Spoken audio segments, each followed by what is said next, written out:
What's this? Meow. Bow, bow. Boop, boop. La, la, la.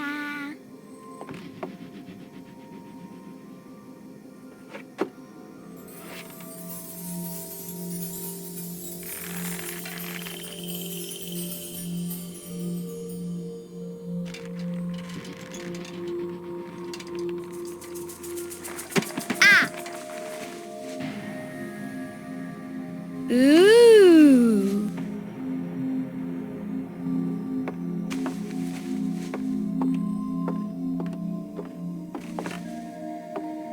Oh, look! It's a book! Maybe it's a book about pirates with a treasure map. No, I don't think so. I wish that I had seen through all your lies. Oh, start from the beginning, not the middle. And so I decided to pick up my pen to relate the most disturbing episode of my life thus far. It all began early one morning in 1898, when Sherlock Holmes invited me to accompany him on a visit to the Marquis of Conyngham.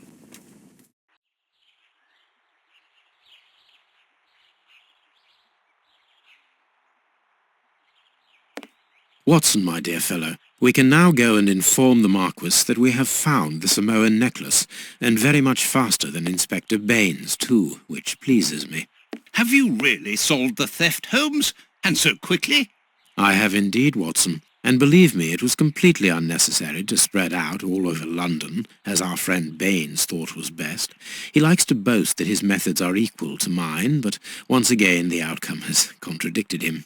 After all these years of accompanying you upon your investigations, I thought that by now I should be reasonably capable of following your train of thought. But in this particular case, I must admit that I don't understand anything at all. Ah, you see, but you do not observe, Watson. There lies the difference. It is a matter of course. A matter of course? In the middle of the night, when everyone is fast asleep, the service bell within that room rings out and alerts the servants. They dress quickly and come running, but the door is locked and there is a strong smell of burning from within.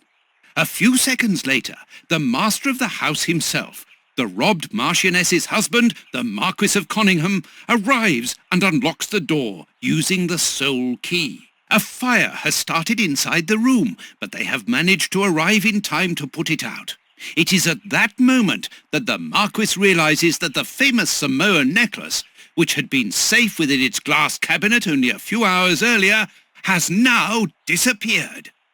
In order to explain, let us confirm my theory before the arrival of Inspector Baines.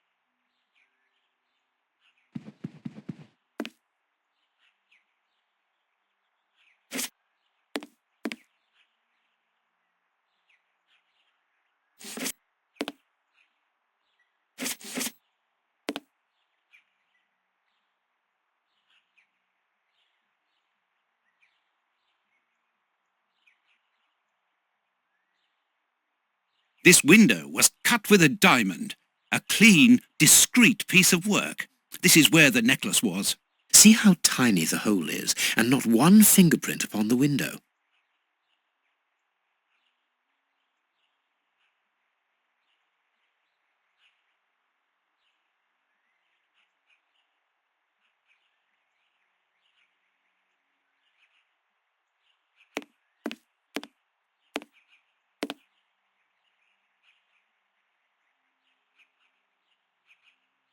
A mark undoubtedly made by a diamond. Someone tried to cut the glass, but he was interrupted. Therefore, the thief tried to escape through the window, but he was interrupted. All the windows are locked. They've not been forced.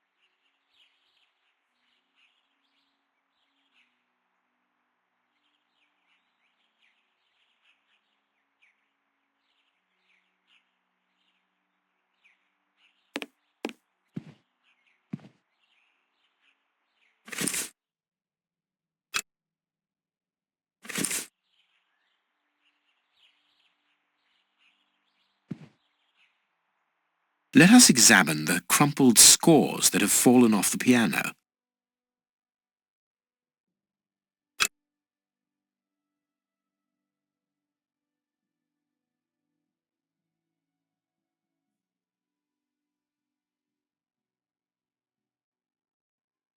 These sooty prints were left by a tiny hand.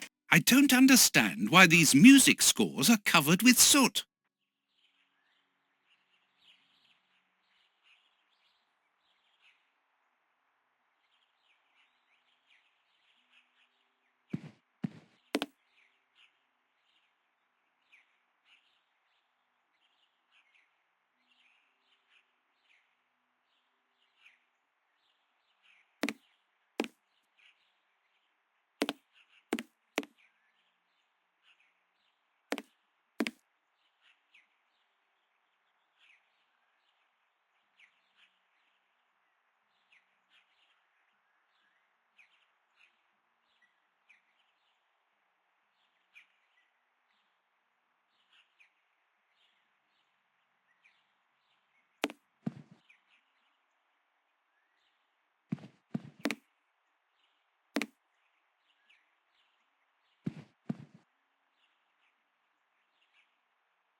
The chest wasn't opened.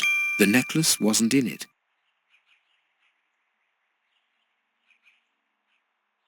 Strange. There are some objects here that have been knocked over. The fire started here, just beneath the bell pull.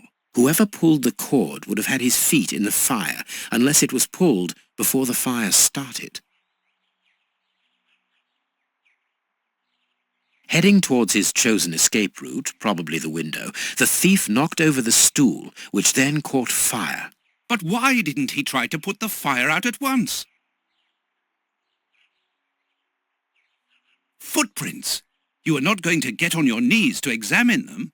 There is no need. It is soot. The servants must have trodden in it while they were putting out the fire. These documents are not very interesting, even though they're addressed to the Minister of Maritime Affairs. The Marquis himself.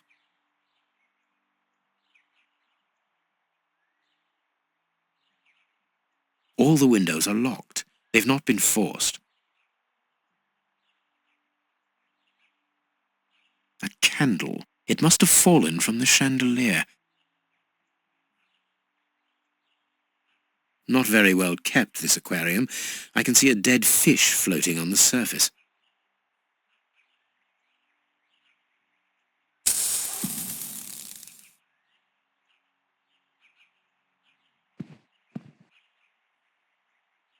All the windows are locked. They've not been forced.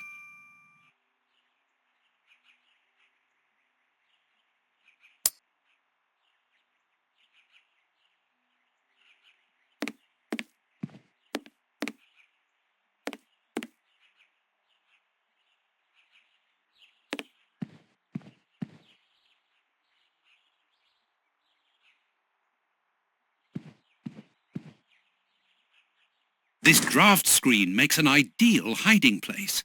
As the theft was committed at night, I conclude that the thief hid himself behind the draught screen and waited until he was alone in the room. Strange, there aren't any prints, yet I'm sure that the thief hid here.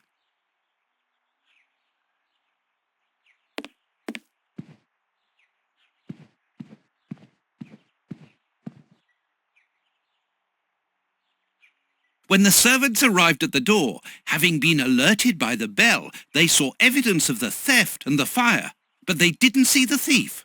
This door is very hard to force. The Marquis is the only person to have the key. The thief could not get out through here until eventually, when the door was opened by the servants. Ah, Mr. Holmes, you're already here. Good morning, Inspector. You've arrived just in time. Scotland Yard arrives like the cavalry, always in the nick of time. Ah, but I know that satisfied expression, Mr. Holmes. Have you already solved the case? It's possible. We have retraced the thief's rather unusual footsteps. He is a true acrobat. But what I cannot understand is that when the servants entered the room, there was no one to be seen. An acrobat, perhaps, but an invisible one? I do not think so. The only explanation is that the thief escaped before the servants arrived.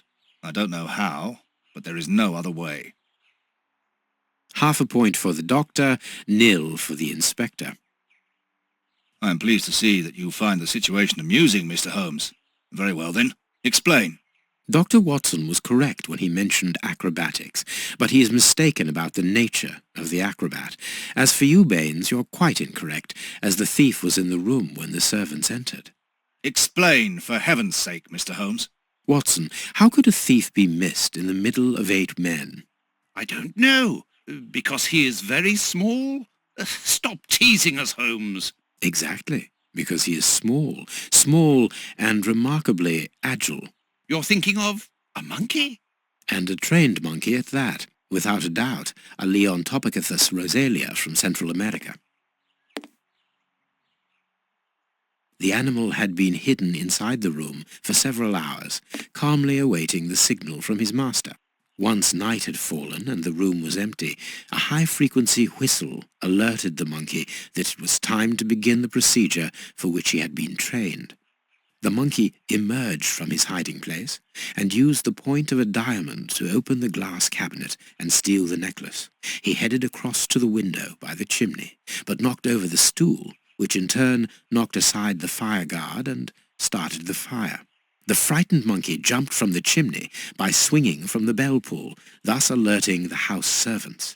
He then went to the window and began to use his diamond to cut a hole, but was interrupted by the staff trying to gain entry via the door, and he panicked again. He ran across the piano, scattering the music scores onto the floor, before hiding inside the chandelier, knocking over a candle. Finally, the servants and the Marquis entered the room, leaving the door open while they put out the fire. It was during the confusion that our agile little thief made his escape through the doorway. As simple as that. A brilliant explanation! Bravo, Holmes! And the necklace? I can see it from here, my friends. It's right in front of us. We have searched the room from top to bottom, Holmes. How were we unable to find it? Because we paid insufficient attention to the only victim of this affair. What victim? No one is dead? Yes, Watson, a poor goldfish whose destiny was to die, crushed by one of the most precious necklaces in England. The aquarium is just beneath the chandelier. I understand. The little monkey had likely hung the necklace around its neck and lost it when he leapt from the chandelier. The jewels fell into the aquarium, where they remain now.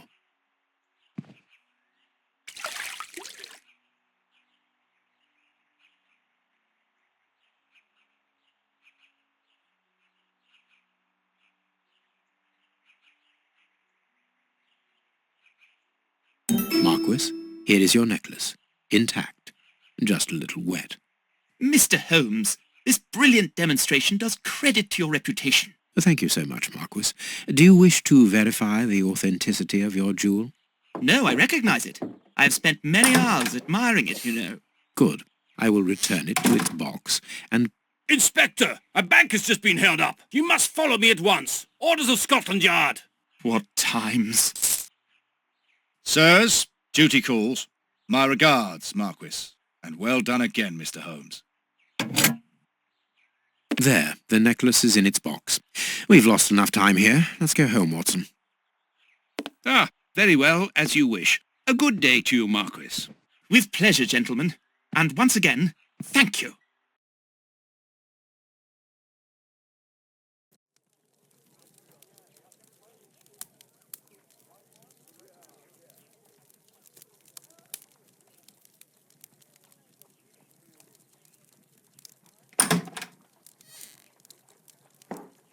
This morning's newspaper. Holmes, have you read this article about you? No, Watson, not yet, and I won't have time to. Read it before you leave. It's outrageous. If you insist.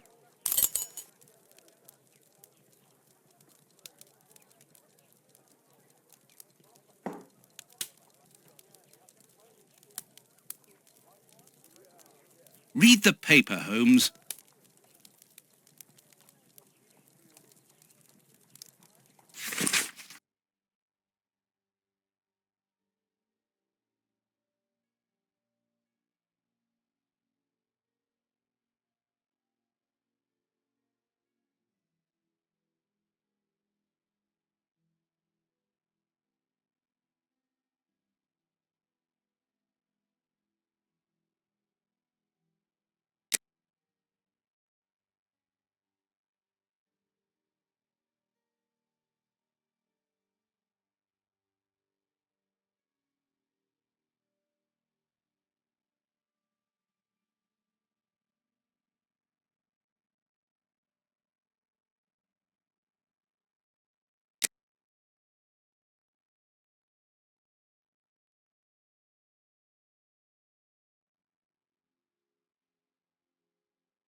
Prince Woodville, French culinary expert and bagpipe player, might be our next king. That's not so shocking, my dear fellow. You know exactly to which article I'm referring, Holmes. How can Farley dare to tarnish your reputation like that? You know, Watson, that wherever glory walks, jealousy is bound to follow. As for the forgery of the necklace, I suspect that we shall soon be enlightened in this regard. Come in, Inspector Baines. The door's open.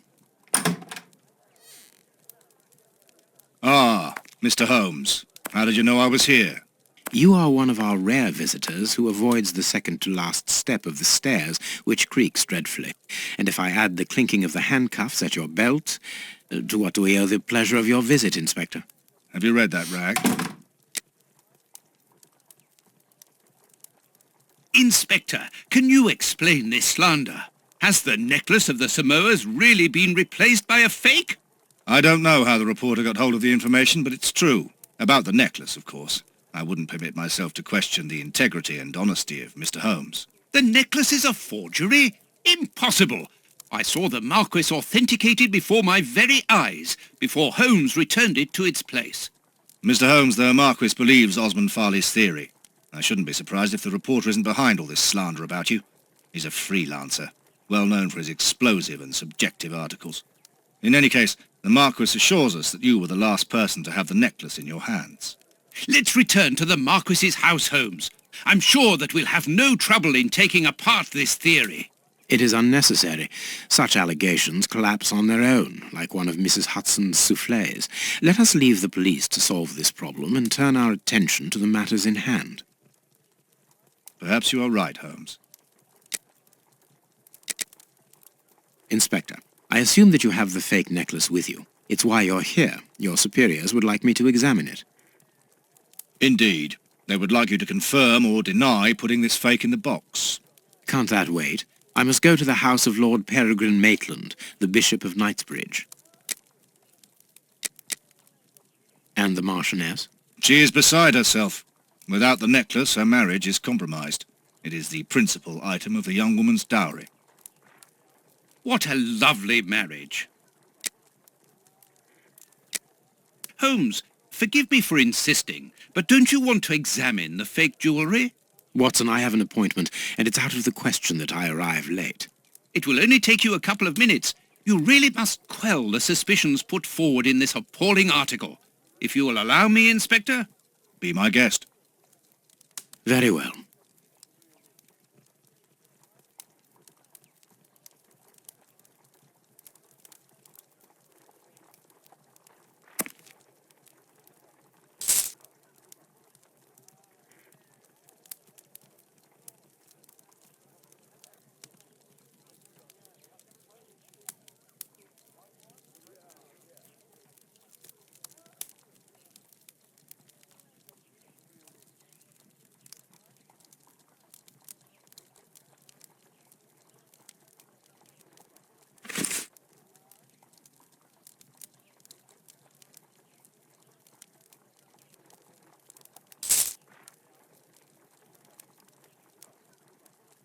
These 3 pearls are of poor quality.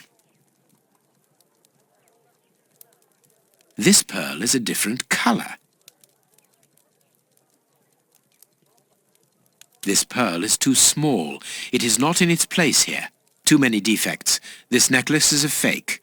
This is nothing but a vulgar copy, and at a glance it would appear that the forger has intended for it to be seen as such. How could we have been fooled by such a blatant imitation? I don't understand. Yes, how is it possible? Holmes, do you have a theory about this?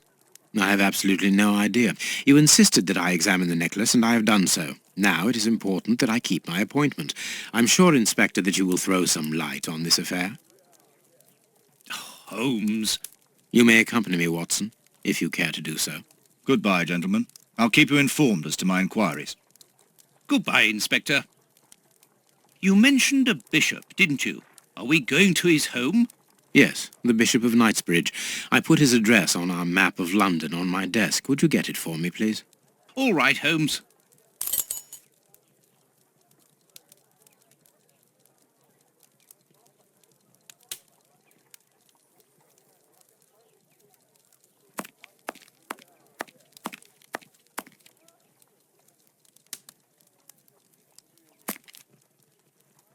I have found your map.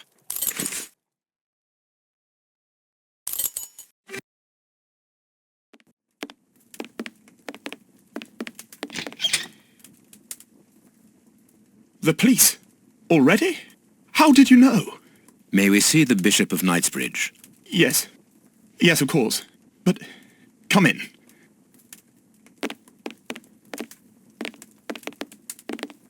What has happened, Reverend? What? I don't know. It was last night, I think. I only just arrived, and I have made this macabre discovery. My God. How horrible. I haven't called anyone. How did you know that? Holmes, look! The Bishop, appallingly mutilated. How dreadful. Mutilated. And killed. He was such a good man. How could anyone be so brutal? Look at him. He is barely recognizable now. How could any of God's children be responsible for that? They were evidently unworthy children, Reverend. Now do please try to calm yourself and focus, because we will need your assistance. Do you have any idea as to the motive behind this? I haven't had time to do an inventory, but nothing appears to have been stolen. And anyway, His Excellency didn't own anything of great value. I don't know what else I can tell you. Note this down, please, Doctor. Doctor? But you aren't the police? No, Reverend. I am Sherlock Holmes, and this is Dr. Watson. We are here at the request of the Bishop. In that case, I must ask you to leave, and not to touch anything. I must get in touch with the authorities without further delay.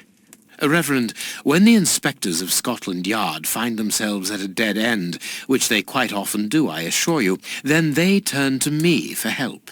If you will allow us to continue our investigation, then you shall have the answers to all of your questions. Out of the question! I don't even know you! I'm going to call the police, whether you like it or not. It would be better for everyone, Reverend, if you kept your temper. Watson, are you taking notes? This affair promises to be a complex one. Therefore, we must not overlook the slightest detail. Yes, Holmes. I am keeping a meticulous set of notes. I have created a very clever deduction board. One thing we can be sure of at the moment is that this crime was not for gain. The Reverend has informed us that nothing valuable was stolen, and indeed it would seem that the Bishop had nothing of any worth to take. Very good, Watson. Do continue.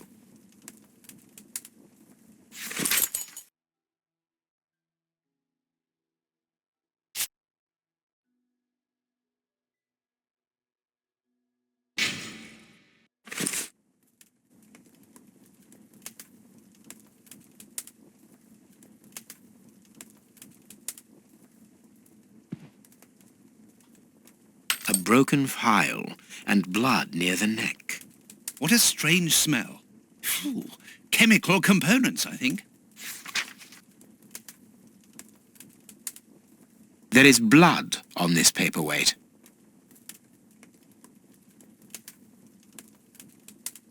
A bottle of whiskey. I can make out fingerprints stained with blood and dirt.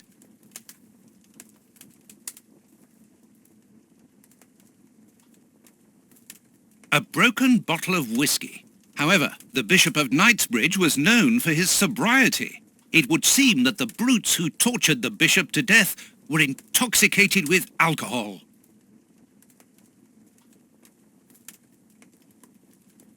This stove is filled to overflowing.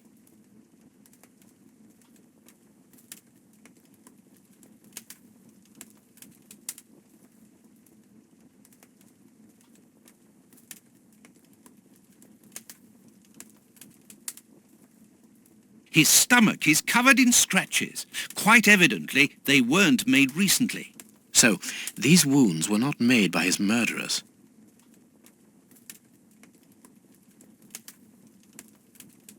The fingers have been crushed and violently struck. The fingers have been crushed and violently struck. His forearms have been ripped. Pieces of skin have been torn off. What do you think, Watson? I'd say that he was eaten alive.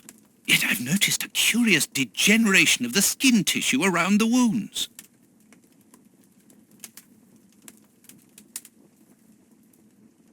A piece of rope that was used to tie up that poor man.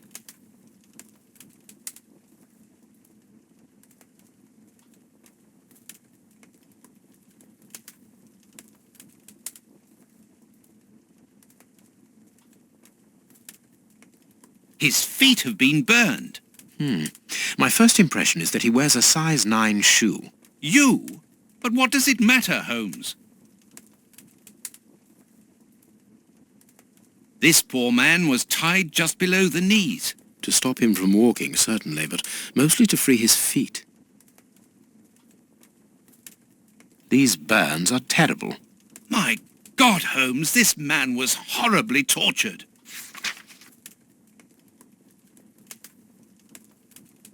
A finger. Apparently it doesn't belong to the Bishop of Knightsbridge. How dreadful.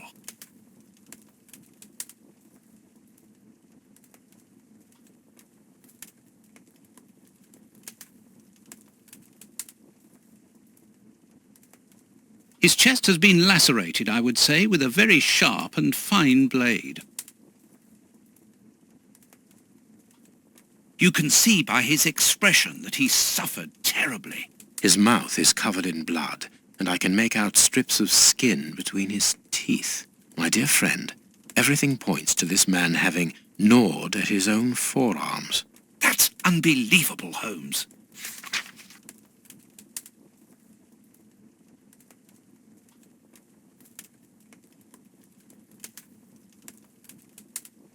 Something is missing here. Oh, yes? And what might that be? His shoes. Watson, his shoes are missing.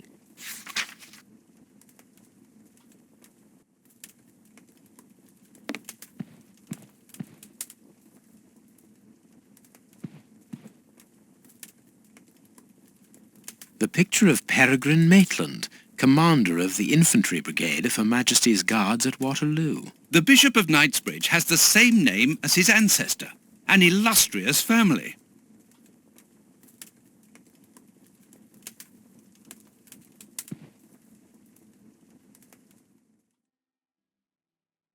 I am missing some information. Impossible to open it. These traces reveal that the thieves tried to open this chest.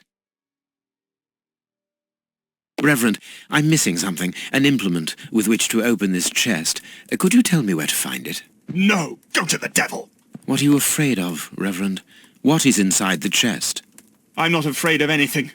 In fact, I do have the necessary implements, but if I have to give them to anyone, it will be to a representative of the law and no one else.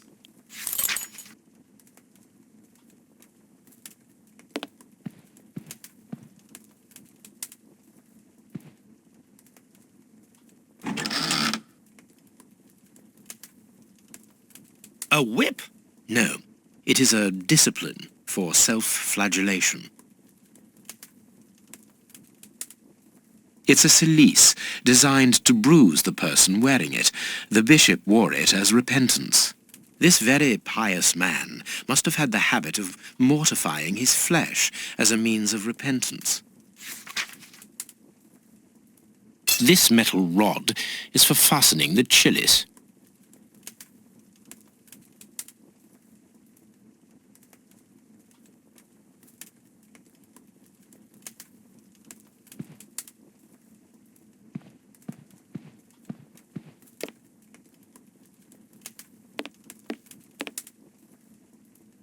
Closed. The veranda door hasn't been forced. Strange. Reverend, might I have the key? No! You have no authority here. Let me call the police. Perhaps we should listen to him, Holmes. Perhaps you should let me get on with this, Watson.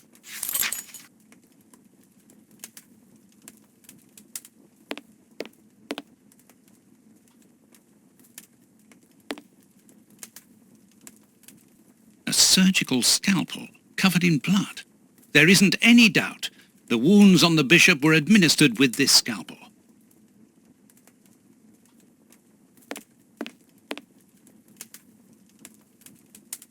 Watch where you're putting your feet, Watson.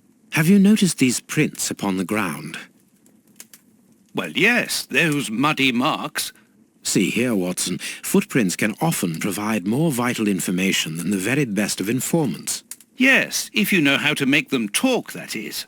It's child's play, Watson. We will begin by excluding the contaminating prints, which are yours and mine from where we came in, and those of our dear Reverend who was so impatient to call the police.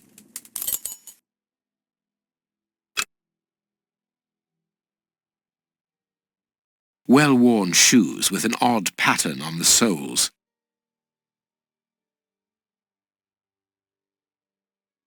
A fragment of stone. Peculiar. Hobnail boots like those worn by labourers. Hobnail boots like those worn by labourers. Hobnail boots like those worn by labourers. Hobnail boots like those worn by labourers. This print came from an expensive pair of shoes, and it seems recent. It is not a labourer's shoe.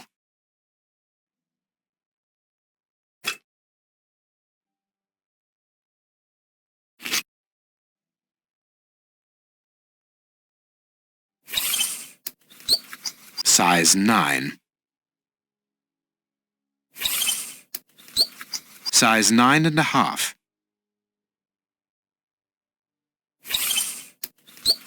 Size 9.5.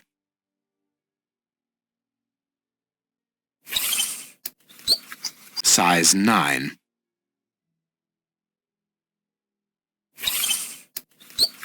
Size 9. Size 9.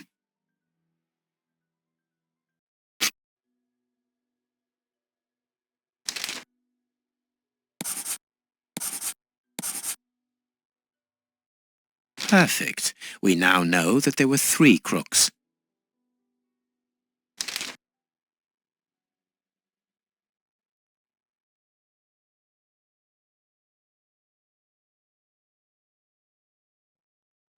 Strange but true.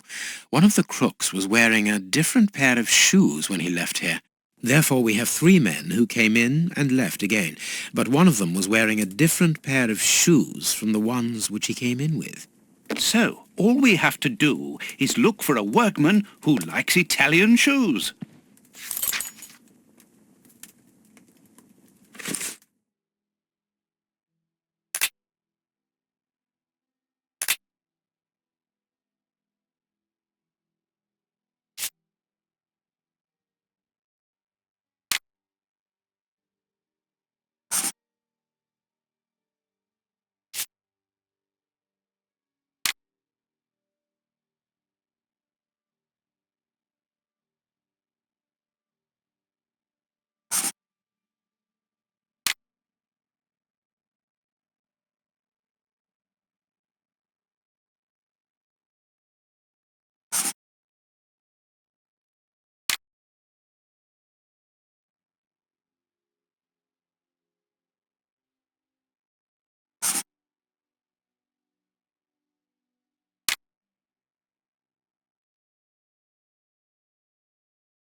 Perfect. It is evident that the Bishop of Knightsbridge's killers were after something specific, and that they did not find it. Reverend, I shall ask you one more time. Open the chest. The item they were seeking must still be inside. It is unlikely that they will let this matter rest. They will most certainly return to finish what they started. And I'm telling you once more, the chest is locked and shall remain so. Very well. We have reached an impasse. You are a stubborn man, Reverend. Watson, accompany our friend to the police station and return with Inspector Baines. Baines and no one else. I shall wait for you here. Go. Alone at last. Now I can continue my investigation.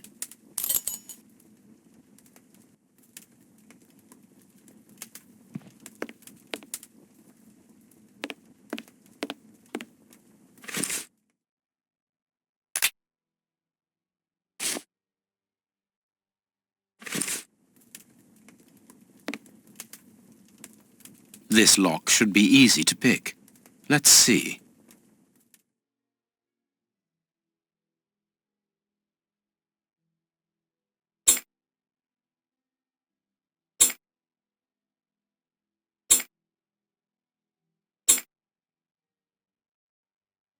There we are. It is simplicity itself. There isn't anything much in this room. It must be used as a reading or meditation room. An ink stain, quite fresh. This stain is just on the edge of the rug. Let's see. There is nothing on the floor, yet the ink must have soaked through the rug.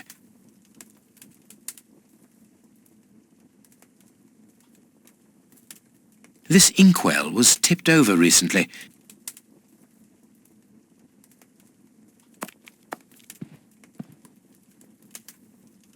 An ink stain. The ink stain on the floor comes from the ink on the rug, but they are not in the same place. Someone has moved the rug recently.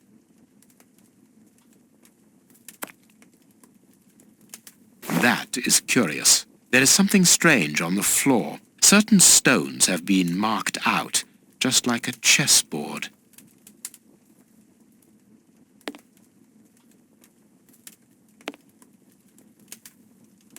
Apparently, someone wanted to hide this statue. This horse resembles a large chess piece.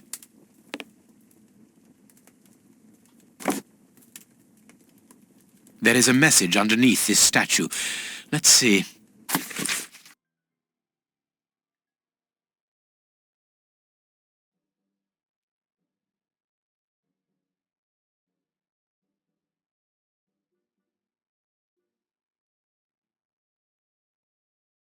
This message was written by a woman, but for whom was it intended? Interesting, this chess game.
This last piece should be the good one. It will have to be pulled free.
A packet of letters addressed to the Reverend.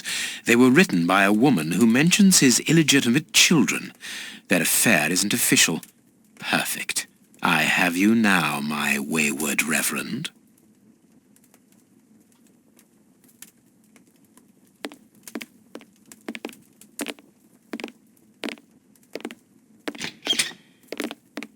Ah, Watson, you were gone a terribly long time, and Inspector Baines isn't with you? I'm afraid not, Holmes. We were unable to find him. Dr. Watson would not allow me to contact any inspector other than this Baines. What manners! I am a man of the church. My dear Reverend, I notice that you are a chess lover. I trust you will excuse me, but I am never able to resist the appeal of a half-finished game. You are an expert at chess. Very well, then. What do you want now? As you might have guessed, resolving your small chess problem has allowed me to discover some very interesting letters. Letters? What do they say? Reverend, why hide these letters here and run the risk of the bishop finding them? Holmes, what's in the letters? Not now, Watson. Where else could I have hidden them? My own chambers are too austere. They could offer no cover. I knew, however, that His Excellency, may he rest in peace, would not notice my game. The contents of the Bishop of Knightsbridge's chest interest me greatly. Give me the elements you hold, Reverend. Out of the question. With the bishop no more, you are therefore the apostolic director of the diocese, are you not? Well, yes, but only until someone else is appointed. I am certain that the Honourable Bishop of York, whom I have the privilege of knowing well enough for him to listen to what I have to say, would recognise your qualities for the post. If I receive new responsibilities, it will be through my faith and devotion, nothing else. I am a gentleman, and it would distress me to be obliged to pass this correspondence across to your superiors. Holmes, I know that the end justifies the means, but allow me to express some reservations about how you are proceeding. You say you're a gentleman, but I hear nothing but the words of a blackmailer. The stems that you are looking for are scattered about this room. Manage by yourself.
You have won.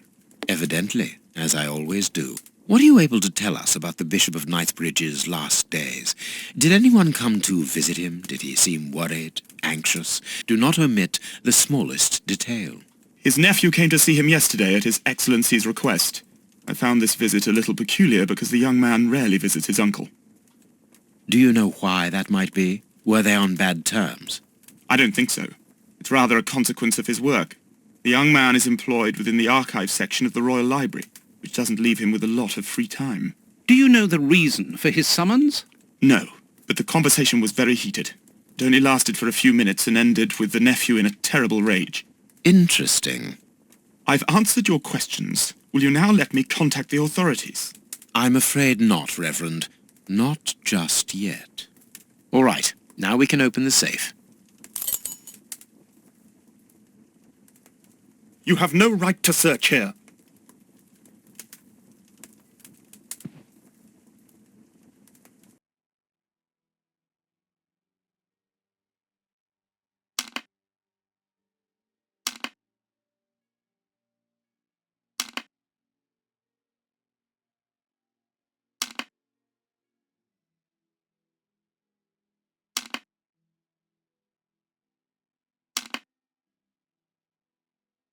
Now I can open the chest.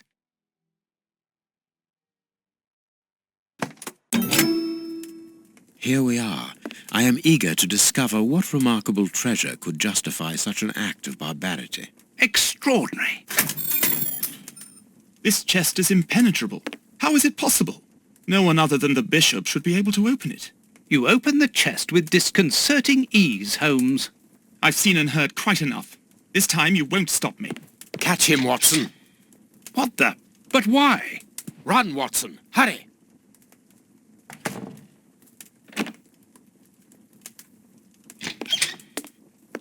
He's escaped. I hope that your motivations are founded, Holmes. I don't much like skirting around the edges of the law like this. It is annoying. Let's leave without delay.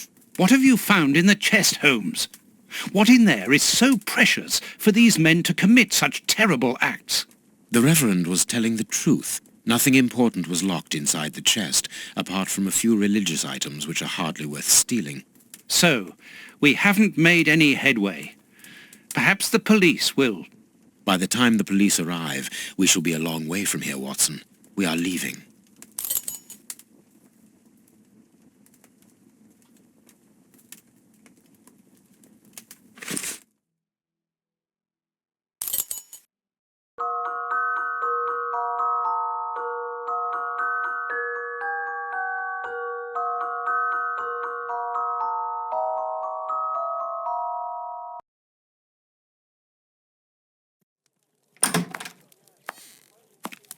We have crossed London at a breakneck speed.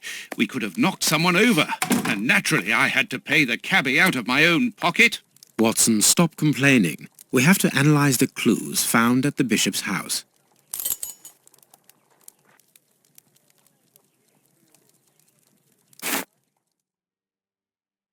I have cut a small piece off the rope.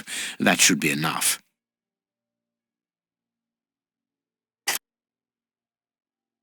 A lot of fragments of black stone are wedged into this rope. Their colour seems unnatural, but they are too small for me to examine them. Black and damp earth.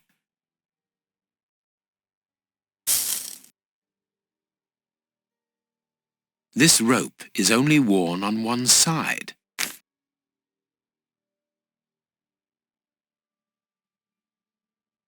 This fragment of stone is very smooth, and it seems to be of a peculiar quality.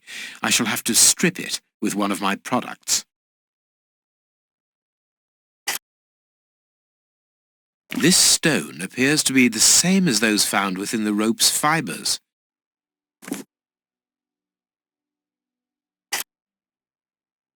This stone is granite, covered in black paint. The fragments found in the rope and this piece of granite come from the same place. There is something written on this scalpel. I should clean it.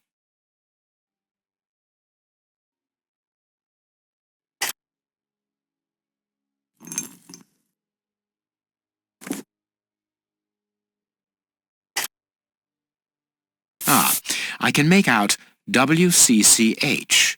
What do the initials stand for? How many hospitals are there in the Whitechapel area, Watson? If we count public dispensaries, enough to keep us busy for an entire month. Did this scalpel come from a hospital? Yes, as the initials WCCH engraved upon it show us. We must think on how best to deal with this. We do not have the time to investigate every hospital in Whitechapel.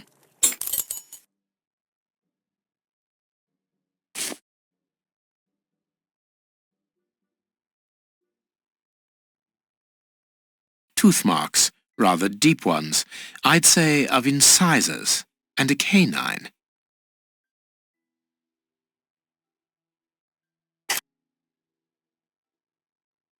Tooth marks, rather deep ones.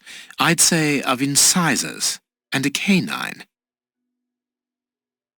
Fragments of skin, a phalanx. This finger wasn't cut off, it was ripped off. Black and damp earth under the nail. Interesting. I must compare the samples of earth that I found. Bite marks on this severed finger. I am afraid of the significance. The thieves didn't get what they wanted. When they were faced with the bishop's refusal to cooperate, one of the gang shook his finger at him to indicate that he was responsible for his unfortunate state. And the poor man, whose head was the only part of him not bound by ropes, bit the finger violently enough to sever it. An uncommonly savage act. Watson, I am certain that when we have explained the reasons behind this sudden bestiality, we will have revealed a larger part of the mystery.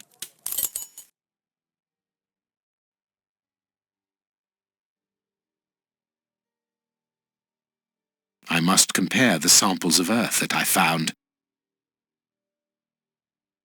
And if I mixed this earth with another substance... Now it must all be stirred.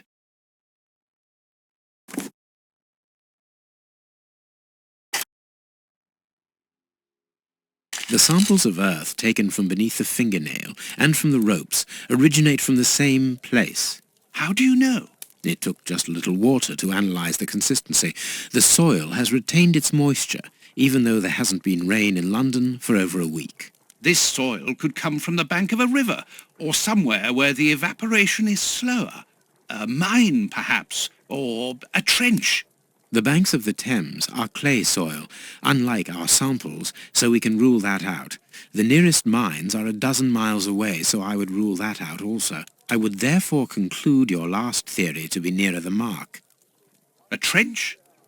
A pit. Watson, bring me your register of the London hospitals. Studying the scalpel has given you an idea, then? Indeed. I'll get it.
Read the paper, Holmes.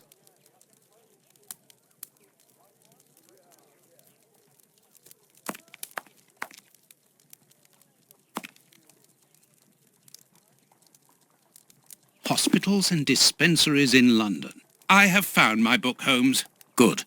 Put it on the work table, will you?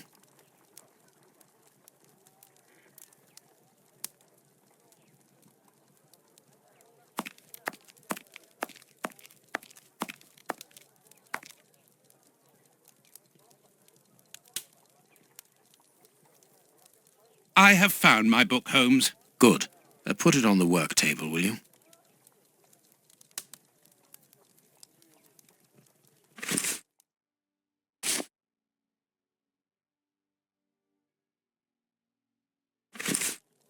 Here is the section showing Whitechapel. I made several notations on these pages during our investigation into the Ripper, which might prove useful. All we need to do is to find a hospital or a public dispensary near a location where pits have been dug and black granite has been used. It's simplicity itself. I haven't finished my analysis.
Poison, and apparently very virulent.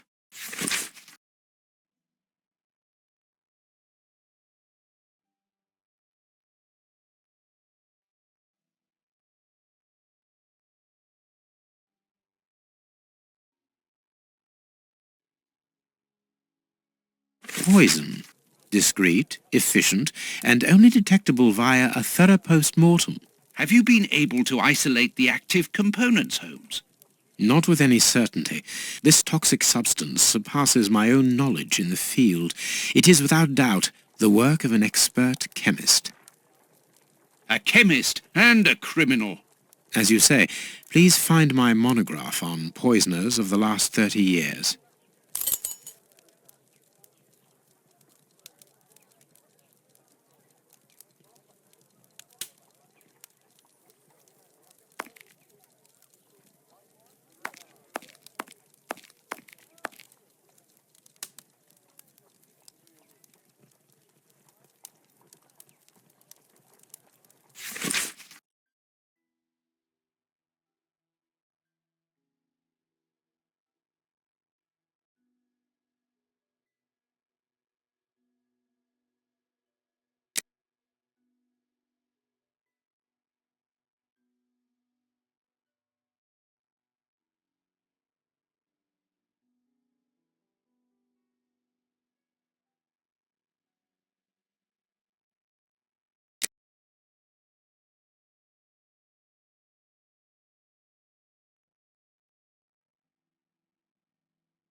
According to these documents, Hans Schielmann, known as the Rat Killer, was considered the greatest specialist in chemical poison in the world.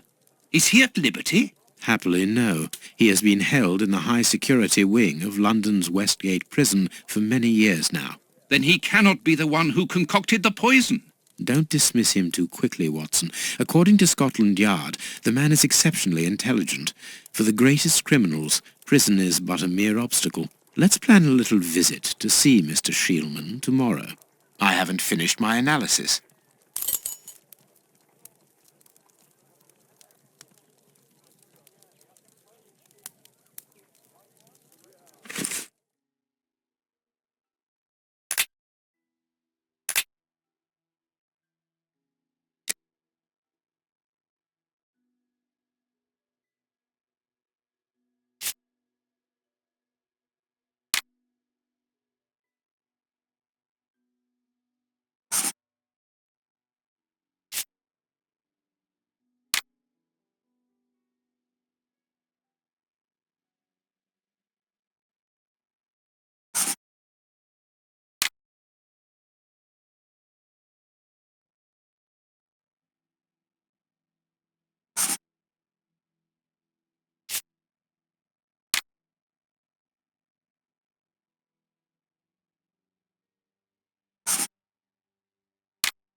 Perfect.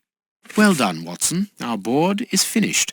It confirms that the bishop's murderers work for one person, who, amongst other things, possesses a very sophisticated poison. They therefore act for someone more educated than themselves.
Now I can make the right decision.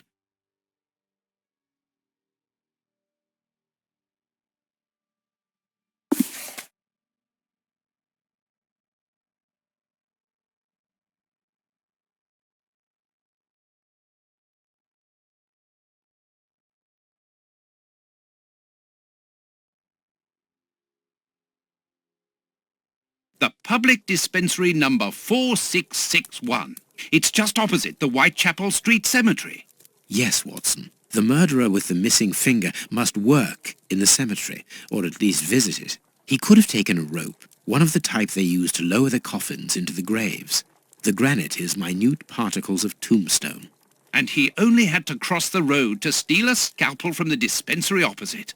You remember Wiggins and his gang, the Baker Street irregulars? Yes, the street urchins, whom you employ upon occasion, and Wiggins is their leader. Yes. Well, I have hired their services again. I have instructed them to find out the address of the bishop's nephew. I think he's here.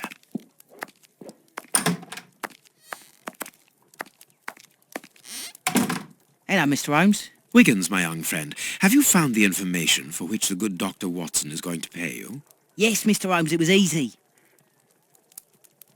Very well, I understand. Here are a few pennies.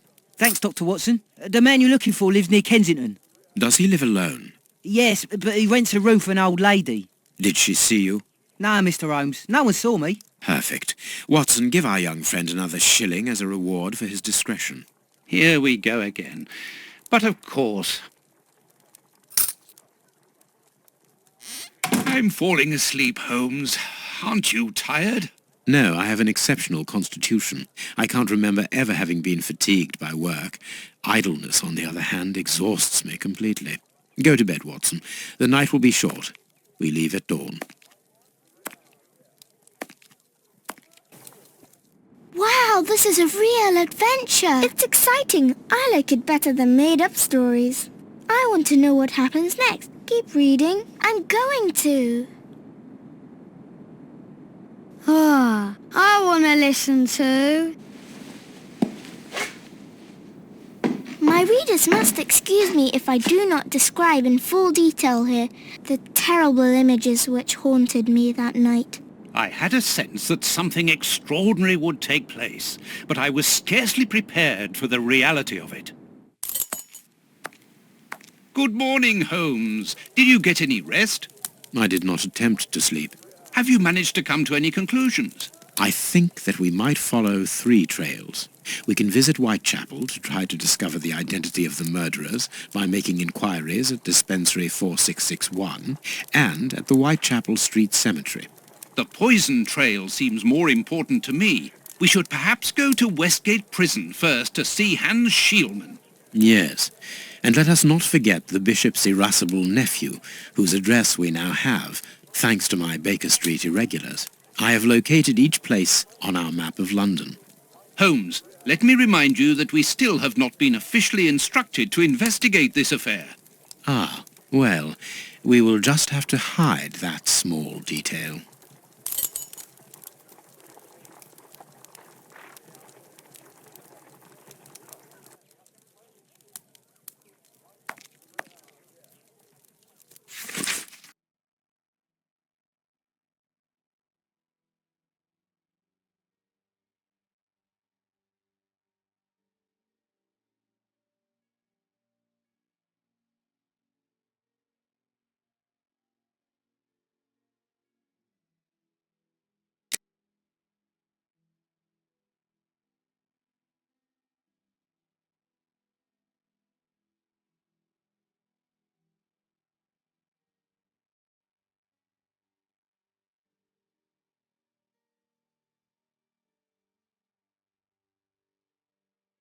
Nothing interesting.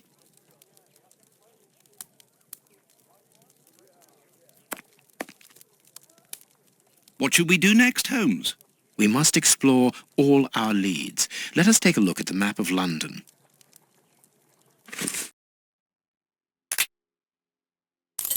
Westgate Prison. Here we are at the famous Westgate Prison, one of the oldest and surest in the kingdom.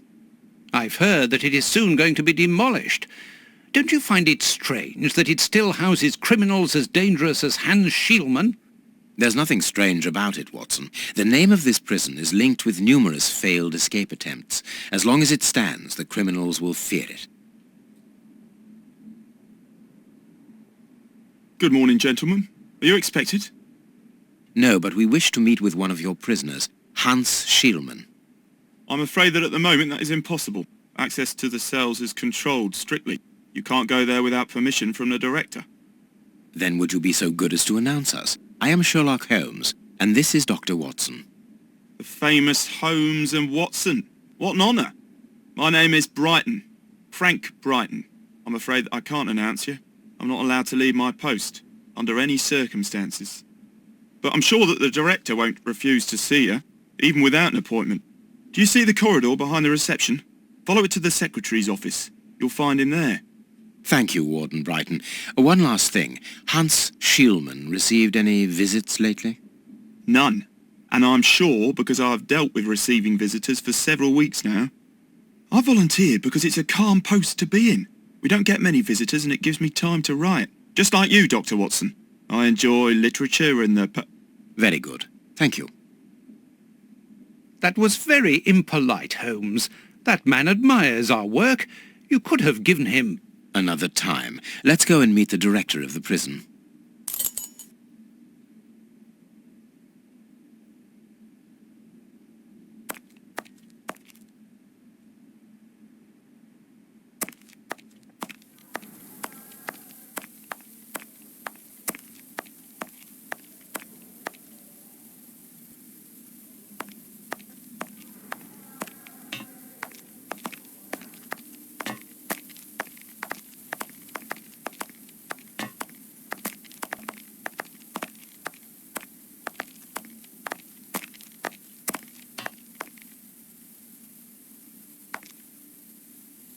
Let us go to the secretary's office.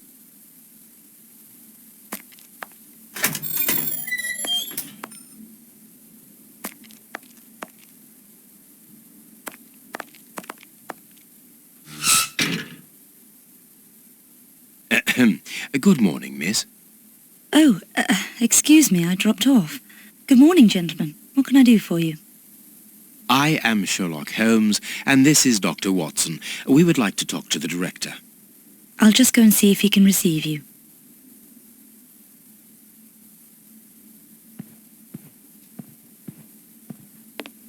Tiredness, pale face, stiffness. I believe that the young lady is expecting a happy event. It would seem so.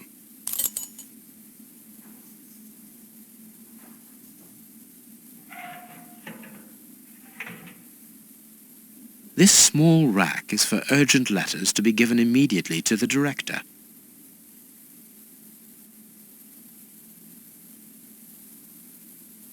This charming secretary is Miss Jenny Patterson.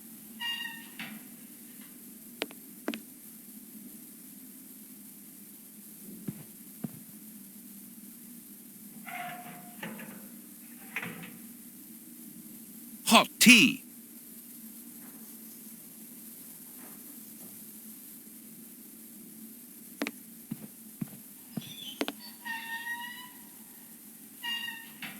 The director's office, Mr. P. Patterson. No need to go in there. Strange. The director and the secretary have the same name. I'm delighted to meet you, Mr. Holmes. I am Paul Patterson, director of this establishment. You wish to talk to me? I hope this unexpected visit isn't to announce bad news. No, do not worry. We are investigating an affair of the highest importance, one which could potentially affect the security of the kingdom. Therefore, it is imperative that we interview one of your prisoners, Hans Schielmann. Hans, the rat killer? He's been in here for a long while now, and he's had no contact with the outside. How could he be involved in such an affair? That is what we would like to find out. And you have been commissioned by Scotland Yard? Evidently. Very well. I have complete confidence in you, Mr. Holmes. I will draw up a pass that you should give to Warden James in the guardroom. He will show you to the cells. Thank you, Director. Keep me informed of your progress. And if there is anything else, don't hesitate to let me know. We shall certainly do so. Miss Patterson, you have the same name as the director. Are you related? Come, Watson. Anyone who might have made the slightest study of anthropology would have noted the similarities between the young lady and her father. Mr. Holmes is right, I am his daughter, but he doesn't like to talk about it. I think he's afraid of being accused of favoritism. I'm sure it was your qualities alone which secured you this position, miss. If you must try out your powers of seduction, then what do you say about using them on the rat killer? Goodbye, miss. Goodbye, gentlemen.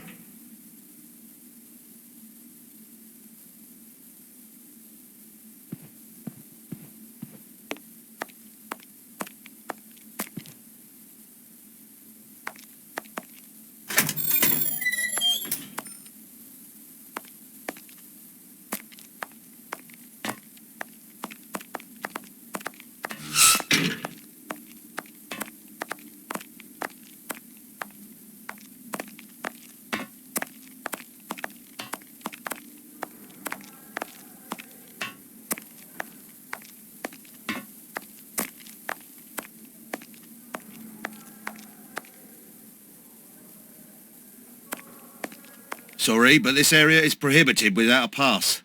Please leave.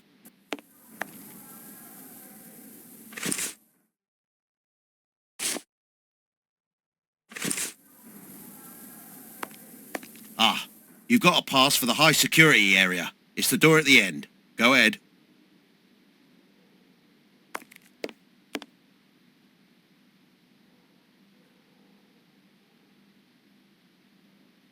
It is potassium nitrate, isn't it? Yes. Saltpeter or whatever.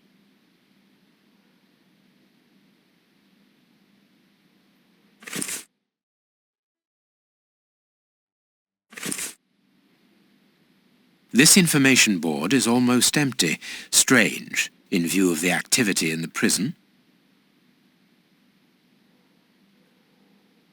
It is about the signing-in book.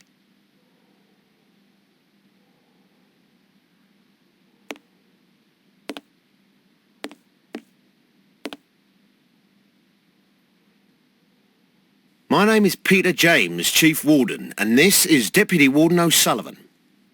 I imagine I will find Hans Schielman behind these bars in the basement. Yes, the high security cells are down there. Is this the only access? Yes, there was a second door at the end of the main hall, but it's been blocked up as a security measure. Thank you, Chief Warden. At your service. If you require further information, Warden Mackenzie will help you. He's at his post in the basement. Mr. Holmes, I am a huge admirer of yours. I have followed all your cases and successes with the greatest interest. What enthusiasm! Have you ever thought of a career in the police force? Have I thought about it? It's my dream. And I'm going to try my chance once this establishment closes down. I'm studying hard for the examination to get into police school.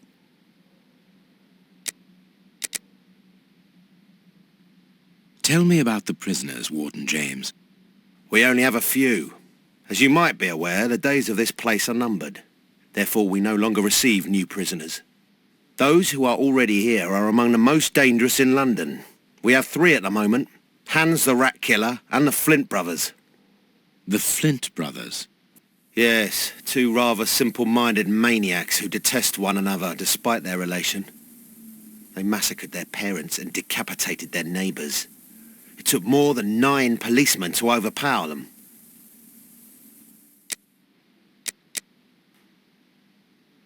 There isn't any information on the notice board. Should there be notes about duties? Yes, there should be, but Miss Patterson hasn't put up the guard's assignments for this week yet. It's not like her. Usually she does it first thing in the morning. Without these instructions, the guard in the basement won't be changed. I would go and get them, but I don't want the director to catch me there. He's very strict. He doesn't like us wandering around when we're on duty. And it will get his daughter in trouble. He's not being very pleasant with her at the moment, and I don't want to make things worse.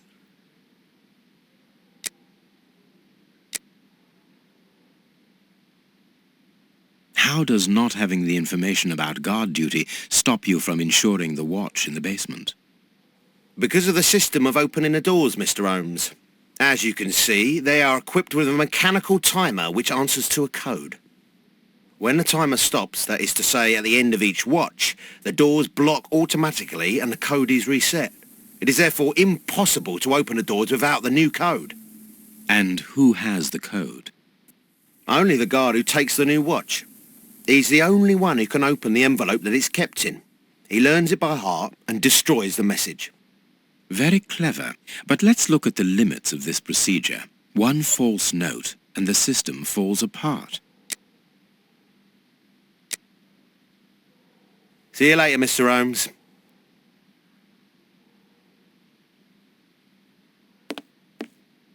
This device must be the alarm.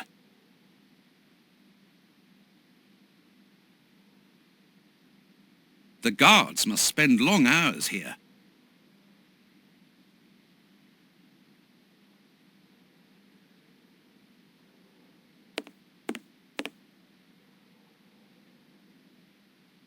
These weapons are obviously ready to use in case of emergency. It is the guard's guest book, perhaps for distinguished guests.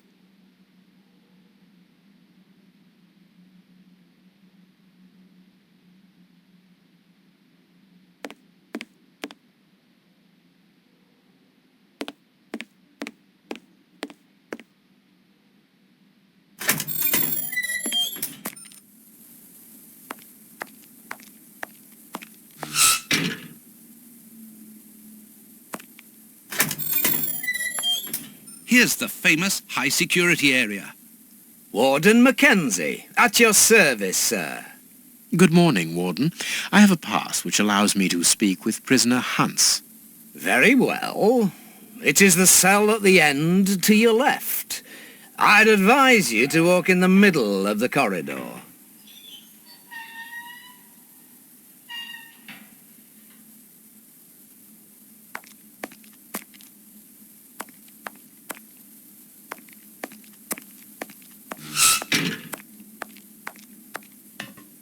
Hey, brother.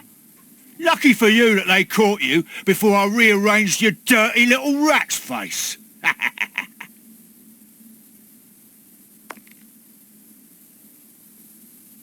You've been lucky, little brother.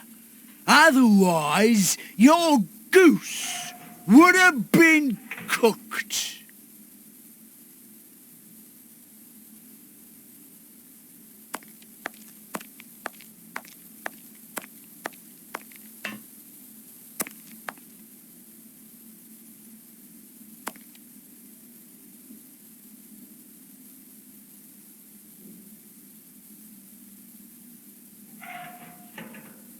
Hans Schielman, I require some information from you. So, who do we have here? The celebrated Sherlock Holmes himself. Do you know that for all the time I have spent rotting in here, you are my first and only visitor? I think this is cause for celebration. A confrontation between two geniuses, two extraordinary minds. I am afraid that you are not quite as great a chemist as you believe you are, Mr. Schielman. I will not say that you never were. No, it was certainly true once.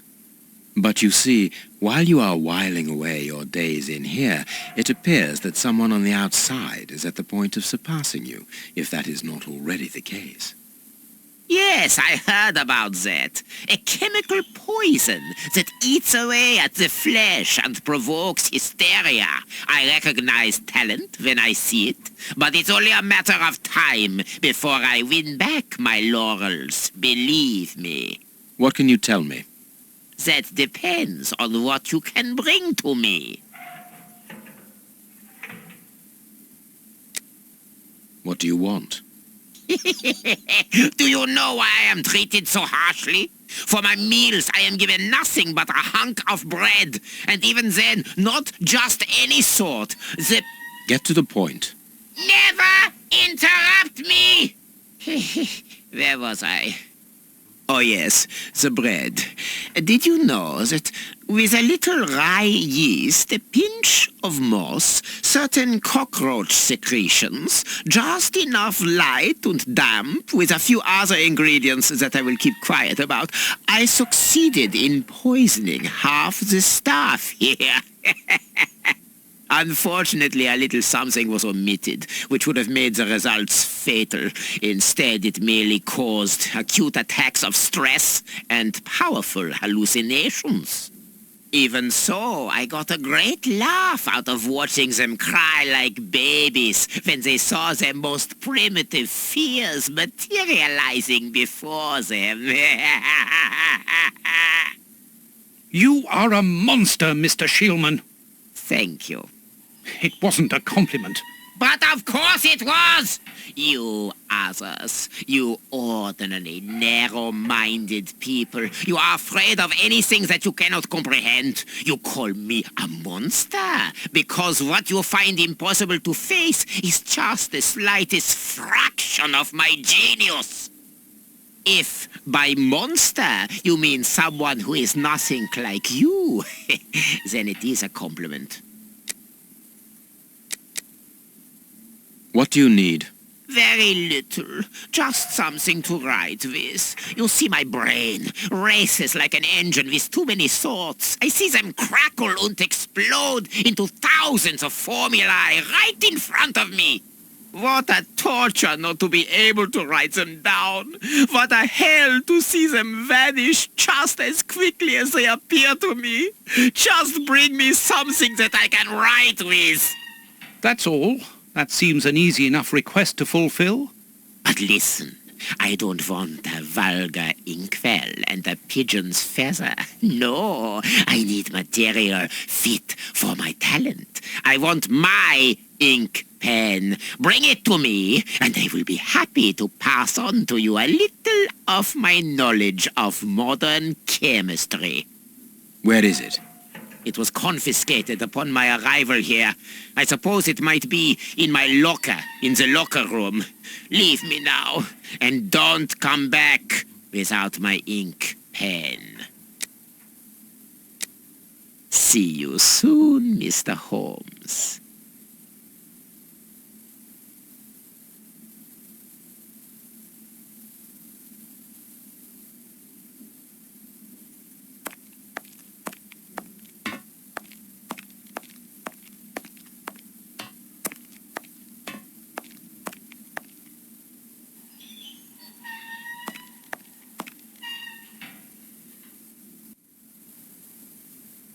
Warden Mackenzie, at your service, sir.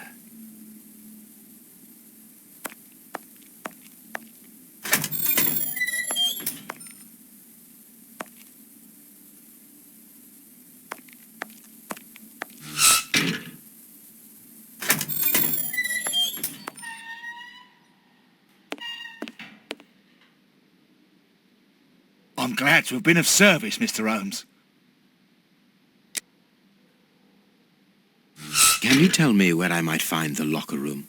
In the corridor that leads to the director's office. That's where the prisoners' civilian stuff is held.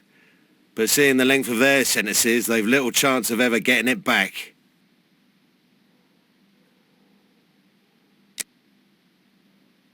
Can you open the locker room for us? We would like to inspect Shielman's personal items. No, Mr. Holmes. I'm not responsible for that.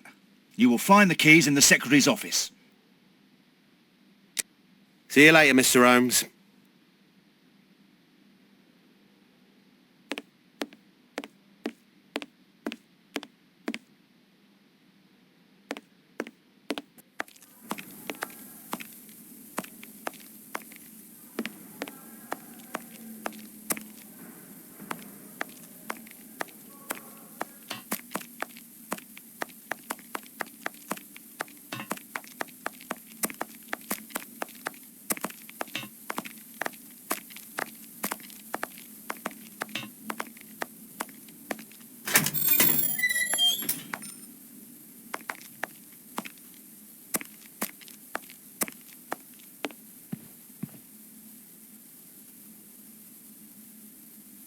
Miss, may we borrow the keys to the locker room?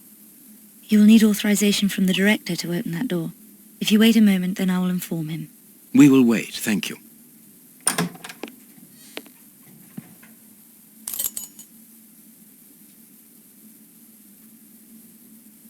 Anything new, Mr. Holmes? Is your investigation advancing? Mr. Holmes, have you been able to get what you wanted from our lodger? Not yet. We must first cast light upon a crucial point, and for that we require your help again. What can I do? We need to examine Shieldman's civilian clothing. Very well, but be extremely careful. What do you mean? In that madman's compartment, you will find a strange little coded case which refused point-blank to open when he was incarcerated. We did try to force it, but without success. Didn't you ask the experts? Of course we did.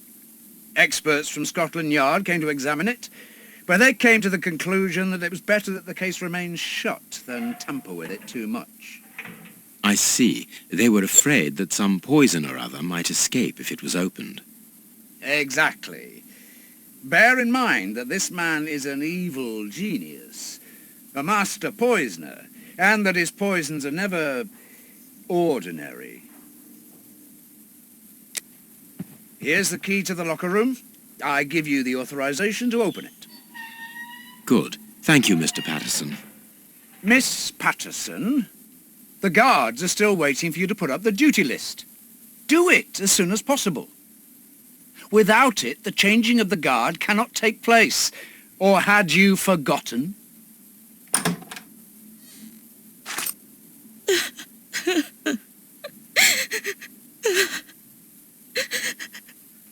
Dry your tears, miss. I'm certain that your father didn't mean to hurt you. Mr. Watson, I can't put up the duty list. And when he finds out, he'll be furious. Why can't you? It's in my locker, in the cloakroom, and I've lost the key. Your aunt. Say no more, Holmes. As you keep repeating, time is against us. Let's go and look at the things in the rat killer's locker.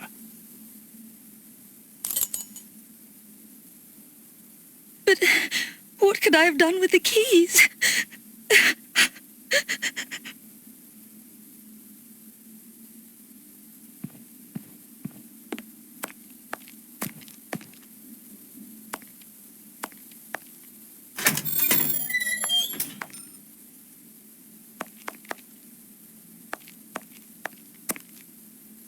The locker room. This is where the prisoner's things are kept.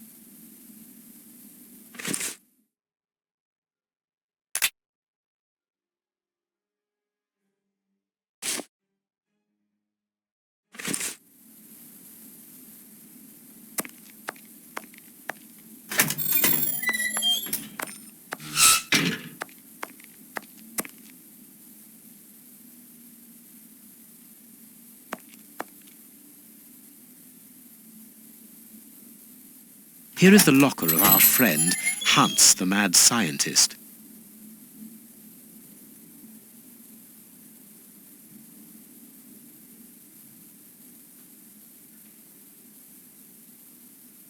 Oh, what a jumble.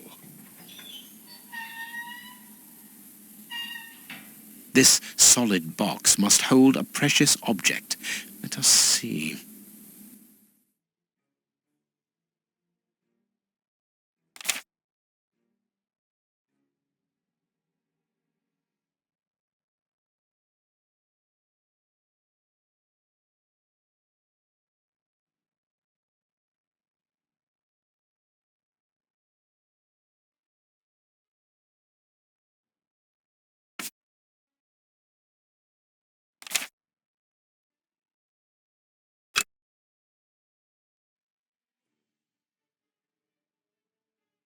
There is something interesting here.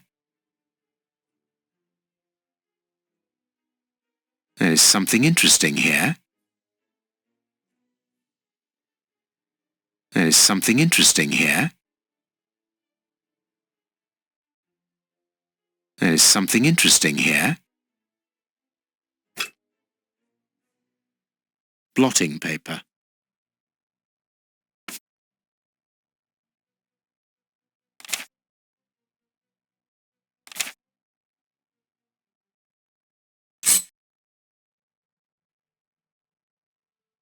This cannot be a simple coincidence.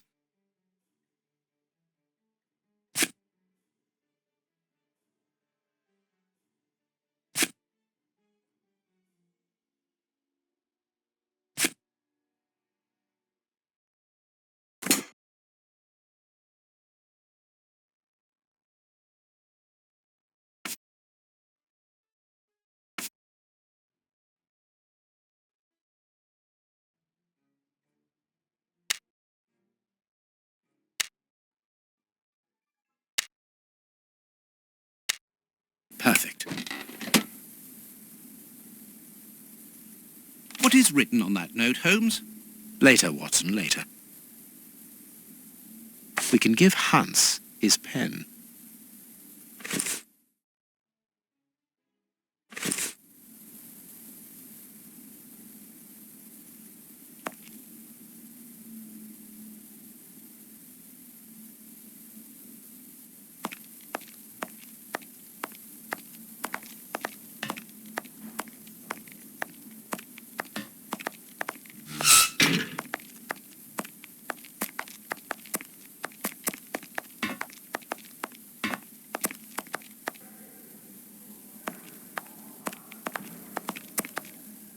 What a bunch of incompetents.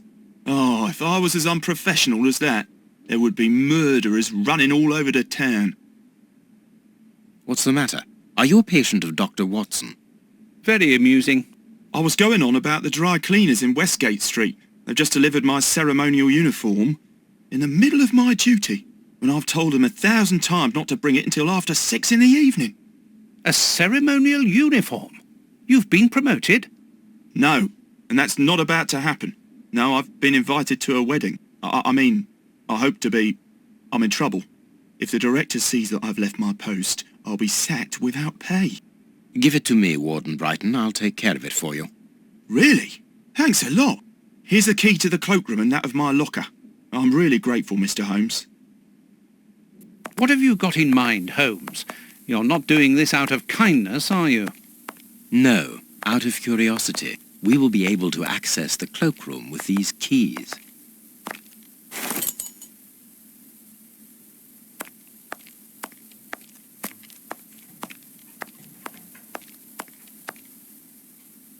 Staff cloakroom.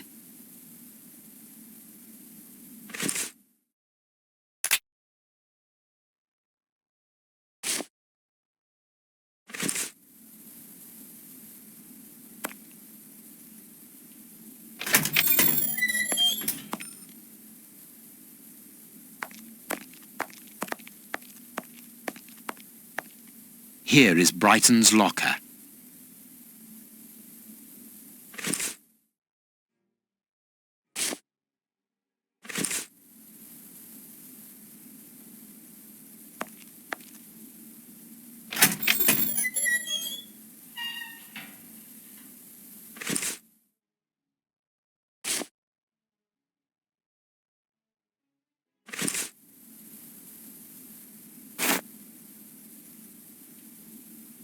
Bicarbonate of soda.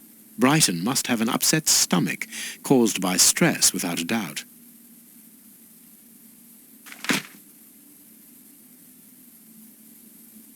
The name on the key is Jenny Patterson.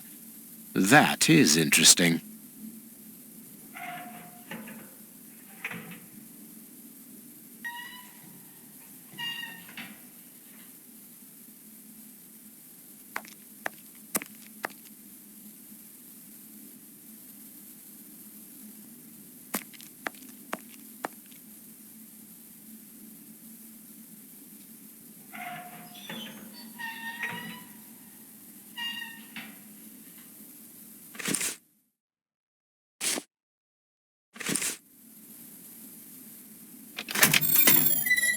Let us examine Miss Patterson's locker. The lock on this box is rather sophisticated. Incredible. Is Jenny hiding something?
It's really very clever.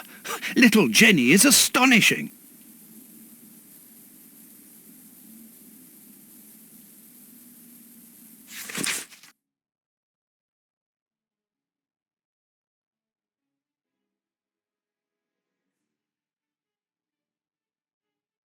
Here is the famous guard duty list. Interesting.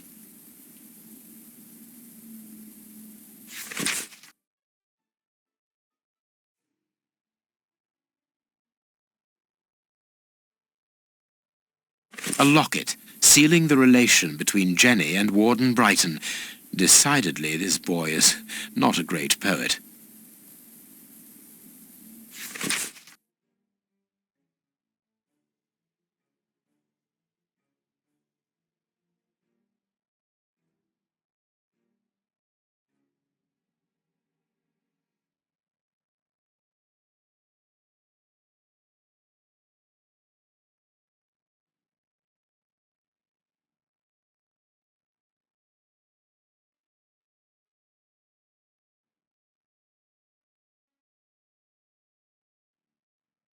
A letter from Brighton to Jenny. Barely literate. Apparently, Jenny is carrying Brighton's child, and it seems that Jenny's father, the director, is unaware of this.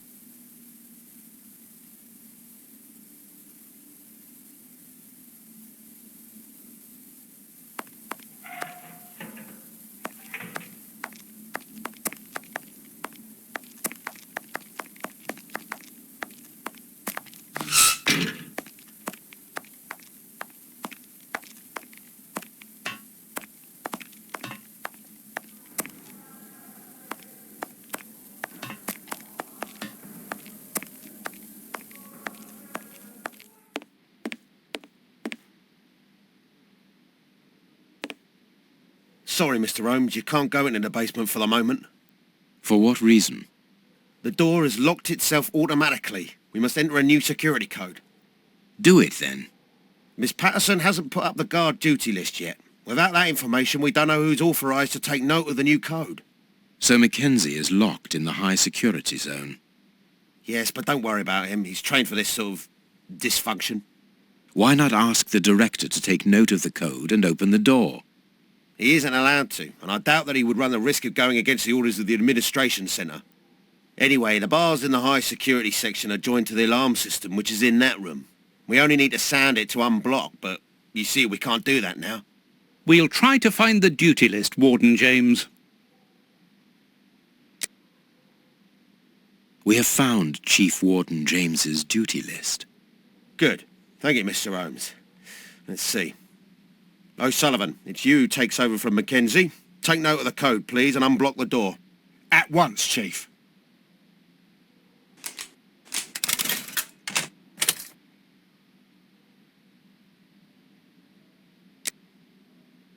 Ah, Mr. Holmes, could I ask you for a favour? Please do. I think I can say on behalf of all the staff that we would be honoured if you would care to write something in our guest book. With pleasure, O'Sullivan.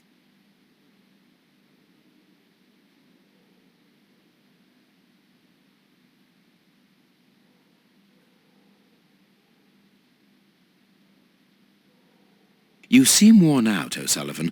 A good night's sleep would do you good. A good night's sleep would do me good. You're right, Mr. Holmes. Is something worrying you? As you know, Westgate Prison will soon be demolished, and I'm spending most of my nights studying for my exam to join the police. You understand, I have to think about my future, so sleep isn't a priority at the moment. Scotland Yard is always looking for young, competent and motivated men. Would a letter of recommendation from me allow you to get some sleep? What? A letter from Mr. Sherlock Holmes recommending me for Scotland Yard? Are you quite serious? Completely serious, my young friend. May I use this writing paper? The one on your desk. 1,000 thanks, Mr. Holmes. 1,000 thanks. It is addressed to Inspector Baines, a good friend of mine. There's no need to remind you that it must be opened only by the person to whom it is addressed. Yes, of course. I'll give it to him personally. Thank you again, Mr. Holmes. At your service, Mr. Holmes.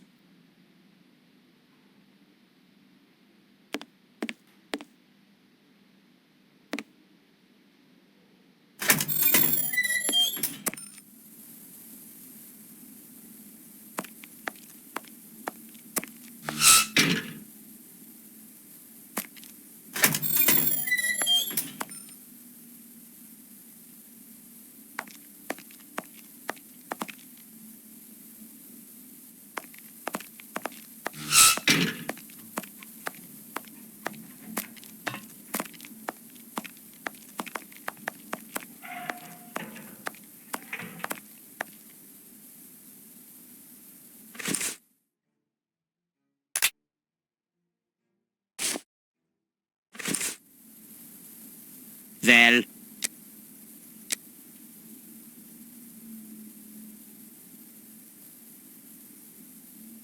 You have what you wanted, your precious pen.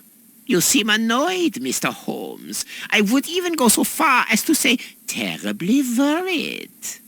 Why should you care, Mr. Shielman? Let's talk about that poison. I am not talking about you in the grip of natural emotions found in ordinary people who are confronted by the inexplicable. But as for Mr. Holmes, you are embarrassed, aren't you? Are you hiding something? That is enough, Shielman. You have kept your word. Therefore, I will keep mine. At this moment, the poison which so interests you isn't finished yet. Its maker is encountering great difficulties in attaining the desired results. What is the end result? Now, Mr. Holmes, the end result of any science, as Descartes once said, to become the master and owner of nature. Here we are talking about human nature, of course. And the creator's problem isn't so much the mixture as the durability of his creation. What do you mean?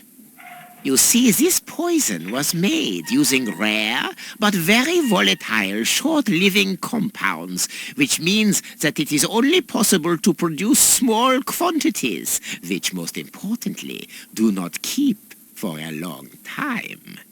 Conceiving such a product in a laboratory especially built for the purpose could be achieved by any good chemist. But recopying this alchemy on another scale and keeping it ready at any moment, observing the particular conservation and storing conditions that a substance of this type requires, well, that would need a genius. I doubt if the creator of this mixture would be capable. And you would be, of course. Of course. Luckily, you are going to spend the rest of your life in prison. Luck is cyclical.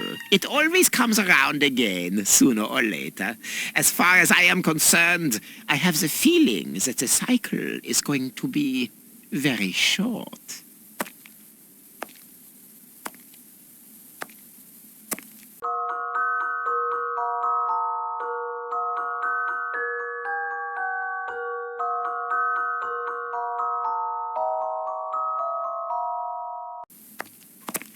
Holmes, it sounds to me as though this Shielman is implying that an escape attempt will be made. Yes, we must go and warn the director.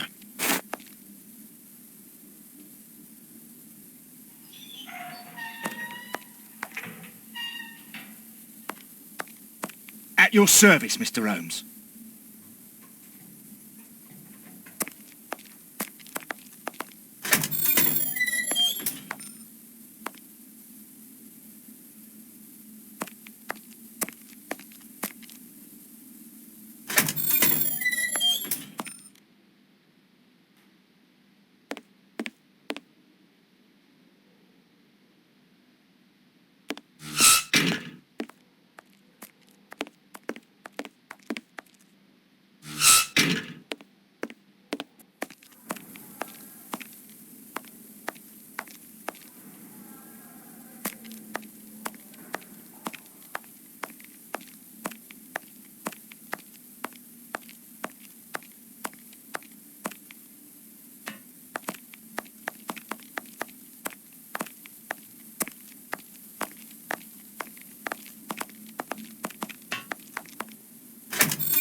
It is out of the question that your bastard is named Patterson.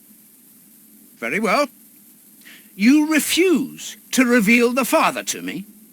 Well, then go and join him. I'm not stopping you. I can't. Director, you will have to postpone this small family reunion. We believe that a serious scheme is afoot. We must act without delay. You're not thinking of... Yes. Shielman's words leave no room for doubt. It seems that he is planning an escape attempt. We strongly advise you to search his cell. Do you really believe that he's hiding something? Because I must make an official report and have a legitimate reason for doing a search. Director, if this prison is still in operation, it is solely because of its reputation. Think of the consequences of an escape. It would be closed at once. And what post do you imagine would be offered to the person deemed responsible? You're right. No one will escape from Westgate under Patterson. I will order an immediate search of Mr. Shielman's cell. Chief Warden James reporting. The search of prisoner Hans Shielman's cell has been carried out. No suspicious items were found. Thank you, Chief James. I feel better now. Without wishing to offend you, Mr. Holmes, I am glad that you were mistaken. If I'm not mistaken, we've nothing more to do here. Shall we go, Holmes? There's just one more thing for me to see, Watson. What's that? Mr. Holmes, sorry to interrupt you, but Miss Jenny wishes to see you alone. She's waiting for you in her office. This, Watson. How did you know? Wait for me in the guard's room. I won't be long.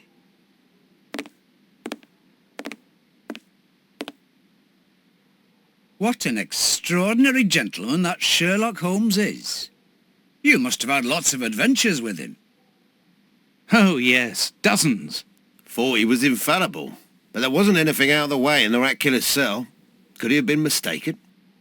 I must admit... Warden Brighton, in my office immediately. That's an order. The director seems furious. Yes, it must be important for him to order Brighton to leave his post. I wouldn't want to be in his shoes.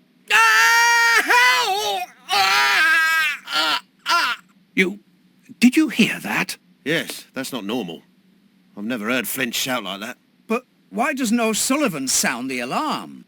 Follow me, Mackenzie. Let's go and have a look. I'll come with you. No, Dr. Watson, you're not allowed in. Wait for me here. Very well. Hey, but...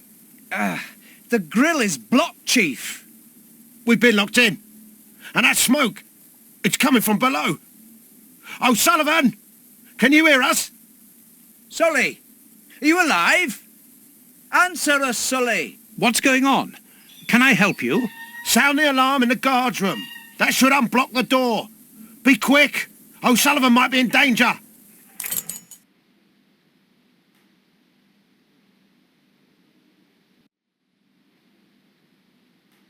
Sound the alarm, Dr. Watson. The one in the wardroom. It doesn't work. Hey, what are you waiting for to sound the alarm, Doctor? It's impossible. It's been damaged. I'll run and warn the director. No, Doctor. Our priority is to save O'Sullivan. Go ahead through the visitors' corridor and see if he answers your call. Very well. Take the keys. They're in our room.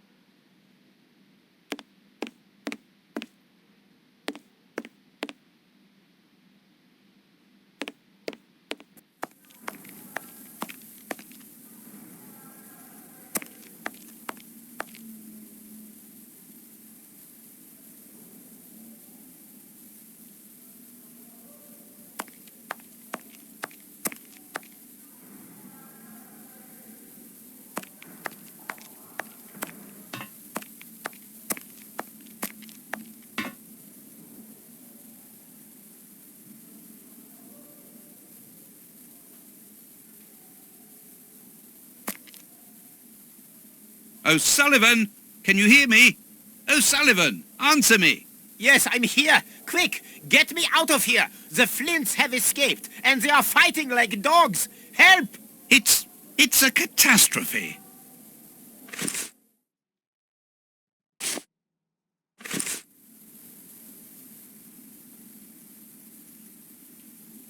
I've got the keys, Doctor. Thank you. Follow me, Watson. We must repair the alarm. Finally! There you are, Holmes.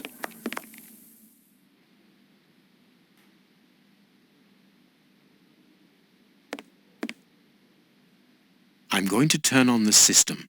Watson, you make sure of the contact. I hope that this isn't dangerous.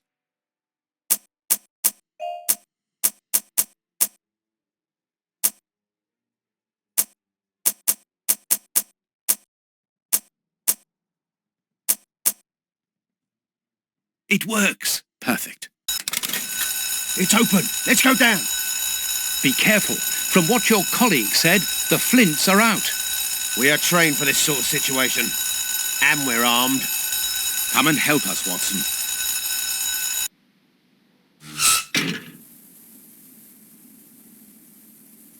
Everything is back to normal. Thank you for your help, gentlemen. It was a pleasure. But where is O'Sullivan? He's no longer here. He must have gone out through the visitor's entrance.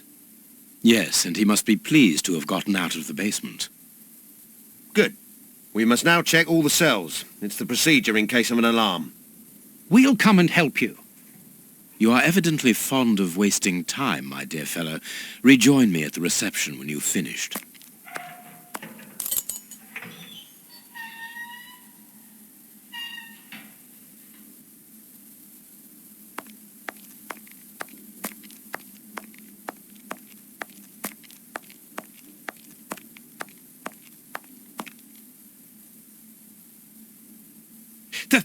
The grate is open. This is alarming. He's fine where he is, under the cover, still. How can he sleep with all this noise? I'll admit it's not normal. Perhaps the smoke has poisoned him. I had better take a look. Be careful, Doctor. He is dangerous.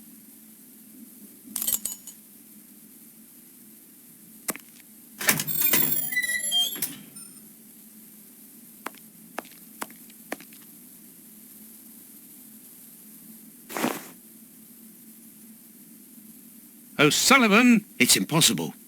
He was with us only a few moments ago. Or else... Or else it wasn't O'Sullivan. My God, he's escaped. The rat killer has escaped.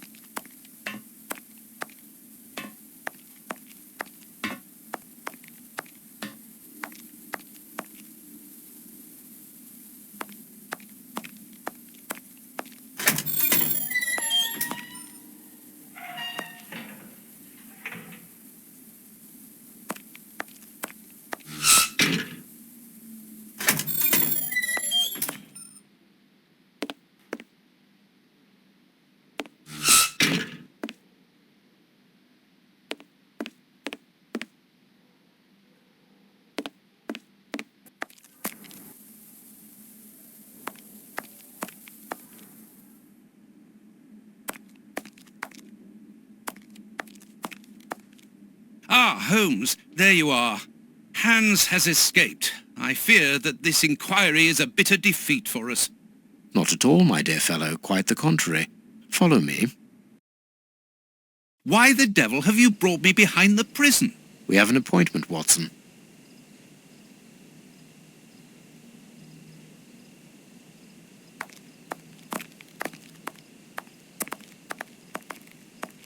Look who is waiting for us.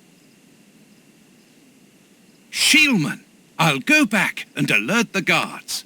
Calm down. He's harmless. But what is he doing here? Why hasn't he run away? Because I asked him not to. Are you telling me that you helped him to escape? Quite so, as he wouldn't have been able to do so alone. But how? And why? He's a dangerous madman. Holmes, you've made me an accomplice in this escape. You owe me some explanation. And you will have them, but my priority for the moment is to remove our new friend to a safe place. I won't be long, but I must go alone. I'll rejoin you later. Just give me your next destination. Very well. I suppose you know what you're doing. How could you doubt it? Here, take the notes. They will help you when you write up the account of our visit to Westgate. So, where do I find you?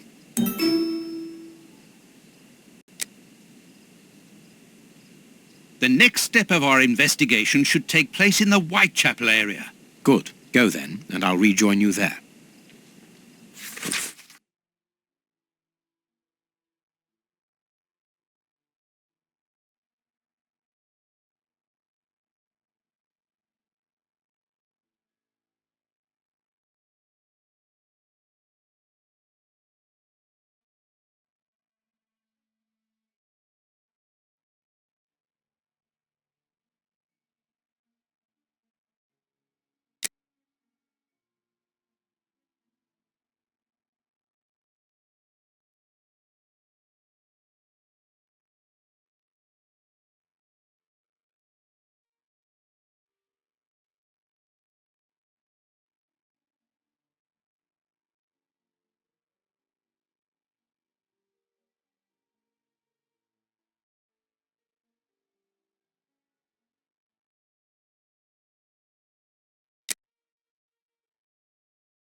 Here we are in the heart of Whitechapel.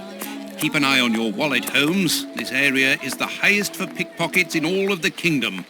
Don't worry about my wallet, Watson. It would be easier to move Big Ben than to steal from me. Or to borrow a shilling from you. Amusing, Watson. Really very amusing. Can we move on to more serious matters? I'm listening, Holmes.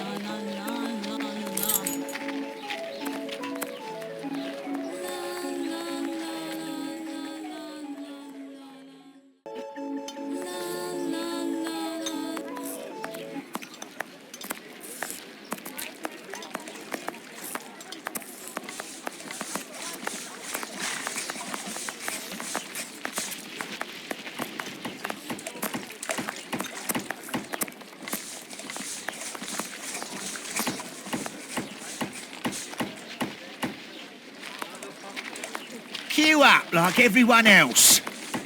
They'll only hire the first one anyway.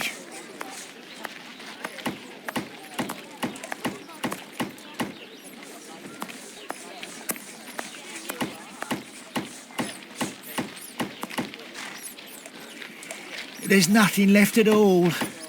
I have to close. Oh, what misery.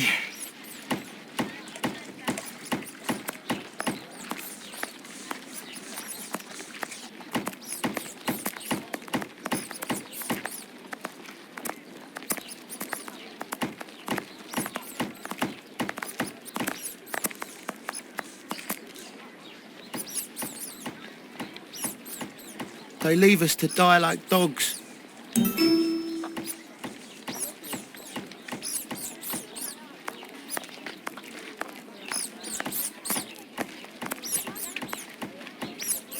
My husband can't pay the rent. We've got nowhere to go.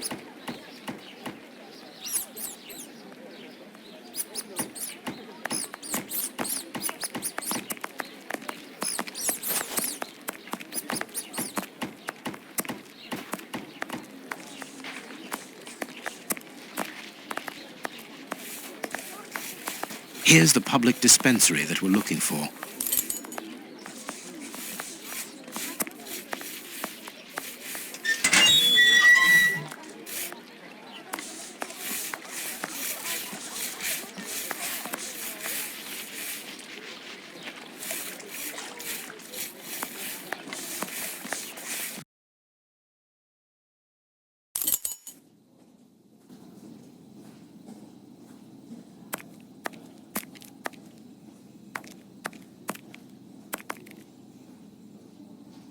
Good day. Please excuse us. Oh, Grant, is it you?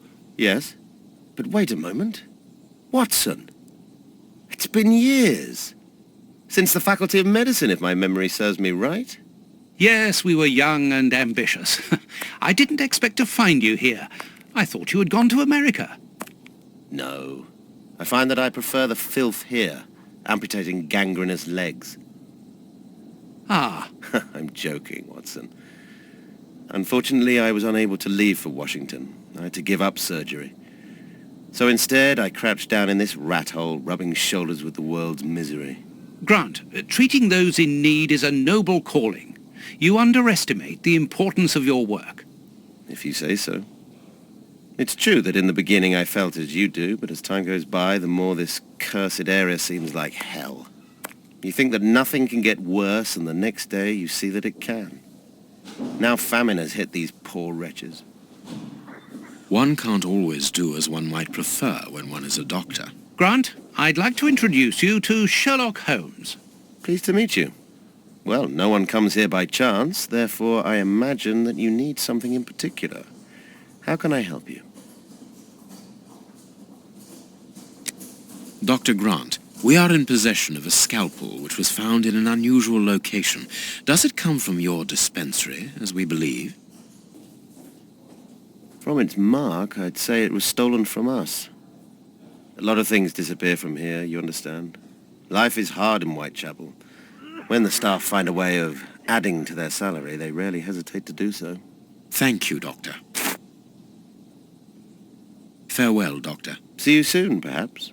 And take care of yourself.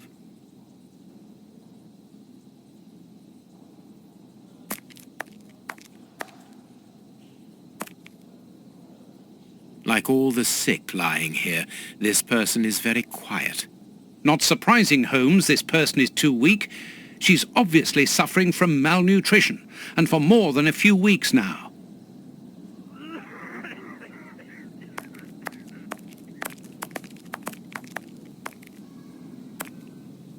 Like all the sick lying here, this person is very quiet. Not surprising, Holmes, this person is too weak. She's obviously suffering from malnutrition, and for more than a few weeks now.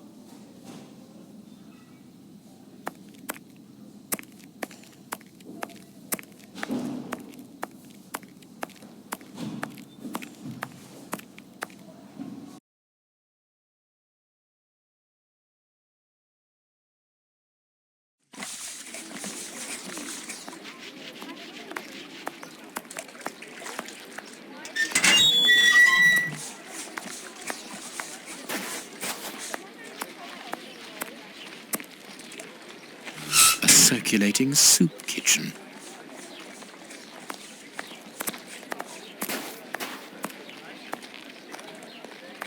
Oi, oi! We're giving out free soup after Mass, right here. Don't hesitate. Come get yours. All thanks to Prince Woodville's kind generosity. A ticket for a hot bowl of bacon soup. Excuse me, my good fellow. You don't look like the needy. We're not here for the soup, we're merely passing through. But I would like to commend you for your good charity. Ah, it's the Prince of Woodville who's the charitable one. All I'm doing is filling the bowls. For the first time ever in this area, someone's thinking of the poor people here. Look around you. At every street corner, you'll find someone giving out soup just like me.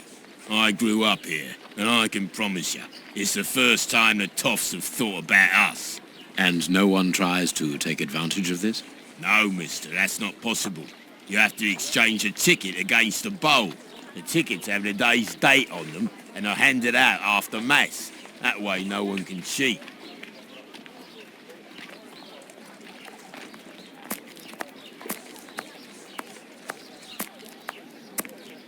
Holmes, the man from the soup kitchen isn't only in voluntary service. Look. A money game.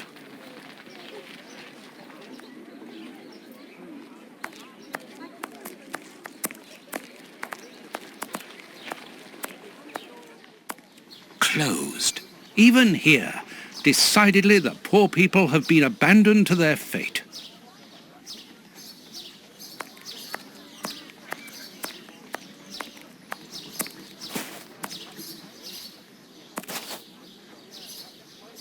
Buy my flowers, my lord, for your dear departed.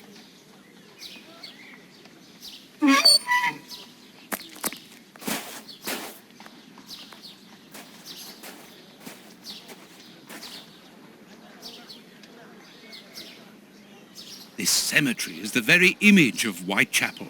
Sinister, frightening, and ill-kept. What a terrible place for one's final rest. At least hunger no longer gnaws at them.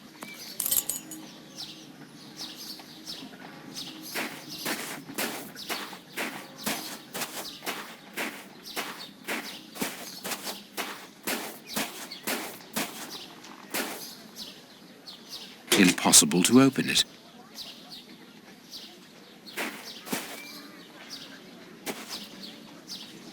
Let us see if the elements analysed in Baker Street and this cemetery have something in common.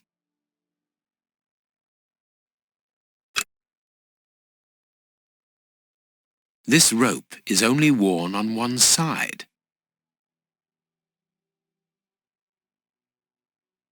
This rope is only worn on one side. The rope used to tie up the Bishop of Knightsbridge came from this cemetery. It is only worn on the one side because it is used to lower coffins into graves.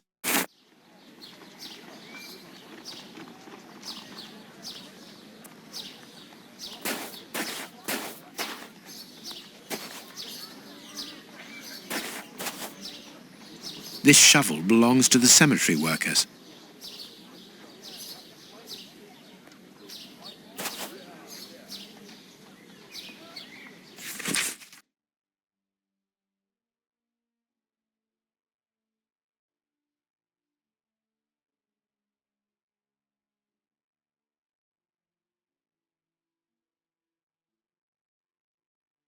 A leaflet for the soup kitchen.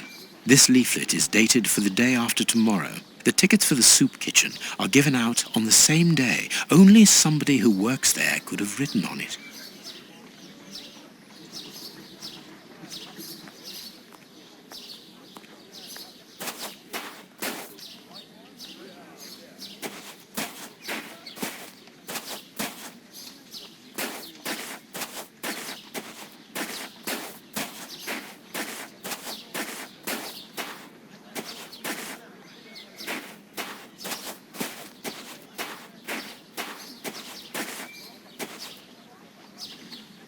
Let us see if the elements analysed in Baker Street and this cemetery have something in common.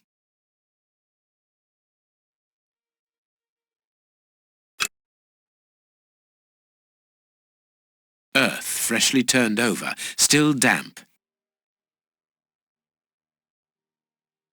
Black and damp earth.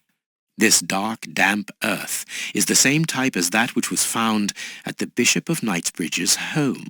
It came from a grave, then. What a lovely thought.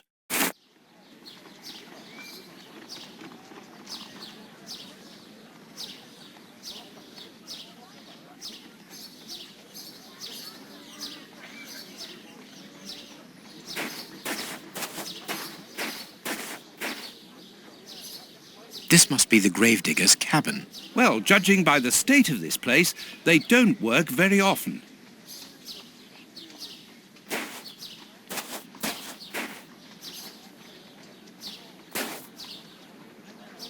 Let us see if the elements analysed in Baker Street and this cemetery have something in common.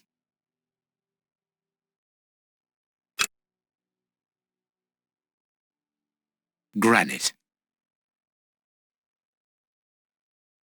Black paint.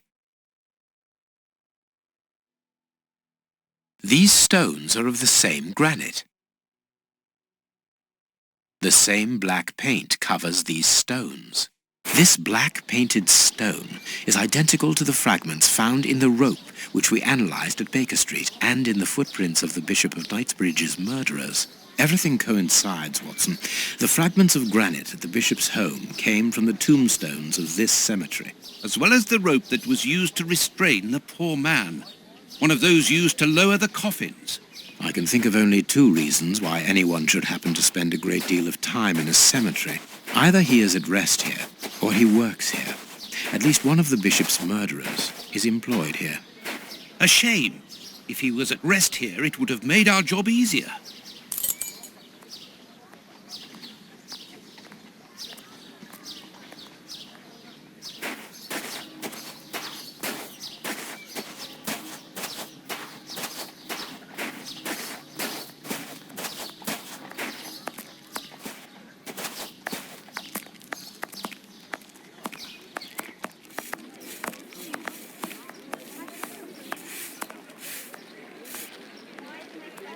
Aren't you going to leave me alone? Can't you see I'm busy? A bowl of good bacon soup isn't for you, gentlemen. We're looking for two people called Grape Ape and Kurtz. Do you know them? Can't you see I'm giving out soup?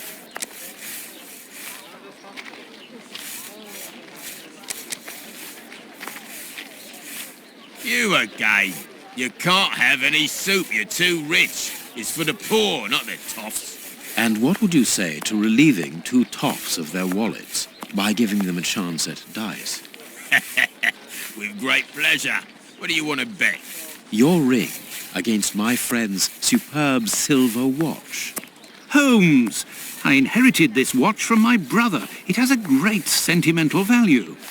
Watson, show your watch to our friend here. Done. Make yourselves at home.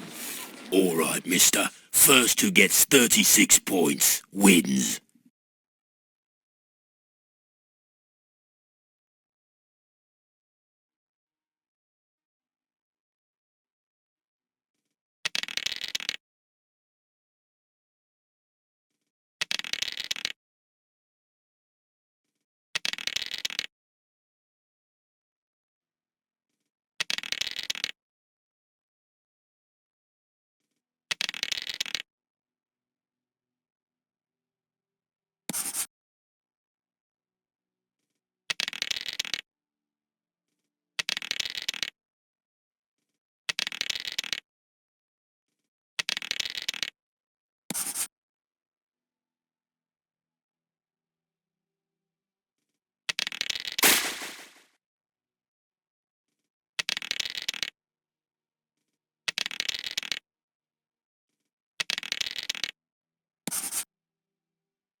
Perfect.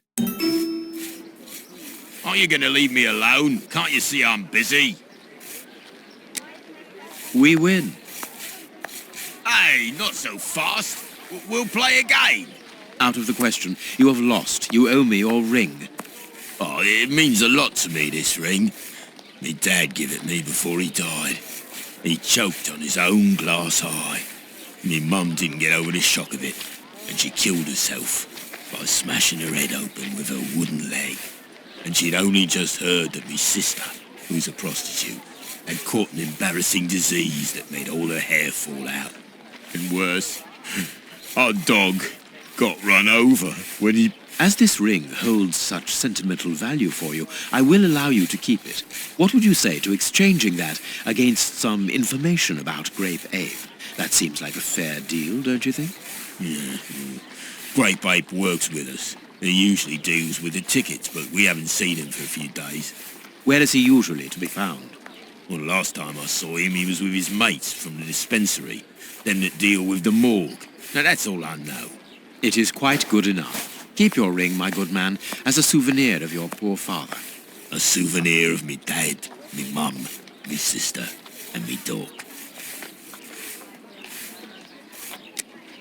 One further thing. You said that Grape Ape's friends work at the morgue. Which morgue? The morgue at the dispensary. I must say, they got a funny job. They wash the dead, dress them, cut their hair. They clean the blood off the floor, chase the rats, stamp on the cockroaches. Mister, I can tell you, I prefer giving out soup. There isn't a certain Kurtz amongst the employees? Listen, we didn't play for info about the whole city. I'm not telling you anything else. The dispensary has got its own morgue. Interesting. Well, yeah, I've just told you so. It's the one that all the undertakers prefer. Think about it. It's just next to the cemetery. Thank you, my good man. Goodbye. Yeah, goodbye, mister.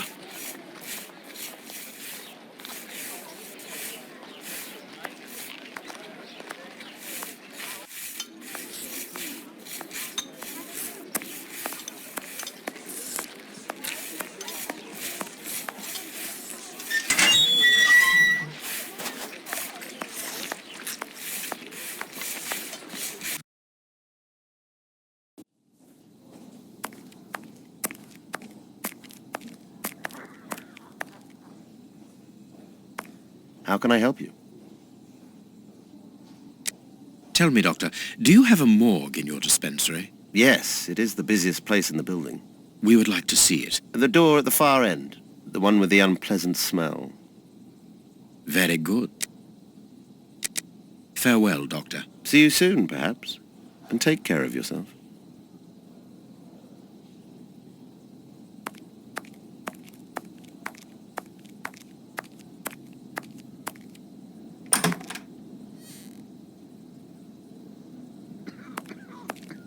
Look, Holmes. A list of the recently dead. How sad. I see names that have something in common.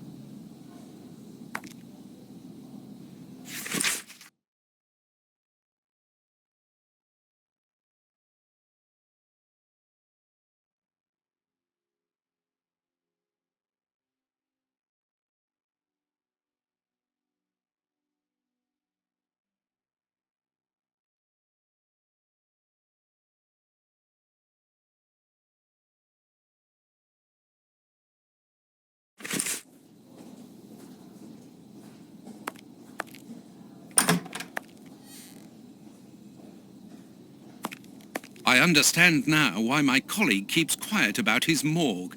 This place is a real mess. Concentrate, Watson. We must look for clues about Grape Ape's friends.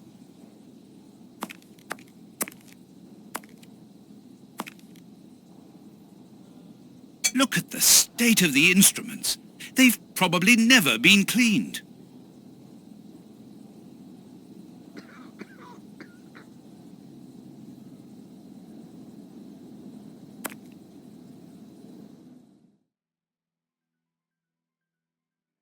This is Kurtz's overall, so he really does work at the morgue. Strange that he left his overall here.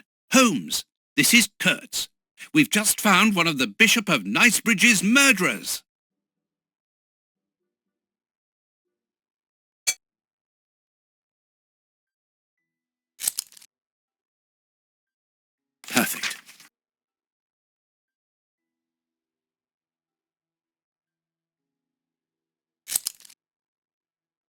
2 keys.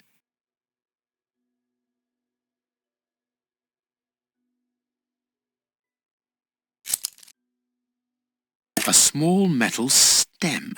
Well, well, this Kurtz was carrying a lot of things.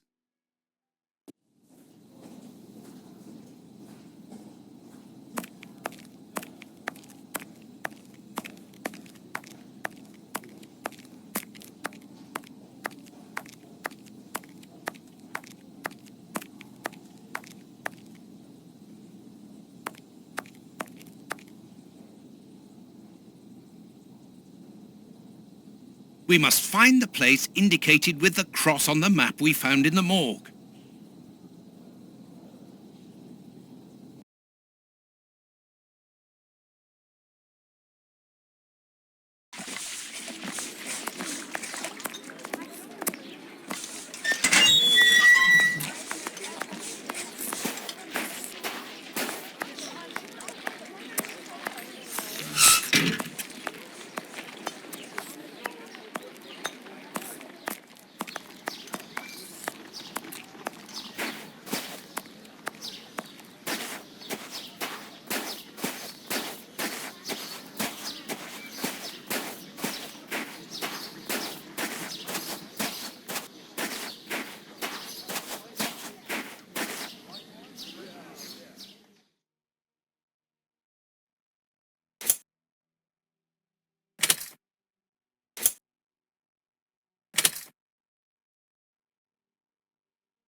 Perfect.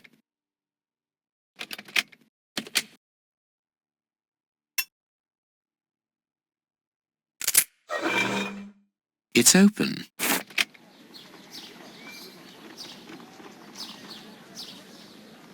Here, this hut is on the map. Let us search it from top to bottom, Watson. Oh, what a jumble.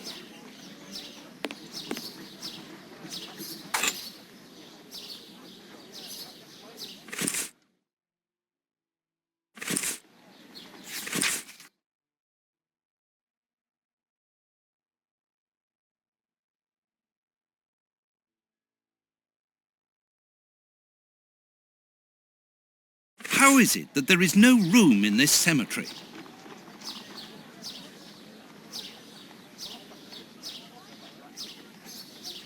Impossible to open it.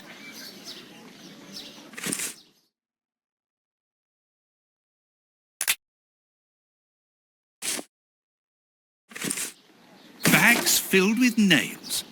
There are a lot of them. Well, really. I can see a large crack. I'll need something thin. I can see a large crack. I'll need something thin.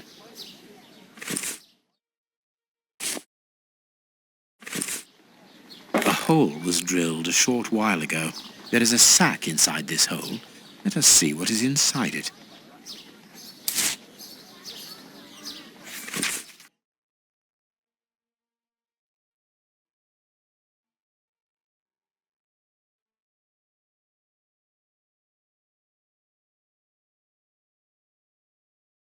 We are making headway. How do we know what this means? This message confirms that we are on the right track. Valuable objects? But what are they doing here?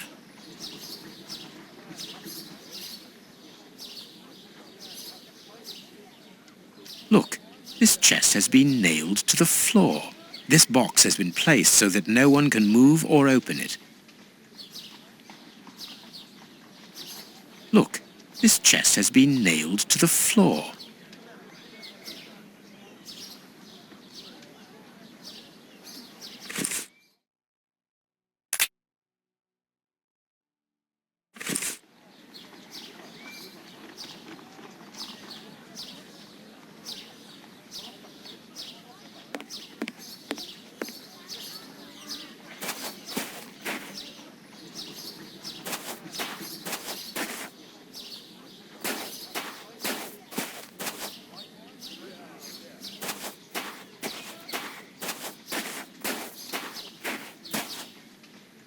Here is our tree.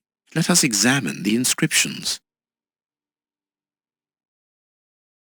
Sally and John. This design was the last to be done. Sally and John is engraved here as a symbol of their love.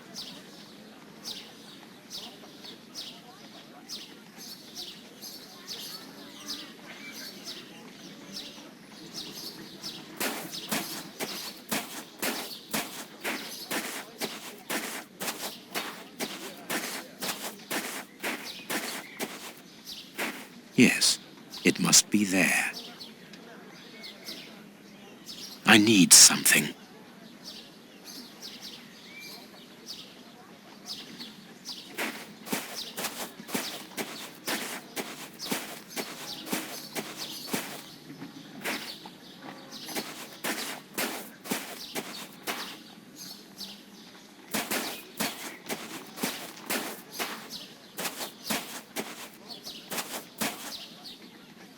This shovel belongs to the cemetery workers. You frighten me, Holmes.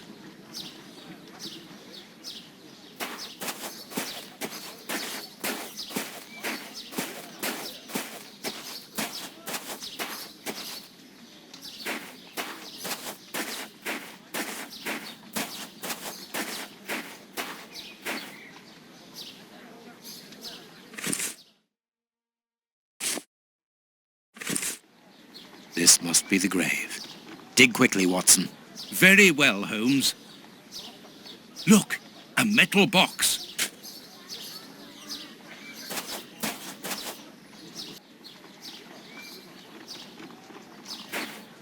The lock on this box is rather sophisticated. This box comes from a bank. The criminals must have held on to it after a hold-up.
There we are. It is simplicity itself.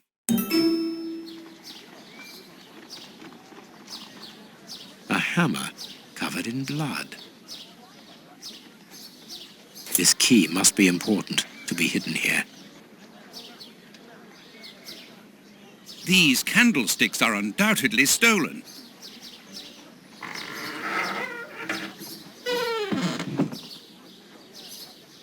Holmes, there is someone in that hut.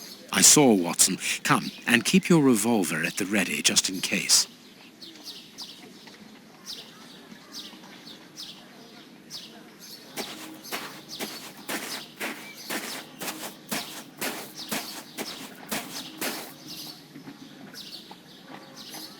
Open up.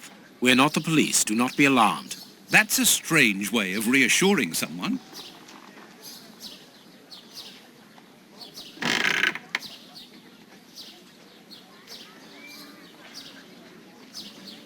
Holmes, they are children. My God, one of them is hurt. What do you want? Don't come any closer. Are you the police? Don't be afraid. I am a doctor. I'm going to look at your friend's wound. Wait, Watson. I've got some questions to ask these children. This is urgent, Holmes. In this filthy place, the risk of infection is very high, and the wound could get worse with every second lost. The immediate danger for these children is not so much the wound as Mr. Fletcher. Who? Look at the wound, Watson. It's thin and precise. It was made by a sharp, well-kept blade. Any other blade, less well-kept, would have torn the tissue around it, and its size would be irregular. So what does that imply? In this area, who would take such great care with a blade? A butcher, of course. And the only butcher in the area is Samuel Fletcher, who at this moment is replacing a window that has been forced open. He's a man to hold grudges, as anyone around here will tell you. The children are in danger. A man as skillful with a knife as a butcher, and with a bad reputation to match, could easily strike a fatal blow by cutting the child's jugular. If he hasn't done it, it's surely because these little thieves broke into his shop at night to steal a piece of meat. The poor lighting in this area saved them. I can assure you that Mr. Fletcher has spent the day trying to trace these children, and if he finds them, wounds will be the least of their problems. That's true. What do you want? Don't let the butcher find us.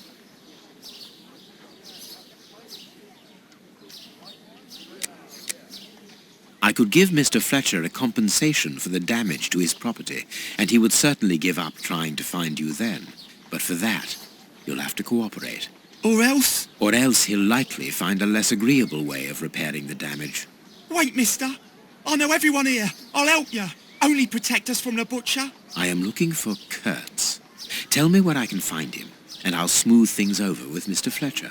Everyone here knows Kurtz. He's the worst person in the area. We call him the Colonel because he fought against the Zulus in Africa. He got chucked out the army because he's completely crackers. He lives at number 8 Batty Street. Good. Watson, see to the wound. Then we will settle the problem between these young men and Mr. Fletcher.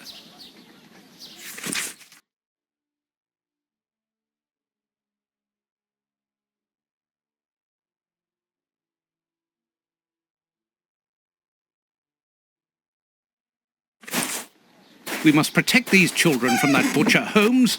It won't be necessary. I've had dealings with Samuel Fletcher before now. He's not the monster I've made him out to be.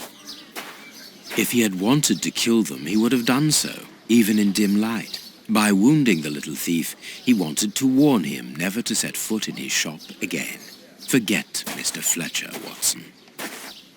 You mean you lied to frighten those poor children?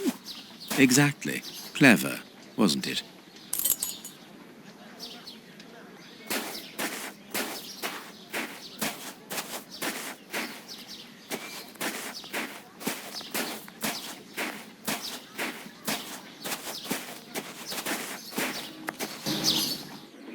Well, mister, that's a mighty fine outfit you're wearing there. You stand out like a sore thumb, and that's no lie.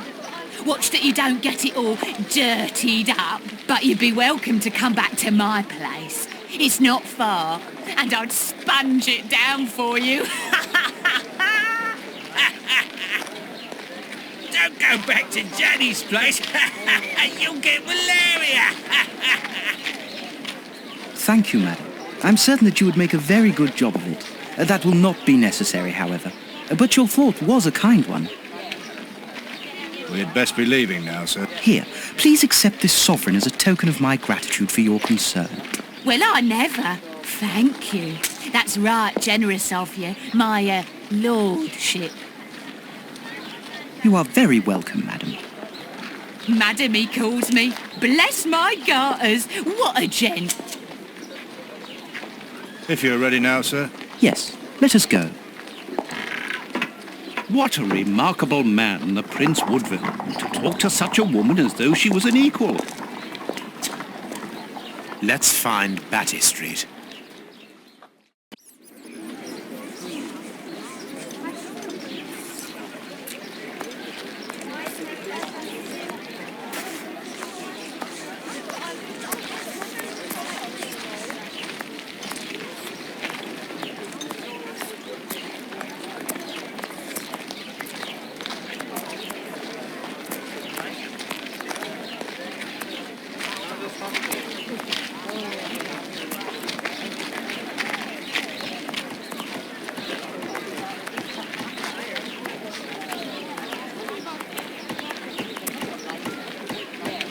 Sorry, the market is closed. There's no more produce.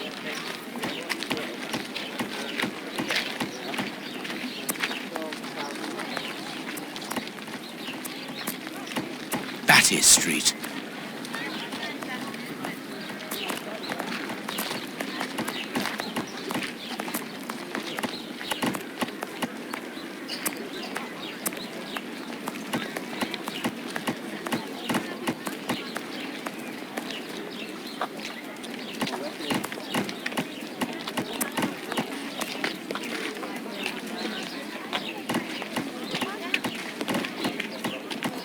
Closed.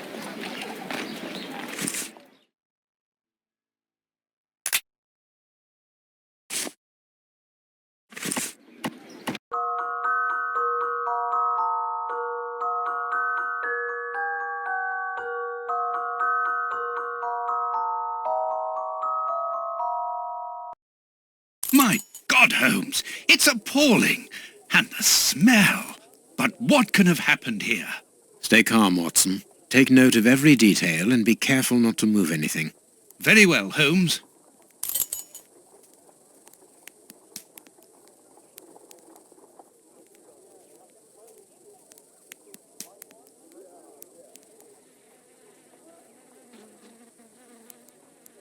This bandage is a day or two old, no more.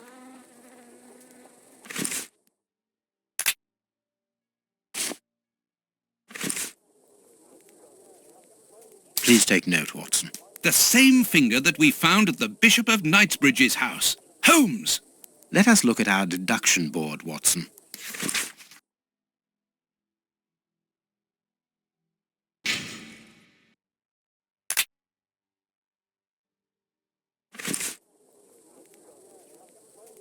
What terrible wounds! The dogs must have been rabid. It is a dog bite. I can see the tooth marks. Only a dog could inflict so deep a wound, but it appears that the wound was gnawed at afterwards.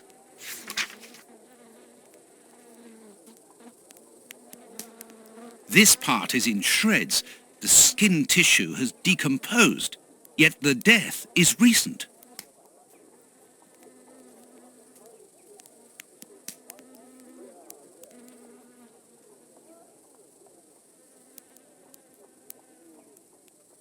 Size 9. Hobnail boots like those worn by labourers. Size 9. Hobnail boots like those worn by labourers. What a horrible wound!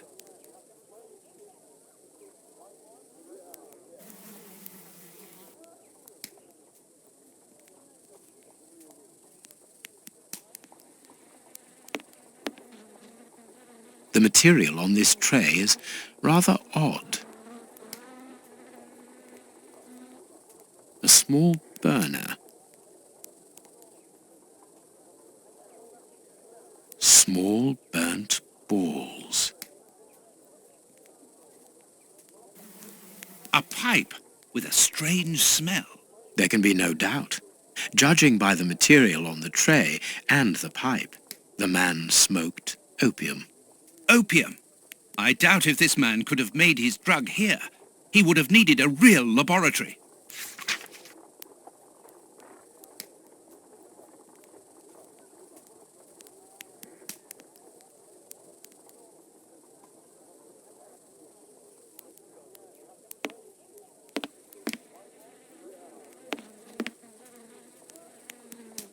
The dog's bowl is empty.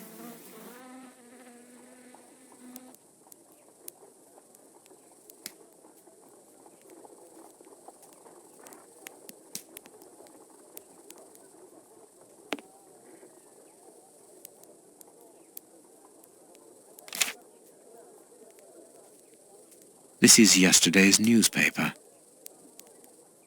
Someone wrapped some meat up in this newspaper. The blood is still fresh. Someone brought food for the dogs, probably just before the fight broke out. And just after they had been fed, they attacked a man to eat him. Incredible. Grapes! What are they doing there?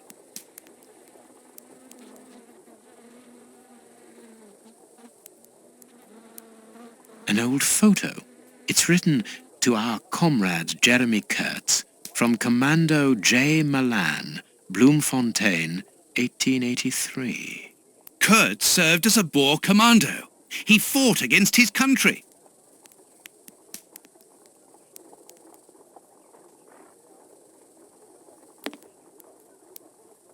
A military badge of the 58th Infantry Regiment of Her Majesty, and a letter stipulating Kurtz's exclusion from the unit. He served in 1881. At that time, the regiment served in South Africa. Kurtz was in the Boer War. A newspaper covering the war in South Africa. Kurtz must have been following the war with some interest. The Boer War is abominable, and it still rages.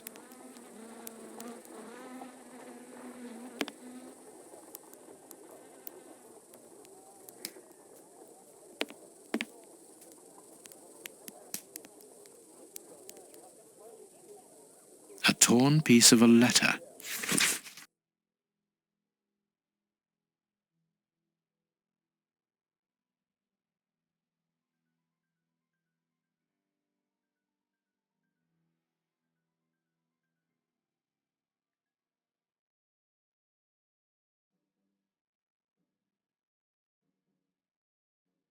It seems to be a letter of dismissal. Apparently our friend Kurtz served in both camps in South Africa and was never a colonel, but that doesn't surprise me. A traitor, deserter, and a false colonel. What a charming gentleman.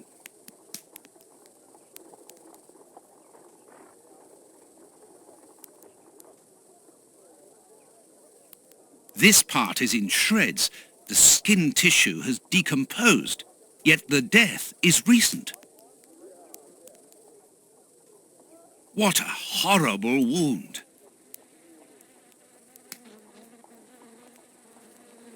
The skin was deeply torn.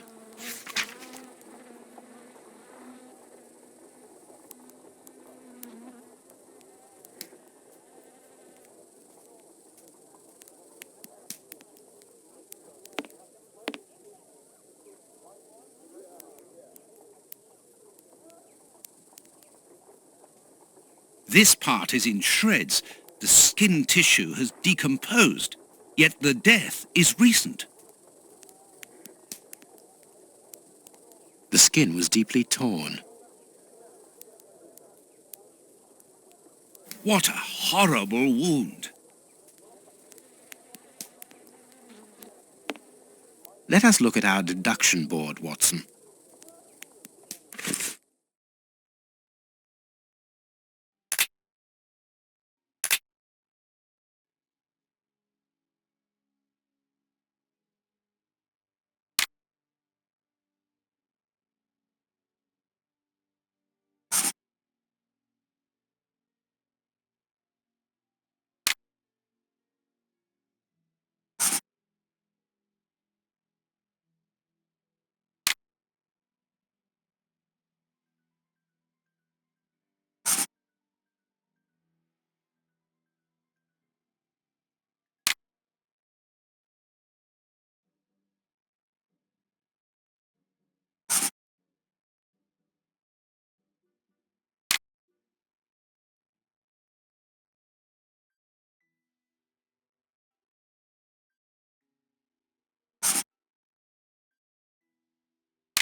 My deduction chart is incomplete, Holmes.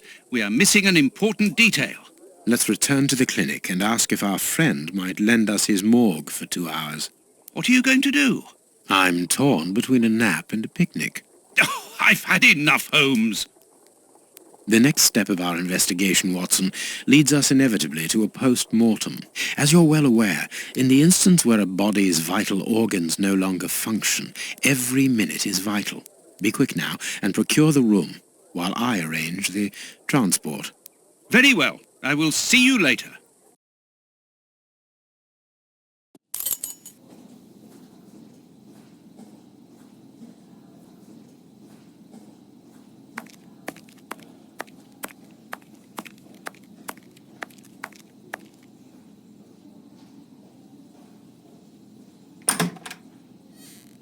Ah, Grant, you are still here.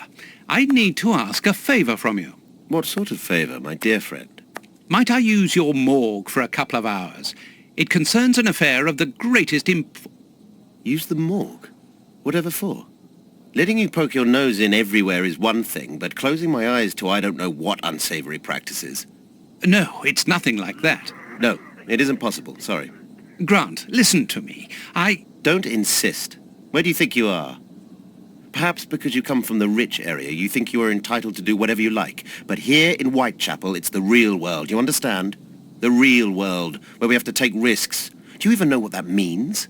And this shabby health centre where I've been stagnating for years, it's a public establishment under my authority, for whatever that's worth. I'm responsible for it. Responsible, do you understand? Of course I understand, Grant. Good. I understand, first and foremost, that you are a coward. What? A coward, I said, sitting on your backside behind a desk for years, complaining about your fate without even trying to change a single thing about it. I won't allow you. And you dare to talk to me about risks? I, who was wounded in Afghanistan while in Her Majesty's service, and who, for a great many years, has taken part in some of the most dangerous criminal investigations the country has ever known. But as for being responsible, as you call it, it begins with doing your job properly, particularly when one is a doctor and caring for the poorest people within our society. The real life? Ha ha! Don't make me laugh. I am a doctor too, Grant, don't forget. And I'm ashamed of my profession when I see the state of this centre. It's not my... So, your disgusting morgue, you are going to allow me to use it, dear friend, because I urgently need it for a vitally important affair that is way over your head, and whether it pleases you or not. Understood? If you want to be like that about it, do whatever you like. I wash my hands of the entire thing. That doesn't surprise me.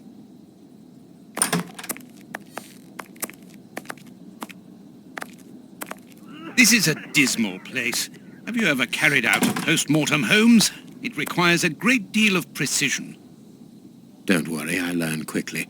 Hand me a bone saw.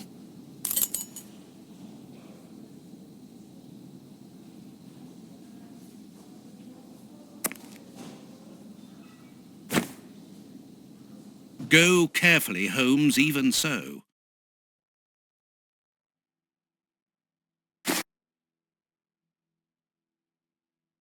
I must clean the body first. I must mark the places to cut.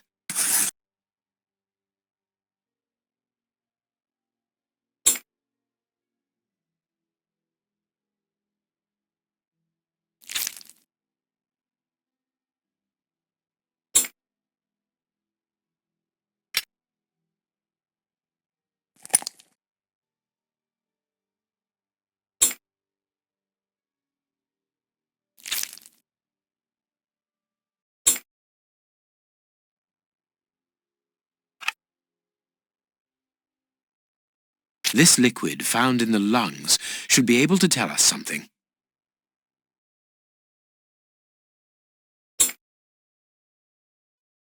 My notches are ready.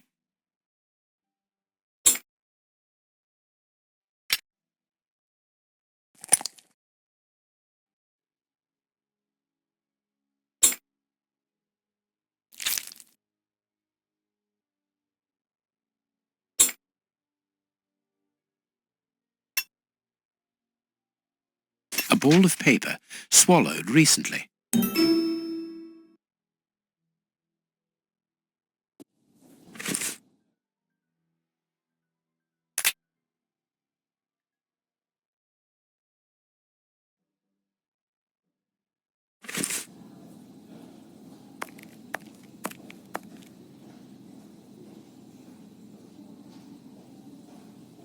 Chemistry material.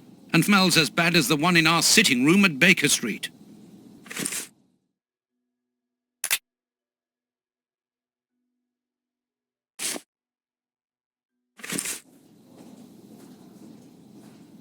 This liquid found in the lungs should be able to tell us something.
Poison, and apparently very virulent.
That was a most instructive post-mortem. This man was murdered by his accomplices because of his missing finger. I see. He was overly conspicuous, walking around with a bandaged hand, as the police would have been looking for a man with a missing finger. But how did they manage to disguise the murder by making it look like a dog attack? The post-mortem revealed the presence of poison in his system. Everything points to it being a less potent form of the poison we found in the bishop's rooms. This man died as much from the poison as from fighting against those animals. I believe this new version of the substance provokes such a rage that the victim attacks anything in his path, and in this instance it was dogs. We're dealing with sorcerers' apprentices, whose creations are ever-evolving.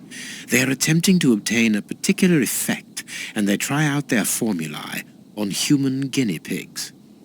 You're saying that his accomplices forced him to drink it? No, he took it himself, voluntarily. The poison wasn't to be found in his blood, but in his lungs. I also discovered numerous traces of opium. I'm beginning to see. They mixed this horrible poison with his opium, knowing that he would soon smoke it to ease the pain caused by his wound. Exactly. And such a profound knowledge of both chemistry and toxicology is uncommon. Very well. We know the reason and the manner, but we're really not any further ahead. How will we find the two other men who murdered the bishop?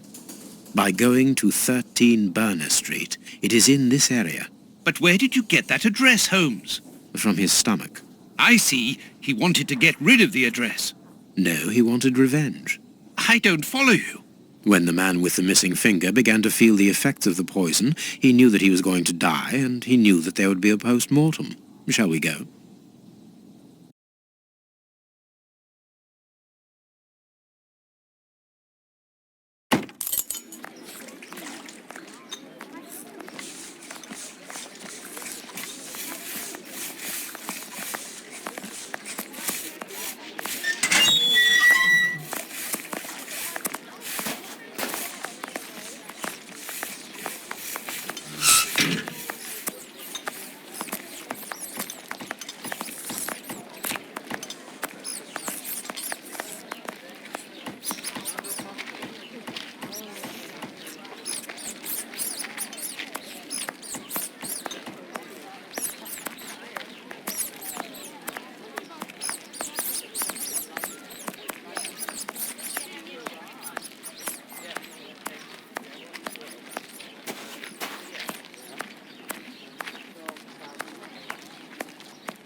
Burner Street. This sign would appear to be that of an establishment not fit for honest folk. There's our opium den, Watson. Let's go. Good day, gentlemen. Welcome. What can I do for you? One of your regular clients looked within himself to give us your address. He was very helpful. Oh, I understand. Our clients quickly become regulars. Your friend isn't with you? Sadly, no. He is tied up with his dogs. I understand. I too love dogs. Come in and make yourselves at home.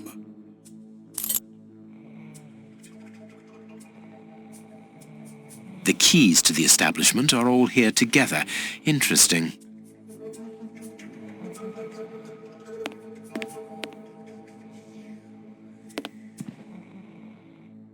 Dirty water. This bowl is used to wash smoking tools.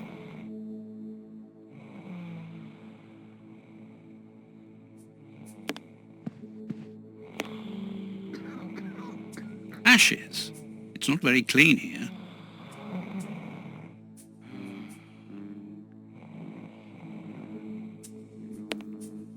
Poor devils. See, Holmes, the ravages caused by such artificial pleasure.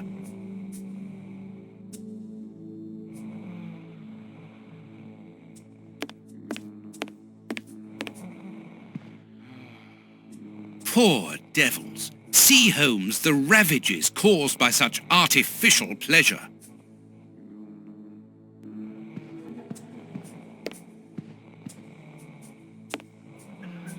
Jasmine tea, judging by the aroma.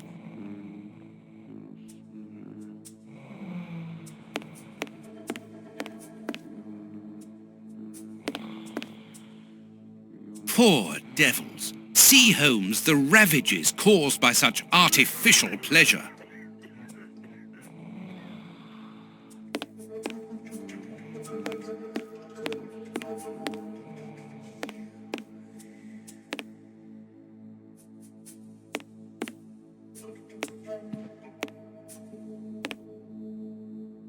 closed. A pity I don't understand Chinese.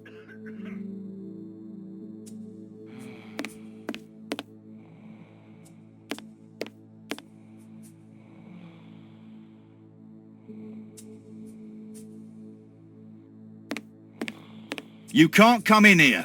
It's private. Please excuse us, sir. Well, we have searched everywhere apart from 2 rooms. One of these rooms interests me particularly. You are thinking of the guarded room, aren't you, Holmes? I am indeed, but we should not consider any confrontation with the guard. Let us be discreet and enter the adjoining room. It's locked, and it wouldn't be very discreet if we were to force it. Nevertheless, we do need to get in there. And the manager? Let us find a way of distracting his attention.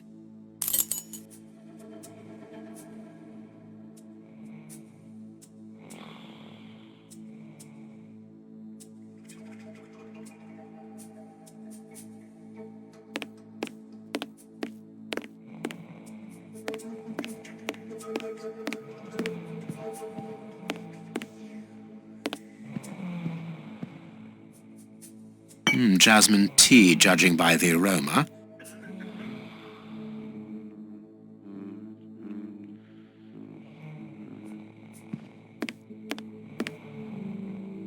Ashes. It's not very clean here. Dirty water. This bowl is used to wash smoking tools.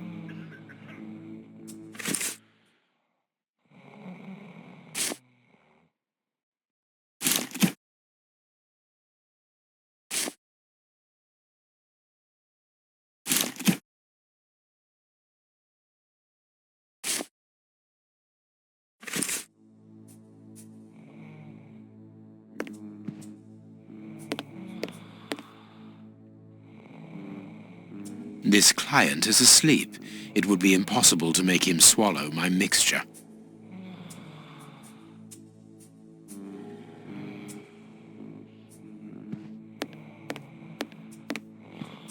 Holmes, you talked about making a client sick, but you were exaggerating. Surely you aren't going to force someone to drink... Another of our differences, my friend.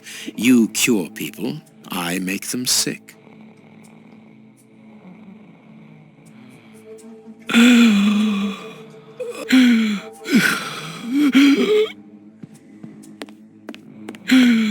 What's the matter?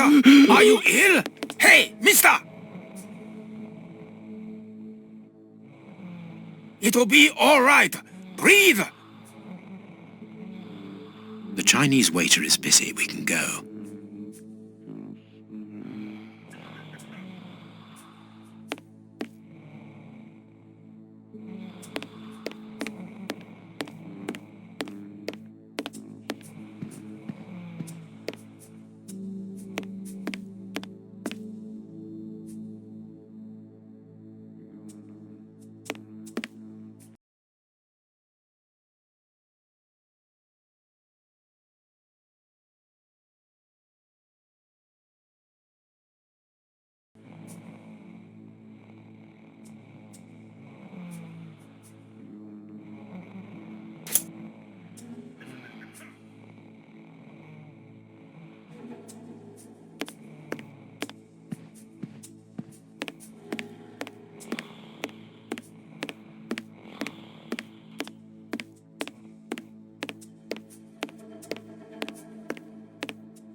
There we are. It is simplicity itself. Watson, put the key back in its place before the manager notices that it's missing. I shall be quick. I managed to return the key without being seen. Perfect. Let's go in.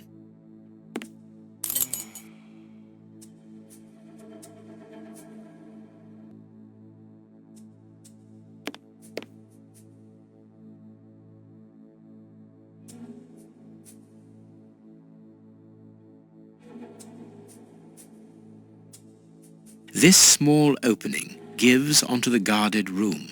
Holmes, shh, listen. Yeah, but that's different. I don't mind getting money for killing, but he was a sort of pope or something. And we didn't even get...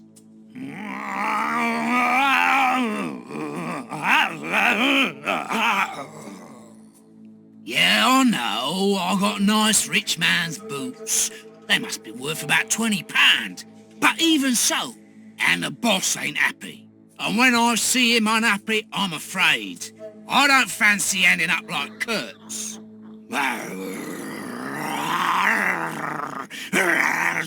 Perhaps you're right. But we'll have a chance to make up for it. We just have to get it right this time.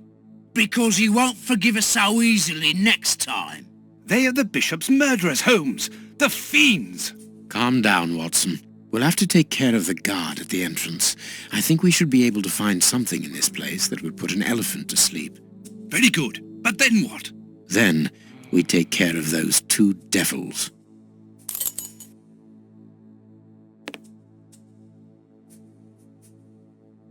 Phew! What a stink.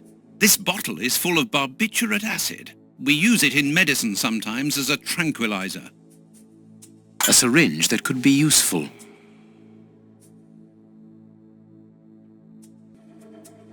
Small balls of opium. I'll take a spoonful.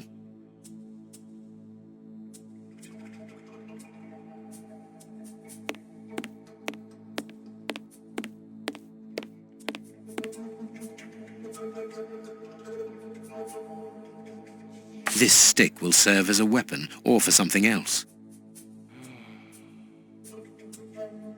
This billhook is very thin and solid. A ventilation window.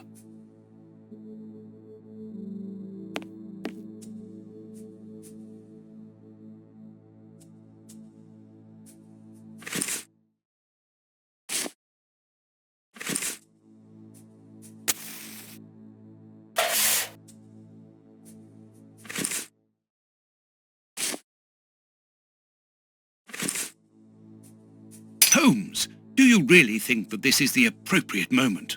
Don't worry, Watson. My mind only requires stimulation when it is unoccupied. That is not the case at the moment. I am merely heating these opium balls to obtain a liquid solution.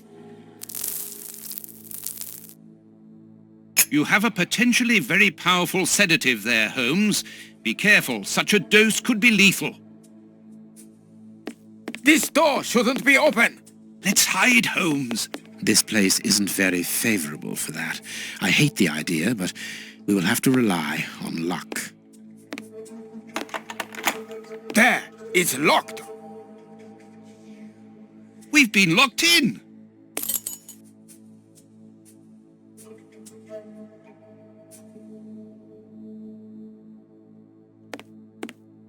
I think that window is large enough for us to squeeze through. This window is well and truly stuck. We'll have to pull it free.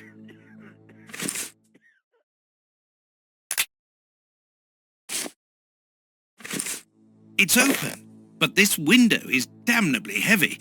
We need something to keep it wedged open.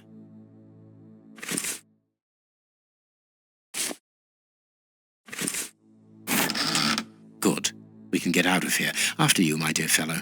Very well, Holmes.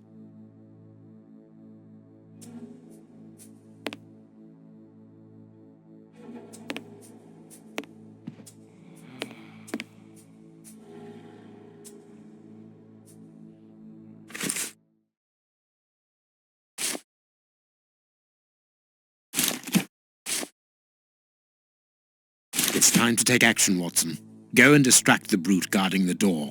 What? Why don't you do it yourself? You're an expert boxer, after all. It's not a matter of fighting. It's a matter of luring him to me. Ah, I see. I imagine that the sedative is for him. Well deduced, Watson. Do something to bring the guard towards me. Good luck, Watson.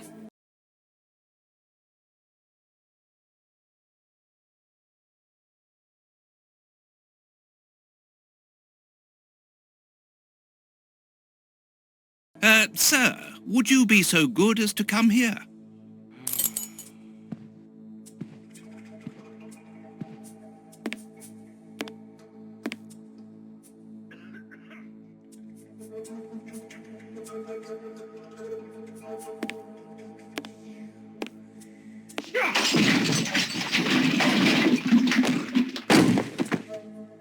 You again? I've already told you that there's nothing to see here. Understood?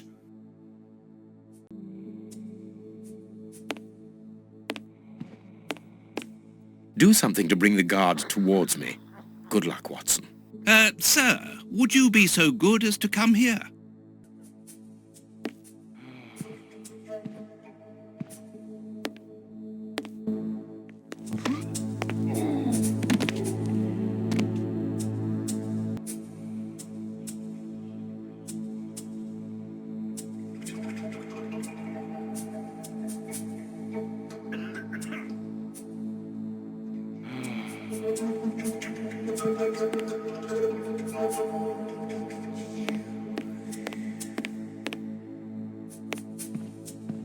No, not that way. We must take them by surprise.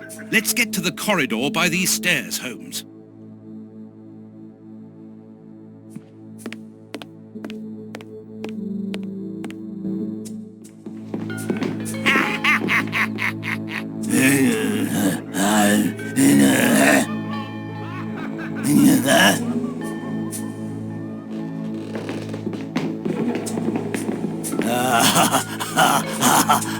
Holmes, what on earth are you doing?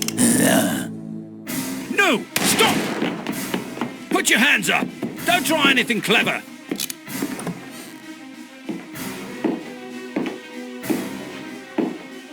You're under arrest. Take them away. So be it. Come, Watson. Let us go.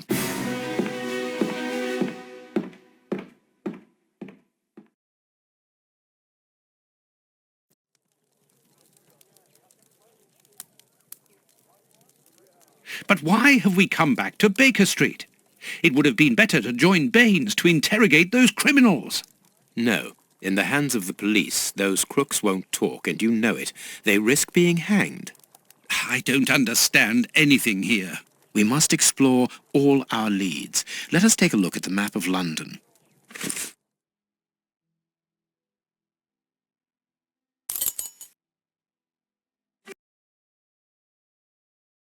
We have arrived. The bishop's nephew lives here? Yes, he rents a ground floor room.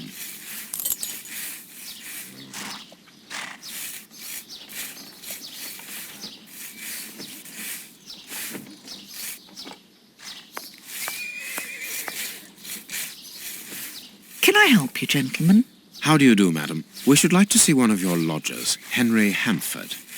Well, he's away. And you must understand, I don't open my door to strangers, especially with all these prowlers about. That is the reason for our visit. You're the police? No, Henry is a friend of ours. He expressed his concern to us about these intruders. We're here at his request. I'm not surprised. Mr. Henry, while he might seem strange at first, is a thoughtful and kind man. He must have noticed how worried I've been. Why, just this morning some of my washing was stolen, and I'm sure it was those ones who took it. It seems like the best place to start our investigation.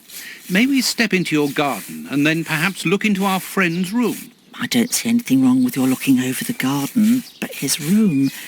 You understand, he didn't warn me. I understand. What should we do next, Holmes? Let's have a look in the garden.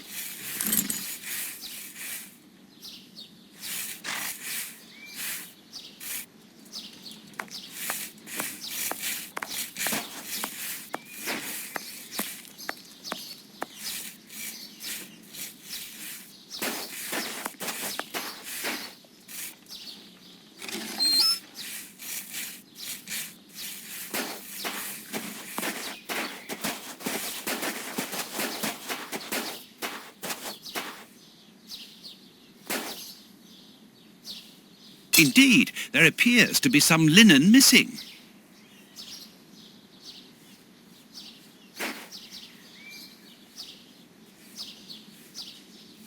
There should be a spade here.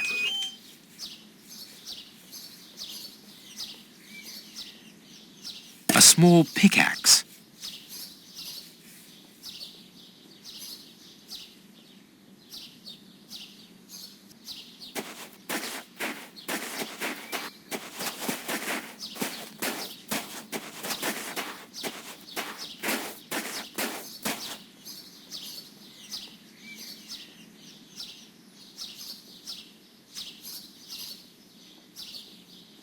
Tins of food tied to one another. The wire seems long enough. They look to me as though they're rudimentary traps used to indicate the presence of intruders. Oh, what a jumble!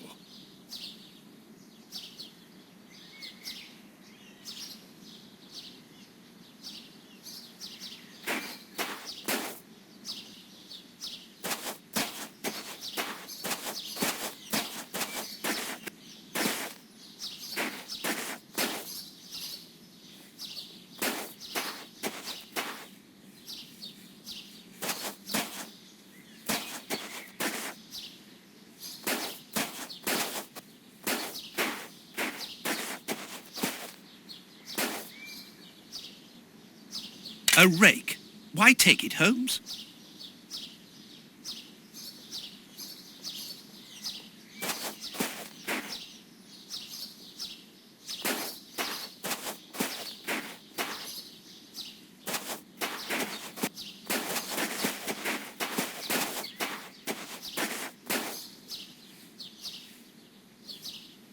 There is something interesting here.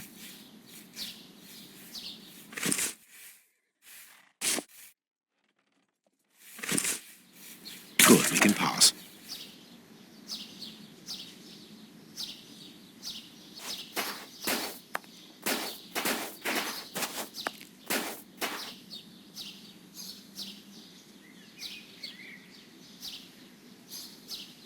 The remains of a small meal. Someone has stayed here rather a long time. This newspaper is 4 days old. The bishop's nephew was being watched long before his uncle's murder.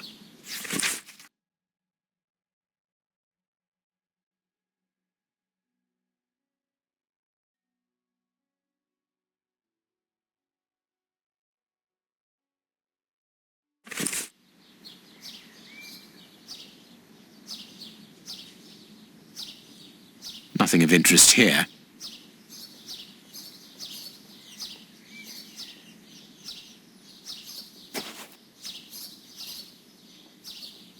It is just as I thought. Here's an ideal view of Henry's room.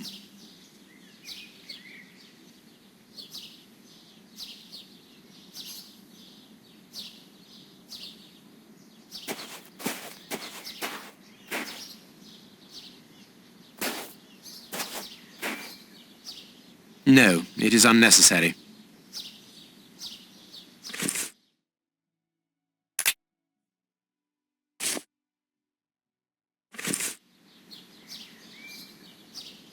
This clothing is torn. The man who stole it must have caught it on a tree when he stood upon the fence. And at the moment when he jumped, he left this jacket in the tree.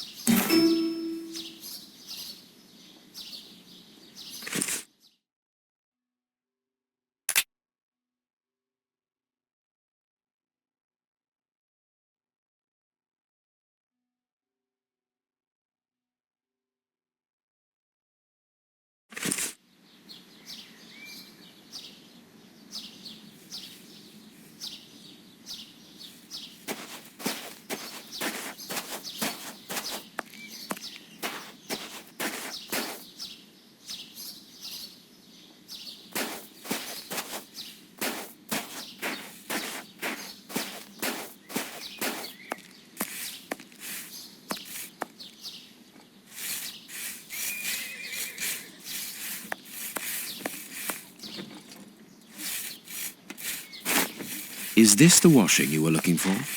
Oh, yes, that's it. Where did you find it? On the ground, doubtless blown there by the wind.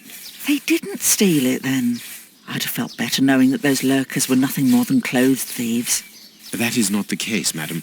This affair seems to be rather more serious than that. It appears that these intruders were spying on Henry. Now, please, let us see his room. Gracious me, whatever next? Come in. Take the first door on the left. It's open. He never locks it. Never? No, never. Well, you know him. He doesn't do things like everyone else. He lives in a world of his own. When did you see him last? Did he say anything to you? Yesterday morning. He just muttered a few words. I can't always understand what he's saying. When he does talk, that is. I can ask him a question, but he just stares off somewhere. The floor, the ceiling, as if I wasn't there. At first I found it strange, but I've gotten used to it. Yes, I know exactly what you mean. He's sometimes nervous too, isn't he? Oh yes, as soon as anything upsets him. Even when he's alone in his room he gets cross. And then the next second he is standing stock still. He stares off into space and calms down again as fast as he became angry.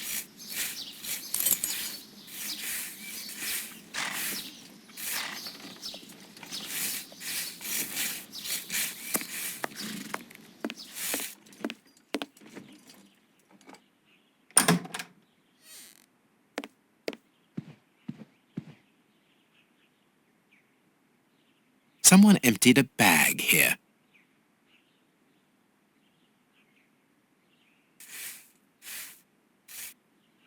He got his scarf out, but he forgot to take it.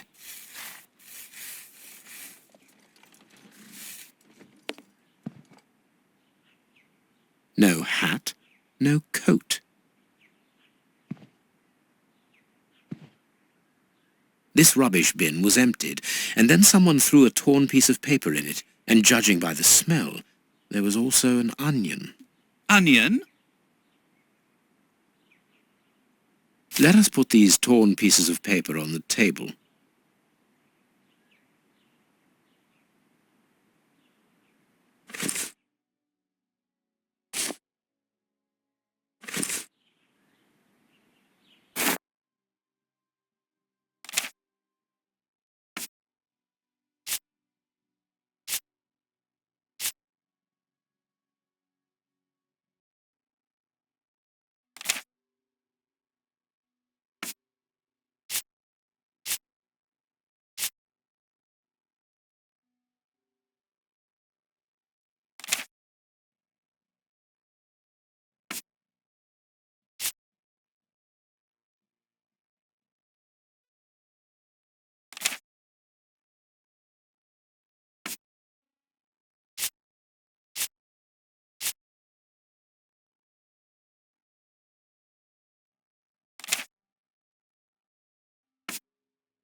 Both sides of the paper are blank. All this for nothing, Holmes. Perhaps not, Watson. What is this strange installation?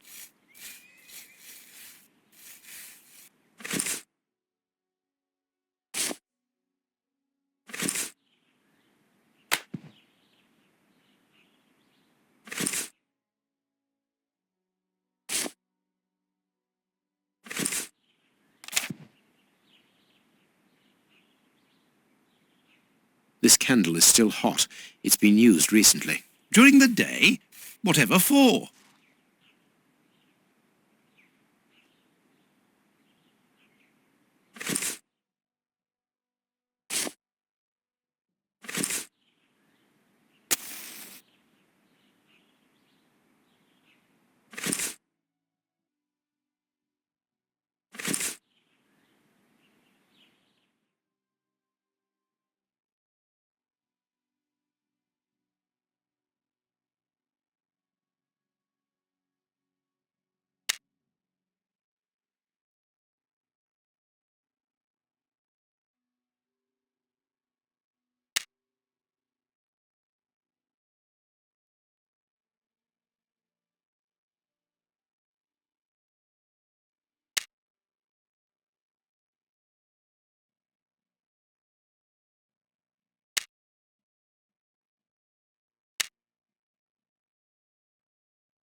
The address of a dock on the Thames.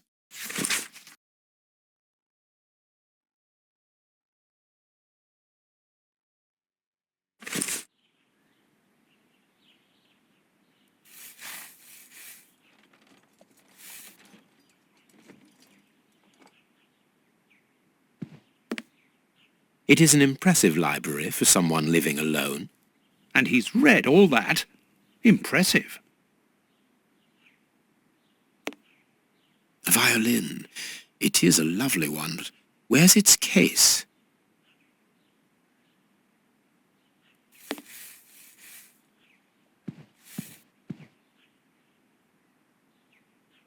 There is something interesting here.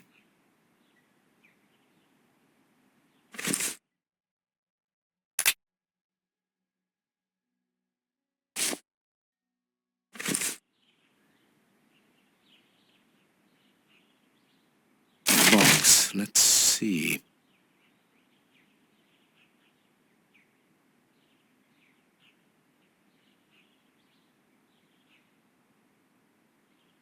There is something interesting here.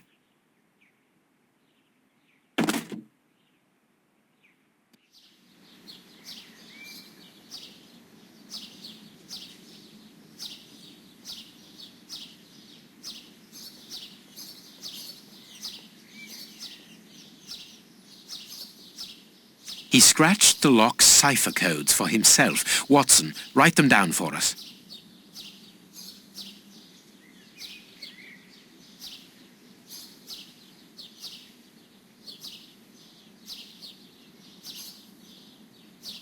It is noted.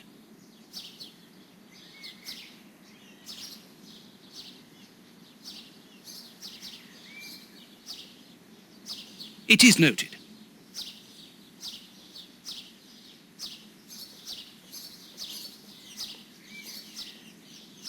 I have noted down everything.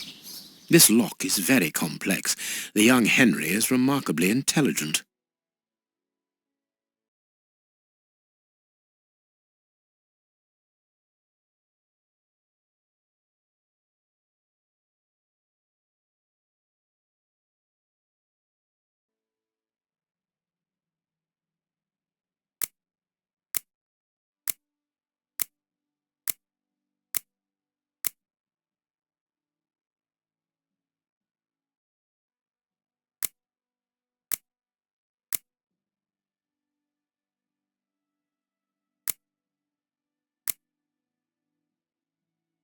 Empty.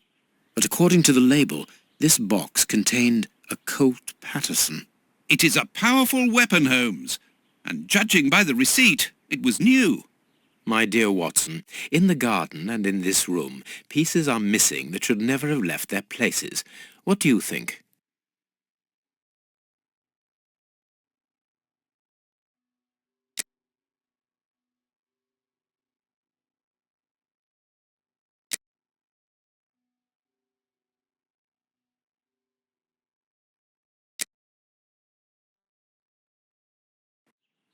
Quick, Watson, there's not a moment to lose. Go and thank that charming lady while I try to recapture our new friend.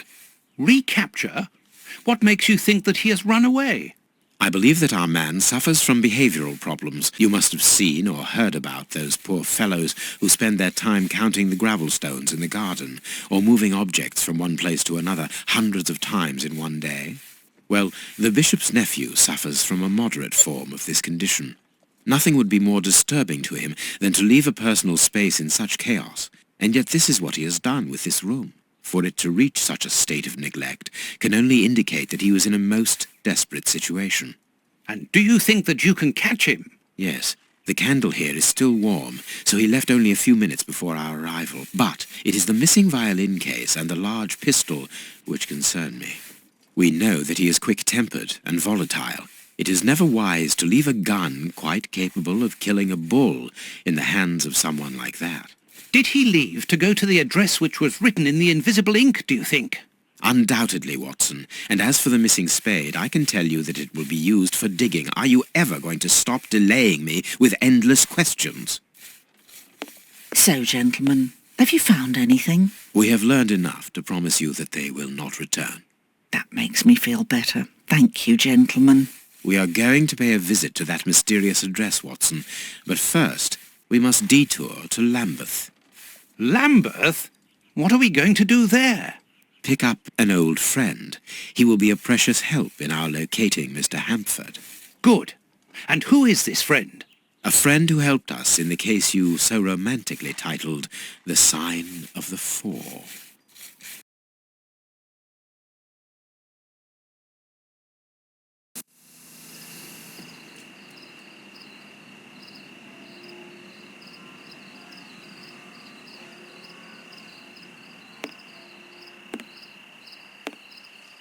Here we are at the address that the nephew took such care to hide.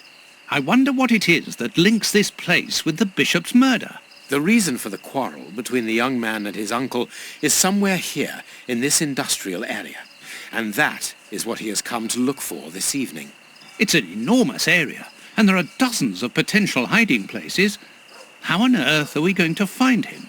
The old dog Toby is the best sleuth hound in town. If the extraordinary Mr. Hampford is here, Toby will find him without any doubt. But I've rarely seen such an old dog. Do you really trust his sense of smell, Holmes? Absolutely. Besides, you are going to follow him. Take the bark and go around that disused factory. If the nephew wishes to run away, he can do so only through there. If you find him, hold on to him until I rejoin you. Very well. Get ready, Watson. Let the battle commence. Toby's sense of smell is legendary, but he needs to know what he is looking for. Search, Toby. Search. Here's a good dog.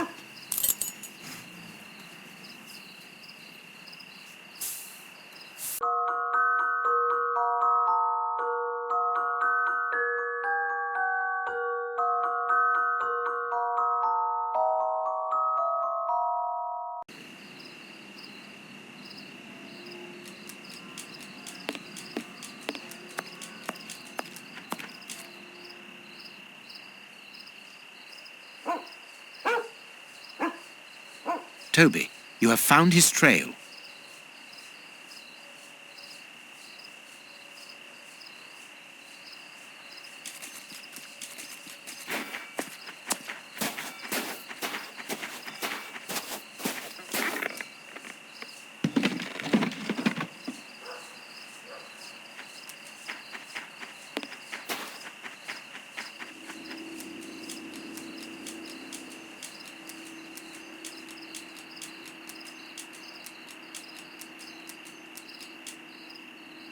I don't think he came here for a drink.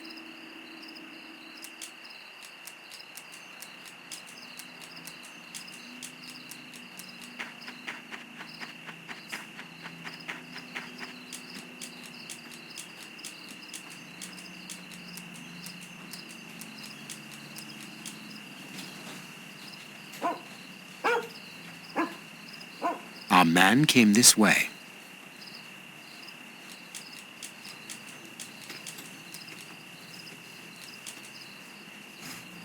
Nothing of interest here.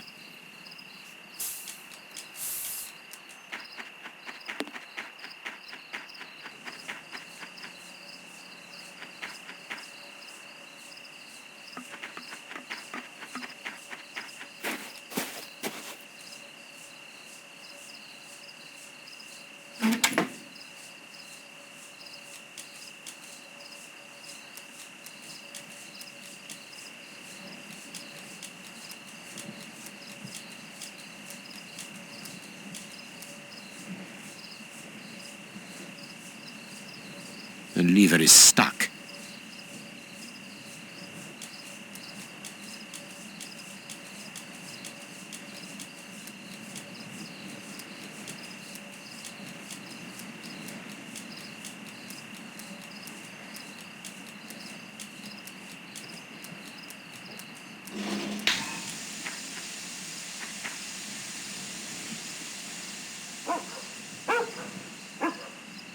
Our man came this way.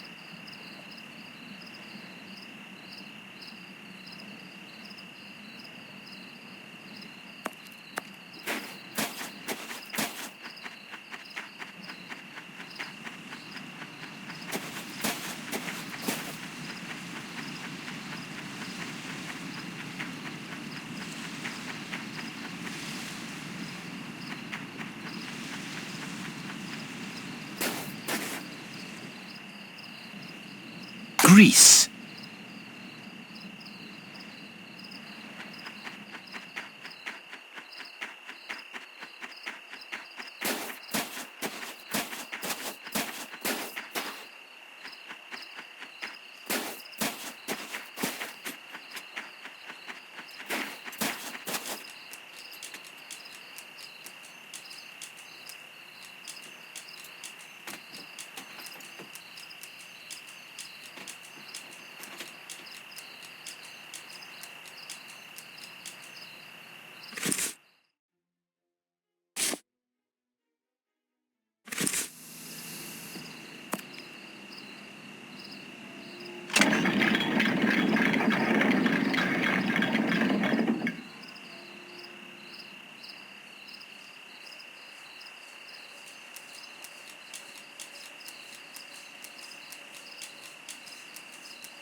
Good dog, Toby.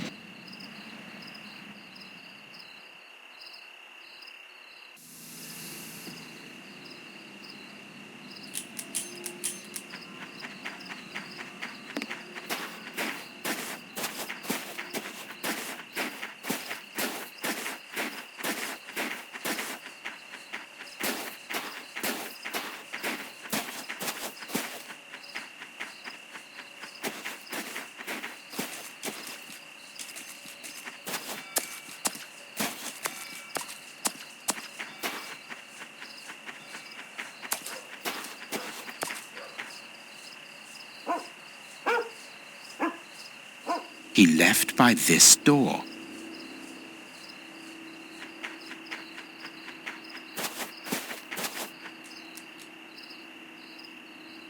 Locked from the inside.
Well done, Toby.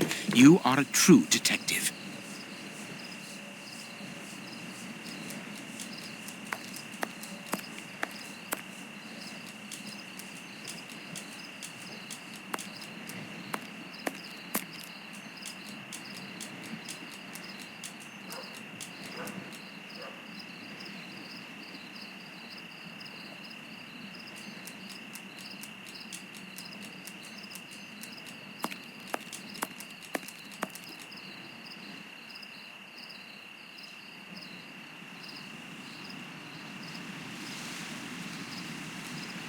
Some ice picks are missing.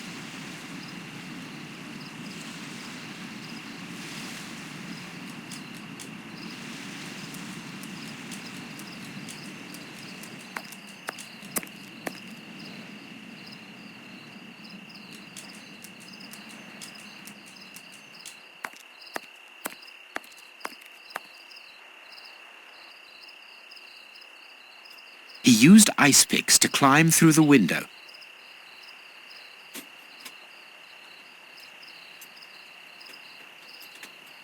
The door is locked, but we can force it.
He took the gaff here and cut a piece of fire hose.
Our man must be on the other side of the gate.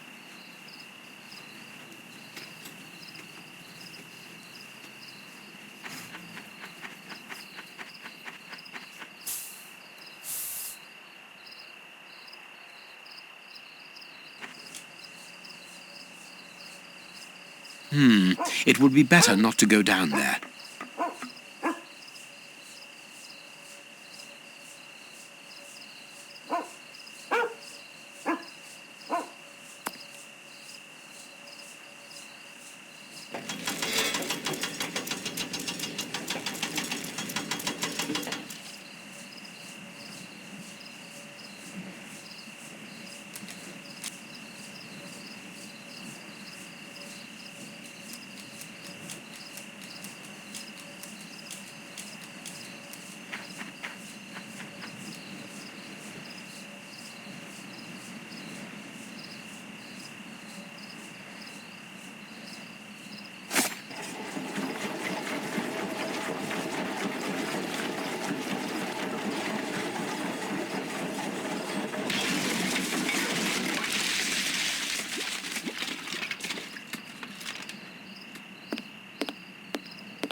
Locked from the inside.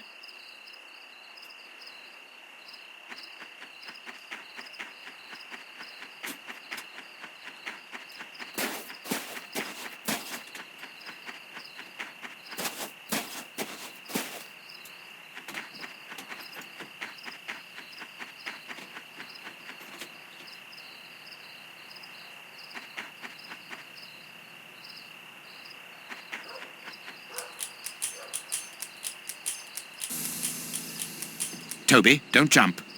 Let us find another way in.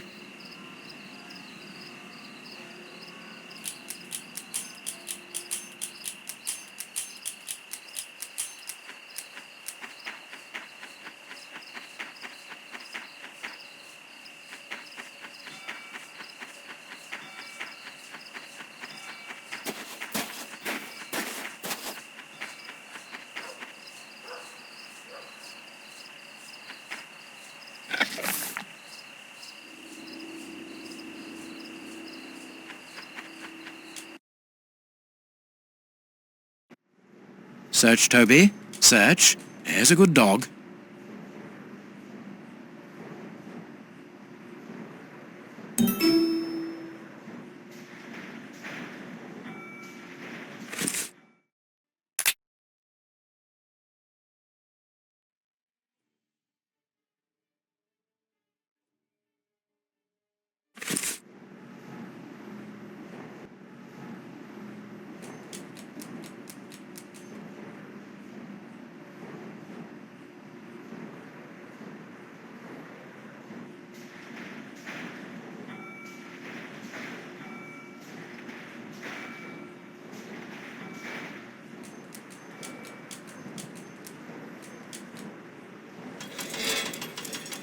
Now I can go down.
Aren't you too old for this, Toby?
Safe here.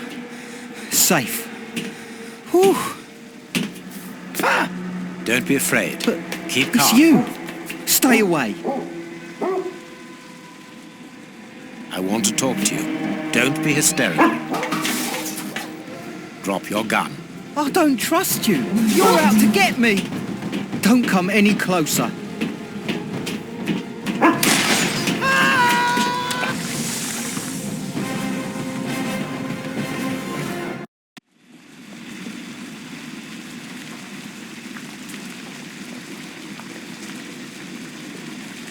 The poor man. What a dreadful end. He has definitely gone. But why was he afraid of you? He was terrified when he saw you. He must have mistaken me for someone else. Let's go. We have nothing more to do here. We have been running around all night, Holmes, and I've had enough. And that poor young man. Let's find a police station and... There's no question of calling the police, is that understood? Instead, let us see how we might continue our investigation. Very well, Holmes. Holmes, it seems that everywhere we go, there is a catastrophe. And here we are at a standstill.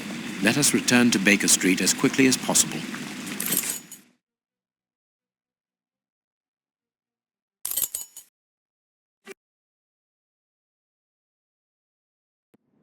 Oh, so all that for nothing.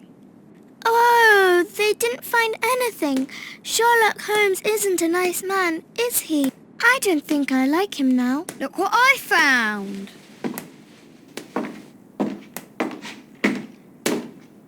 Don't do that. We don't like him, but you shouldn't hit him like that.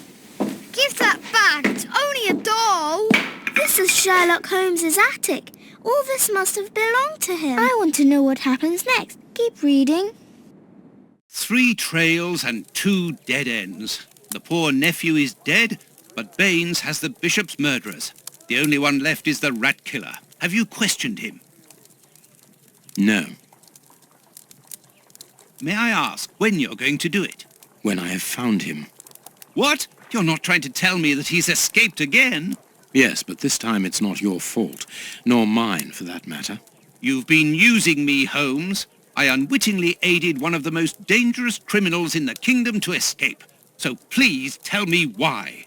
An explanation would be futile. It would only lead to further pointless questions. But do you have even the slightest notion as to where he might be hiding? Forget Hans Schielmann for the moment, Watson. Just concentrate on the fact that the bishop is on the chessboard. In any case, the news has spread like wildfire. Look at the headlines. All the papers are talking about it. And the Globe Explorer, their editors must be jumping for joy. Let the dogs bark with the pack, Watson. But how could Farley be so well informed? Look, he also mentions our visit to the opium den, and in great detail. How did he know? Let me see. Contrary to what you might think, Watson, I do not consider that all of our trails have led to dead ends. We're simply missing a common denominator, something that links them together. And our journalist's mystery informer might just be that missing link. Should we attempt to uncover his identity? It is essential that we do so. Let us examine the map. We must talk to Mr. Farley.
Find Farley's office on the map.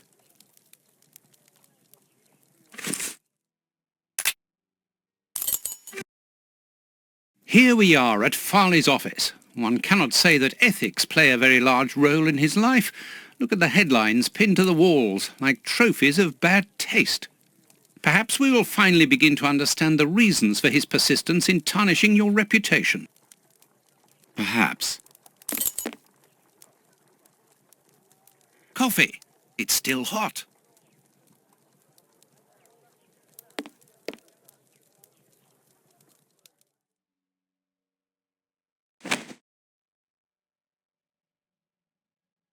A press card. Osmond Farley. It's his overcoat.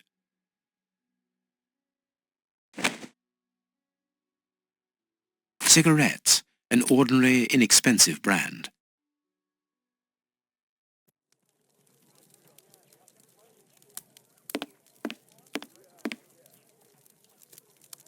This is an electric box.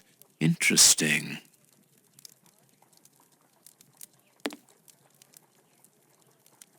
This door is locked. Is Farley afraid of being interrupted suddenly? I must go out for a while, Miss Jean. I won't be long. Ask my appointments to wait, and send this message as a matter of urgency. Mr. Osmond Farley, I presume? Messrs. Holmes and Watson. What a surprise. What is there so surprising about being visited by the targets of your slander? I never slander. I inform. You will have to accept the consequences of these articles, Mr. Farley. Those words sound like a threat, Mr. Holmes. I never threaten. I merely warn. You don't frighten me, Mr. Holmes. I know all of your little secrets. And soon all of London will find out what really hides behind the facade of the impeccable detective. Thanks to my work, the whole world will discover the true Sherlock Holmes. Gentlemen, I don't wish you a good day. What a bore! Even to the point of refusing to shake our hands. Which means that we can avoid having to wash them. Did you notice the crumbs on his jacket? He had just finished eating and his hands will be covered in grease, the same as his mouth. Slovenly habits. That's quite disgusting, Holmes. Do not be deceived, Watson. The workmanship in those tailor-made clothes indicate that he is a man who takes pride in his appearance. If Farley has left without brushing off his jacket or washing his hands, then it is because he spotted our approach and wished to avoid us at all costs. But why? We will find out by searching his office. The secretary will stop you. Please reassure me, Holmes, you don't intend upon knocking her out? Only if we exhaust every other viable alternative.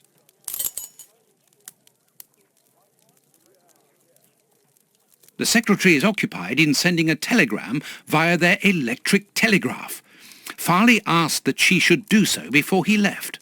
We must find a way of interrupting the transmission, which will oblige her to go to the telegraph office in Kensington. It will take her some time to get there, and if we add on the time it takes to send the telegram and then return here, we should have ample time to search the office without being disturbed. I suppose it's unnecessary to point out the illegality of this search? I'm afraid so.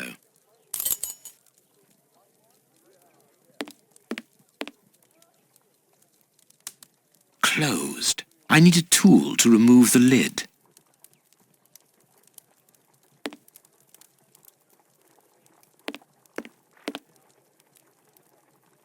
This hanger has a large iron hook.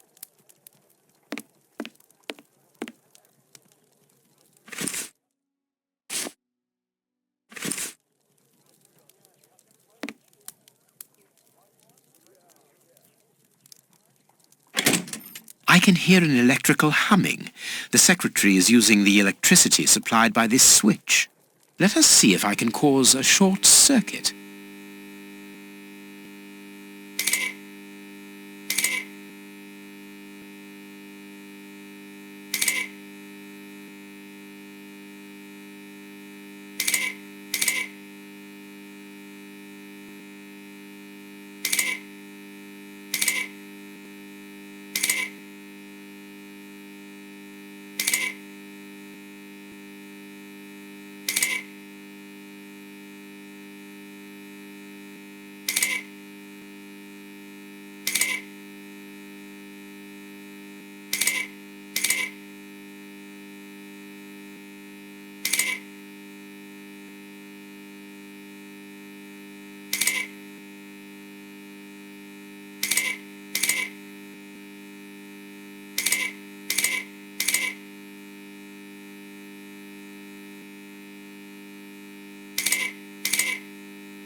There we are. It is simplicity itself. Oh, that's just too bad. Get out quickly, Watson. I'm going to hide here.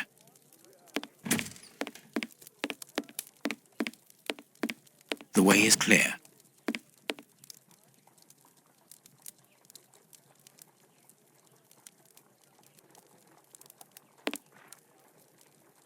Let's go, Watson.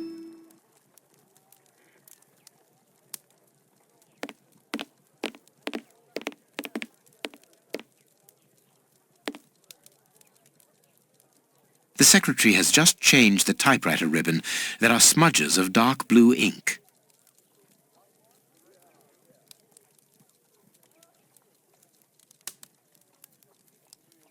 The ribbon is missing from this machine.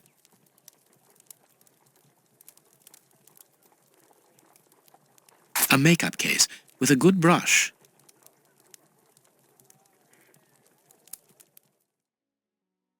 Someone has written something on a sheet of paper. There are traces of it remaining.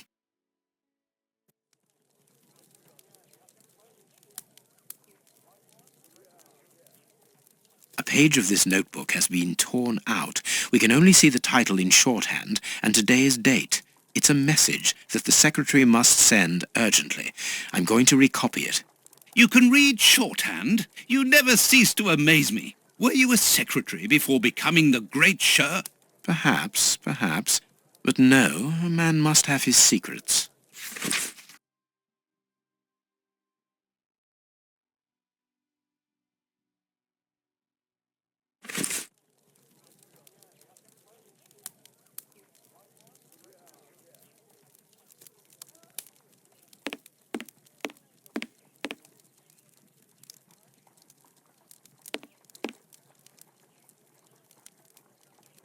key is still in the lock.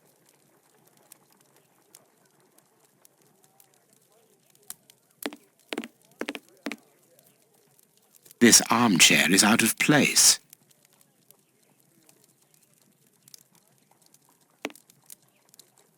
This ashtray is worth examining.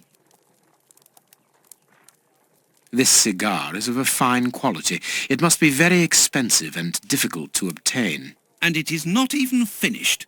What a waste. The cigar end is still hot.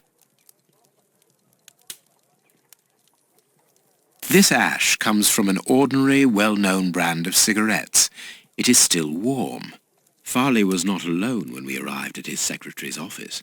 You are thinking of the owner of the cigar. Yes, the reporter smokes ordinary cigarettes. Can you smell the subtle scent of gingerbread? That is the characteristic odor of a Habano Clarissimo. Our mysterious visitor is a rich man, Watson. This category of Havanas is exorbitant, and I cannot imagine a cigar lover crushing out such a marvelous smoke before finishing it. Since we saw no one leaving the building, that must point to a secret exit somewhere. How are we going to find it? By retracing Farley's steps from the moment before we arrived. Look, this room is teeming with clues.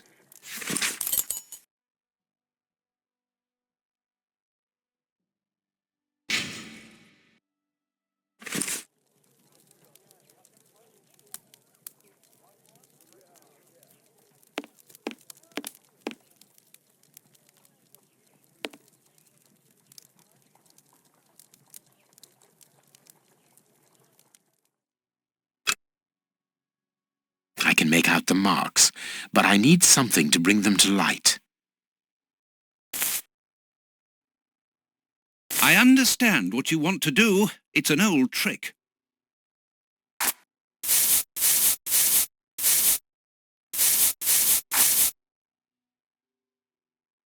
I can see what has been written. Please write it down. Very well, Holmes.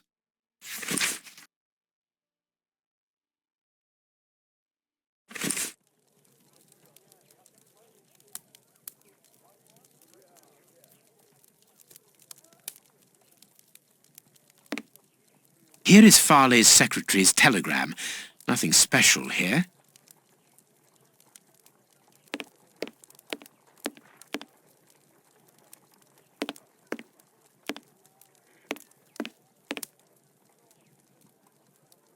Our man left his sandwich unfinished.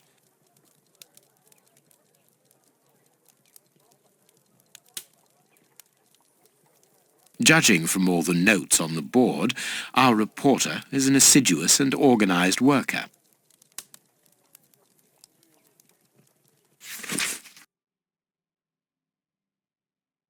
A photograph of Prince Woodville. Farley is evidently also interested in this affair.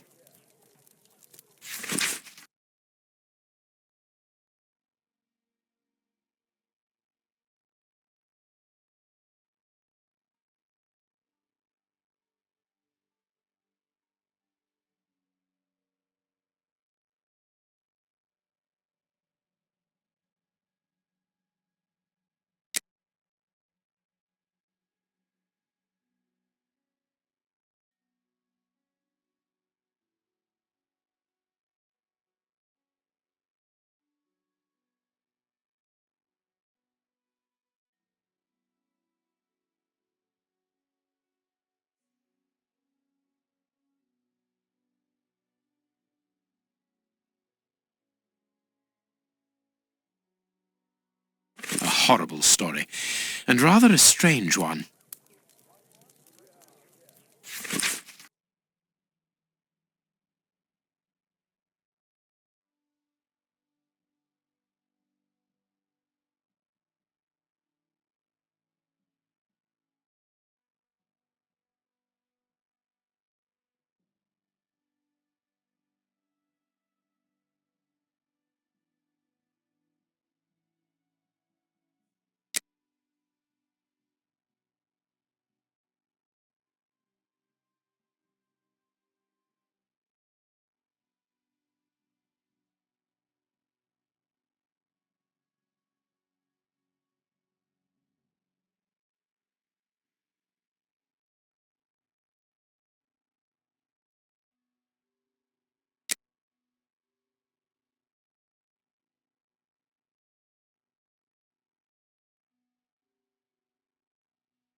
Here's what is strange.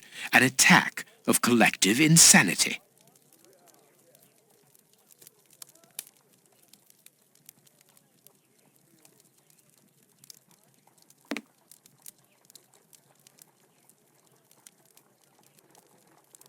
A bunch of keys, a telephone, a technological marvel.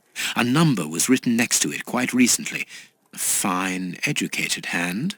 Holmes, this number seems very familiar. Yes, but let us dial it to be sure.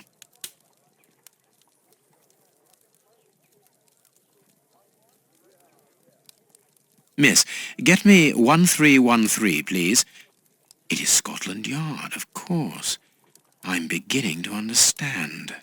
Lucky you.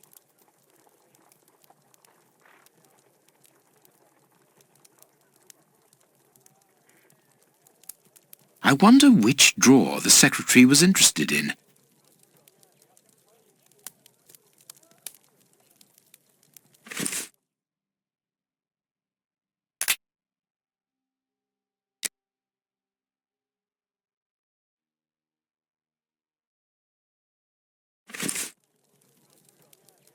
The DF drawer, of course, the one in the message that we deciphered from the secretary's desk blotter. Closed.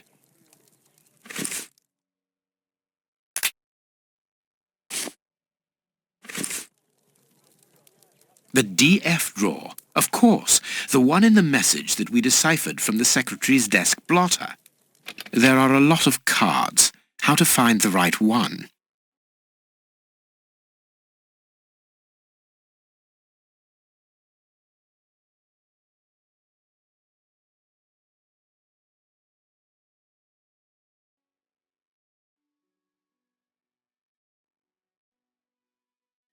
These blue stains come from an old typewriter ribbon. This card has been removed recently.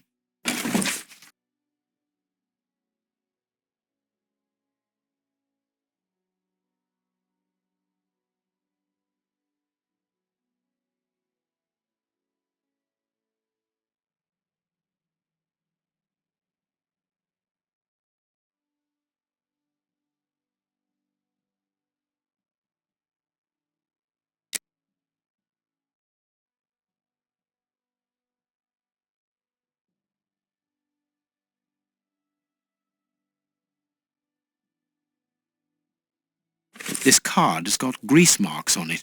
The reporter made them. Apparently he's making inquiries about Prince Woodville, too. But where do you come into all this? Look, if we pull the curtain a little, we can see out into the street.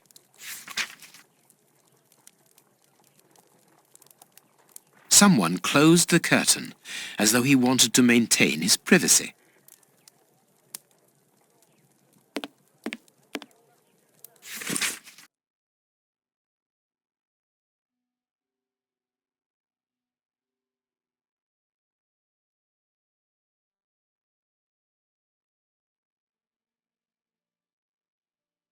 This paper only just escaped the flames. But who is this note about? And who wrote it? I will deal with it later.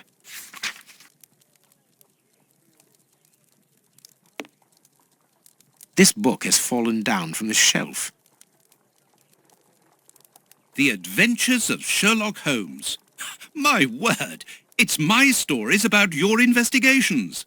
A real investigative reporter must have read them, my dear Watson.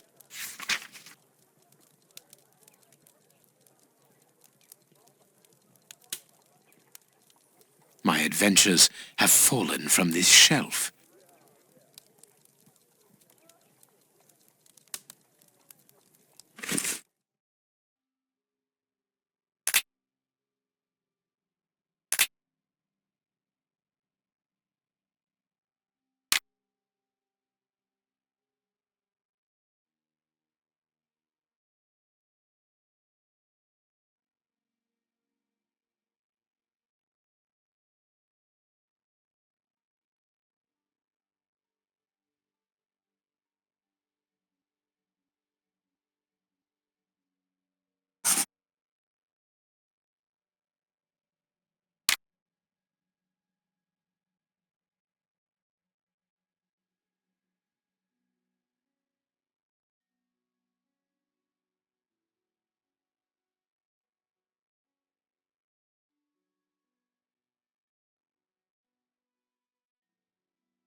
Farley consulted a card while he ate, which was given to him by his secretary just before she changed the ribbon on her typewriter. The reporter's greasy fingerprints are all over the card. When he went to file it away, he glanced automatically out of the window and saw us in the street. He closed the filing cabinet and rushed to lock his office door. In his haste, he pushed his chair aside, but didn't think to return it to its place.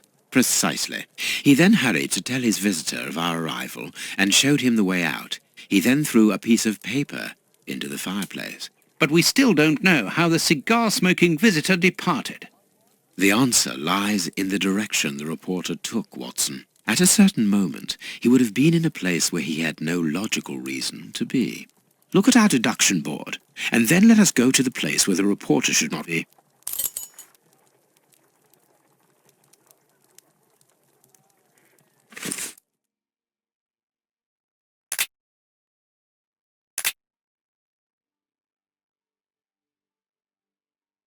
Perfect.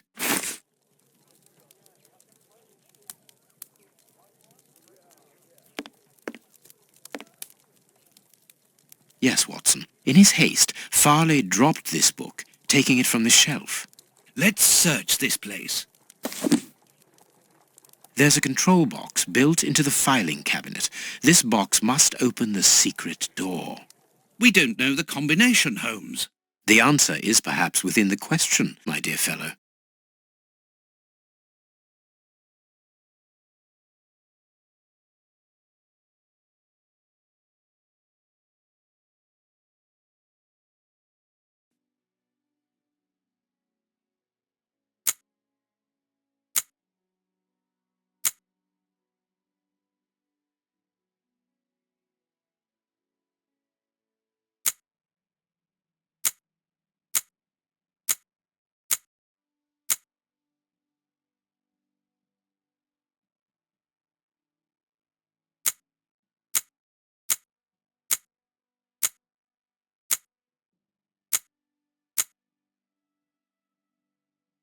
There we are.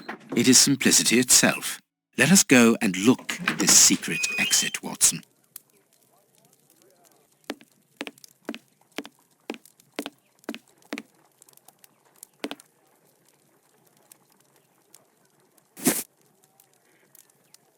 Chance has smiled upon us, Watson. This hat was almost certainly abandoned by our mysterious visitor. Imagine the scene. In his hurry, the cigar man drops his top hat. The door closes. The hat is caught beneath it. Fearing above all that he should be discovered, he does not attempt to retrieve it, instead preferring to flee. Who would take such action to avoid meeting us? I cannot tell as yet, but it is certain that he carries the advantage of knowing us. We must discover his identity in order to redress the balance, and this hat will help us. Let us return to Baker Street.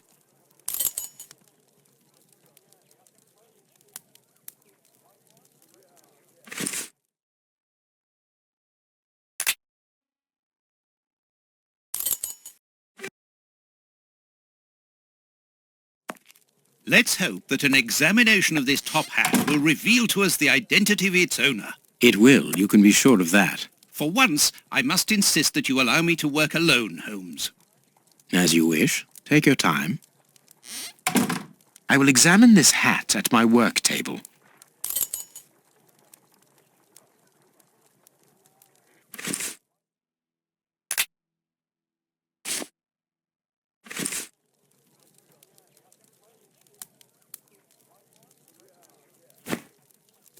This hat is of an exceptional quality. The man who owned it is wealthy.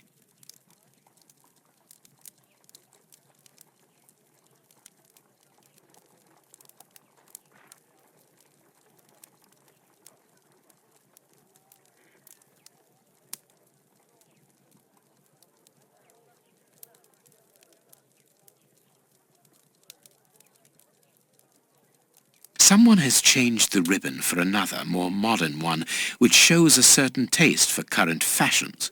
Not a mistress, but someone who pays attention to details. This man is married.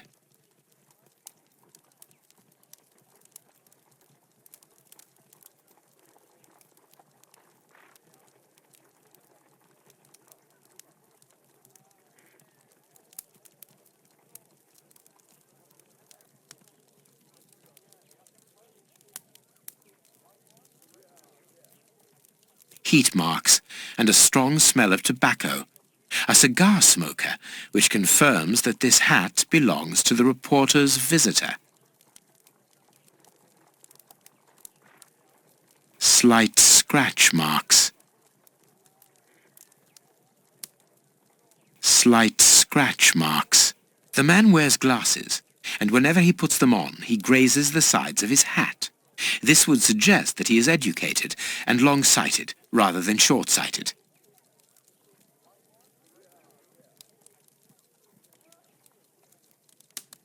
This hat was made to measure by a well-known hatter located near the Old Bailey.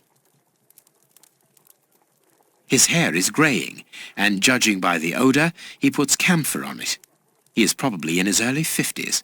I now have an excellent description of the man that I am looking for. The journalist's mysterious visitor is in a profession highly placed on the social scale. He is rich and married. He must have called Scotland Yard in Farley's presence. He frequents the law courts, from which he makes his purchases. This man is a judge. Let us look through my files to see if I can identify this judge. I have a memoir on the most influential judges.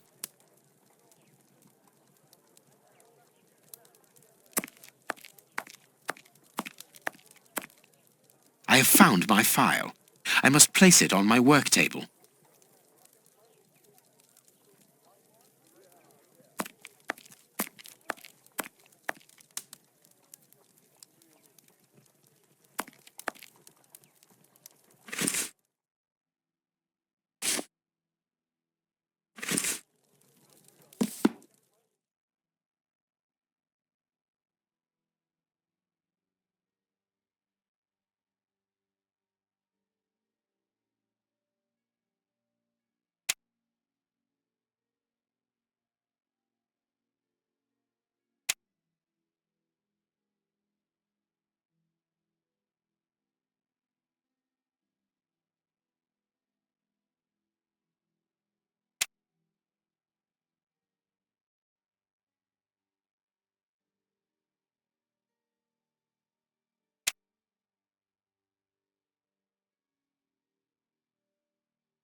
Right.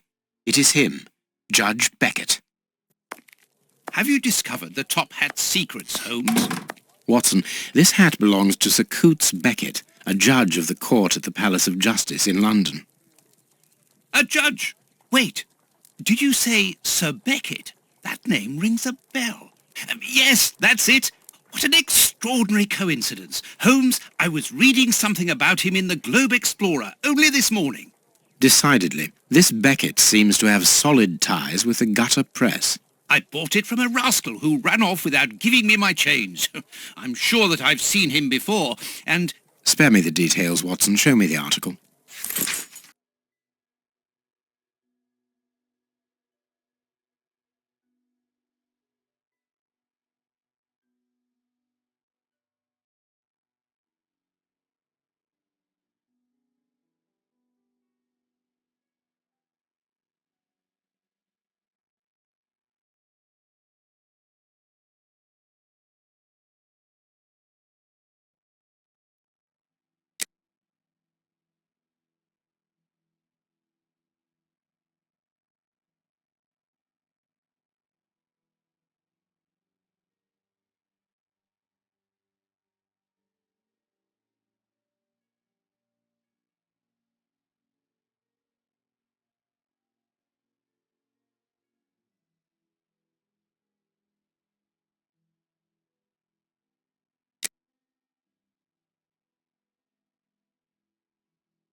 So, Lady Beckett is on holiday in Portsmouth.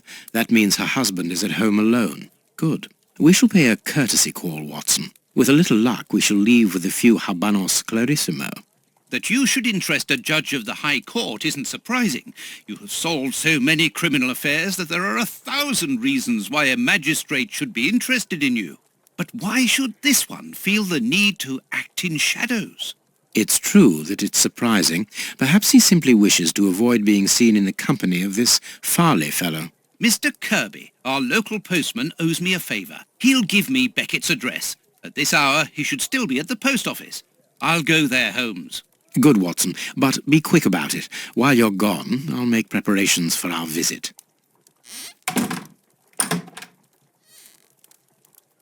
Sir Coutts Beckett, I've got the address. We can go round after a nice cup of tea. Don't get too comfortable, Watson. We're leaving immediately.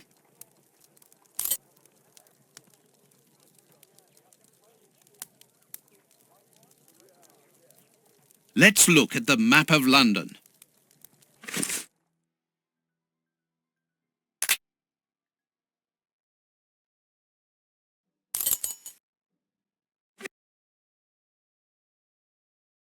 This is the front of Judge Beckett's property.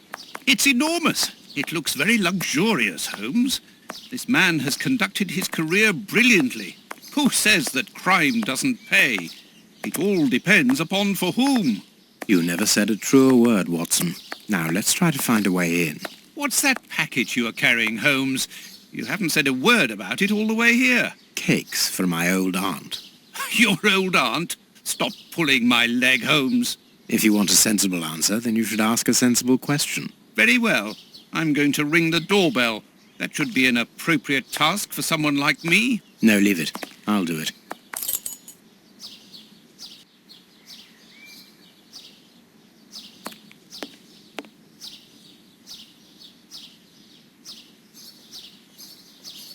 Closed.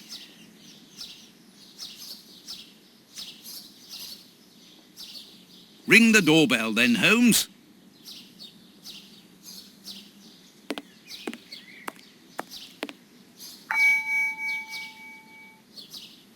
No reply. The house seems empty. Shall we wait, Holmes? No.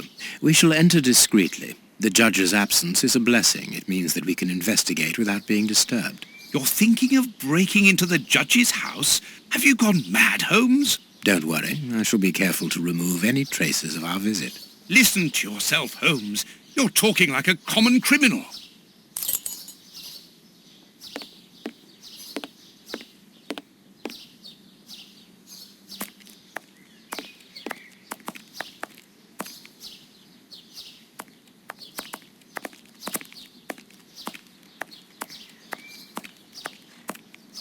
Mr. Holmes, Dr. Watson. How nice to see you again. Do you remember me? Of course, Miss Lucy. How could anyone forget so pretty a smile? You are looking lovely.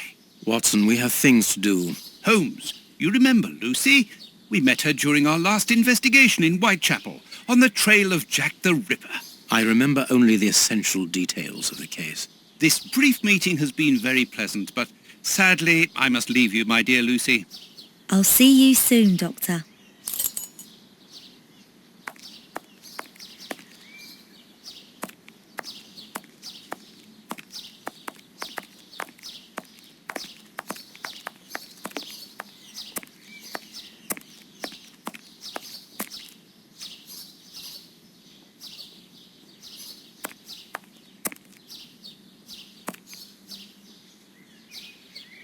Impossible to get through there.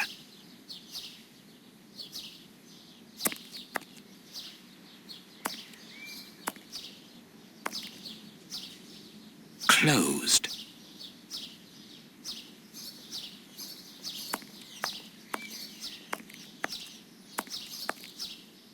Impossible to get through there.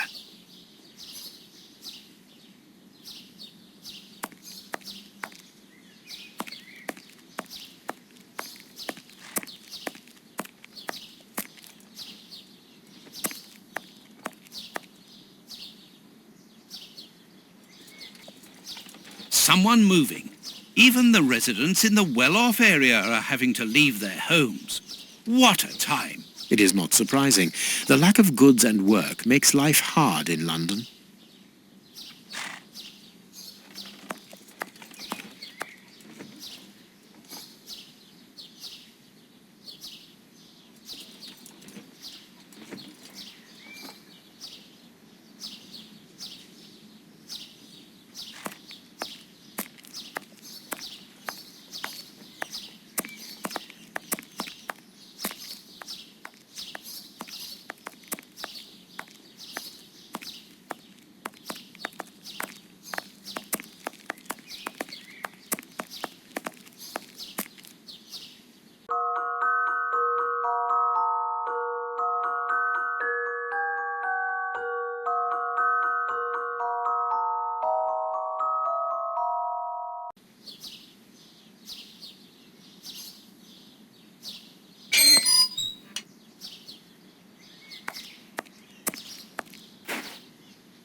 This lock should be easy to pick.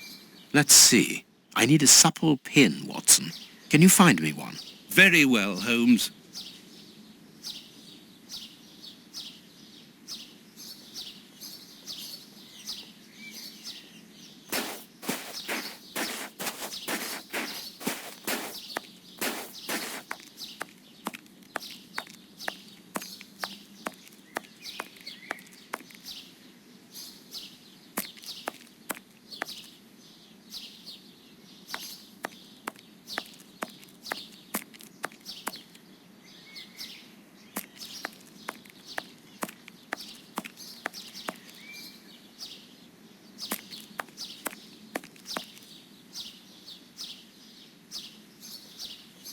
Ah, Lucy, you have no idea how heart-lifting it is to meet you here like this, particularly at this time. Tell me what you've been doing. You've become a florist. Oh yes, Doctor, I am a florist. And I'm married now with beautiful little twin girls. Congratulations, Lucy. Enough about me. Can I help you with something? A pretty bouquet, perhaps? Not at the moment, Lucy. I really need a supple metal stem. A plant prop should do. Oh, I see.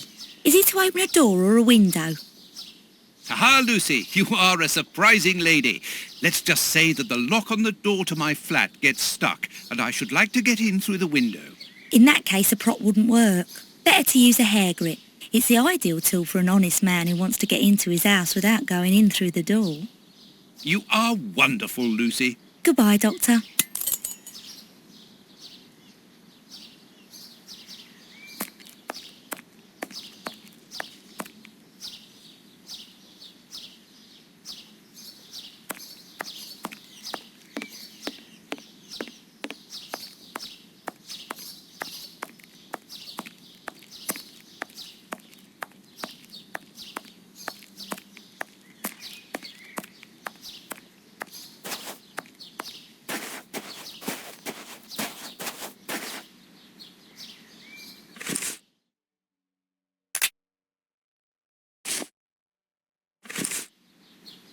Here you are, Holmes. Perfect.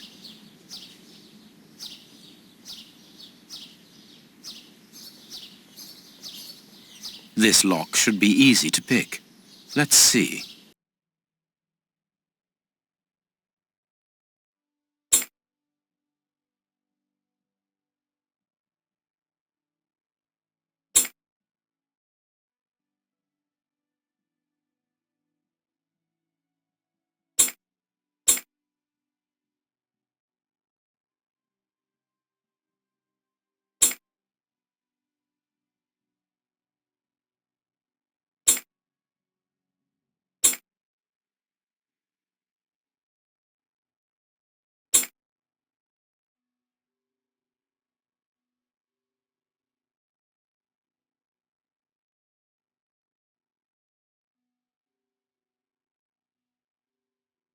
Good, we can pass. Here's the kitchen. There's enough room to feed a dozen people in here. Yes, according to the newspaper, the judge's wife also feeds her pupils, in addition to teaching them.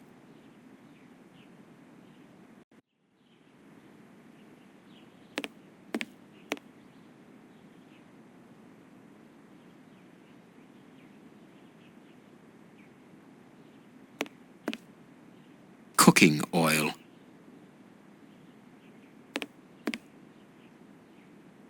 There is something interesting here. An oarlock. This isn't the place for it.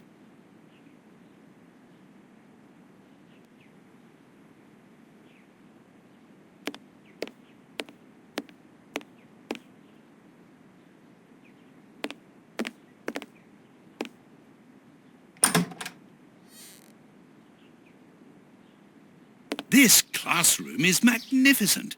These children are very lucky.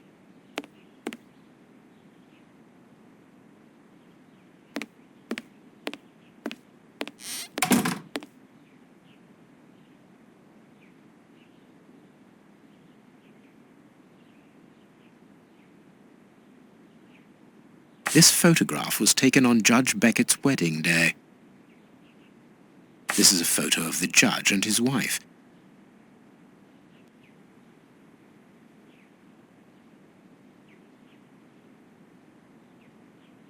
Can you hear that small metallic sound? There is something inside there.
This woman is admirable. As she was unable to have children of her own, she decided to care for hundreds of others.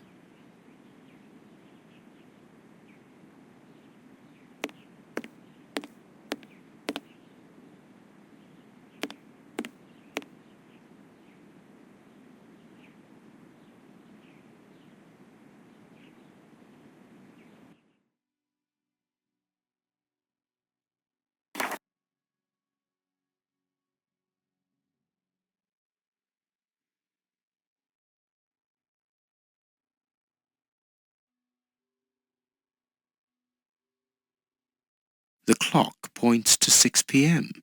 Interesting.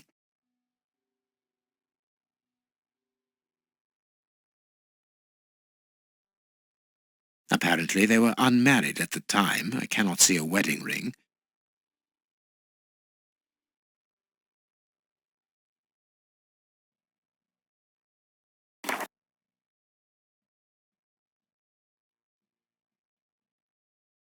Big Ben. The judge got married in London, and early in the morning, as it is just 10 a.m.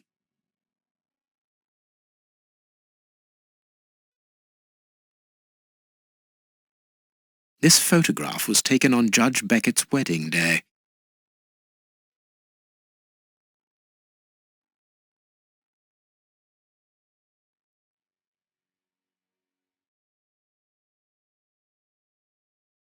There is some connection between cities and numbers on top of the box, but I lack the necessary information to obtain the solution.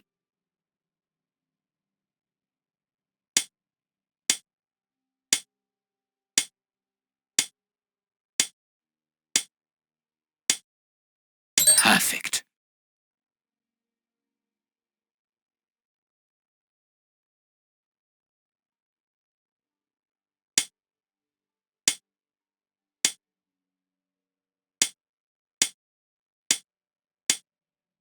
Perfect. There we are. It is simplicity itself.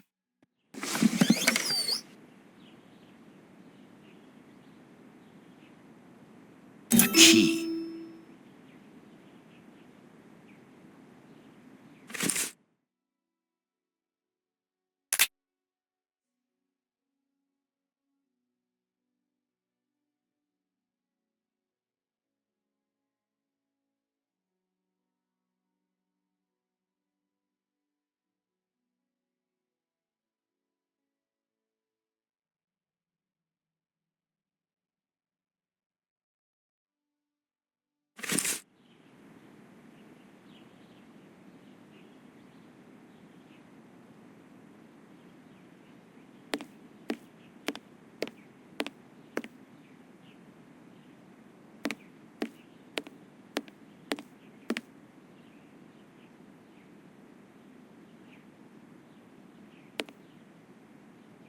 The blackboard shows the last lesson given to the children, ancient Greek.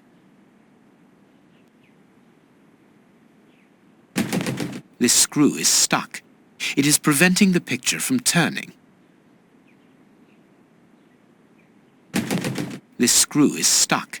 It is preventing the picture from turning.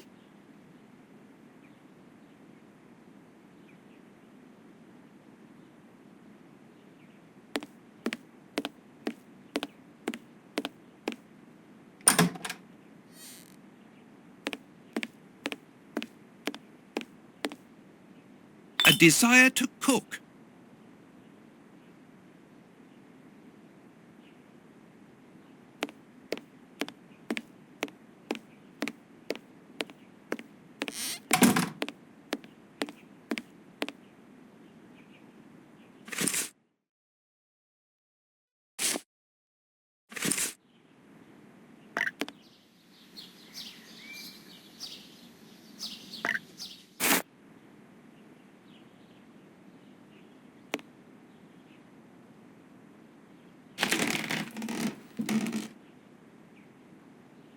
Greek letters. Copy them down, dear fellow. Very well, Holmes.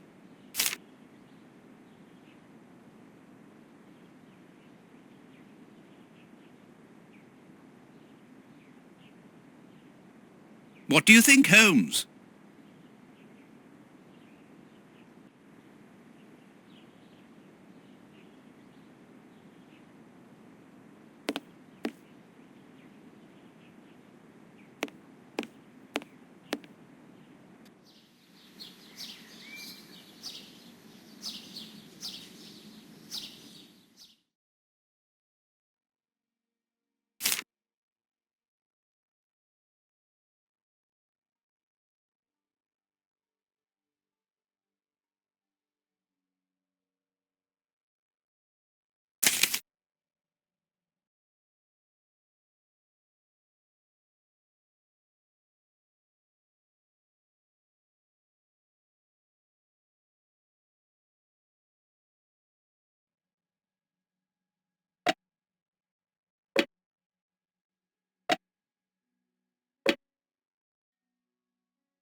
Perfect.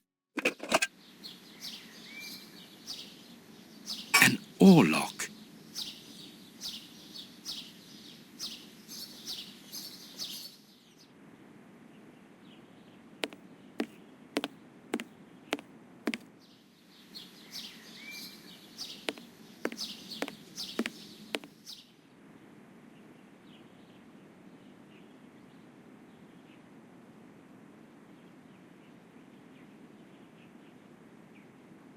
Sweet papers fallen from a pupil's overall pocket.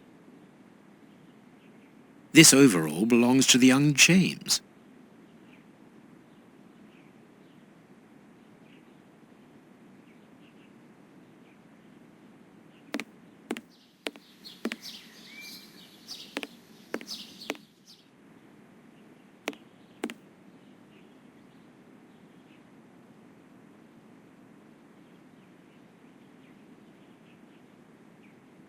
It's a sweet box, probably for rewarding good pupils. One of the Greek books is open, perhaps the subject of the last lesson. The door handle has been removed. Everything points to someone who does not wish us to open this cabinet, which is a good enough reason for opening it. Well, the young James has stolen the handle to the sweet cupboard so that he can pilfer it whenever he likes. If we find his desk, we will find the handle.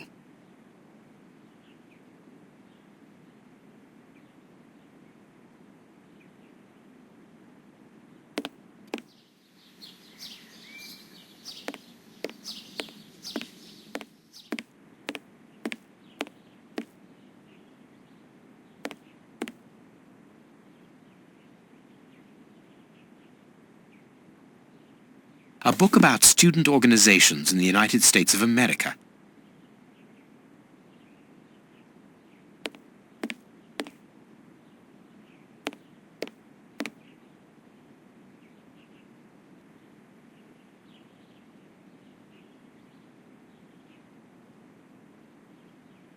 It's a plan of the classroom. Thanks to this plan, we will know which desk belongs to James.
All right, let's open James's desk.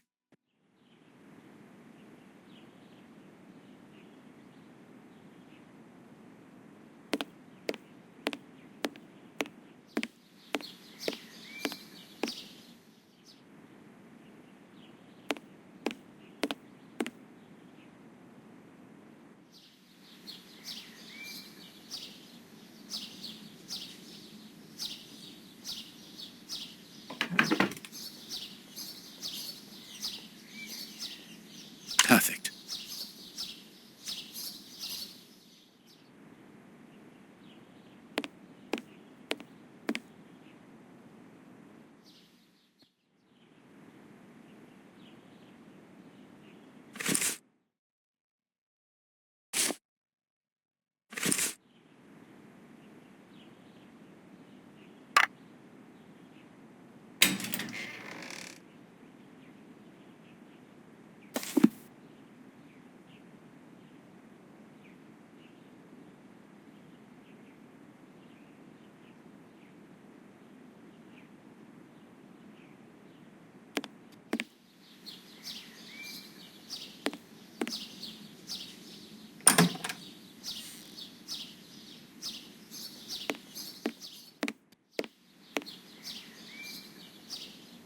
There is no point in visiting the upper floors. We know from the newspapers that this building is deserted, so there is no risk of anyone coming down and surprising us.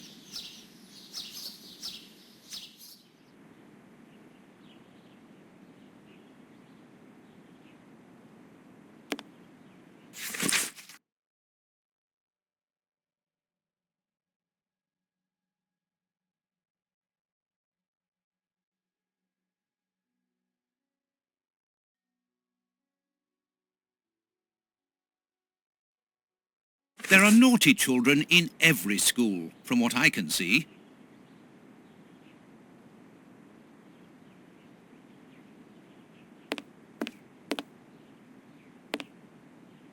Please take note, Watson. We are making headway. How do we know what this means?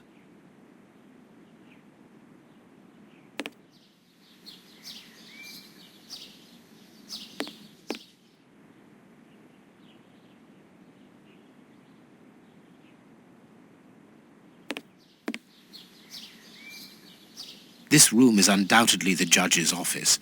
It is double-locked. It would be better not to force this door, nor break a window. Judge Beckett could return at any moment. You're right, but he surely must have left a spare, with somebody he trusts, of course.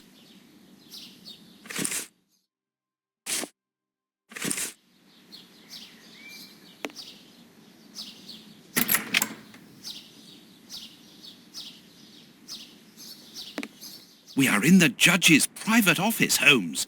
What are you going to do? Turn everything upside down?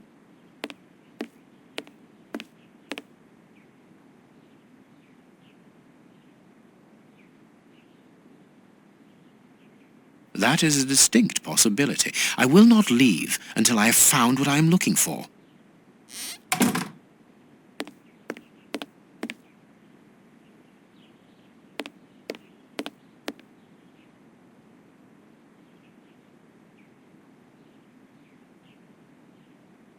A Habano Clarissimo cigar. Don't forget your cakes when we leave, Holmes. Of course, Watson.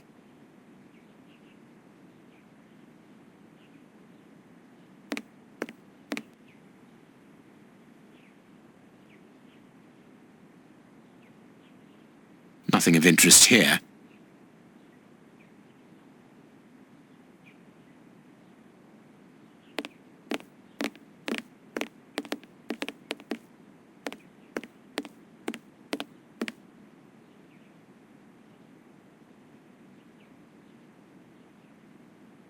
Nothing but trophies.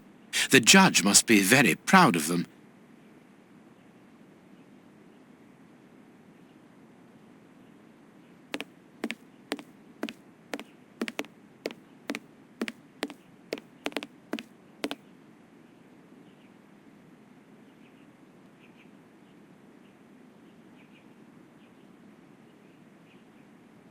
Blind justice.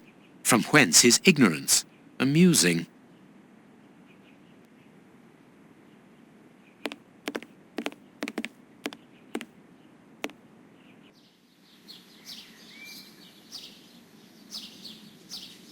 An oarlock. It must be a souvenir.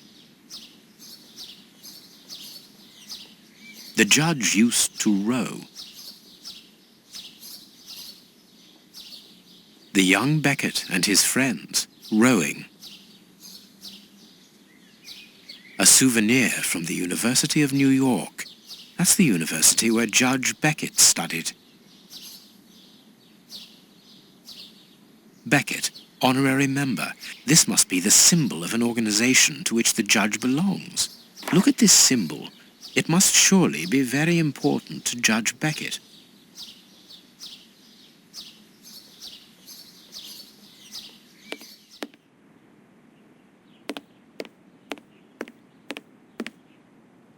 This door is very solid, and there's no lock.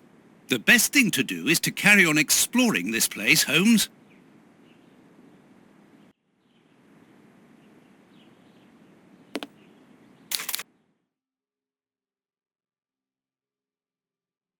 These oars can turn. I can make out a mechanism at the bottom of each of these holes. Watson, this really is the most ingenious system. It controls the opening mechanism. Very ingenious. But do we need to enter? Judge Beckett is very rich, and the room perhaps only holds valuable objects which he wishes to protect from thieves. Doors are made to be opened, my dear fellow.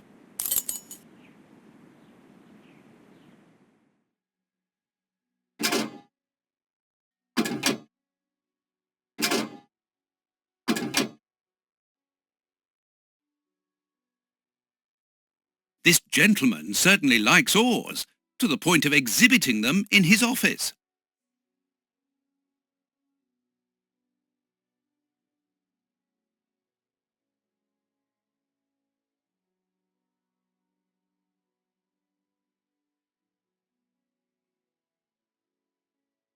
The list of symbols of the American universities.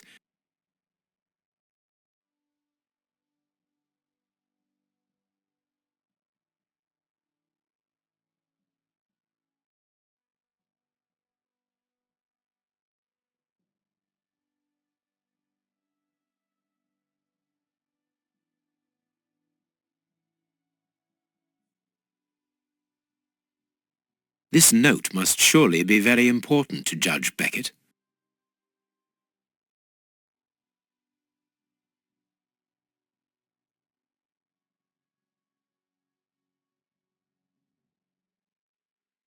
A Greek letter.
Well done, Holmes.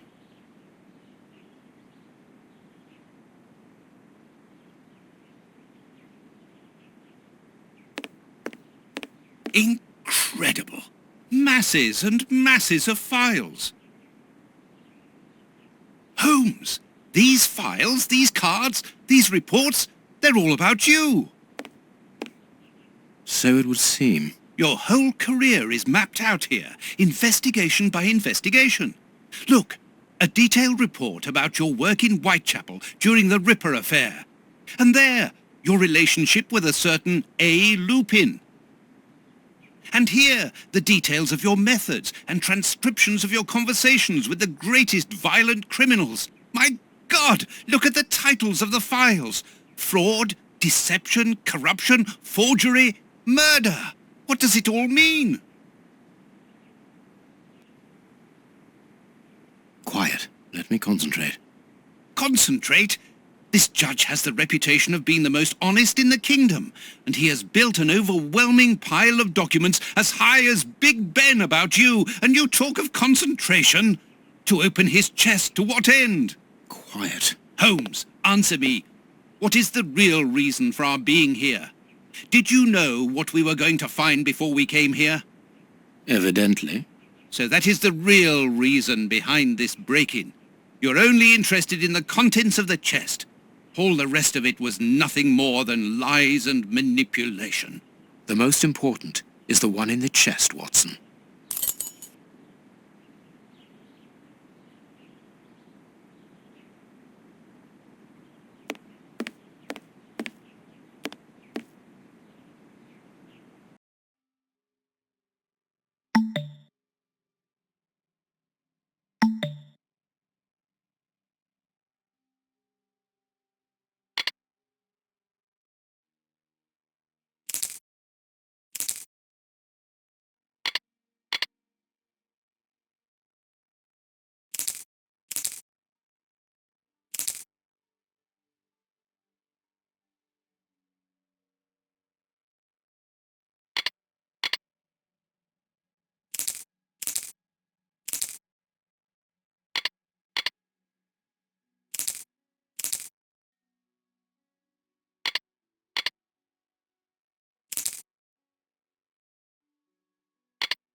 There, I have what I came for.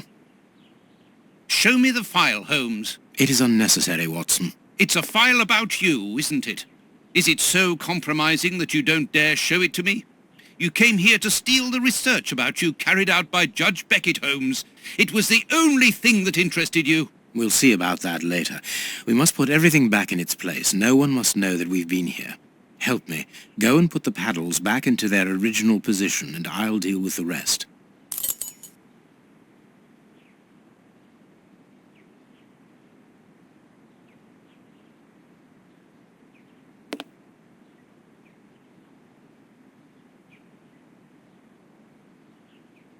But that's the plan of my flat. I mean, our flat.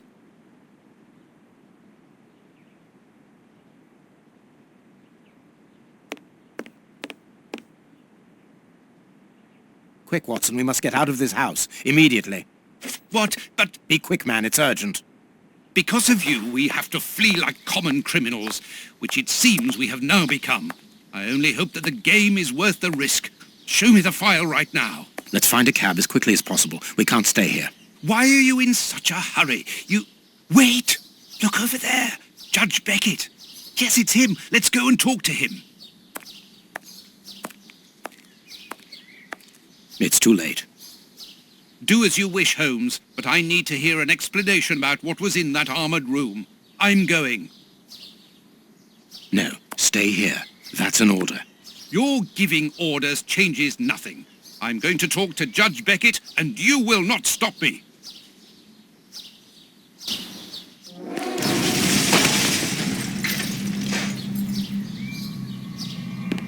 Watson! Watson! Are you all right?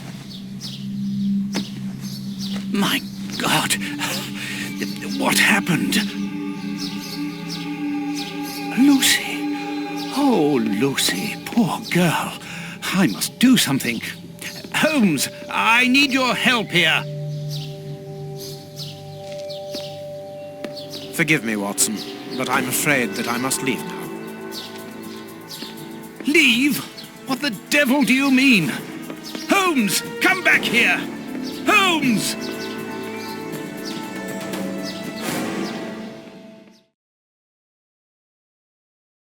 Holmes! Are you here? Show yourself! No one. Perhaps it is just as well. I don't know what my reaction to him would have been. How dreadful.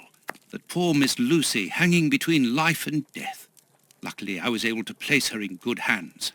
But how the devil did Holmes know that a bomb was about to go off? And what's more, he seems to have taken advantage of the tragedy. No more Judge Beckett, no more compromising documents, no more proof. There is nothing at all.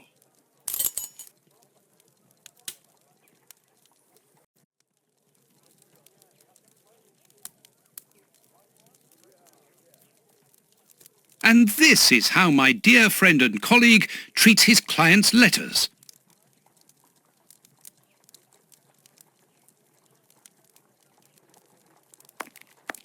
No, I don't want to go to bed yet. I must wait for Holmes. The harpoon that was used to kill Black Peter. A horrible murder.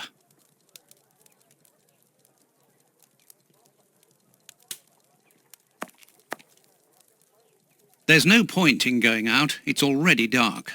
Better to wait for Holmes here, if he comes back.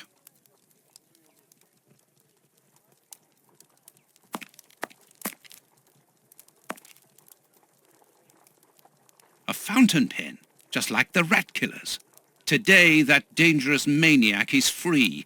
And what's more, it is Holmes's fault. That inquiry at Westgate was a total failure.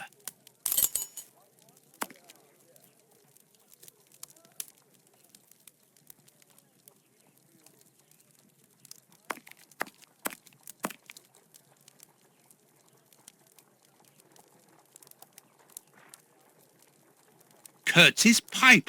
So Holmes took it with him. I wonder if he would have fired at those fiends in the opium den.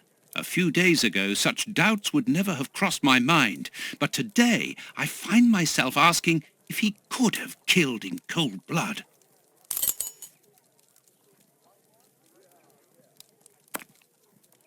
Loyal Toby.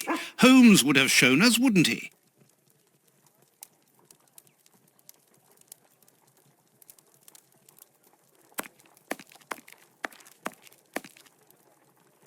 The paper Holmes used to wrap that mysterious package that he left at the judge's house just a few minutes before the explosion.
How dreadful!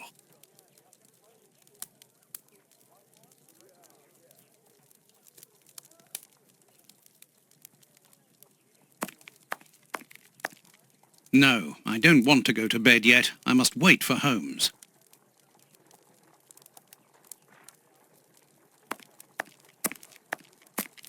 Locked. These events have shattered my nerves. I should sleep for a few hours, or at least I should try.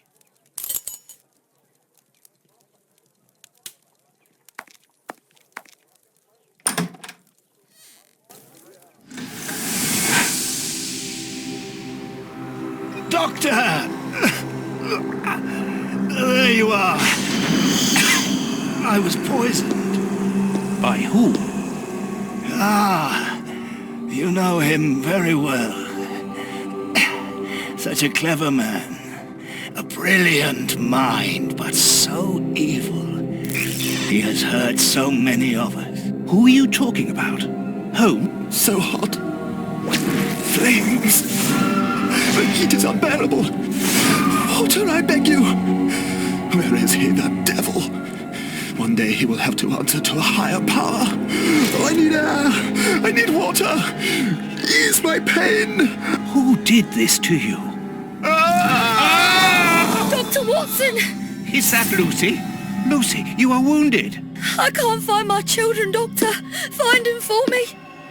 But I beg you, keep them away from Mr. Holmes. Lucy, no. Why do you say that? Let me help you. You are so kind. It is too late for me, but you can still save yourself. Holmes, I know you were in there. Holmes, open this door immediately. I think that I would rather not. Tell me the truth, Holmes. I need to know. You have no right to keep the truth from me. Tell me. I am sorry, Watson. Open this door, or I will break it down. Do what you like. The door is not locked.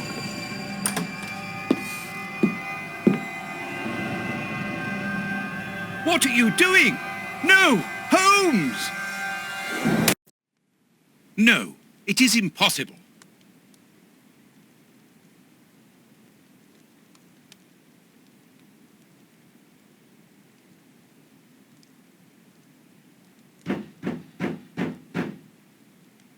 What's going on? Police! Yes, Open! just one moment, I'm coming.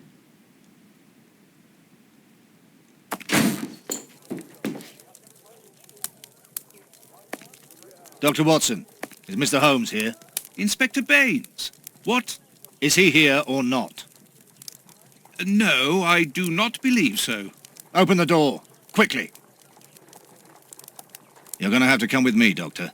We have a lot of questions to ask you about your relationship with Sherlock Holmes, and also regarding your movements early yesterday evening. It's empty, Inspector. Get dressed. We're leaving in 2 minutes. Yes, I'm coming. I'll do all I can to help you. I would also like to find the answers to some of my own questions. Sergeant, I'd like you to stay here with some of your men and search the place from top to bottom. If there is one clue here that will lead me to him, then I want you to find it. Doctor, you must understand that I am sorry about this situation, but if, as we believe, Holmes is a murderer, I won't hesitate to arrest him. What did you say? A murderer? You heard me, Doctor. The Bishop's murderers informed us that they were following orders from Sherlock Holmes.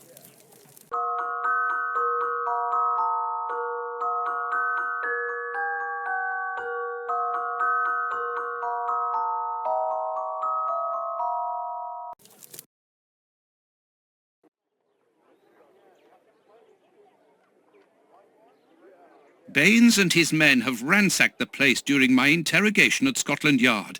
I would never have imagined that I should be put through such an ordeal. I have always fought on the side of justice, but to be interrogated for hours like a common criminal, having to proclaim my innocence over and over again. Baines is convinced that Holmes is guilty, but who can blame him?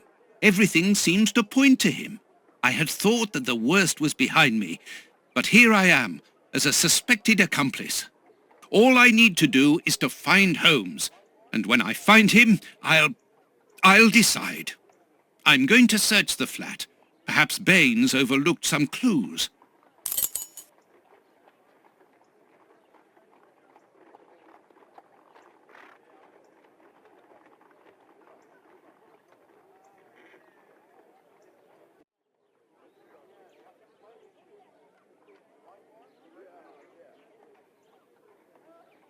This disguise evidently belongs to Holmes.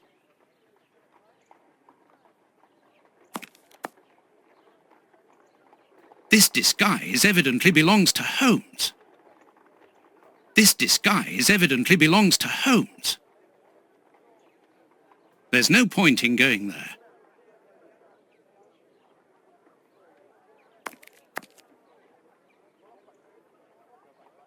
This disguise evidently belongs to Holmes.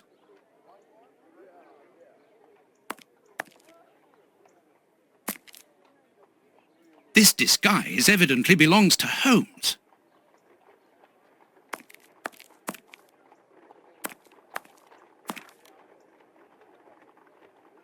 This disguise evidently belongs to Holmes.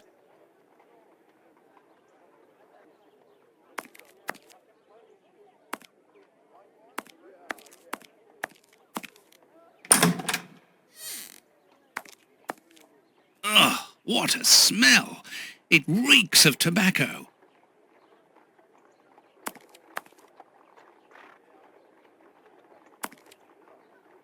This disguise evidently belongs to Holmes. This disguise evidently belongs to Holmes. This bust was used to fool Colonel Moran during the case of the empty house.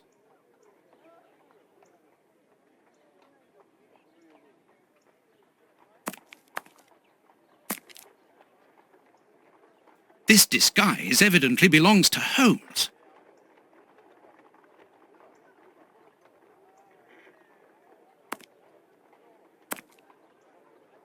This disguise evidently belongs to Holmes.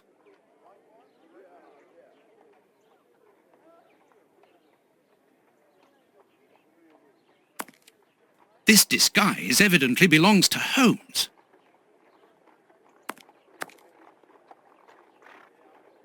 This disguise evidently belongs to Holmes.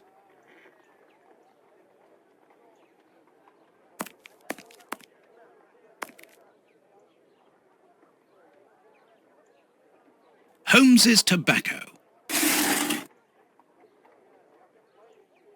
A hole.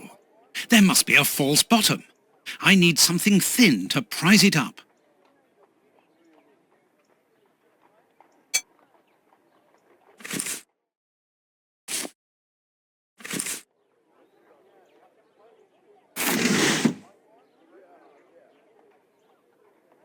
photo of Irene Adler, the woman, according to Holmes.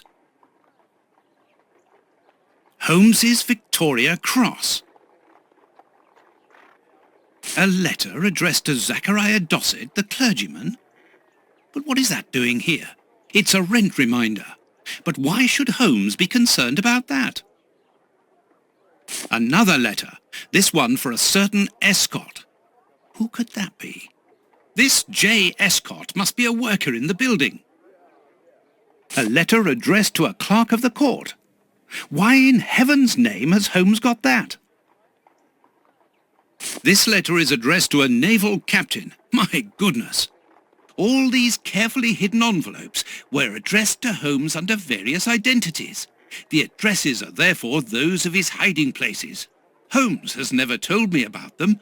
I suppose that he goes there regularly and discreetly to pick up his mail. I cannot waste precious time by going to each of these addresses. I must refine my research.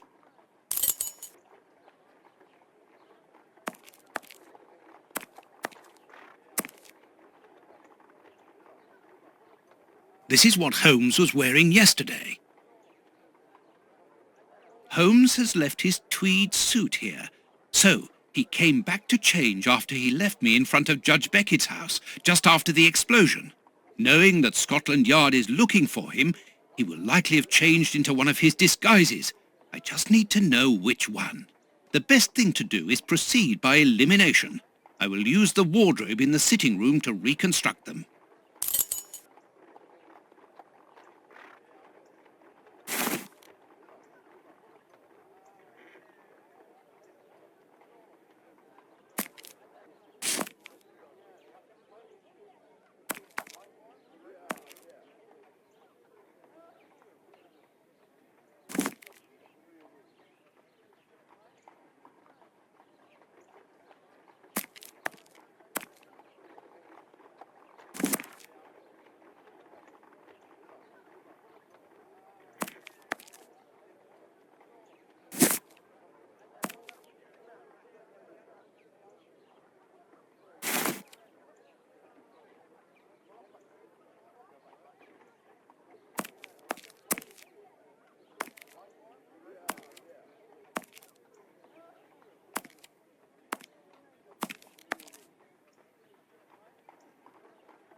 I must collect all the pieces of Holmes's disguises and assemble them in the wardrobe in the sitting room.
There, the entire outfit.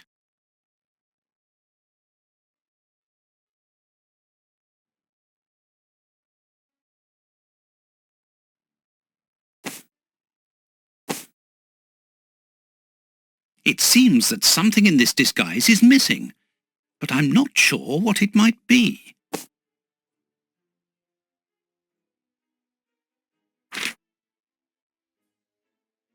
There, the entire outfit.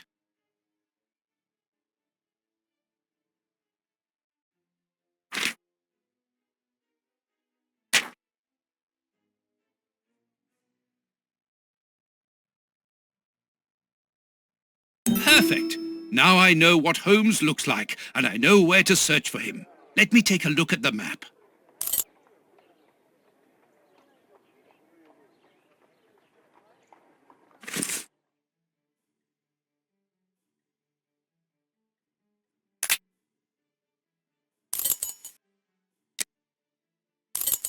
It would be better if I took some money before leaving.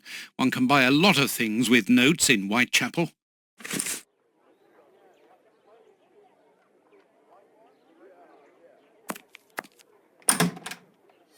Baines's men have more or less spared my bedroom. How kind of them.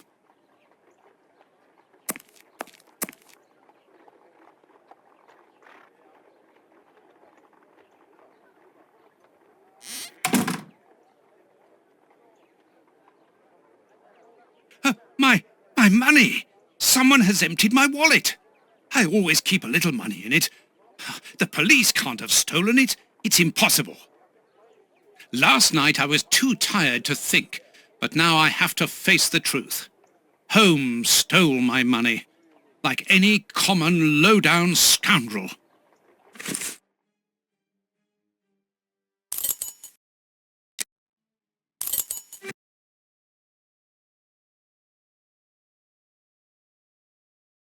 Good. I've got the address of Holmes's hideout. 6 Bucks Row.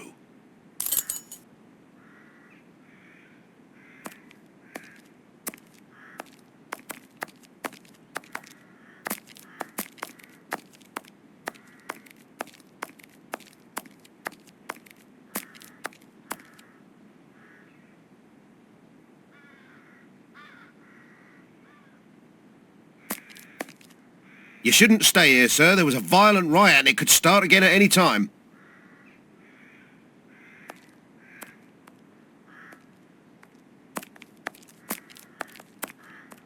Some people went crazy. They attacked our police carriage and stole the horse which was pulling it to eat it. Go home. It's dangerous here. That's of no use.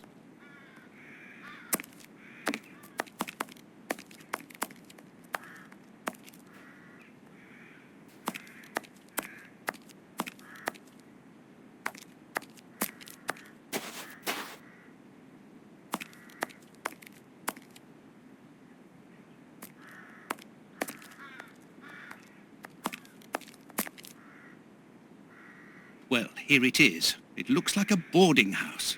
I can't knock on all the doors. Holmes will hear me and escape. As I've the advantage of surprise, I'd better use it.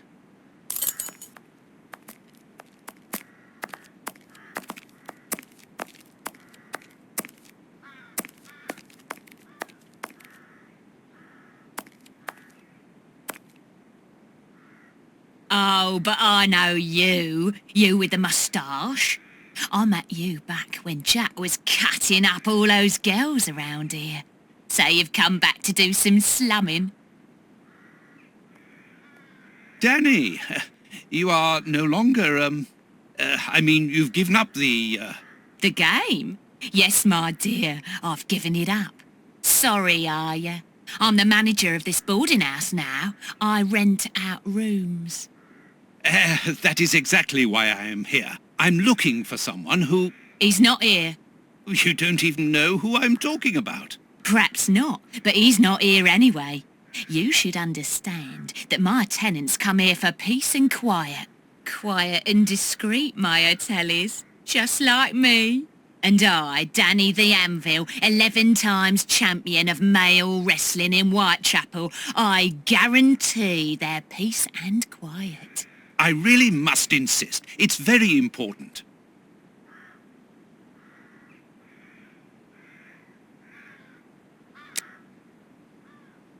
Dear lady, I'm a biographer and also an artist. Your hotel is quite exceptional. I would like to put it on canvas and perhaps write about its history, which I'm sure must be fascinating. If you're drunk, you better go and sober up somewhere else.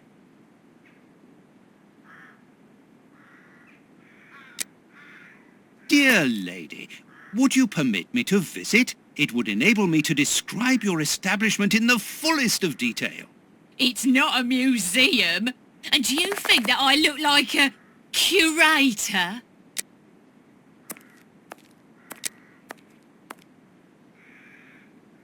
You know that I'm a doctor, and that is why I'm here. I'm looking for one of your tenants, a workman. He's suffering from a rare form of tooth loss syndrome, an illness he contracted from the lead steam in the factory where he works. Tooth, what's it? Tooth loss syndrome, a very rare pathology. A path of what? Well, an illness that weakens the gums and causes the teeth to fall out. And you're here to put his teeth back in? No, of course not. May I come in? I must examine him. Fiddlesticks. I haven't seen any of my lodgers ill. I don't believe you. You don't understand. His condition is extremely contagious. I must take him away with me. Yeah. And if he croaks, who'll pay for his room? He owes me for the month, see? So don't give me all that, or else you'll lose your teeth without being ill.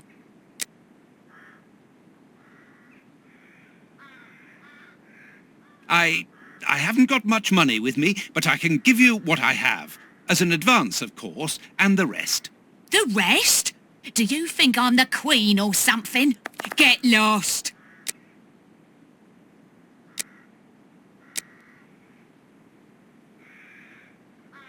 Mrs. Anvil, I work for the government, in the hygiene department, and your establishment... Tough luck, ducky. I make my own law here. I warn you, if you don't let me in, I will come back with the police. Think about it. You're a grass as well. Cross this door and I'll knock your head off. Then we'll see whose side you're on.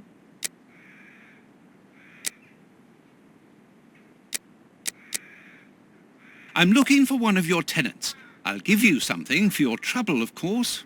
All right, get your wallet out.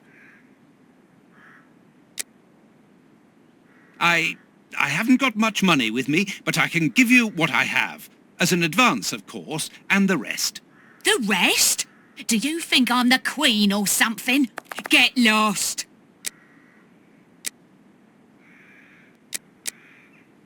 Madam, I have found you at last. I'm one of your greatest admirers. Are you having me on or what?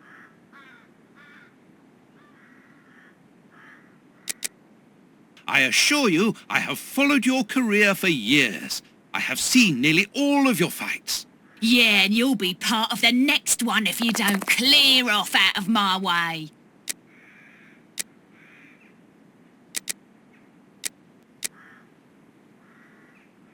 Madam, I have found you at last. I'm one of your greatest admirers. Are you having me on or what? You are so very unique. I would like you to permit me to sketch your portrait. My portrait? What for? It's always a good idea to have a portrait of oneself. To show your friends. You're right. I'm lovely, aren't I? Come on. I'll do your portrait too. Art, whatever. But I don't think your friends will recognise you afterwards.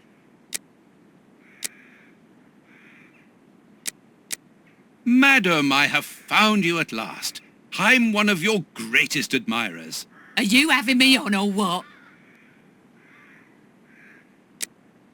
You are so very unique. I would like you to permit me to sketch your portrait. My portrait? What for? What for? But to immortalise the champion that you are, of course. All the great wrestlers are doing it these days, even Pudding, Nutcracker, Stomping Jenny. Yeah, that's true.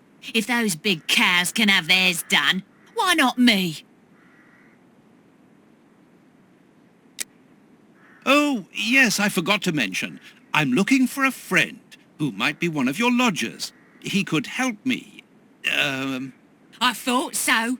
Go on, get out of here, you butter squirt, else you'll get what's coming to you.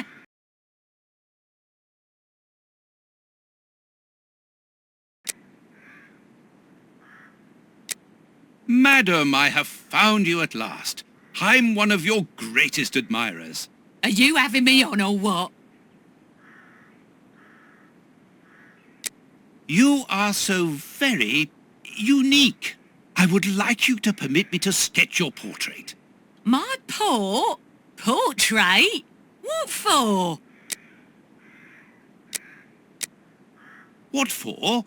But to immortalise the champion that you are, of course. All the great wrestlers are doing it these days, even Pudding, Nutcracker, Stomping Jenny. Yeah, that's true. If those big cows can have theirs done, why not me? The light here isn't good for artwork. Let me see some of your rooms. Perhaps we will find a better light, without disturbing your tenants, of course. Don't worry about that.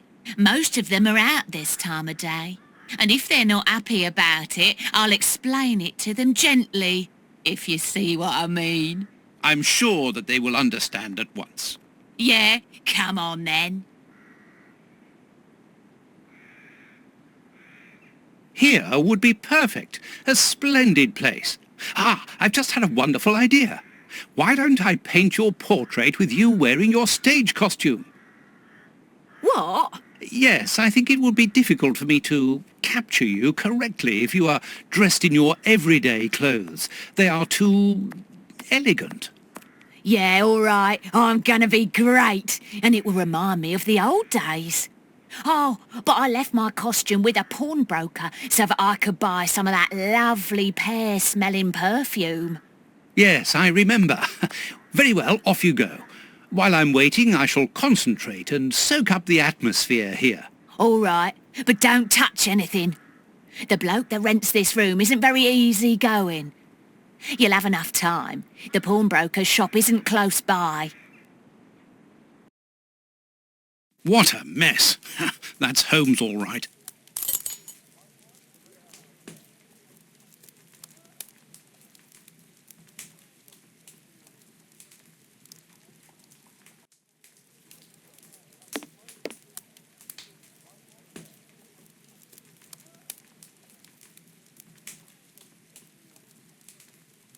Tobacco, and a lot of it.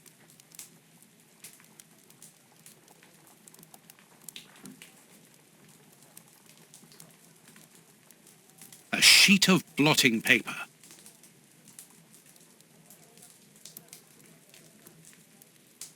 A few files, books about criminal cases. The books Holmes usually reads.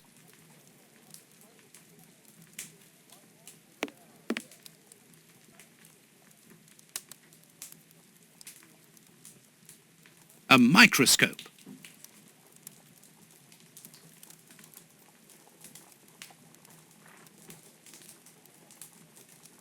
Analyzing material.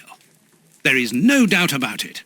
Everything would suggest that Holmes has been using this hiding place for a long time.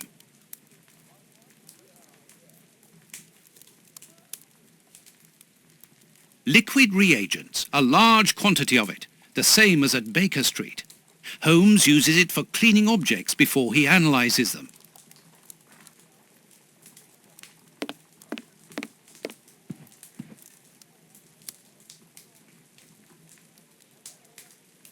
Holmes's coat and deerstalker.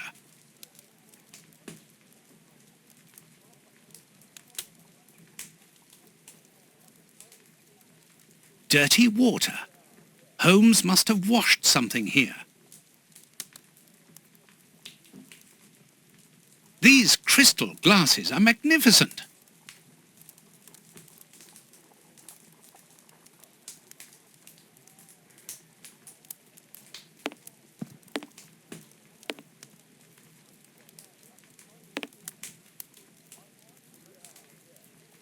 A violin. Holmes often plays. It helps him to think. But it's out of tune and the sound is horrible. Holmes must have become annoyed with it. That happens quite often.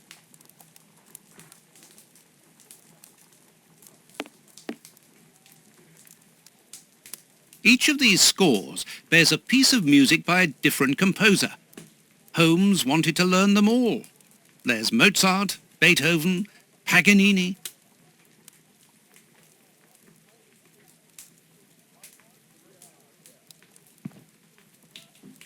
This pot is empty. A nice plant. I'm surprised that Holmes has taken care of it. I'm discovering new sides to his personality.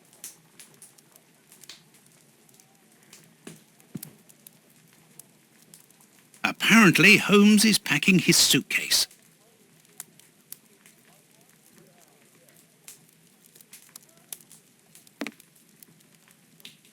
This suitcase is closed with handcuffs, which in turn are attached to the sofa. These handcuffs are extremely solid. You need a code as well as a key to open them.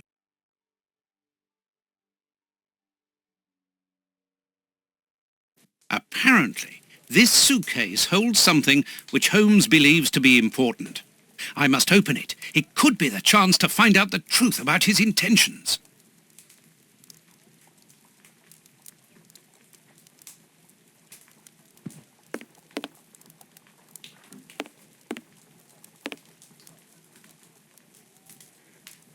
Holmes must have smoked his pipe while reading the newspaper. A pipe, and judging by the smell, Holmes has used it recently.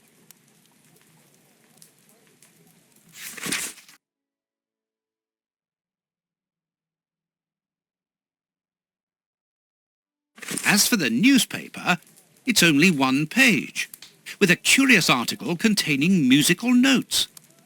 This is what Holmes was reading without any doubt. Why? What do these notes mean?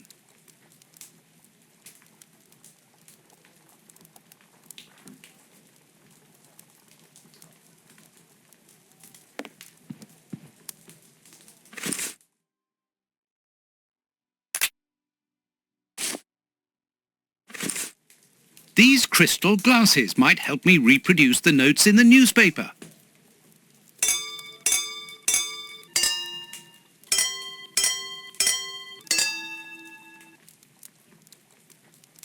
I know that music. It's Beethoven's Fifth Symphony.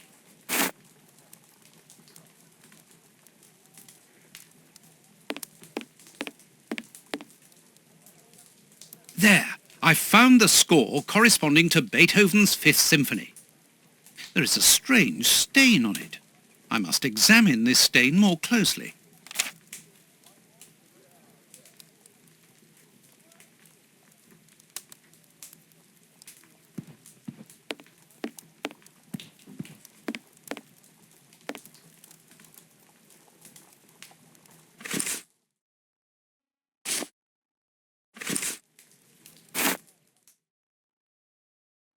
This stain hides an inscription.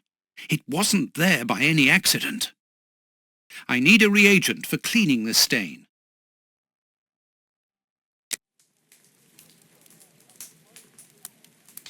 Liquid reagents, a large quantity of it, the same as at Baker Street.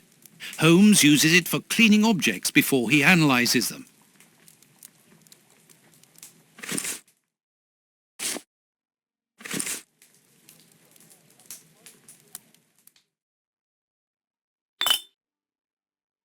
This reagent is too strong. I'm afraid it will eat the paper away at the same time as the stain. I'll have to dilute it with water.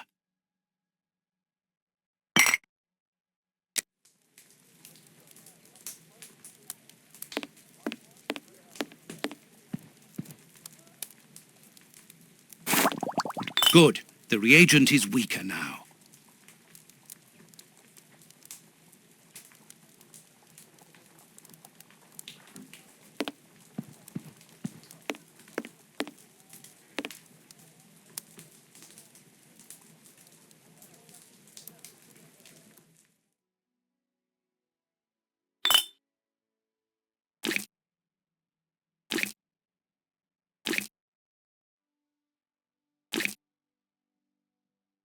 I'll have to clean all this up now.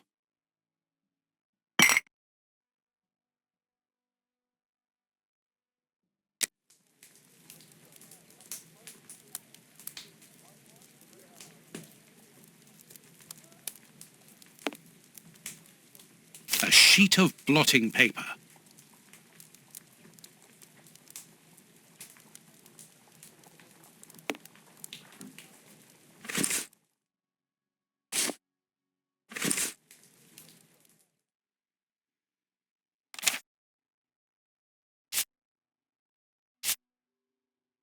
A number.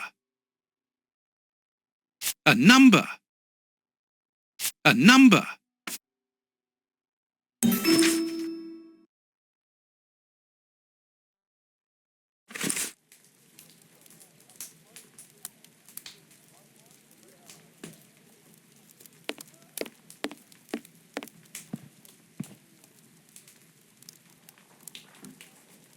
Earth! Holmes must have washed his hands here. Therefore, he must have been searching in the soil. In this flat. But where?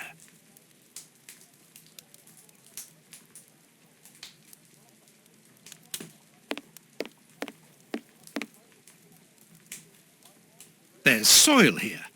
Let's do the same as Holmes. Search.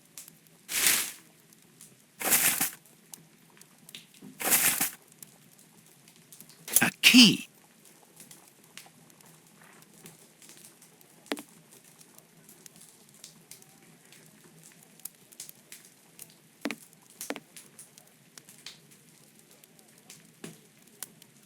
These handcuffs are extremely solid. You need a code as well as a key to open them. Excellent. I've found the key to the handcuffs.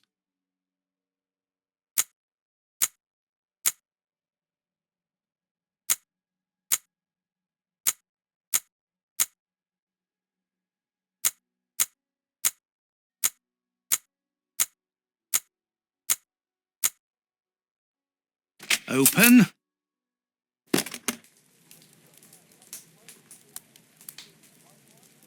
A train ticket for the London suburbs. For tonight. But if Holmes wishes to escape, surely he would travel further than that.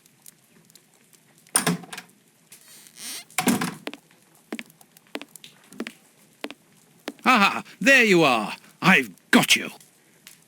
Hey, what do you want? That's enough. Take off that disguise. What disguise? I beg your pardon, young man. In a moment, madam. Stop playing around. I've seen through you. You're going to have to give me some straight answers now.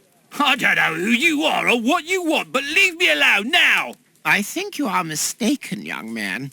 Your ridiculous accent and your filthy clothes don't fool me, Holmes. And what on earth have you been eating? Your breath could kill an ox at 10 paces. Right, that's it! You're gonna get a thrashing of your life! Calm down, Mr. Hooper. I think that this young man may have mistaken you for somebody else. He obviously does not have a good memory for faces. On the contrary, madam, everything is crystal clear to me. Really? Well, in that case, follow me, young man. I want to show you something. What? But, madam, please, what are you... Calm down, Watson. It's me. Holmes? You were almost brilliant, Watson, but once again your last step was too wide. Take comfort in the fact that your finding this address was admirable enough. Why are you out here, if it's not for hiding from Scotland Yard? I demand an explanation. You are in no position to demand anything. I found you once, Holmes. You can be certain that if you give me the slip, I'll do it again, and next time I'll return with Baines and his men. I have absolutely no intention of leaving. Truly? So what does this train ticket mean? It's a ticket for this evening. You managed to open my suitcase? Enough of your lies, Holmes. As a matter of fact, then yes, I am leaving tonight. We are leaving tonight. I'm not going to let you vanish again. Very well. Follow me, if you so wish. But I should warn you that there is little chance of us both coming back alive. I won't leave you for a second, and I accept the risk.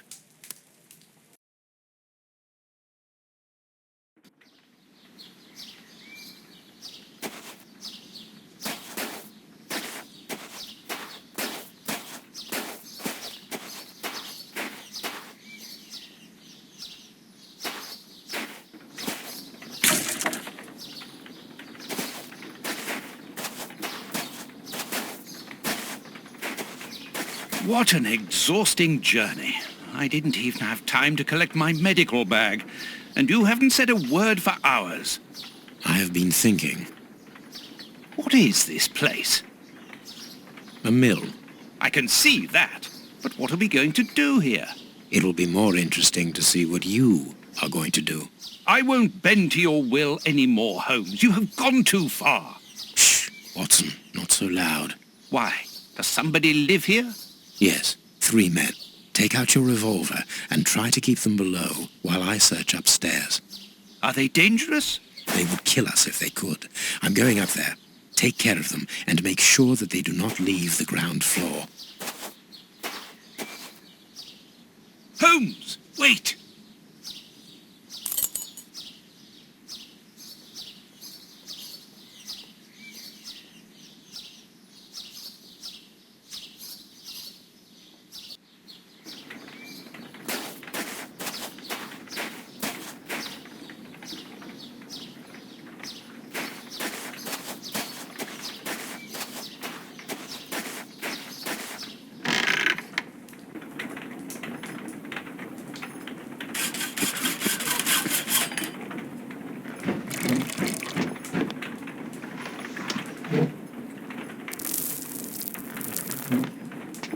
Kto tam?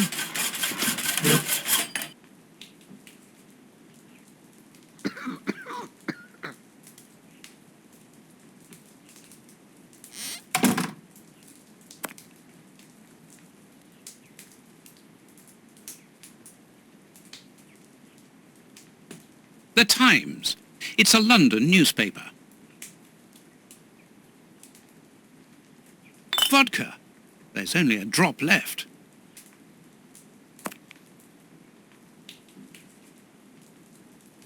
Ничего не понимаю. Ah, you're deaf.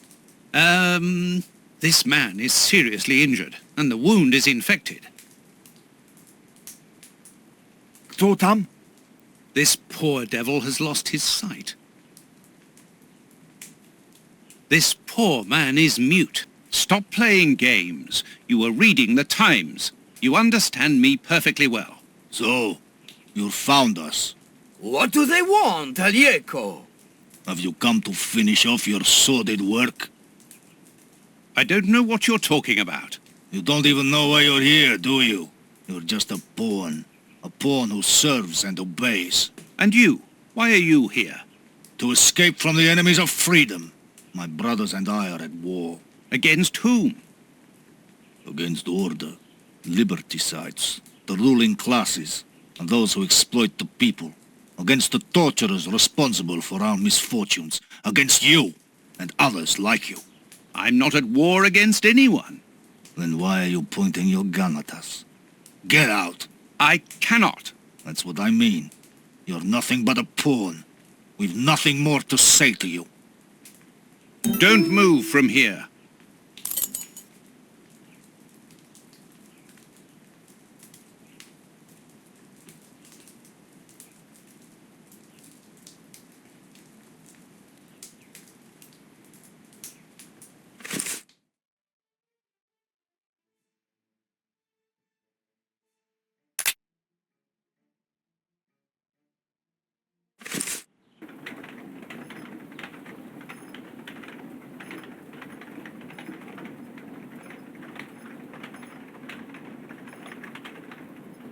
All the lamps are out of order.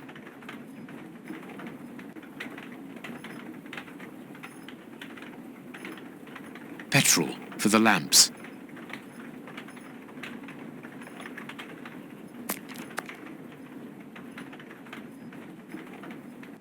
This chest is strange. Its decoration would indicate that its origin was in show business. Let's see.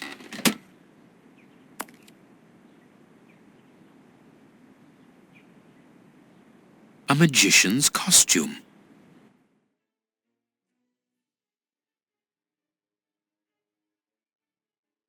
A good luck charm.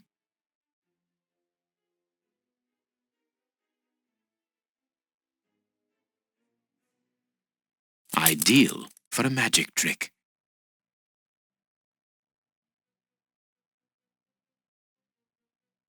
Poor bird. Who knows what has happened to his master? Nothing interesting. Magician's equipment. Perhaps we will find something useful here.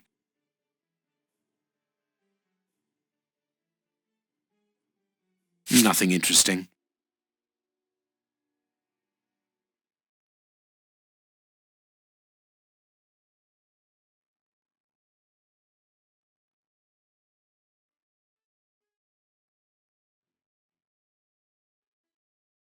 What was Mr. Ferguson doing here? This mill is hardly the ideal place to hold magic shows.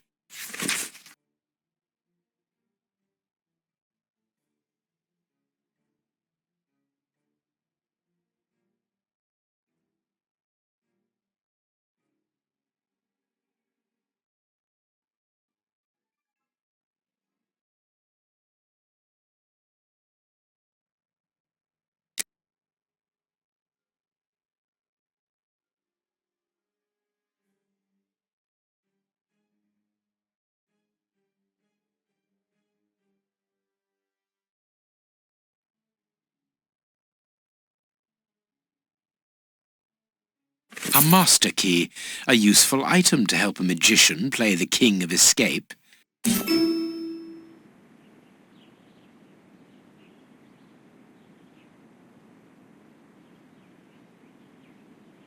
Accessories for a magic show.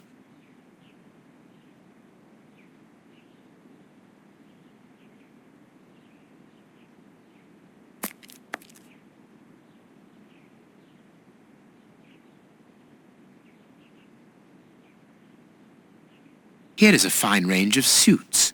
Most of them are uniforms, but judging by their quality, I would say that they are disguises.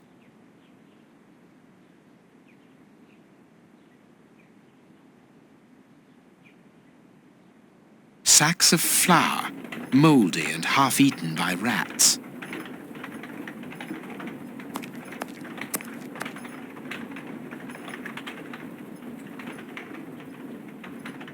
These full sacks seem to be the only ones left untouched by the mice, unless they were filled only recently.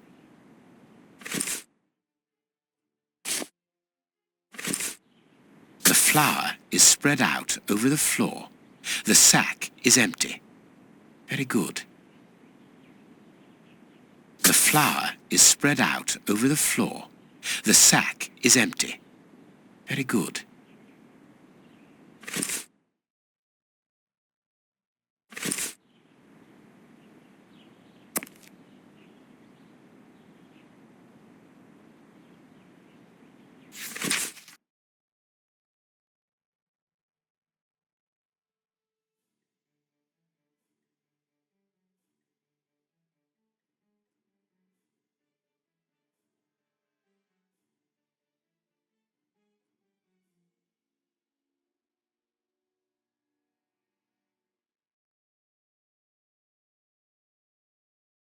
An information card. Interesting.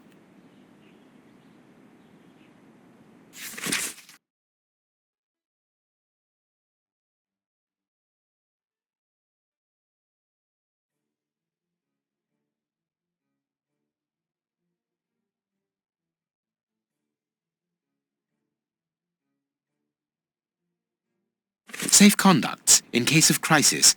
Passports for high-ranking civil servants. None of them with names on them, obviously. A cog.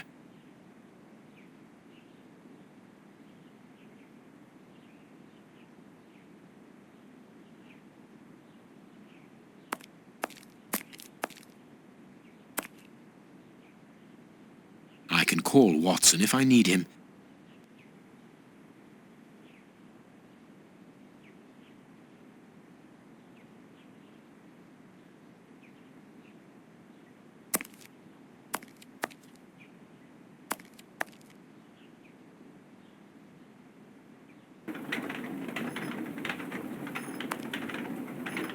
This millstone seems to be in good condition.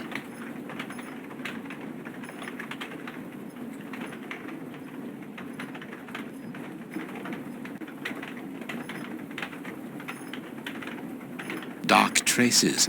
It must be blood. Dark traces. It must be blood. Someone was tied to the millstone's axle. They must have remained there for a long time. There should be a cog here. There should be a cog here.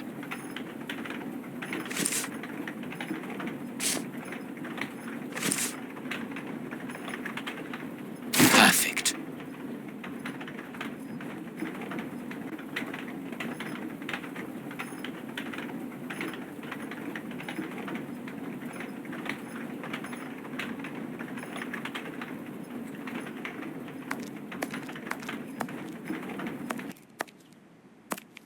These boards crack under my weight. Interesting.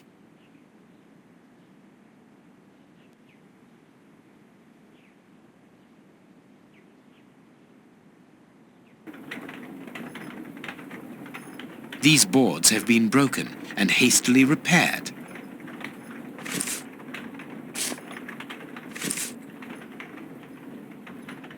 Ah, I have broken my knife.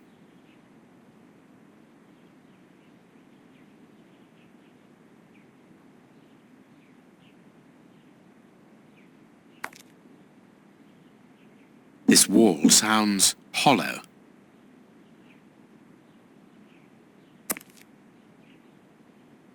This wall does not seem to be very solid. It is not made of brick. That is just a coating. This piece of iron juts out from the wall.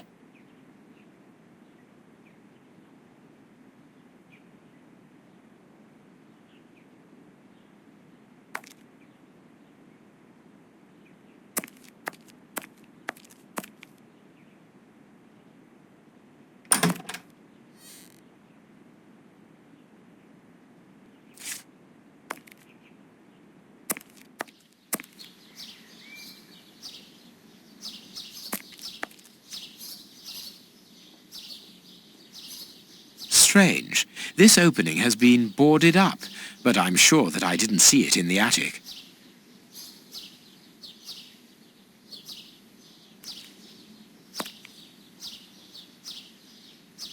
Watson seems to be in control of the situation. Excellent.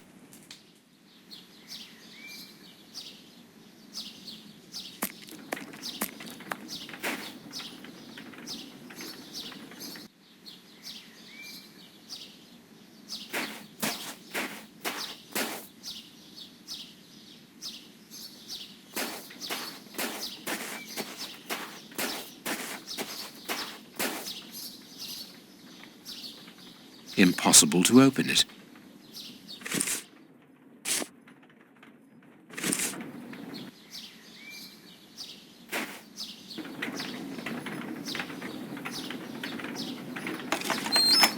A tool shed.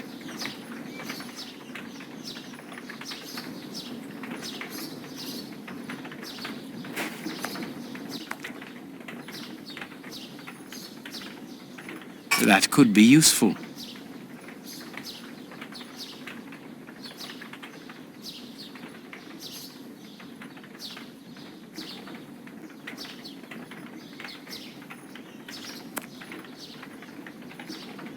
The blade of this spade seems very solid.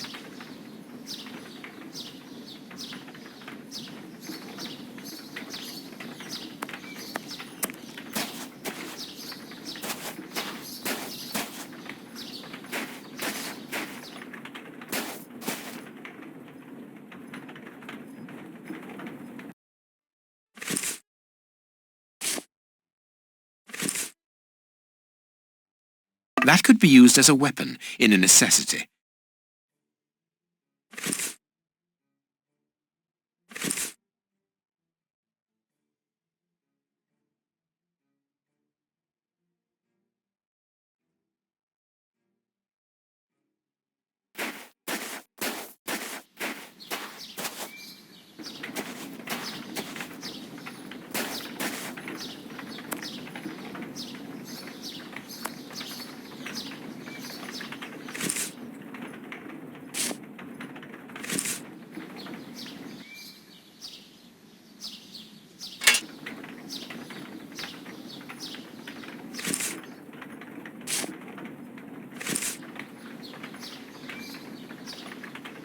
Perfect. Perfect.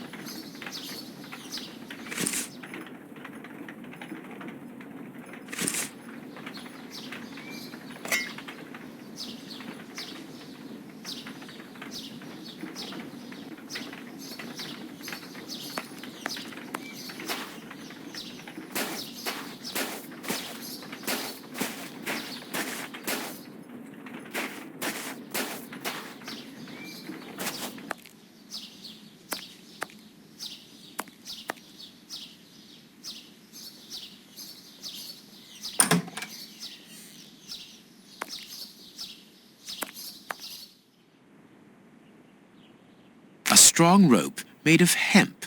Good quality.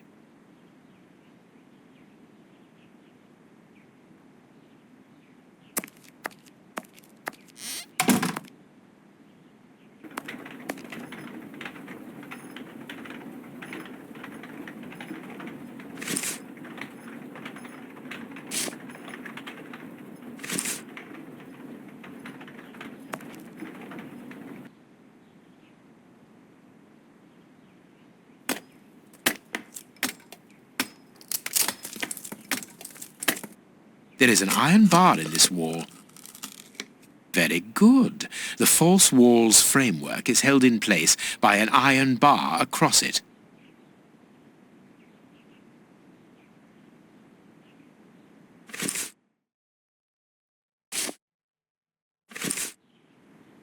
There. The rope is in place.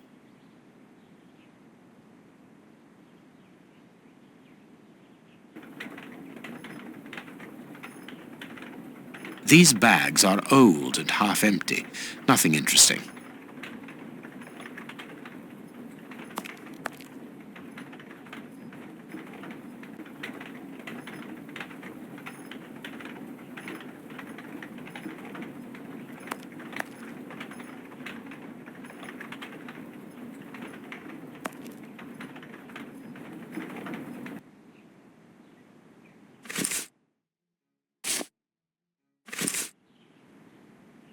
Of course, a secret hiding place which contains a real arsenal.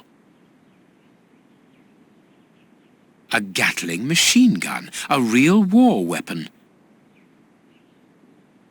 New pistols. Boxes of weapons.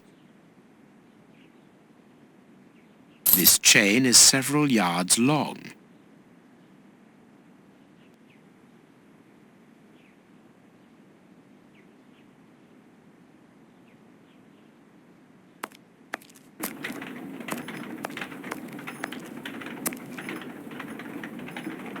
This millstone seems to be in good condition.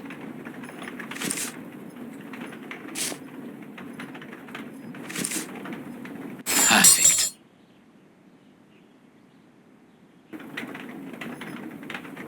The second cog is missing.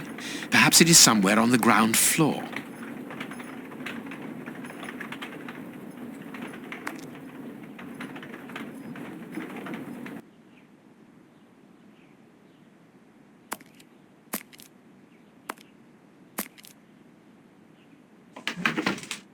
Watson!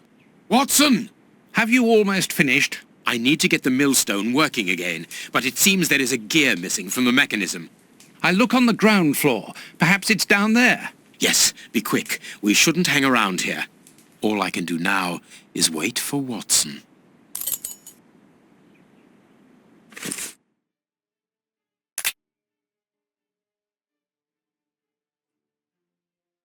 I don't know what's going on up there, but this flower has given me an idea.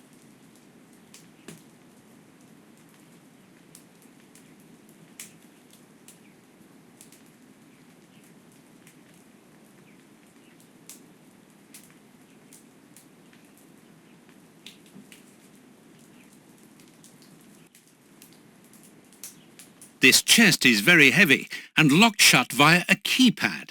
Without the combination, it'll be impossible to open it.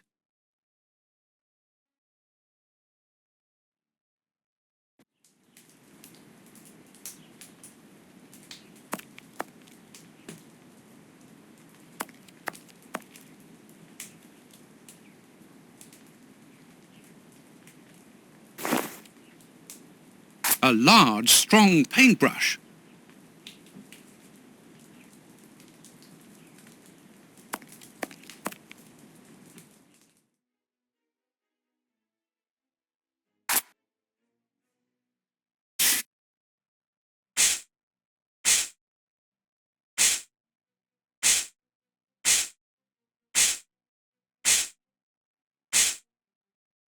Three buttons, greasier than the others, hold the flower.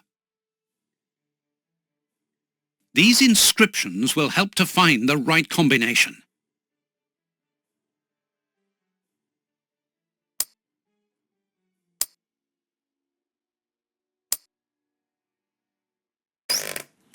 Mechanical time switches, rolls of fuse wire. I found the timer belonging to an explosive device. You are terrorists, aren't you? The oppressive forces won't agree to civilized discussion. Propaganda by the deed is the only thing they hear. You are murderers. We are first and foremost free men, freed from the moralistic constraints of a system that exploits everyone. Contrary to you, a poor little sheep, lost without his flock. Alieko, tell him that we won't go back there. My brother speaks with the wisdom of a free man. If you've come here to kill us, do so, but we will never follow you. We were fooled once. There won't be a second time. You are mistaken about me. I'm not a killer. Then you are even more of a fool than I thought. You don't even know why you are here. I pity you. You are even blinder than me. Are you responsible for blowing up a judge's house in London? Justice and its representatives are the double dealers in this country. Judge Beckett was one of the cogs. Thank God that it wasn't. We made the bomb, but we weren't the ones who put it into place. The one who ordered it placed it himself. Who? Ja nie mogu bolsze te petakujubol. Let us look at my brother's wounds. He's suffering. No, don't move. I am a doctor. I'll do it. If only I had time to bring my medical bag. Take this key. It opens the medicine cupboard. If you really are a doctor, you can help my brother.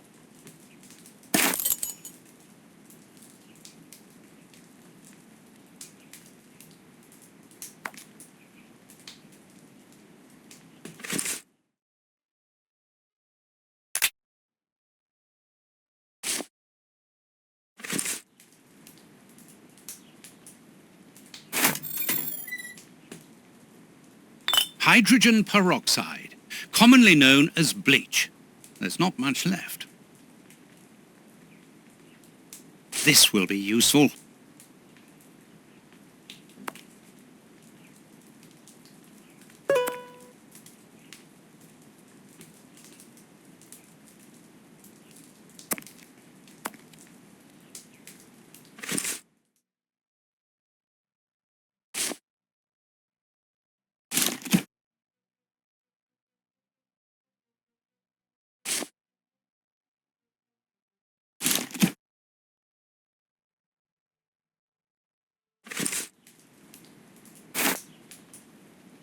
These bandages should halt the infection. Thank you. The person who ordered the bomb, who is he? You are not part of his organization? What organization? The one he leads. The one that is responsible for the state we are in. The one that tortured us. Why were you tortured? So that we should keep quiet. I understand. The head of a criminal organization ordered an explosive device which he then placed at Judge Beckett's house. Once the attack came off, he had you tortured to ensure that you wouldn't talk. Yes. And why Judge Beckett? He was in possession of certain evidence against him. But who, for the love of God? Giving you his name would be signing our death warrant. Does either one of you know where the missing cogs are? Well, I think there's one under the woodpile near the fireplace.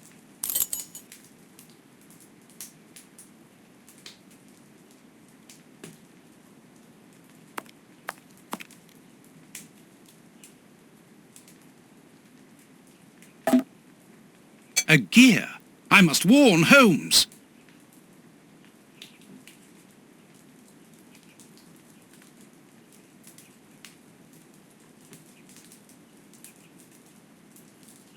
I need something.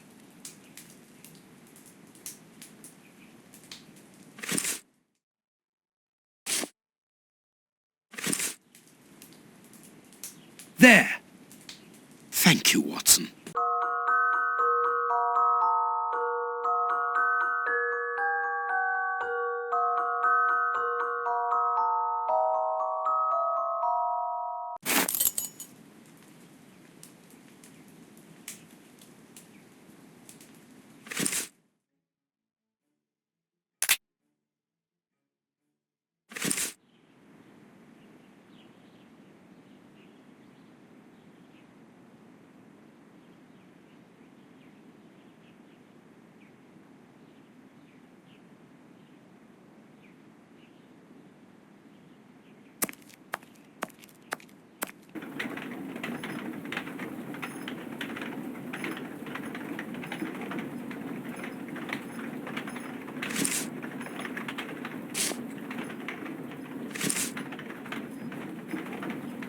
The mill is still not working, yet everything is in place here.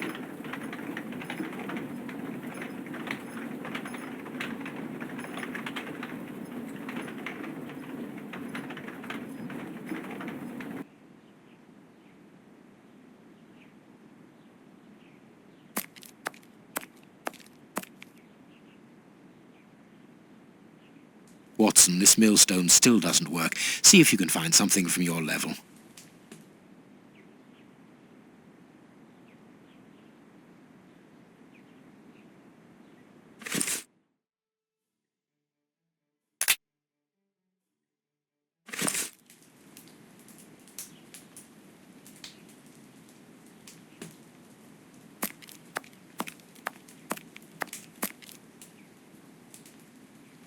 This axle links the wheel and the grindstone, which must be in the attic. One of the two cogs which ensure the connection between the wheel and the axle going to the attic is missing.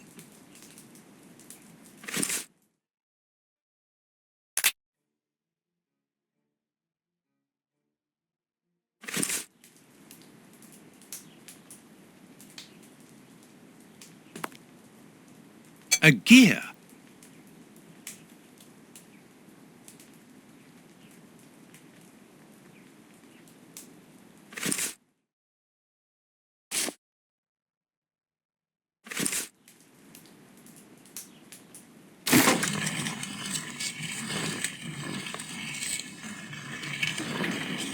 What was that noise?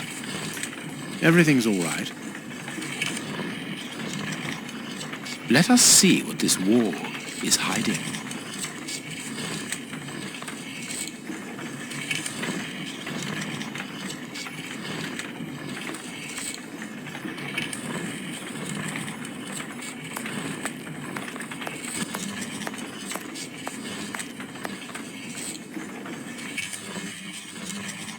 A body. I knew it. The magician was walled up here.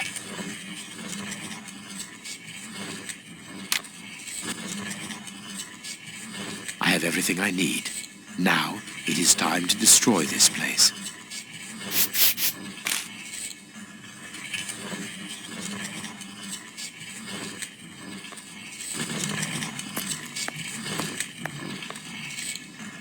Perfect. What's that smell? I can smell oil. Holmes, what are you doing up there? Sherlock Holmes is here? No. I'm not staying Nor here. am I. Help me out of Stop. here. Don't move. You think you can stop us? Sherlock Holmes is a dangerous man. I'm not hanging around here waiting to be killed by him. Don't be ridiculous. What are you talking about? You don't know what he's capable of. Whatever are you doing, Doctor? Give me that gun. Where is Mr. Holmes? You had better remain here for the moment. Am I under arrest? No, Doctor, of course not. Come in, Inspector. My wife did enjoy reading that last story of yours in the Strand, Doctor. That was a proper adventure. Do you think you might write about this case someday?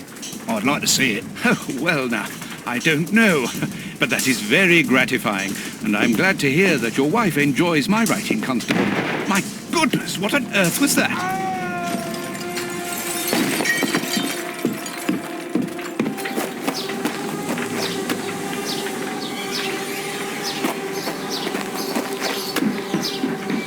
Inspector Baines is dead. The watermill is burning!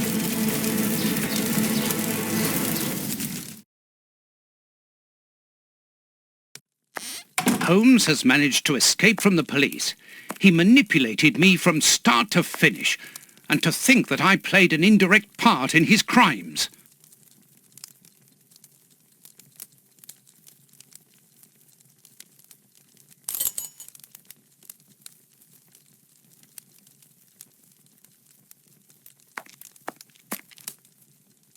Holmes's pipe. Broken. I didn't notice it the last time.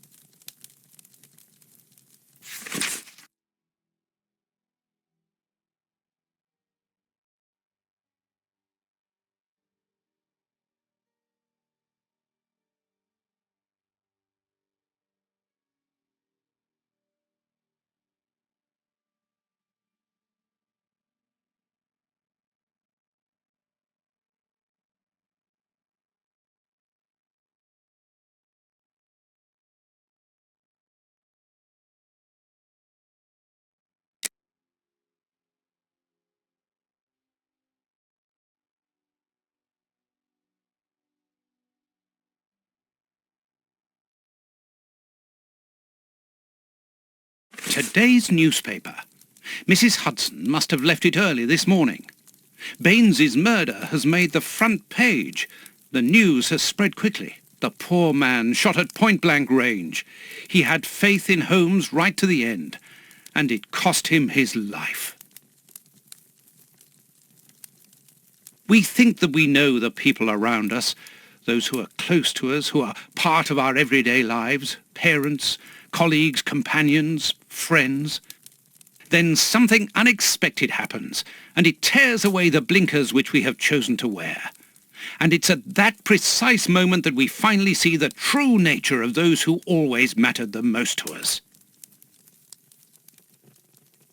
But in Holmes's case, what could have pushed the man, whom I have always considered as honest and loyal, to sink to such barbaric crimes and cold-blooded murder? I don't have the answer, but one thing is certain. Up until today, I had a friend. A noise, but it's coming from the flat, I'm sure.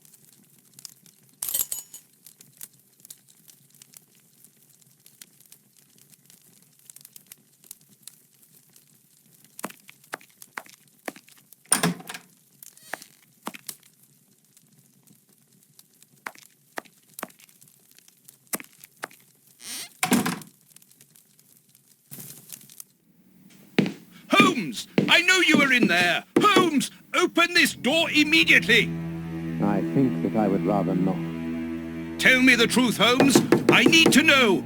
You have no right to keep the truth from me! Tell me! I am sorry, Watson. Open this door, or I will break it down! Do what you like. The door is not locked. You've driven me to this!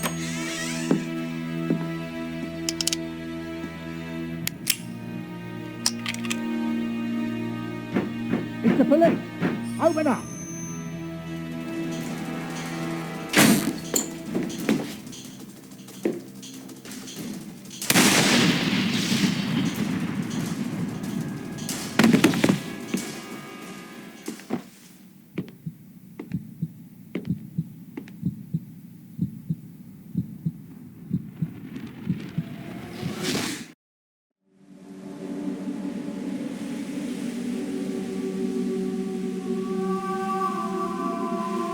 Why did it have to come to this, Holmes? All those years of friendship and respect, of trust, everything that we went through together, and you deceived me all along, damn you. I wish that I had seen through all of your lies. But now, it is over. It is all over.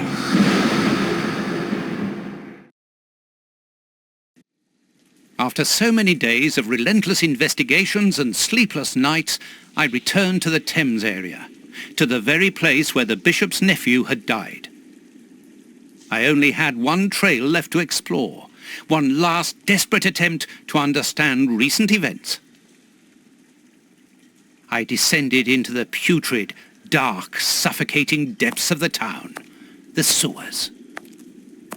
The fresh breeze from the Thames gave way to the stale, dank air of the dark tunnels.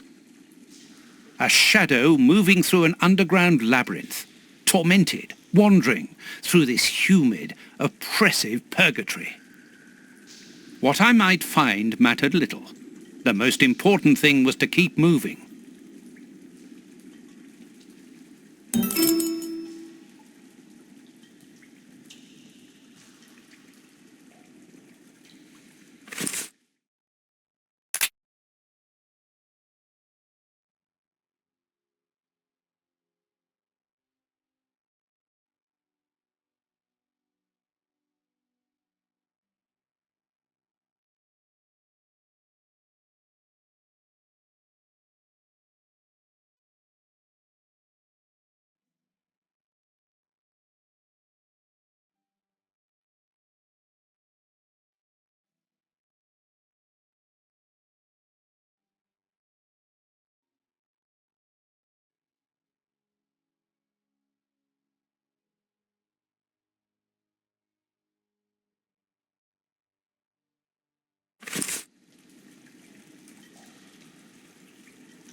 A piece of rope that floats.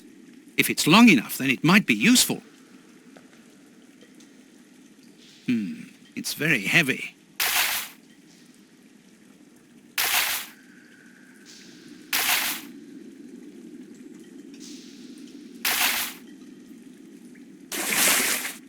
A body!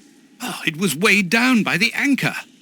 If I can retrieve the anchor, I can use it as a grappling hook. There.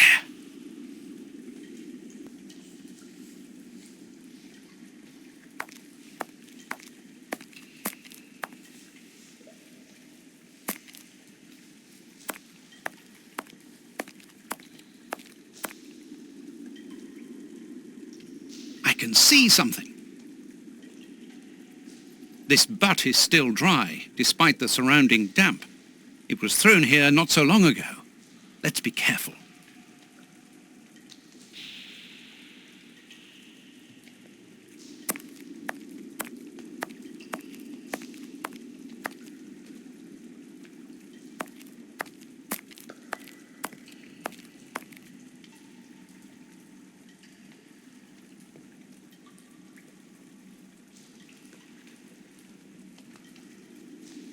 The bars are completely rusty. Oops, this bar has come away in my hands.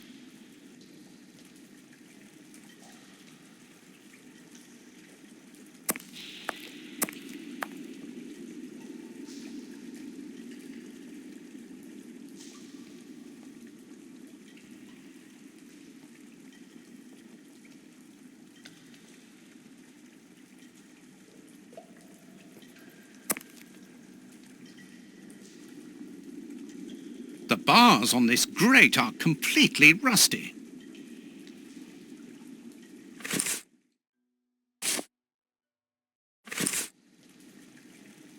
This will be useful.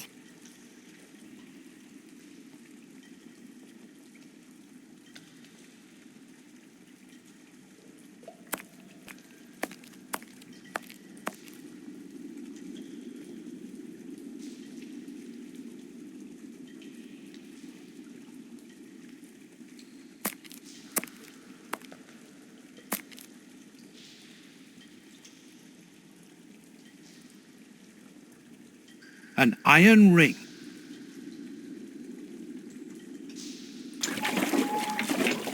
This must be a service trapdoor used to release the water in the event of the sewers overflowing.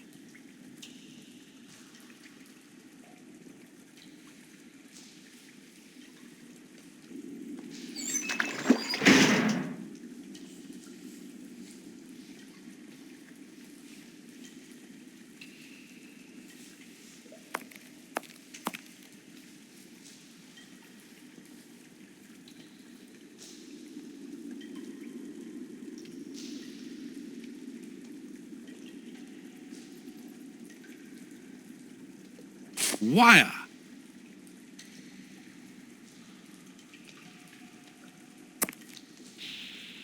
A boat.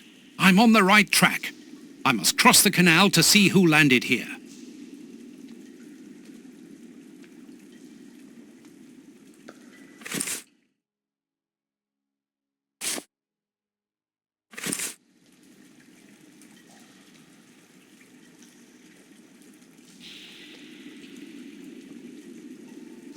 First try. Now let's pull the boat back here. The boat is tied up on the other bank. It's impossible to pull it back to me.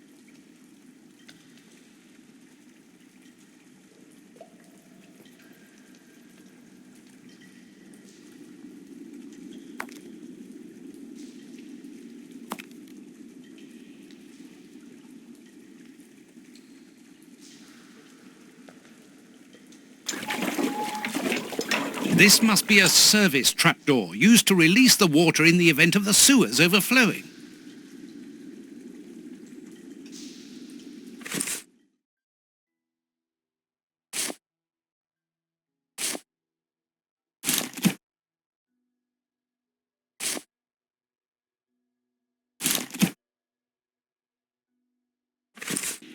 The trapdoor is horizontal and solidly fixed.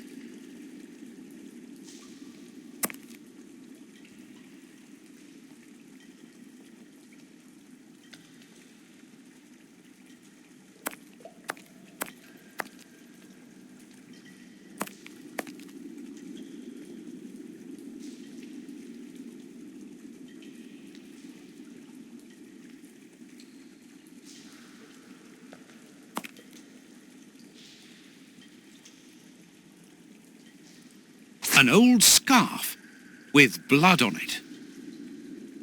This bit of iron seems new and looks like a piece from ordinary machinery.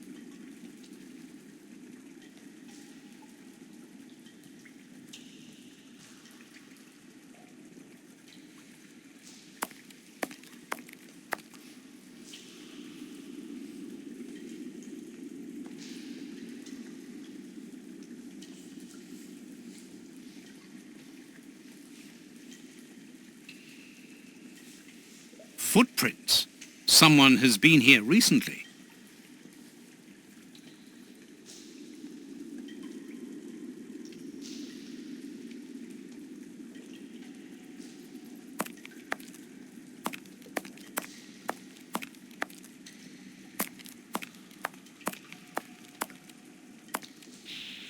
Footprints. Someone has been here recently.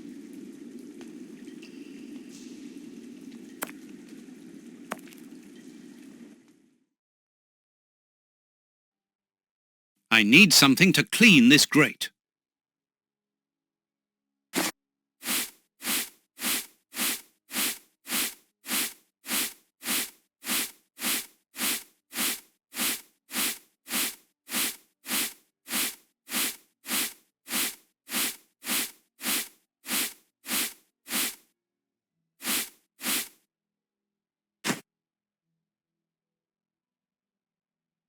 I need something.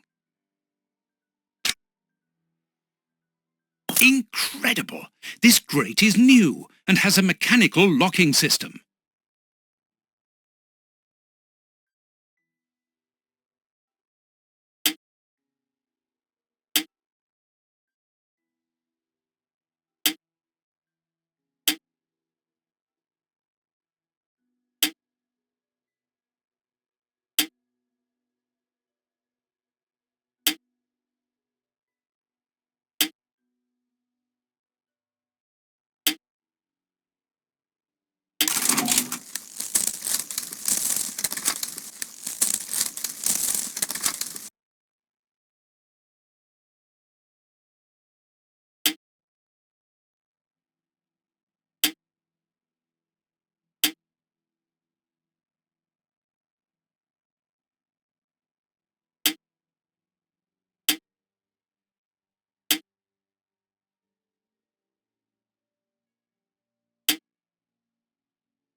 Open.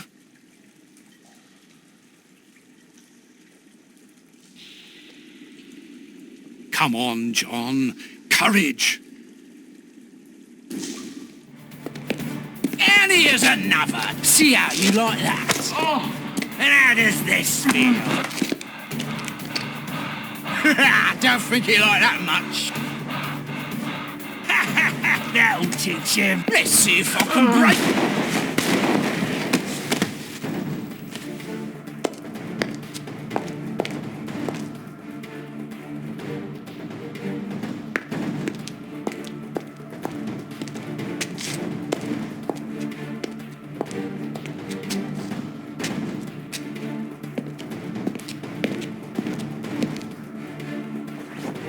Holmes!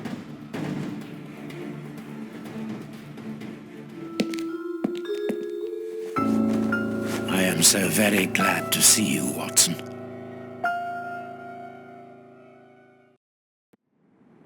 Whee! Yes, he's alive! The bad guys had better watch out now. Grandpa's alive, and he is a good man. I knew that he was. Uh-oh, they're going to be sorry now.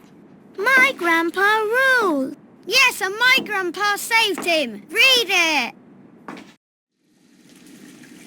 You are alive. I don't know what to feel, relief or regret. Watson, my friend. You are not in a good state, Holmes. Neither are you. I suppose not. Can you walk? Not without your help. Why did you fake your own death? And who were those men? I have to carry on with the investigation. Alone. John, I'm innocent. I'm not an accomplice of those men. Look at me. Do I look as though I could be their boss? Am I in a position to give such orders? What a relief. Oh, my God, what a relief. But how? Curare, hemlock, a few Indian plants, and sheep's blood to create the impression of death. A pathologist who owed me a favor for the death certificate. Holmes, I was talking about this affair of... I will explain everything, my friend, but we must leave here. Yes, let's go back to Baker Street. I'll help you. Lean on me.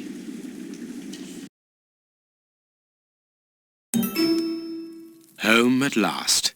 I have missed this old room very much, Watson.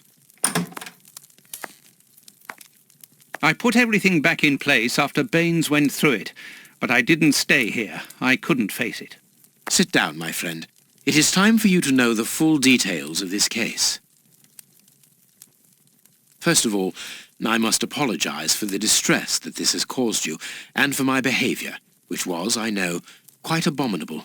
I can only hope that by the end of this explanation you will understand that I behaved in such a way only to protect you, and that it caused me great pain to see your trust and confidence in me ebbing away. From whom or what did you wish to protect me?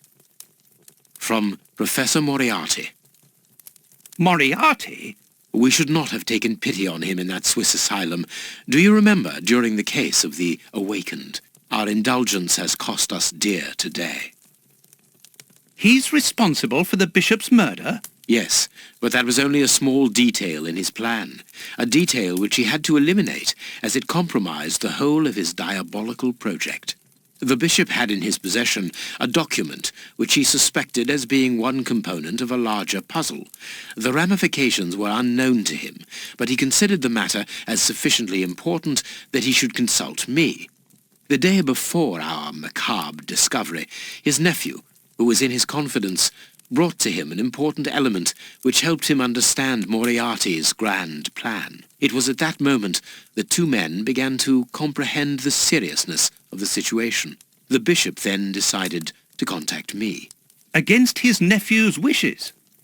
Was that what they argued about? Yes. But Moriarty found out that the bishop knew of his projects, and he arranged for his murder. The murderers were also supposed to bring back the document that the nephew, young Hampford, found, but they were unable to open the safe. What was the document? Evidence of Prince Woodville's implication in the project. The nephew must have retrieved it from the Royal Archives, where he worked.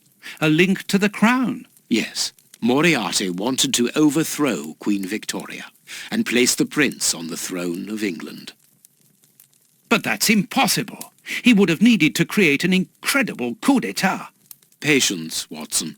First of all, Moriarty placed his pawns so they might begin to develop and encourage a tense atmosphere, ready to discredit the Queen and thereby raise Woodville's popularity. And provoke a famine, so that the prince's soup kitchens could begin distributing food and he would appear as a hero. Exactly. Moriarty quickly learned that I was making inquiries as to his plan and, without wishing to sound vain, he knew that I was the only person capable of upsetting his schemes. He therefore set up a plan that I be discredited and thought of as a criminal. And you played along with him? Precisely. Allowing him to believe that he had succeeded was the best way of ensuring that his attention was no longer fixed on me. Why didn't you say anything to Scotland Yard?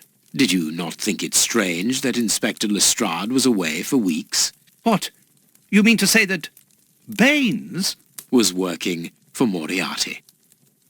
I understand.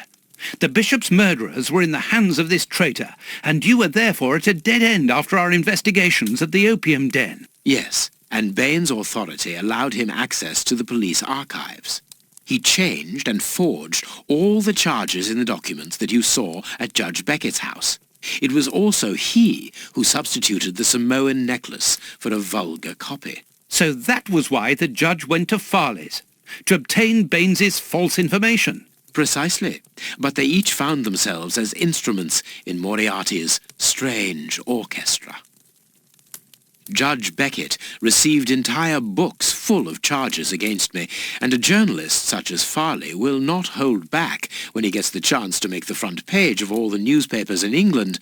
With regard to Farley, it was a mere case of professional misconduct. And to think that I held you responsible for the explosion at the judge's house. What a relief! But why did Moriarty have him killed? He was on the point of discovering that all the documents supplied by Farley, and therefore by Baines, were false. Exactly the opposite to what our enemy was anticipating. And where did the poison fit in all this? Unfortunately, I do not possess all the information on this subject. The first time that we saw the effects of this substance on the body of the bishop, the poison was evidently only at an experimental stage. It was much too potent to do anything with. Effectively. But in the second case, Kurtz, I didn't notice a great advance. However, there was one. The poison was no longer fatal. Yes, but the madness was still there. I should remind you that he attempted to devour his own dogs. Correct, Watson. But it was not the second case, as you supposed. Remember the number of other incidences of madness, either collective or individual, relayed in the press in the days prior to it. You mean to say? That Moriarty tested this dangerous mixture on a large number of guinea pigs. Apparently with little success, as all those people are now dead. I say apparently, because I do not have the least idea as to the result Moriarty was hoping for. And that's where Hans comes in, isn't it? Moriarty needed him to devise the substance's final formula. And so you helped Hans to escape, so he might lead you to it. Yes, but things did not go as I had planned. The professor's men got their hands on him just after his escape. And you lost his trail? Yes, but I doubted that Moriarty would take Hans to his lair. To find him, I had only one trail, the bomb placed at the judge's house. The trail of the 3 Russian brothers. I found out about the mill by having the anarchists' trail followed by the children in my own secret police. Once again, their help was a determining factor. As regards knowing where to locate Moriarty's lair, I hoped to find the information in the attic of the water mill. I got to it only just in time before Baines turned up. And you were stuck then, weren't you? Allowing him to arrest you would have meant certain death. Regrettably. But Moriarty's plan worked in any case, as after killing Baines, I became England's most wanted man for the murder of a Scotland Yard inspector. And so you had to make sure that people forgot about you. Therefore, you orchestrated your own death, so that you might continue your investigation discreetly. Oh, that was a terrible time for me, Holmes. I am sorry, my dear fellow. Well, the important thing is that you are well and truly alive. Yes, but it is not over yet. Moriarty will take action one day or another. You were saying that you had found Moriarty's hideout. Where is it? In an abandoned fun fair on the outskirts of London. It is quite certain that they are all there. Sheilman, the Prince, and of course, Moriarty. If Moriarty puts the Prince on the throne, he'll have his hands on the reins of the kingdom. Her colonies, her diplomatic network, her riches, everything.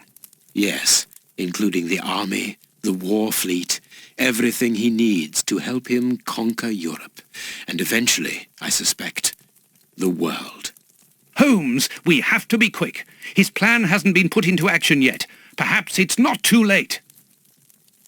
Let us go immediately, Watson.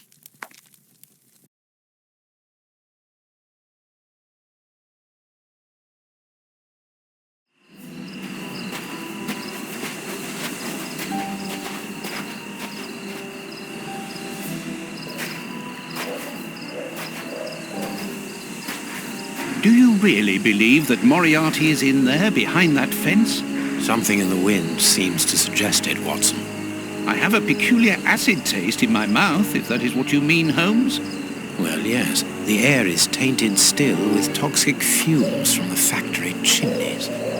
I believe that I read about this place. The fun fair was abandoned after the factory was built so close by. It was said that even the ice cream tasted bitter. Aren't you curious about the warehouse down there? There seems to be some strange activity taking place inside. Strange, and in keeping with Moriarty's activities. Let us go and see what they're up to.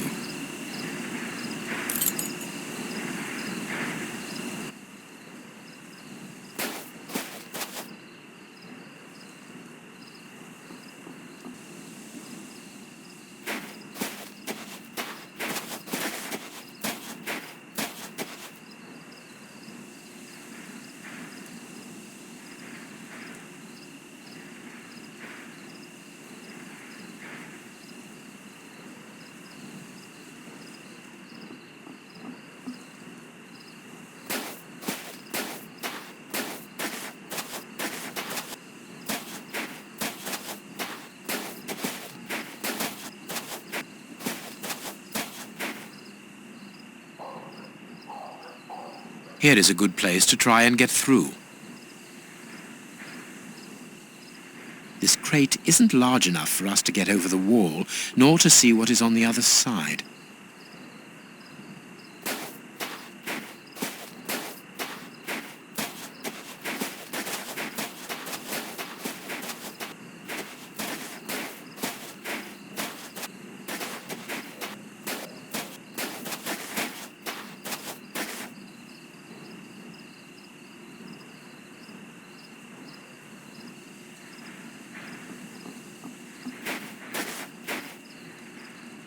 That could be used as a weapon in a necessity.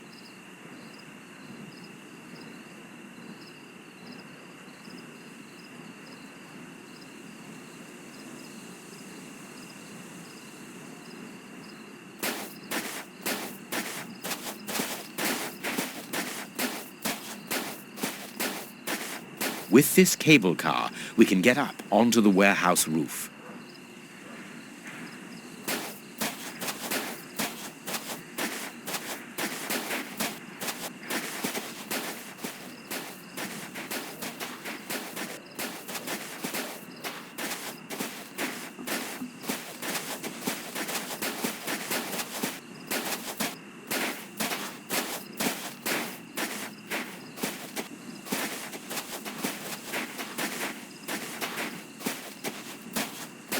There are 2 guards in front of the main entrance. We will have to find another way in.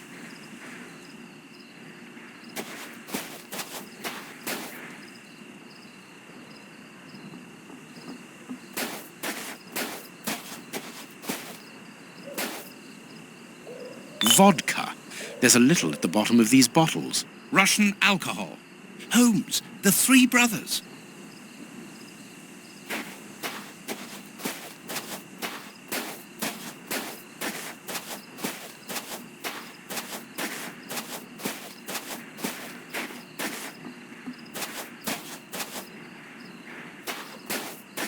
This motor is from the cable car.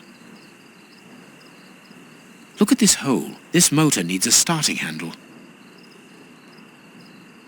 There's a little petrol left, but not enough to start the motor. Empty. Judging by the smell, I would say that it's an oil reservoir. Given the maintenance, this cable car isn't used very frequently. True, Watson, but let us hope that it is still working.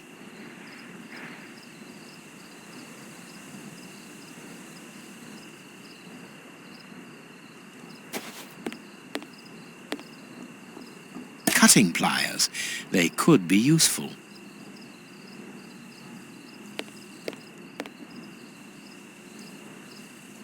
The lever is stuck.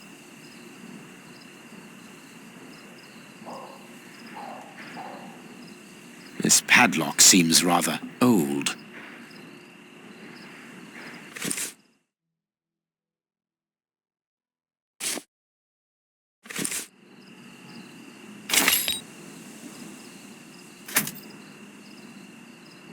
Crank.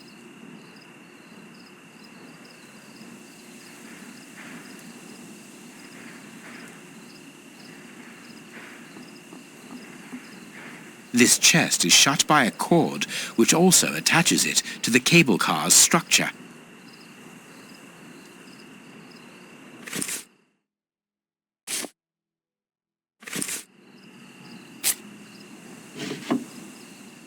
A bottle of motor oil.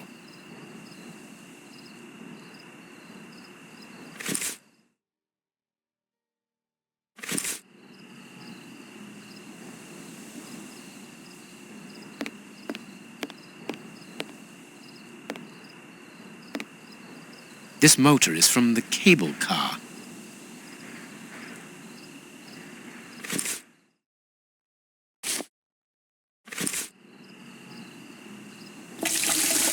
Here's what we can use for fuel.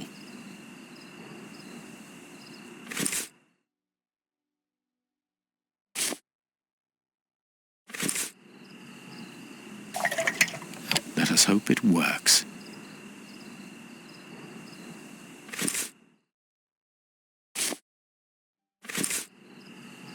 The crank is in place. It works. We are going to separate. I will find a way into the fair, and you must investigate the warehouse. Very well, I'll do that. There is no one on the roof. If the machine should get out of control, then just use the brake. There ought to be one. I should hope so. Anyway, there's no other choice. And when I've found out what is going on down there, what should I do then? Come and join me in the fairground. You can follow my route to get over the fence. Then you should find me easily enough. Good luck, my dear fellow.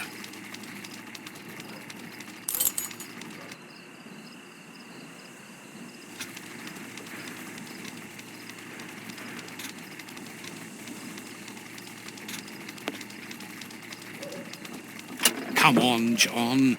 Courage.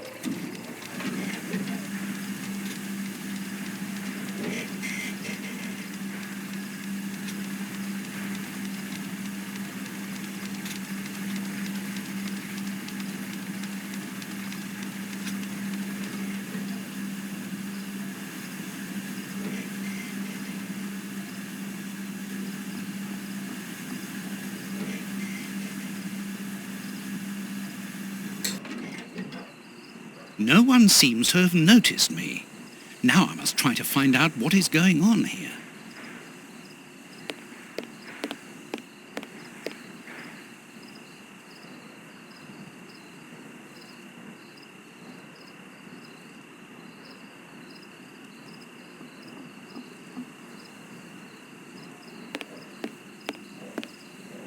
It's a miracle that this reservoir is standing. The feet are being eaten away by rust.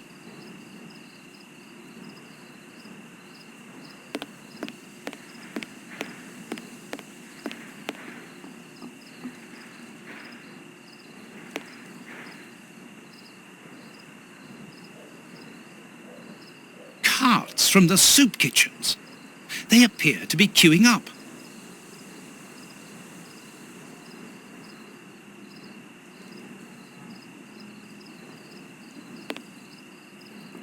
The bags contain rubble. They're tied up with good solid rope. I'll keep the rope.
I must find out what is going on inside this warehouse, but have to be careful. The place is full of guards.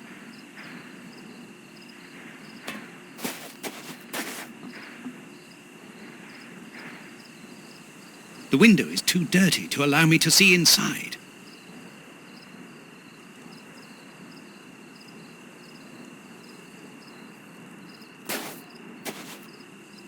An empty bottle. It's too dangerous to go any further.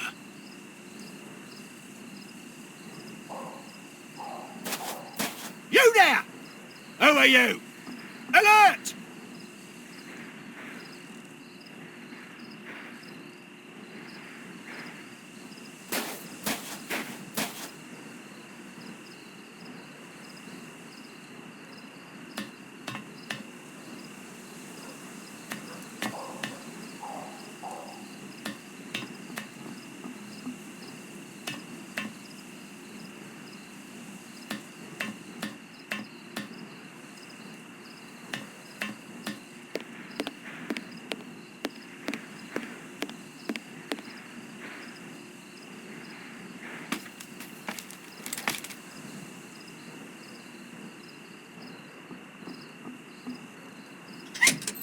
It's too dark inside this reservoir.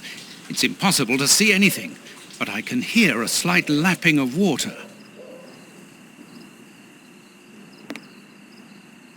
A large dry cloth.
So, it is inside these warehouses that Prince Woodville's canteens on wheels are filled up, and Hans is there to add his poison. That siren is a signal to open the doors and let out the carts of poisoned soup, destined for London. I wonder what Holmes is doing at this moment.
It's covered in barbed wire. It's impossible to pass by there.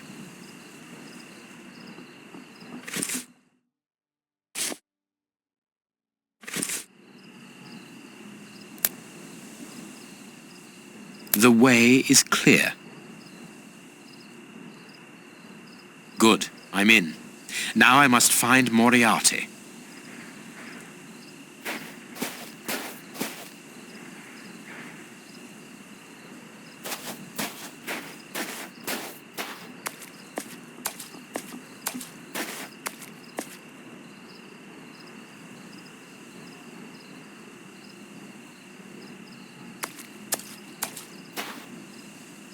A telephone line.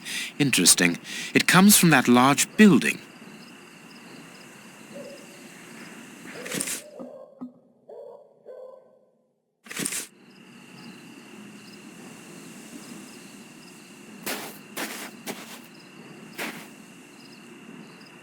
A target from a firing range.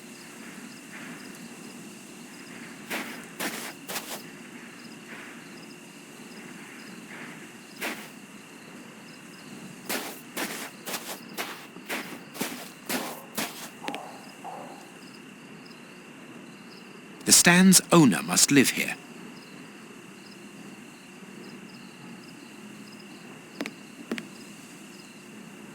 A target from a firing range.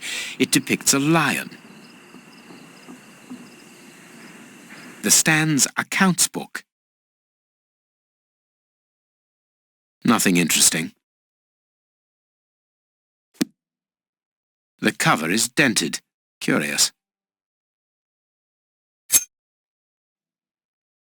Let's look at the book's secret.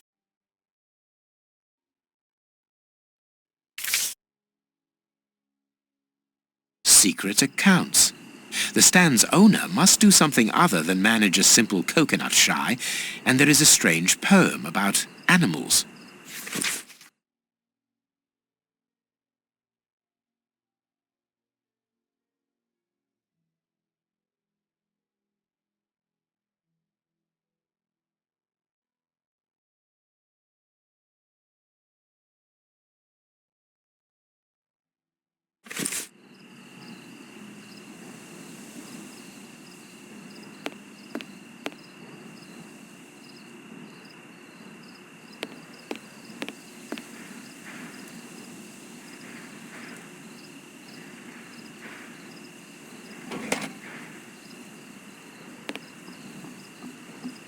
It's the stand's till.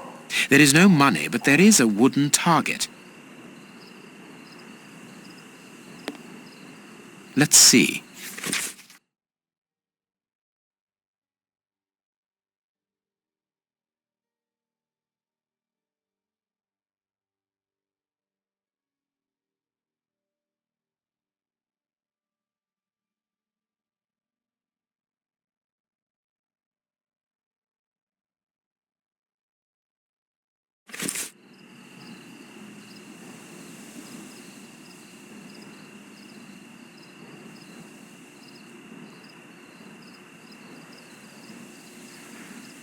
A firing range for children. They have to throw leather balls at the figures of wild animals to knock them over. It's clear that there is a link between the poem in the secret accounts and the animal-shaped targets on the stand. It seems to me that there is something behind this poster, but it is stuck fast.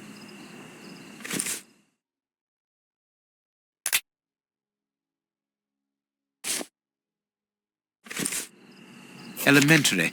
There is a hiding place here. Interesting. I can't see a keyhole to open this hiding place.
There we are. It is simplicity itself.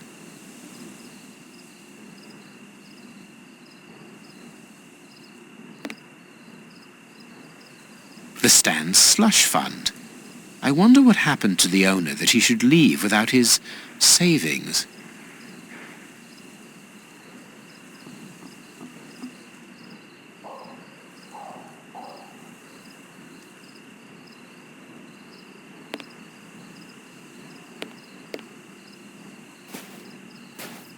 If the guard sees me, he will sound the alarm. I must neutralize him, but discreetly. There are probably others, and a fight would attract their attention.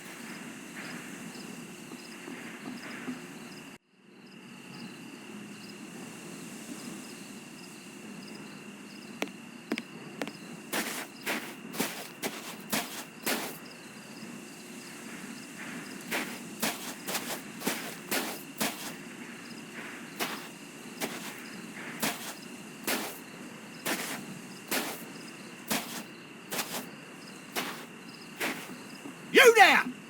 Who are you? Alert!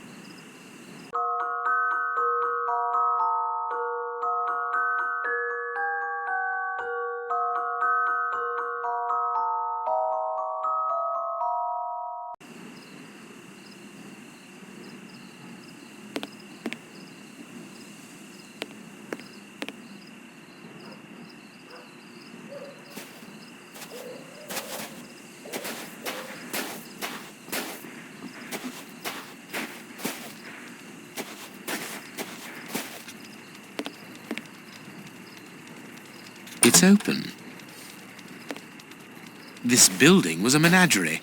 I'm in the service passage. Oh, what a smell.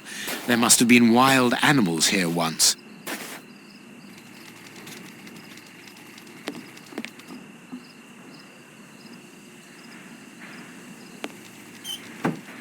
I pity the animals that were shut up in here. The cages are very narrow.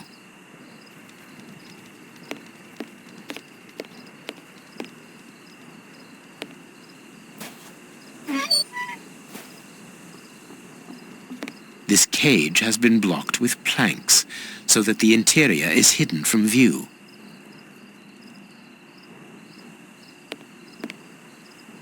A large syringe, for animals of a considerable size, evidently.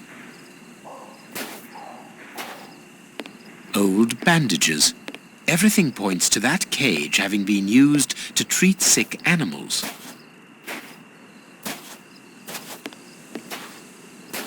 Key.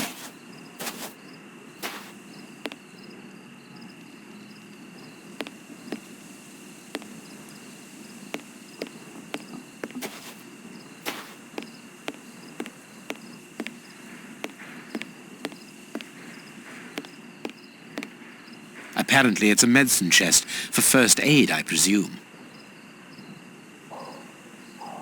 Closed.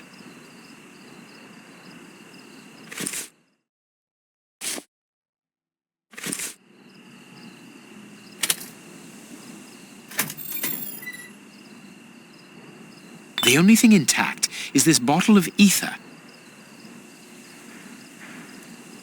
If the guard sees me, he will sound the alarm. I must neutralize him, but discreetly. There are probably others, and a fight would attract their attention.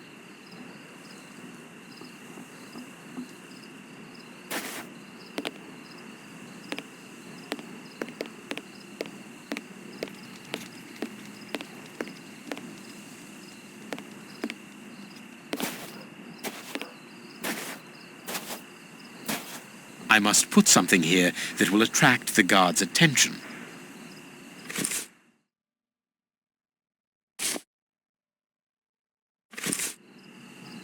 There.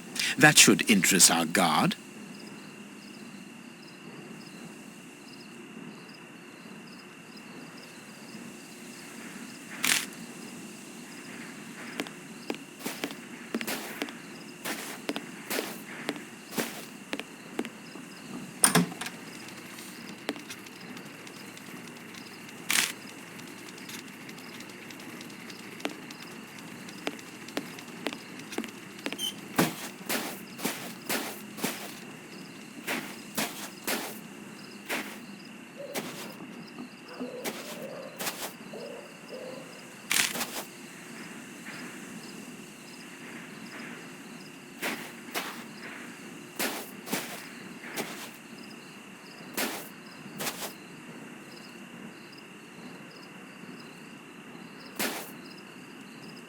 Good. My little stratagem is in place. All I need to do is to wait for him to come back here.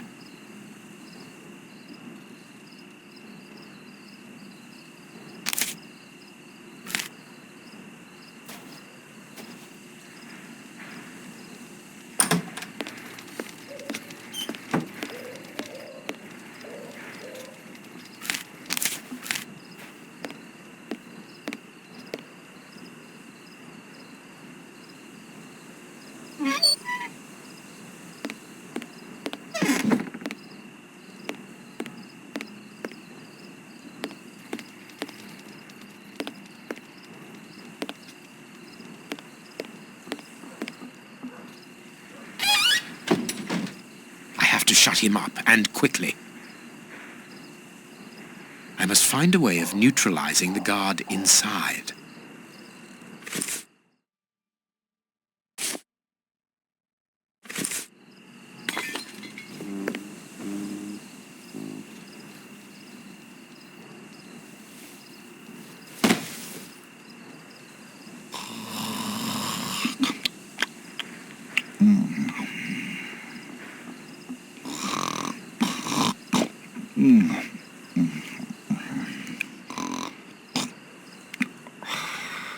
Perfect.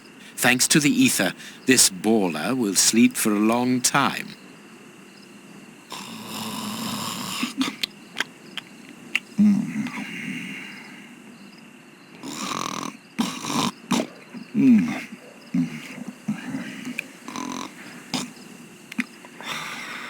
Perfect. Thanks to the ether, this baller will sleep for a long time.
Another guard.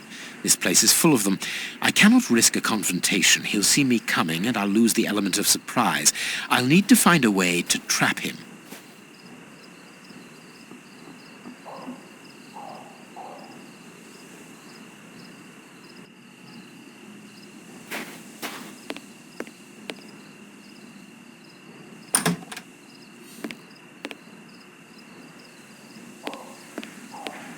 They must have exhibited those poor wretches in these cages and presented them as being dangerous.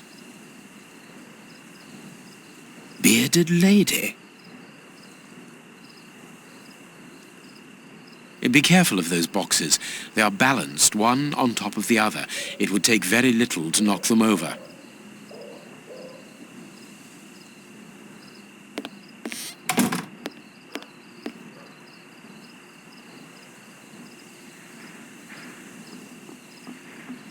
This large, empty aquarium held the fair's main attraction.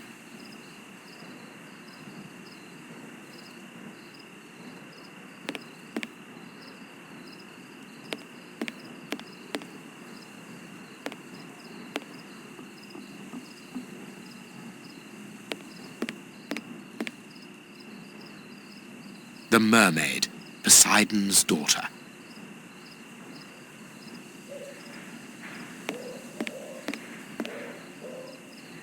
I suppose it was on this small stage that the monsters were presented to the public.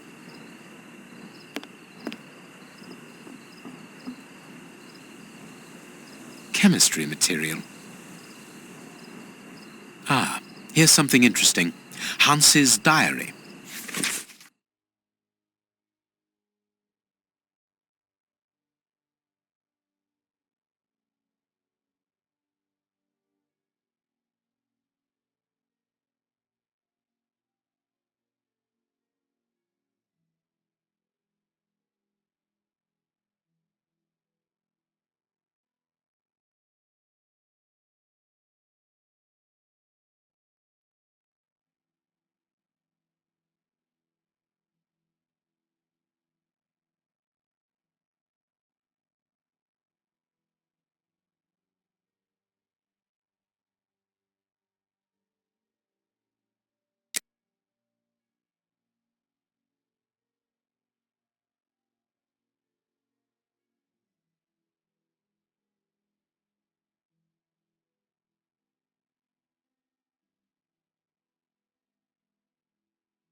What a dreadful diary.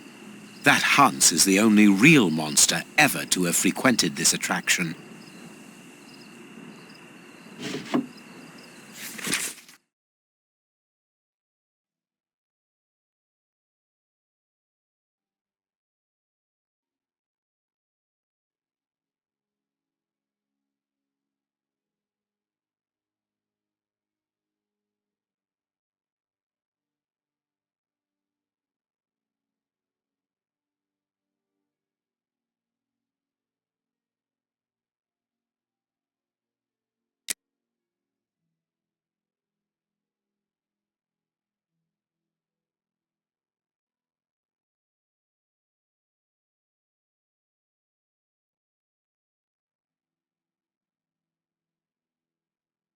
The bearded lady kept the key to this exhibition.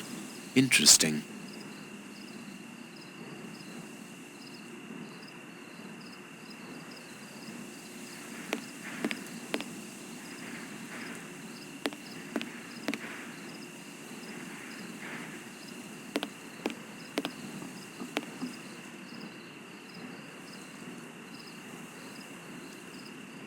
There is something interesting here.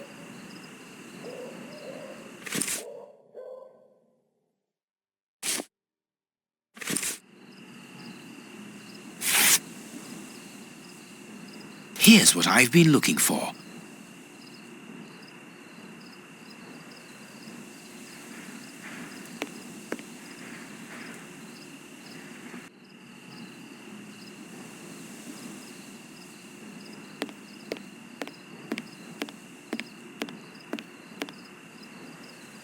This cage is still occupied, not by one of the monsters, but by a poor man. He's still alive, but he's barely human now. Moriarty must have tested his poison on this poor fellow. If he was freed, he would leap at the throat of the first person he saw.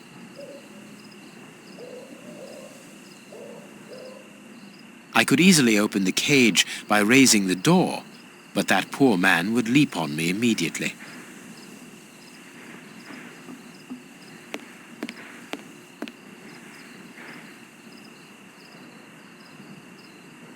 I wonder what this machinery is used for. A rail system is fixed to the ceiling, and a hook is hanging from it. It must be used for moving heavy and bulky objects. Thanks to this mechanism, the hook can slide along the rail to be positioned wherever needed.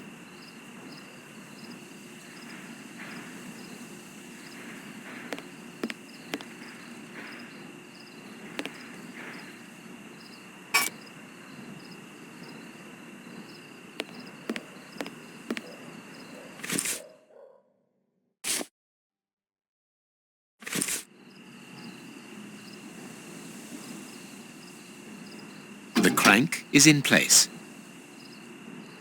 The hook is above the cage of this poor wretch.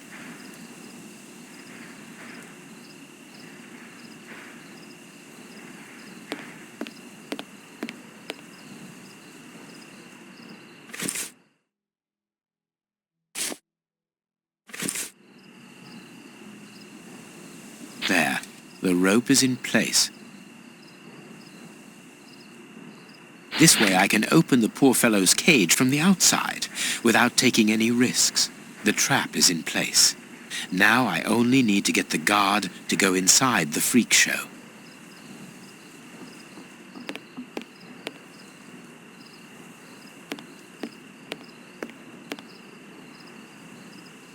The guard must have been warned. I need to get out of here. The guard is inside. I must close the door quickly.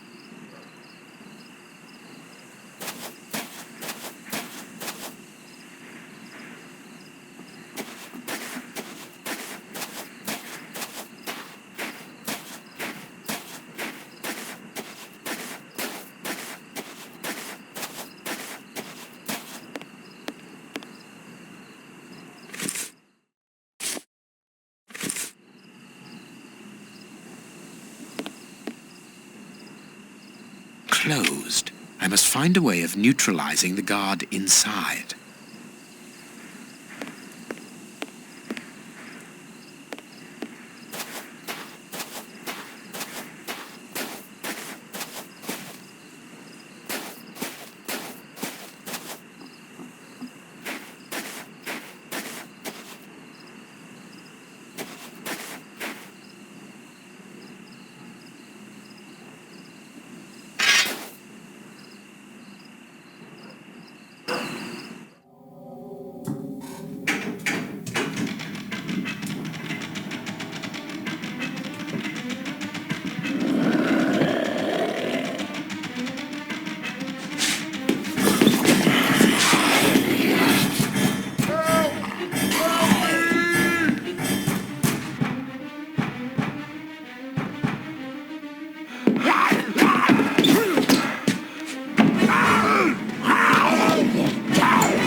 Well, I'll be leaving you. I'm sure you have a great many things to do.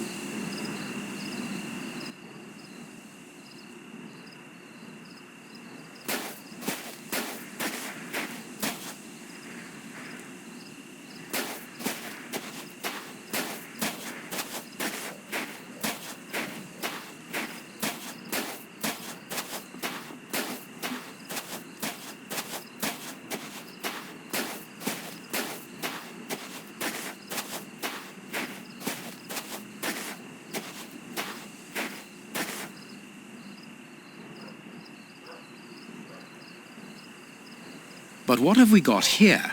Ah, there you are, Holmes. Did you have any problems? None, apart from a few small things. What have you found out about this warehouse? Prince Woodville's soup is loaded and contaminated by hands. And in the direction of Whitechapel. Watson, in a few hours, Moriarty will have at his disposal a formidable army, more powerful and more terrible than anything that has ever existed. What? The soup is destined for a poverty-stricken, starving population who have been conditioned for months against the ruling powers. Moriarty won't have any trouble in sending thousands of raving mad people to ravage the city, sowing death and destruction. No force would be able to resist them, not the police, not even the army. A perfect army, knowing neither fear nor pity. A tidal wave of humanity which will cover London and will fall away again, leaving a city of desolation behind it. What horror! And the chaos will only make Moriarty's coup d'etat even easier. But how will he guard himself against this bloodthirsty crowd? The chaos will only last for the time he needs. You mean to say that these poor wretches will all die? 48 hours after ingesting the soup, according to our good Dr. Shielman. So the victims will be joined by their executioners. An immense mass murder. What Moriarty would call clearing up after work, no doubt. Good. Have you found a way of stopping Hans's process? Yes, I think so. If we can weaken the reservoir's feet with the explosives, for example, it will collapse and take the building down with it. Good work. What are you looking at? Have you ever seen anything like this before? Never.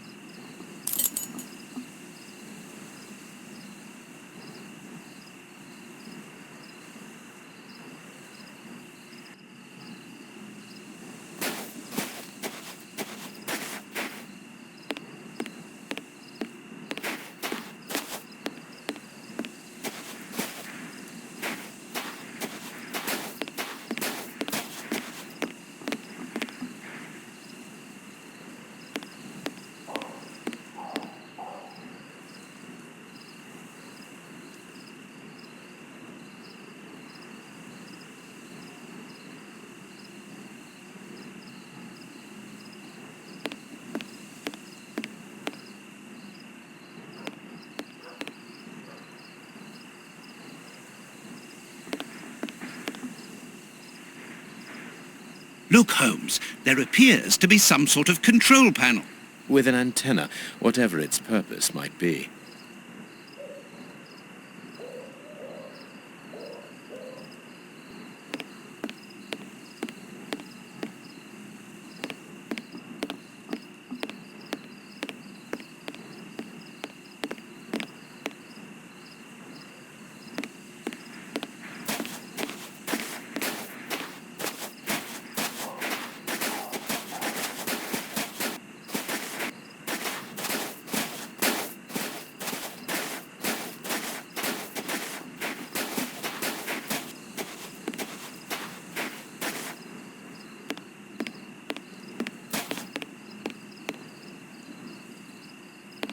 can hear noises. We aren't alone. We had best be careful. Holmes, our priority now is to blow up the tank in the factory to stop the distribution of the soup. Of course, Watson.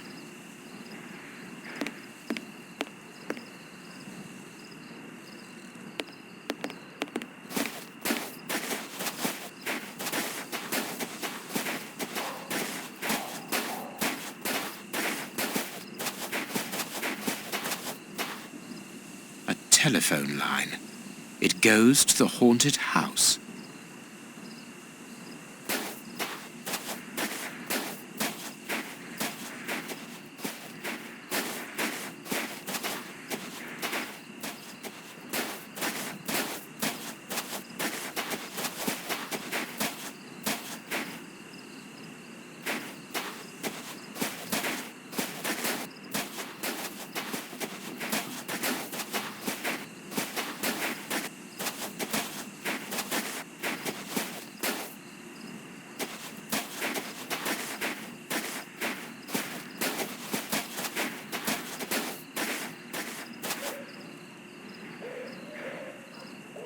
It seems that this window is more vulnerable than the main door. I think it is too high. It's protected by bars with a closed window behind it.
These caravans must be inhabited. Look, there is smoke coming out of one of them.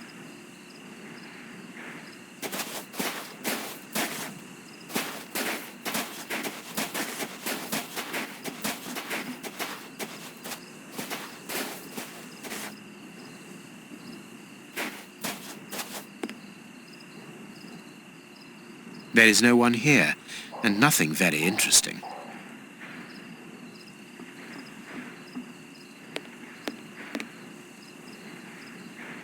This ladder is only held back by a bolt.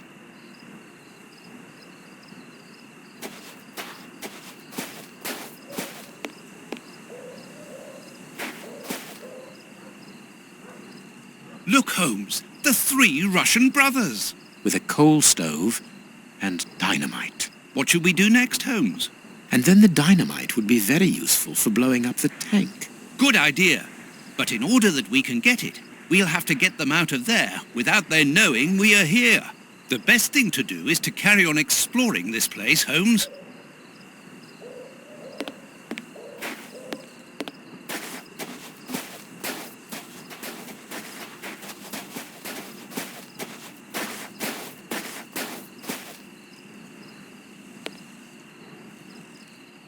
It is best not to go into the caravan while it is occupied.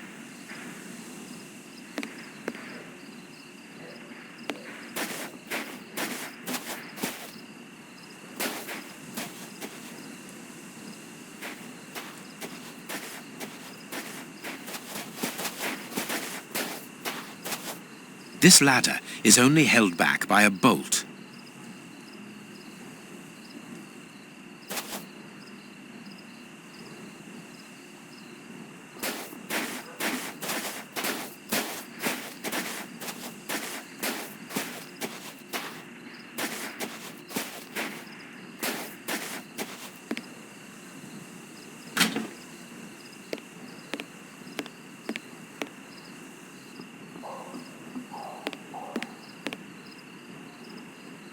metal plate.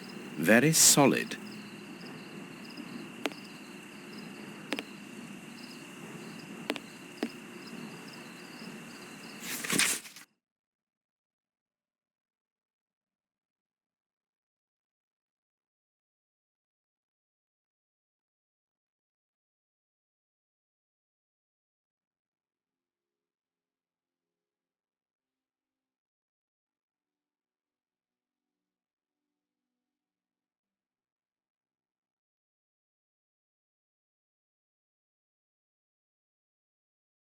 An international anarchists' manifesto written in several languages.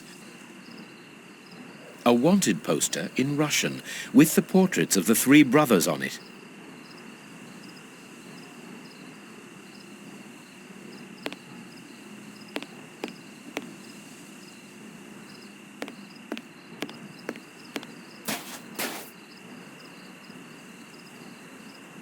Closed.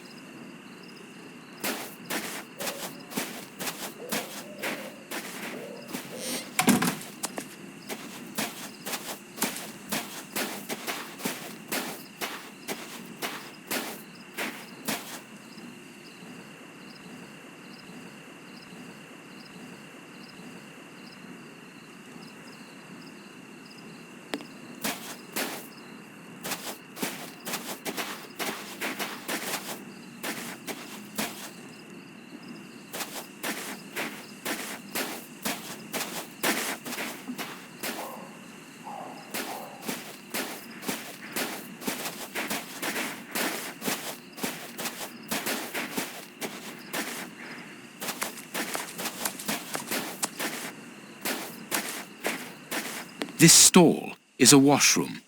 I can see water basins inside. The door can be blocked from the outside. Interesting.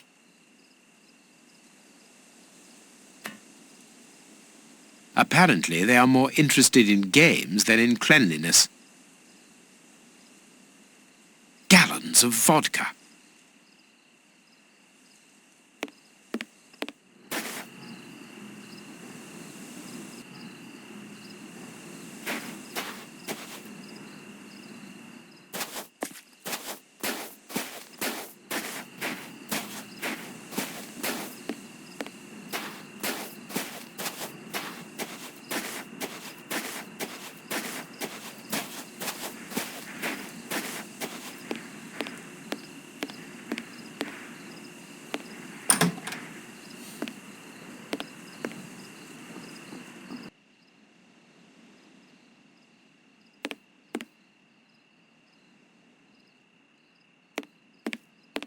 This place must have been magnificent.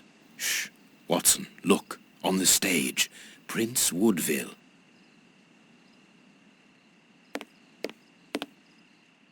And it is with an immense pride that I take possession of the attributes of the crown, and swear in front of you to serve my people with... Gentlemen, who are you? I don't believe I know you. We... Not as yet, Your Royal Highness, but I am overjoyed that you are familiar with the crowning ceremony. Of course. A good king should know it. That makes my duty so very much easier. Let me introduce myself. My name is Howard Sawbury, and I am in charge of the aforementioned protocol and the master of ceremonial events at Buckingham Palace. Yes, and I'm Sir John Cannard, in charge of the peacocks in the royal gardens. Congratulations, Sir John. Excellent imagination. I am pleased to meet you, gentlemen, but what brings you here? Do you mean to say that no one has informed you? Have you not been in the city? It is Queen Victoria, of course. She has been dethroned. Really? So soon? According to my special advisor, Professor Moriarty, that should not take place until a few days from now. The people have decided otherwise, sir, and now they're calling for their new sovereign, the benevolent, most understanding Prince Woodville. Ah, gentlemen, you bring me great news. My good people have carried out their duty. I can finally take my rightful place, and happily before the bombs detonated.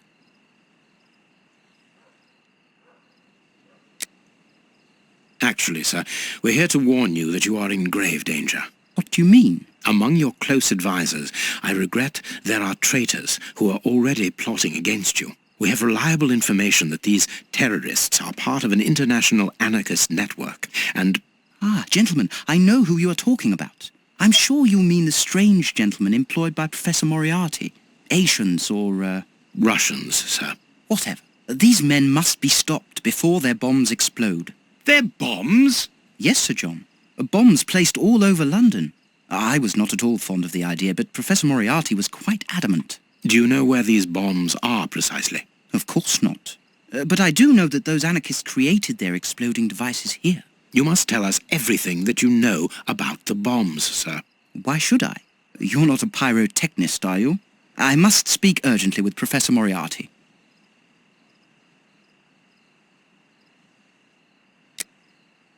Sir, we're afraid that the beginning of your reign will be scarred by tragedy. Whatever do you mean? I think, however, that it is vital we arrest these terrorists. Tell me where their workshop is, I beg of you, in the name of the British Empire. In a wooden stall between two tents, next to the Russian caravans. Very well. We're going to search. Wait. I demand an explanation. If everyone is plotting against me, how do I know that you are not also party to the plot? But we... Bring me Professor Moriarty, Mr. Sawbury, without delay. Sir John will remain here with me. I should be able to remove the prince without endangering Watson's life. There you are, Sir John. To be a king means also to be prudent. And that is why I prefer to have you here as reserve. You are my guarantee. I understand, I know. And I came here to render you a service. Come now. Let us be serious for one moment. What could a peacock trainer possibly do for me? You underestimate not only me, sir, but also my birds. I believe that a prominence of well-trained peacocks would be the ultimate in royal chic during your crowning ceremony. Do you really think so? I truly do. Why, imagine rows of them displaying at the very same moment that the crown is placed upon your head. Perhaps even a few carefully synchronized cross steps to the left and to the right. Oh, what a spectacle. I can imagine it. How wonderful that would be. There is a label underneath this lever. Magician's Trap Door, middle of the stage. Exactly where the prince is standing. I can't do that. Please, continue talking about the ceremony. These tangled ropes are holding back the curtains.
not moving. He appears to have passed out. But he could come around at any moment and sound the alarm.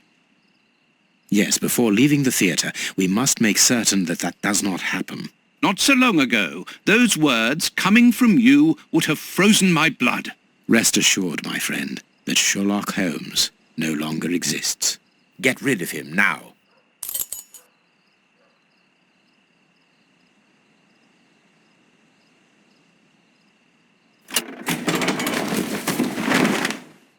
Hey, presto, it's magic. No more paranoid Prince. Well done, Holmes.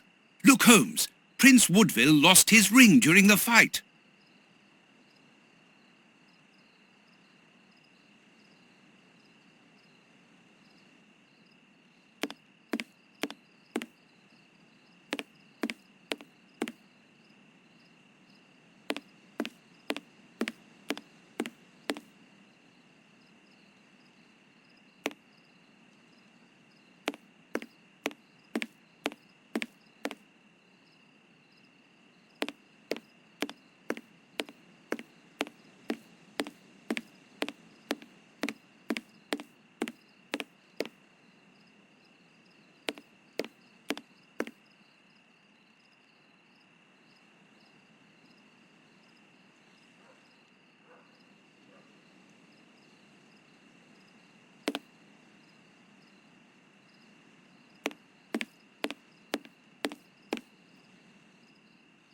There is an enormous diamond in the middle of this ring.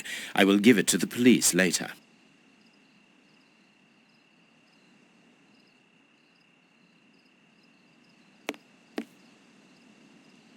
What were these dummies at the front of the stage used for? The prince put them there to represent his public.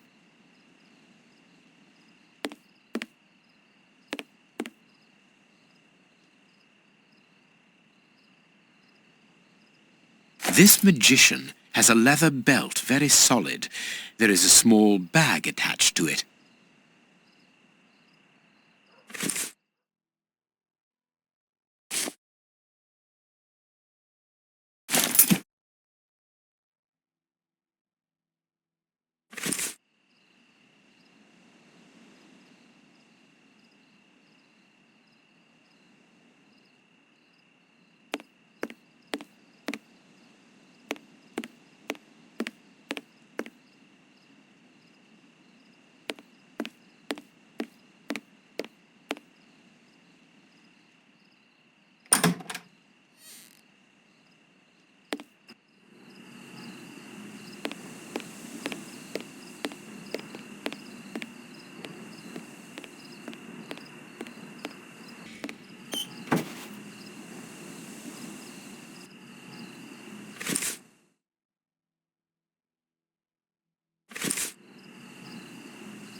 It is the chimney pipe.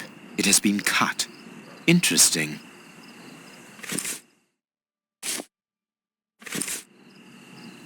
The illusionist's smoke powder.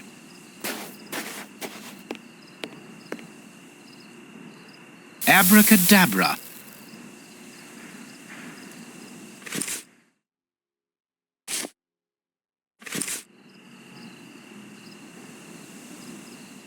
Magic powder and a metal plate. The revolutionaries won't resist it. Hide, Watson.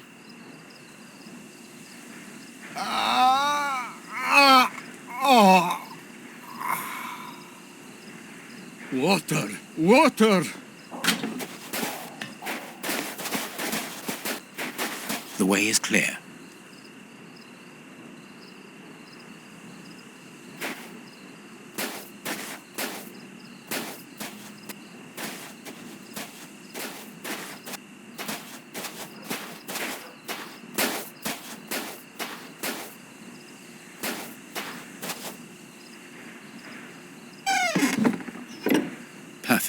I can hear the chinking of a bottle and talk in Russian. The three brothers are quietly getting drunk. Perfect. We must hurry, Holmes. Each chime tells us that the preparation of the poisoned soup is advancing. I'm coming, Watson. I just need to unblock the chimney.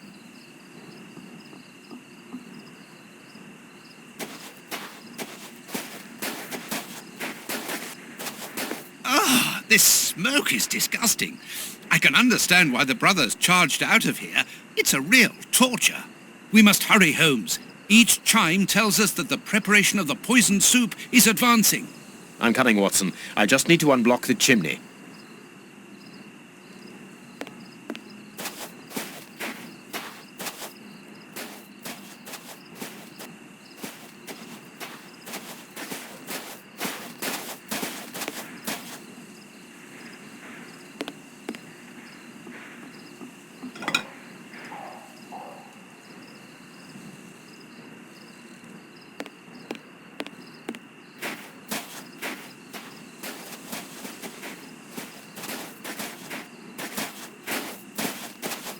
This caravan is as disgusting as the first one.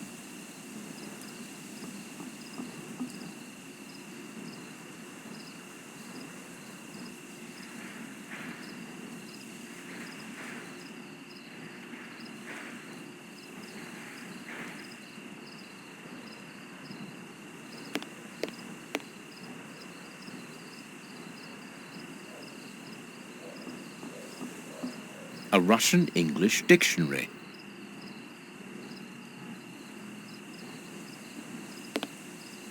Wire.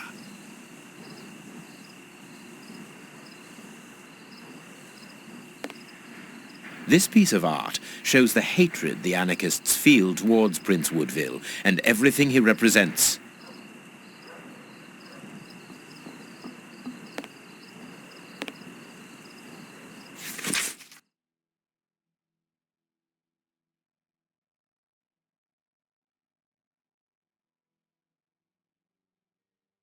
The names of the targets are written in Russian and are unreadable, in my case, that is, and apparently the brothers have made notes before every name. This list has something to do with the dictionary open on the table.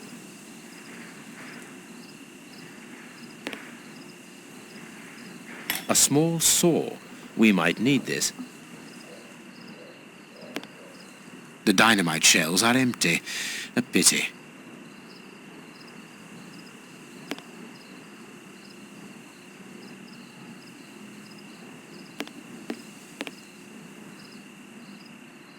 Let's see.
If these bombs explode, then I believe that the realm will be plunged into one of the gravest crises in its history.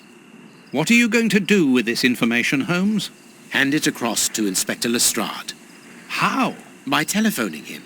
The haunted house is connected to the telephone exchange. I'm going to try to slip in there discreetly. Shall I accompany you? You can help me to get in, but while I search for the telephone, you should collect as much information as you can about the bombs. The explosive experts at Scotland Yard will need it. Understood.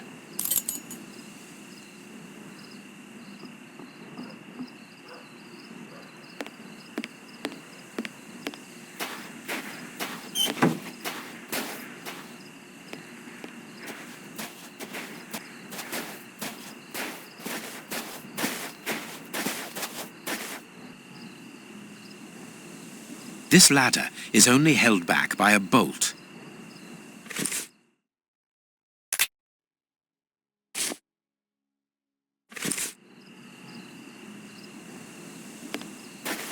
This ladder is not too heavy. I can carry it.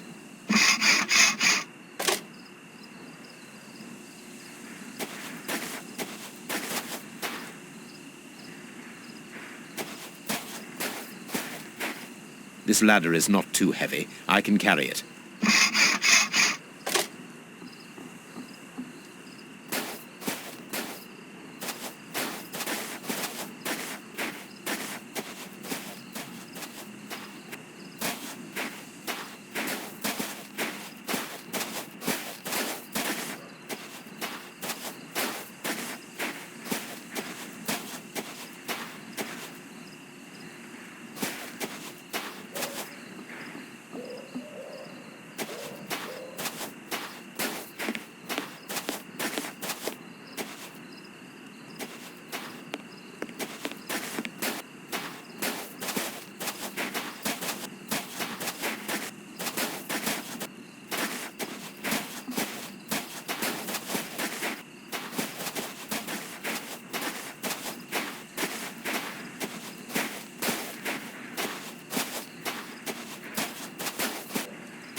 It is too high.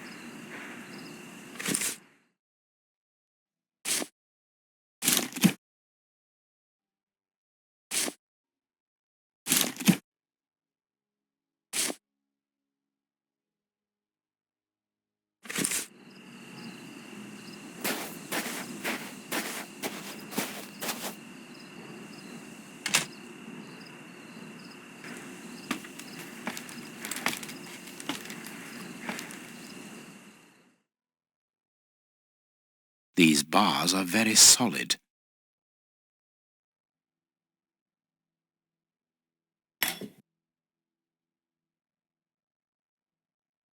I could saw through the bars, being careful to create a passage wide enough.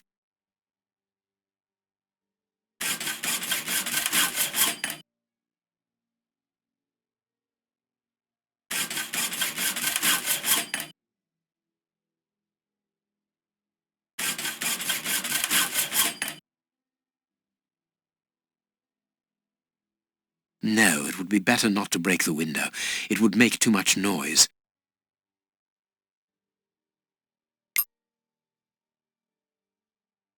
A good idea to use the diamond in the ring, Holmes. Exactly like at the Marquis's place. I remind you of the monkey that stole the necklace, do I?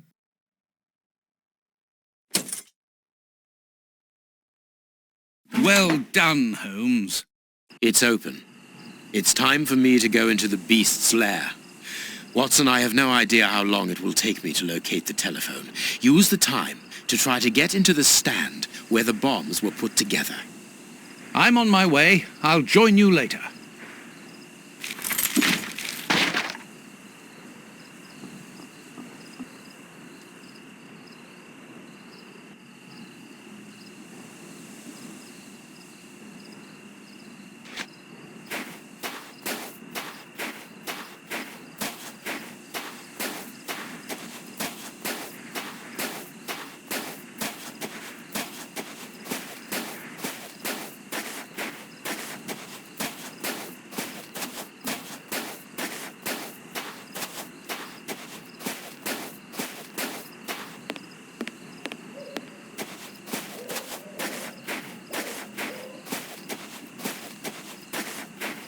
The place is calm, thanks to the supply of vodka in the washroom. The anarchists probably haven't even noticed that they're locked in.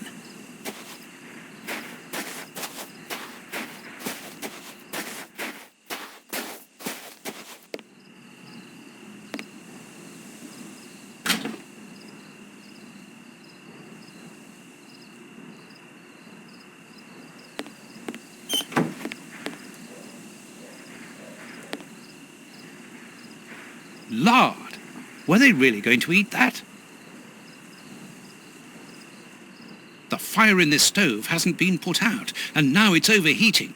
It must be stopped quickly. It's too hot. I'll burn my hand. A large dry cloth. A key.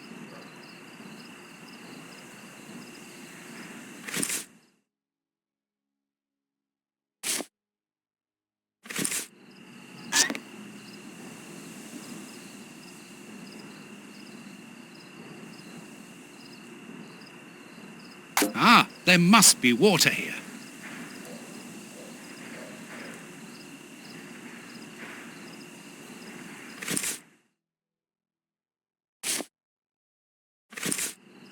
Oh, it was time.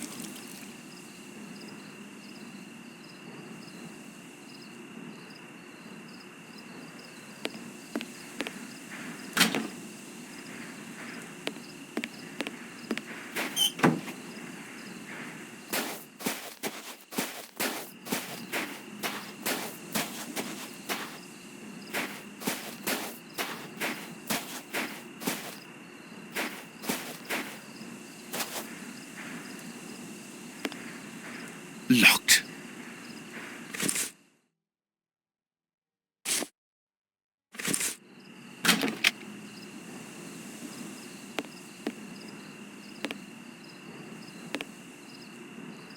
Very pretty Russian dolls.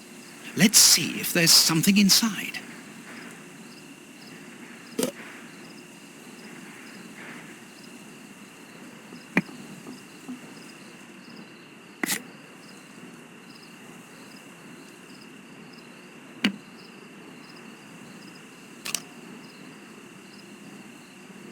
A key.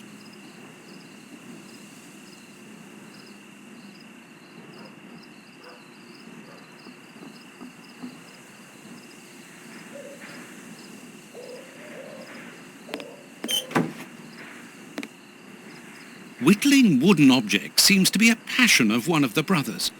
After building explosive devices, of course.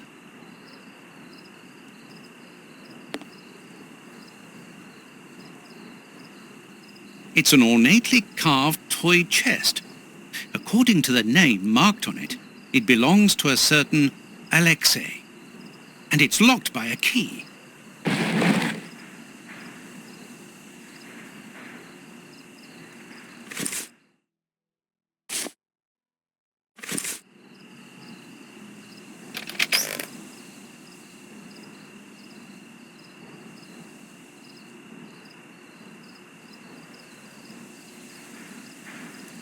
A clock's hand.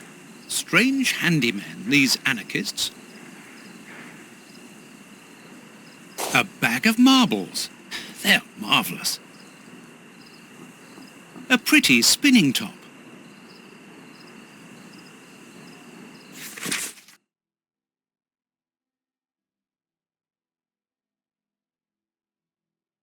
A Cyrillic letter with a strange symbol.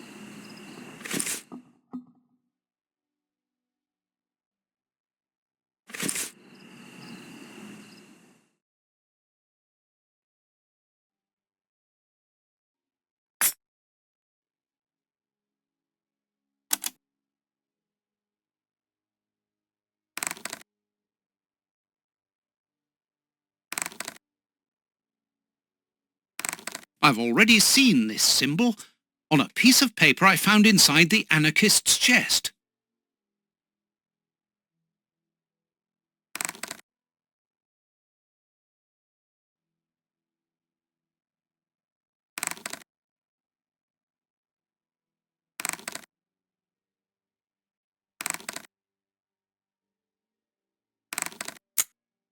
It's not very difficult after all. Another 3 carts full of poison soup. I must hurry.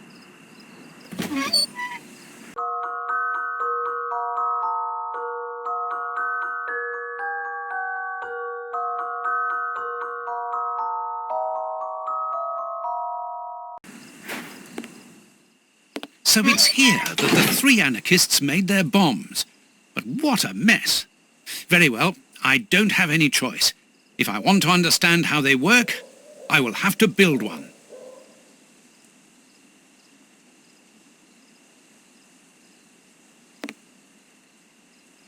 Here's the bench for assembling the explosive devices. There's something here.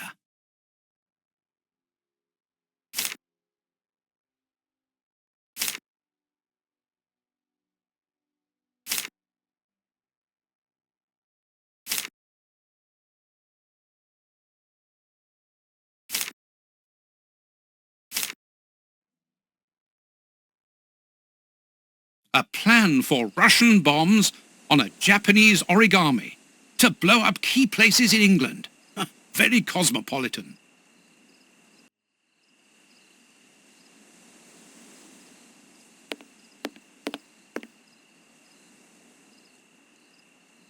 A crowbar.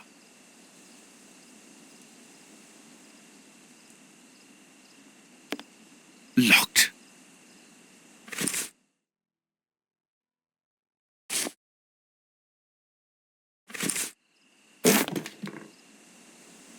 Sticks of dynamite.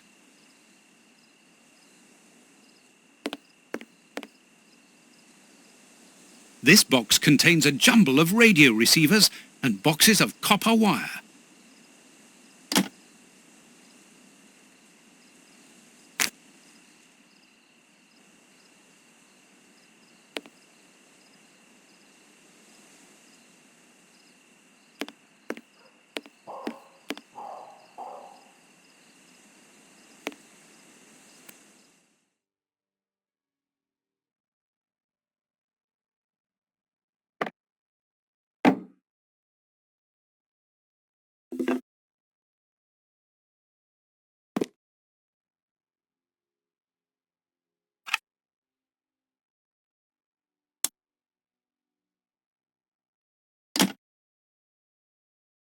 Apparently the radio is plugged in.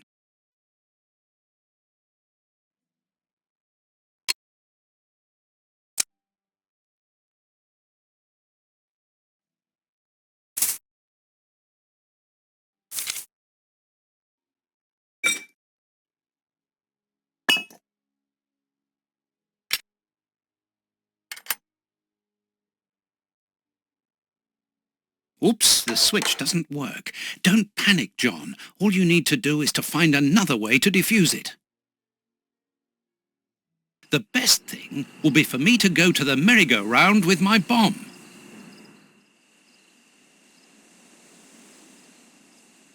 I'll take the bomb with me.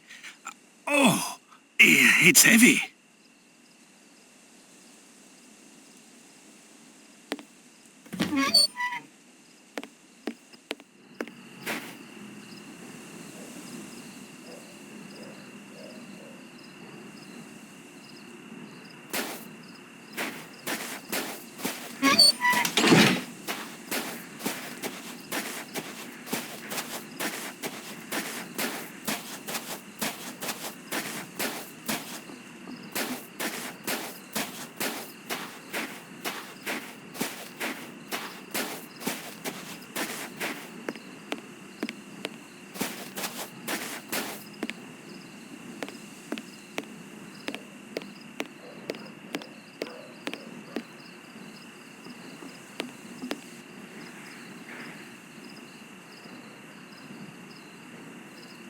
This control panel doesn't work.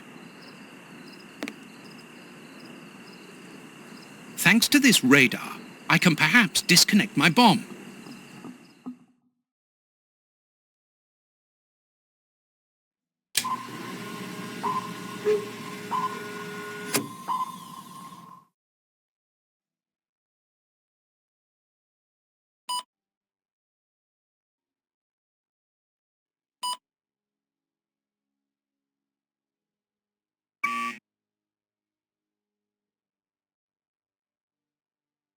I'll have to start again. I must have done something wrong.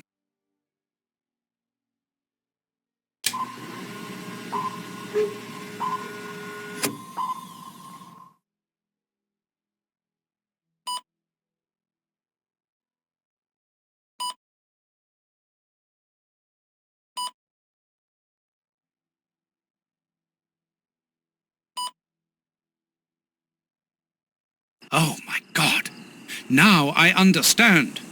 The antenna on the merry-go-round controls all the bombs that the Russian brothers made.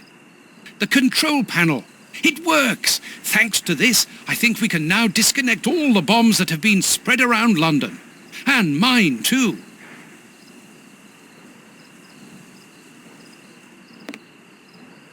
We can branch a telephone here to call Lestrade. I must warn Holmes.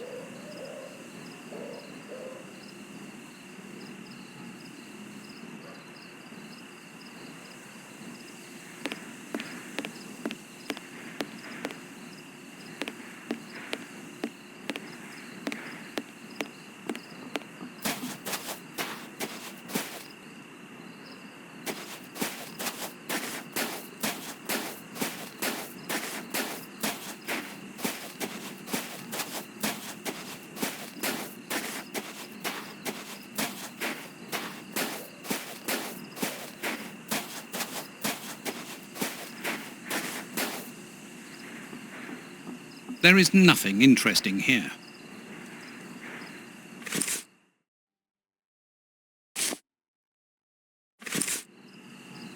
I'm going to throw a marble at the window, which will attract Holmes's attention if he's there.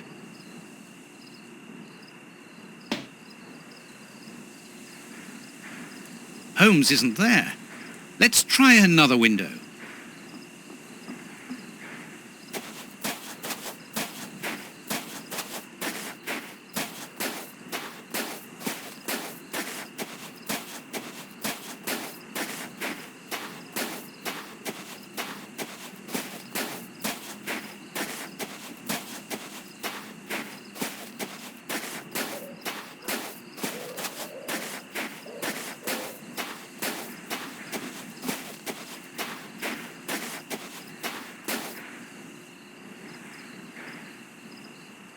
I'm going to throw a marble at the window, which will attract Holmes's attention if he's there.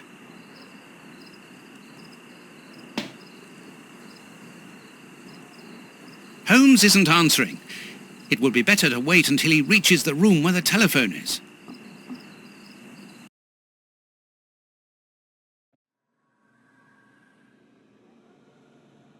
This room is clean and well kept.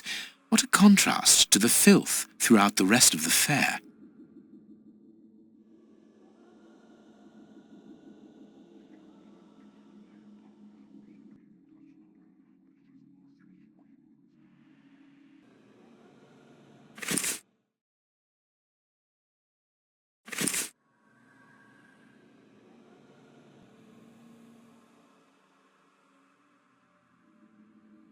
I know this book. The Dynamics of an Asteroid. It is the reference book written by Moriarty. I must be in his bedroom.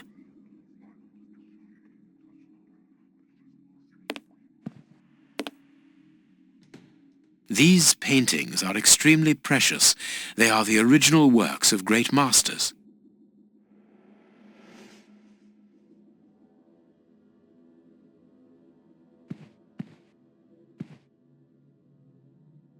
A magnificent hunting rifle. This glass cabinet is locked, but I should be able to force the lock.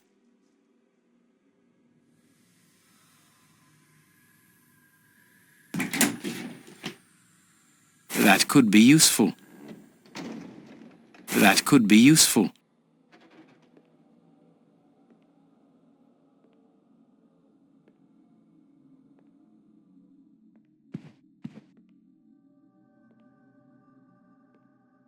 A key.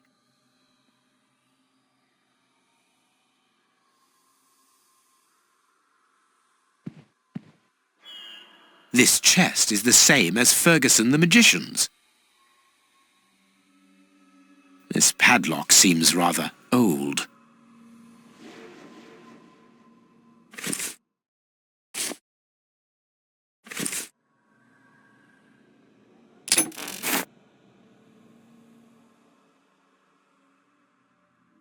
A doll. It is new. It was bought recently. This pin could be useful.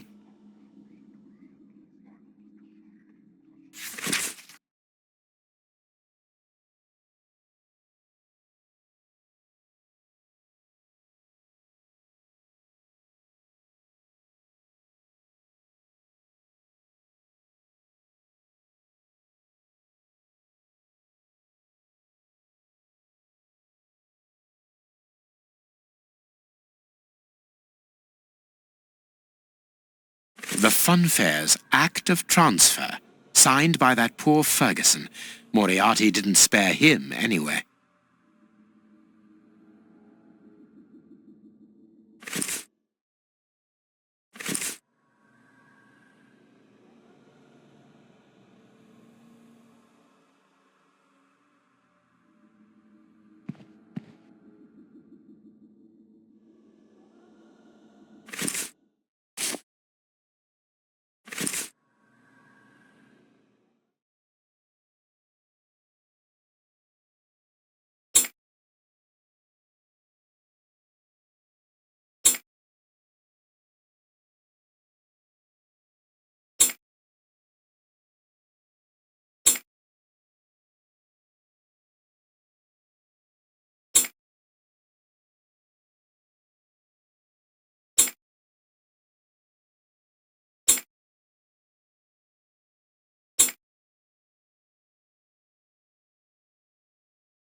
This weapon is unusable. The hammer is missing. One can never be too careful.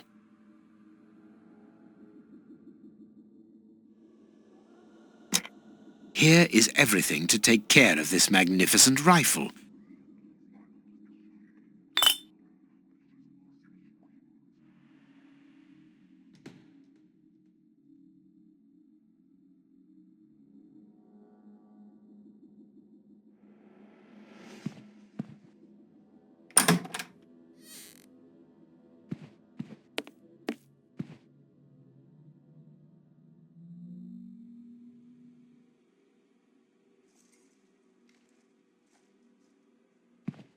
This place has been fitted out as a command center and as living quarters for Moriarty. Very well. Everything will be done as you wish. Above all, don't get impatient. I'll do the necessary. Moriarty is here. Apparently he is very busy. And this is curious. He seems to be obeying his interlocutor. Moriarty is a hired hand?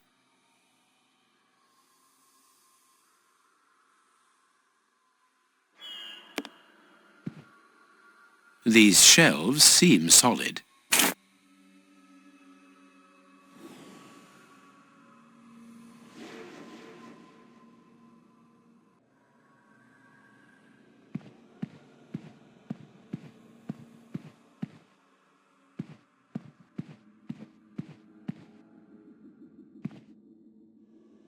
Wooden skeleton. Nice element of decor.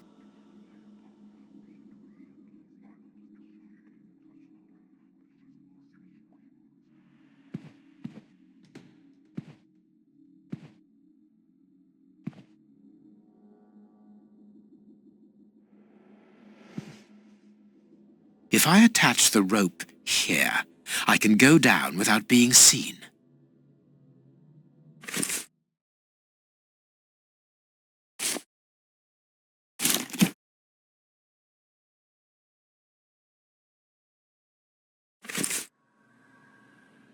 Now I can go down.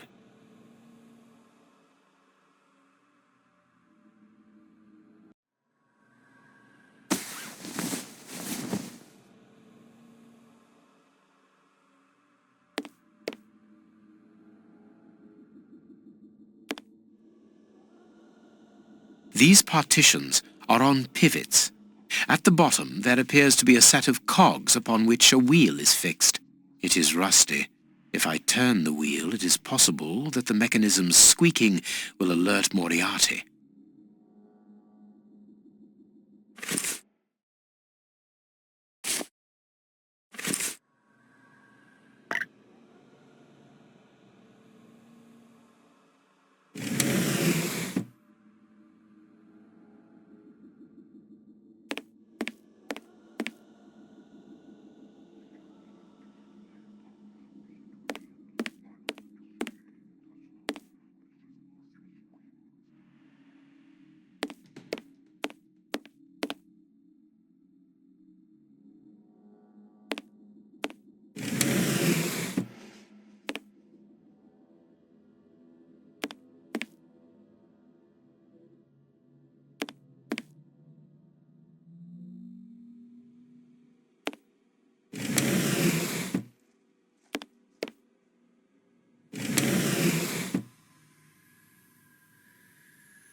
It would be better not to go down there.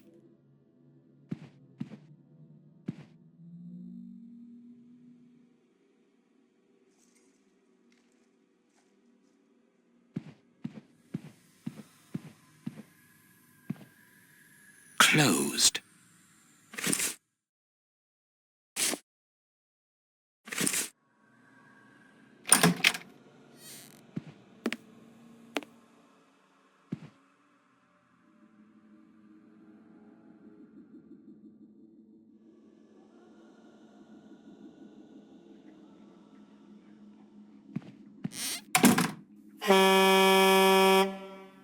Another bell ringing in the warehouse. That is not a good sign. Let's hurry. Ah, here is the famous telephone.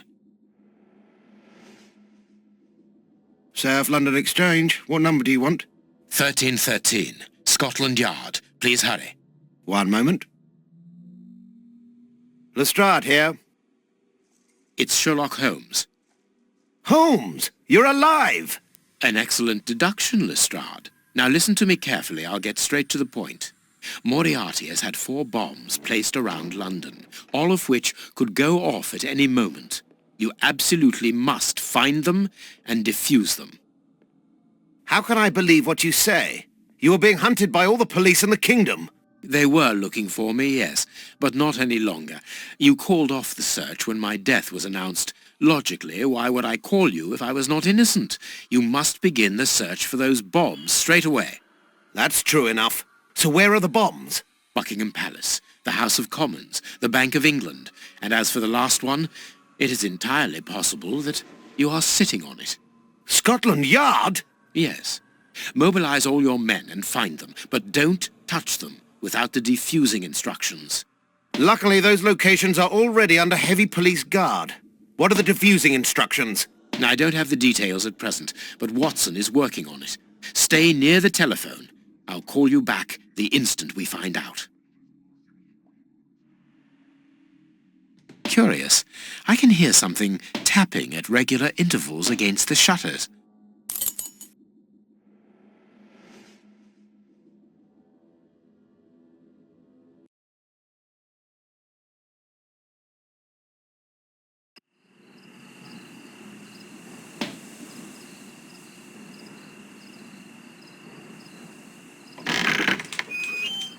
Watson? I think I know what we must do in order to defuse the bombs, Holmes. Good work, Watson. Yes, well, no, not really, because the bomb I have with me, I think I understand. How do you always manage to get yourself into these situations? I didn't really have any choice in the matter. It's primed, isn't it? I'm afraid so, and I need you to stop it. Perfect. We need to go to the merry-go-round. Can you bring the telephone with you? Well, I hope you know what you are doing. You'll understand when you see the control panel installed under the merry-go-round. But please hurry. I really would like to get rid of this infernal device. On the contrary, we must keep a careful hold of it. We are going to use it to destroy the warehouse where the soup is made. Step aside. I'm going to jump. Quite simply, Holmes, the bombs all have a switch that allows them to be defused. But it's not as simple as that, is it? No, of course not. The bombs are also linked up with the merry-go-round's antenna by a radio frequency. And that wavelength is a security to stop the switches on the bombs from operating. Therefore, they must be disconnected from the merry-go-round. But that's not all. If no one switches them off, they will explode anyway. So that is why you need the telephone. We need to call Lestrade to tell him when to turn off the switches. Well done, Holmes. You have understood. You are reversing the roles, Watson. Highly amusing. Well, we can laugh about it later, but now we must hurry.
First of all, we must plug in the telephone.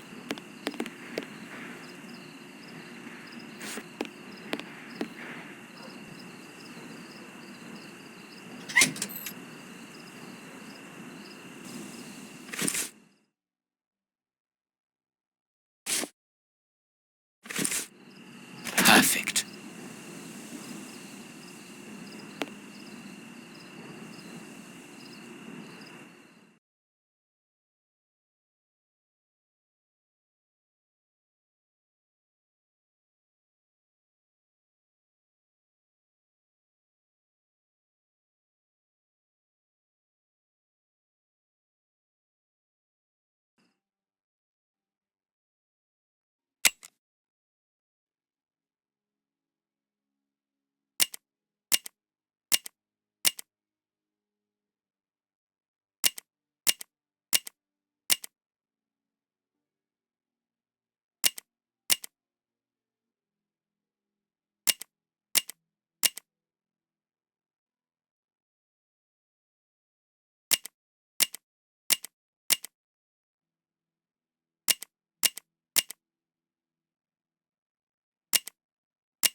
Hurry up, Holmes.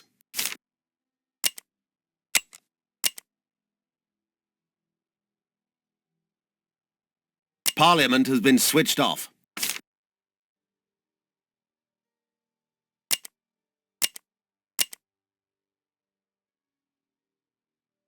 The Bank of England has been switched off.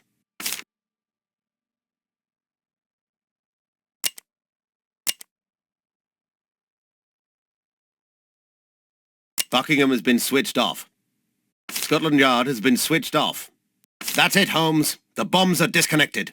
You can use the switches now.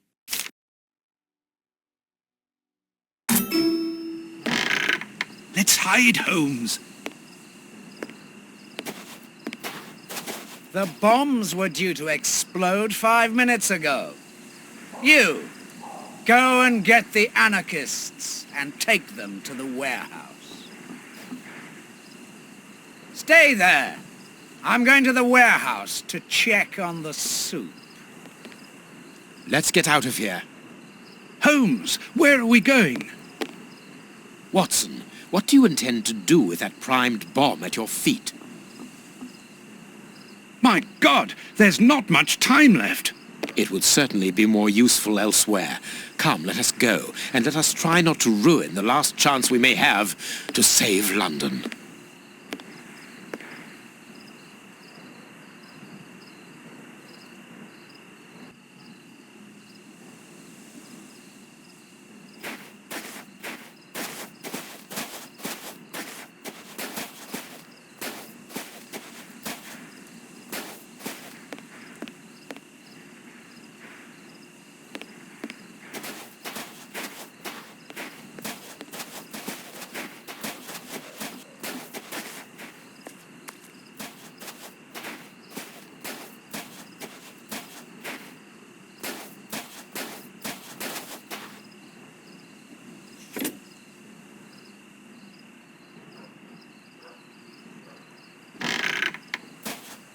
The guards have deserted the door. Now's our chance.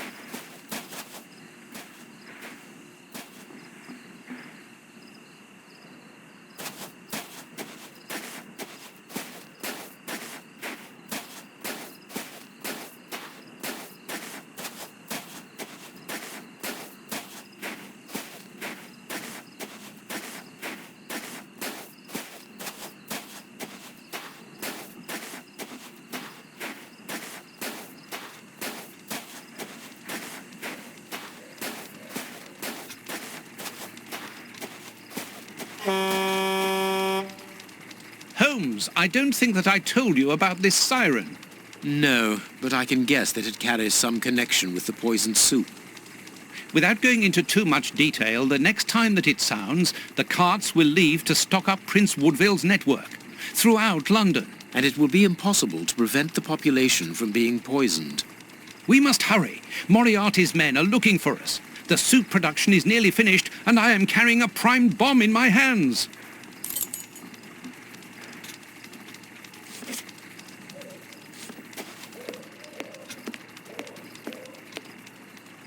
Quick, jump into the cable car.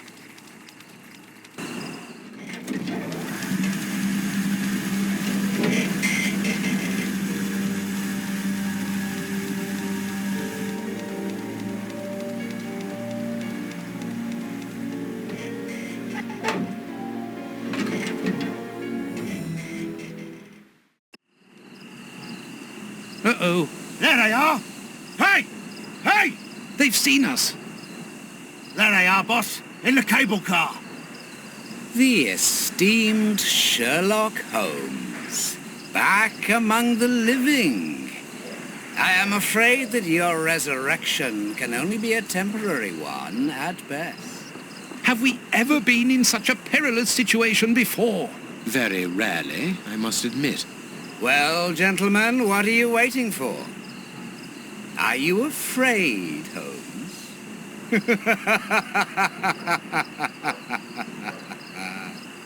The bomb is on the point of exploding. Moriarty's men can't shoot us like rabbits or restart the cable car and catch us on the warehouse roof. We are trapped. Moriarty wants us alive. That much is evident. So let us take advantage of the few minutes we have left.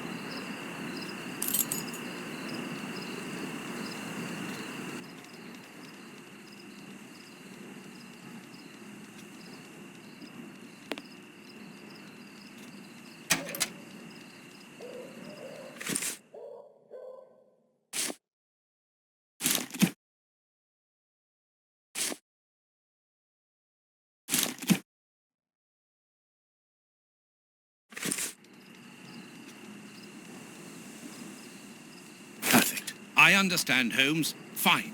Leave everything.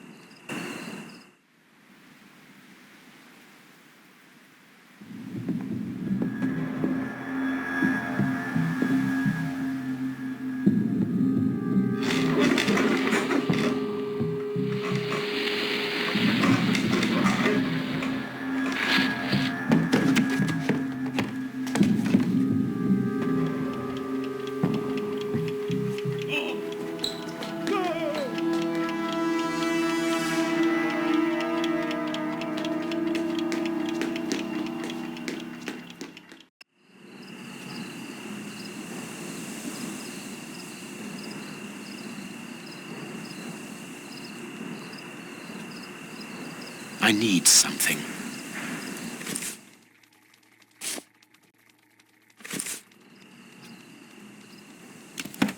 What are you doing, Holmes? The manual emergency system is behind this trapdoor. It works. We are safe here. Yes, there are only a few seconds left before...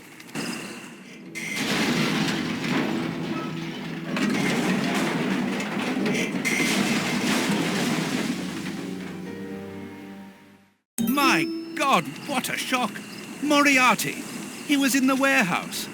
This time, it's over, Holmes. The mysterious person whom Moriarty appears to obey.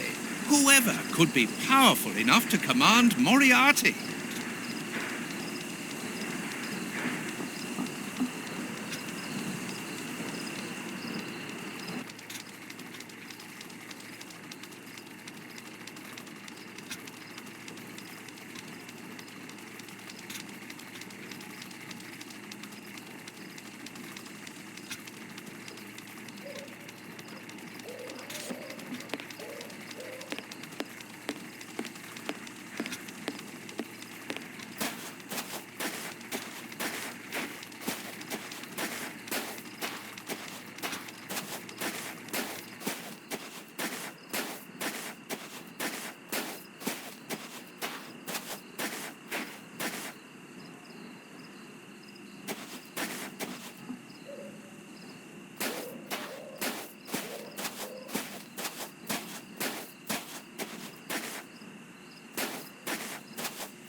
The doors are wide open. Perhaps we are too late. I don't think so.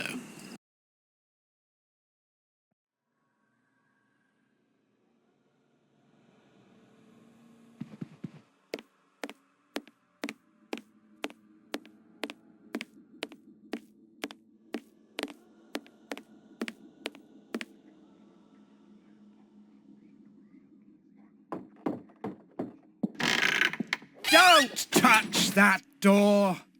Get back! Damn you, Holmes. Damn you. So, you survived the explosion. Professor, put down your gun. I am going to examine your wounds. Don't come any closer. I don't need a doctor. It is over, Moriarty. You have failed. Not entirely. Your death will lessen the defeat. We have failed, Holmes. You and I. In that case, I cannot imagine that you would refuse to answer the last question of the condemned. A question? You can ask it of the devil, Holmes. Is Shielman immune to his own poison? What?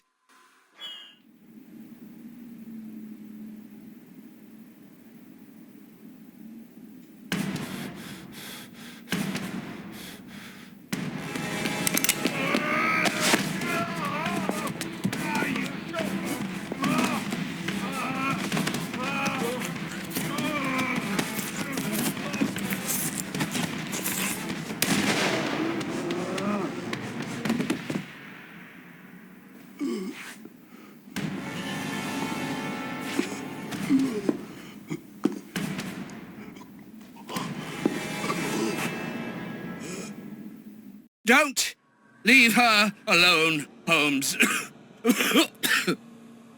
I always tried to do my best for her.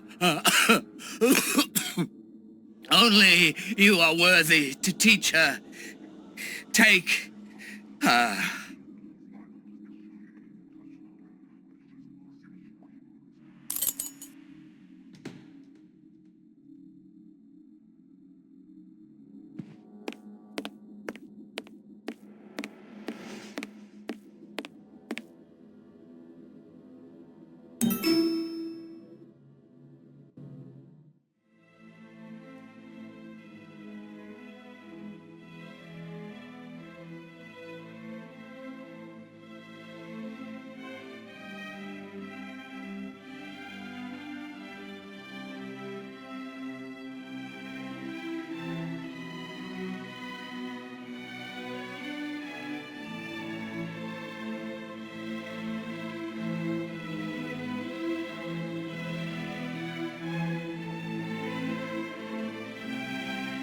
I don't know if my feelings could ever equal those of my friend.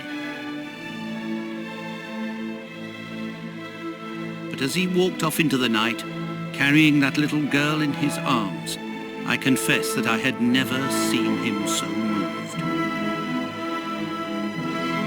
Holmes became the child's father. He gave her a gentle but exacting education.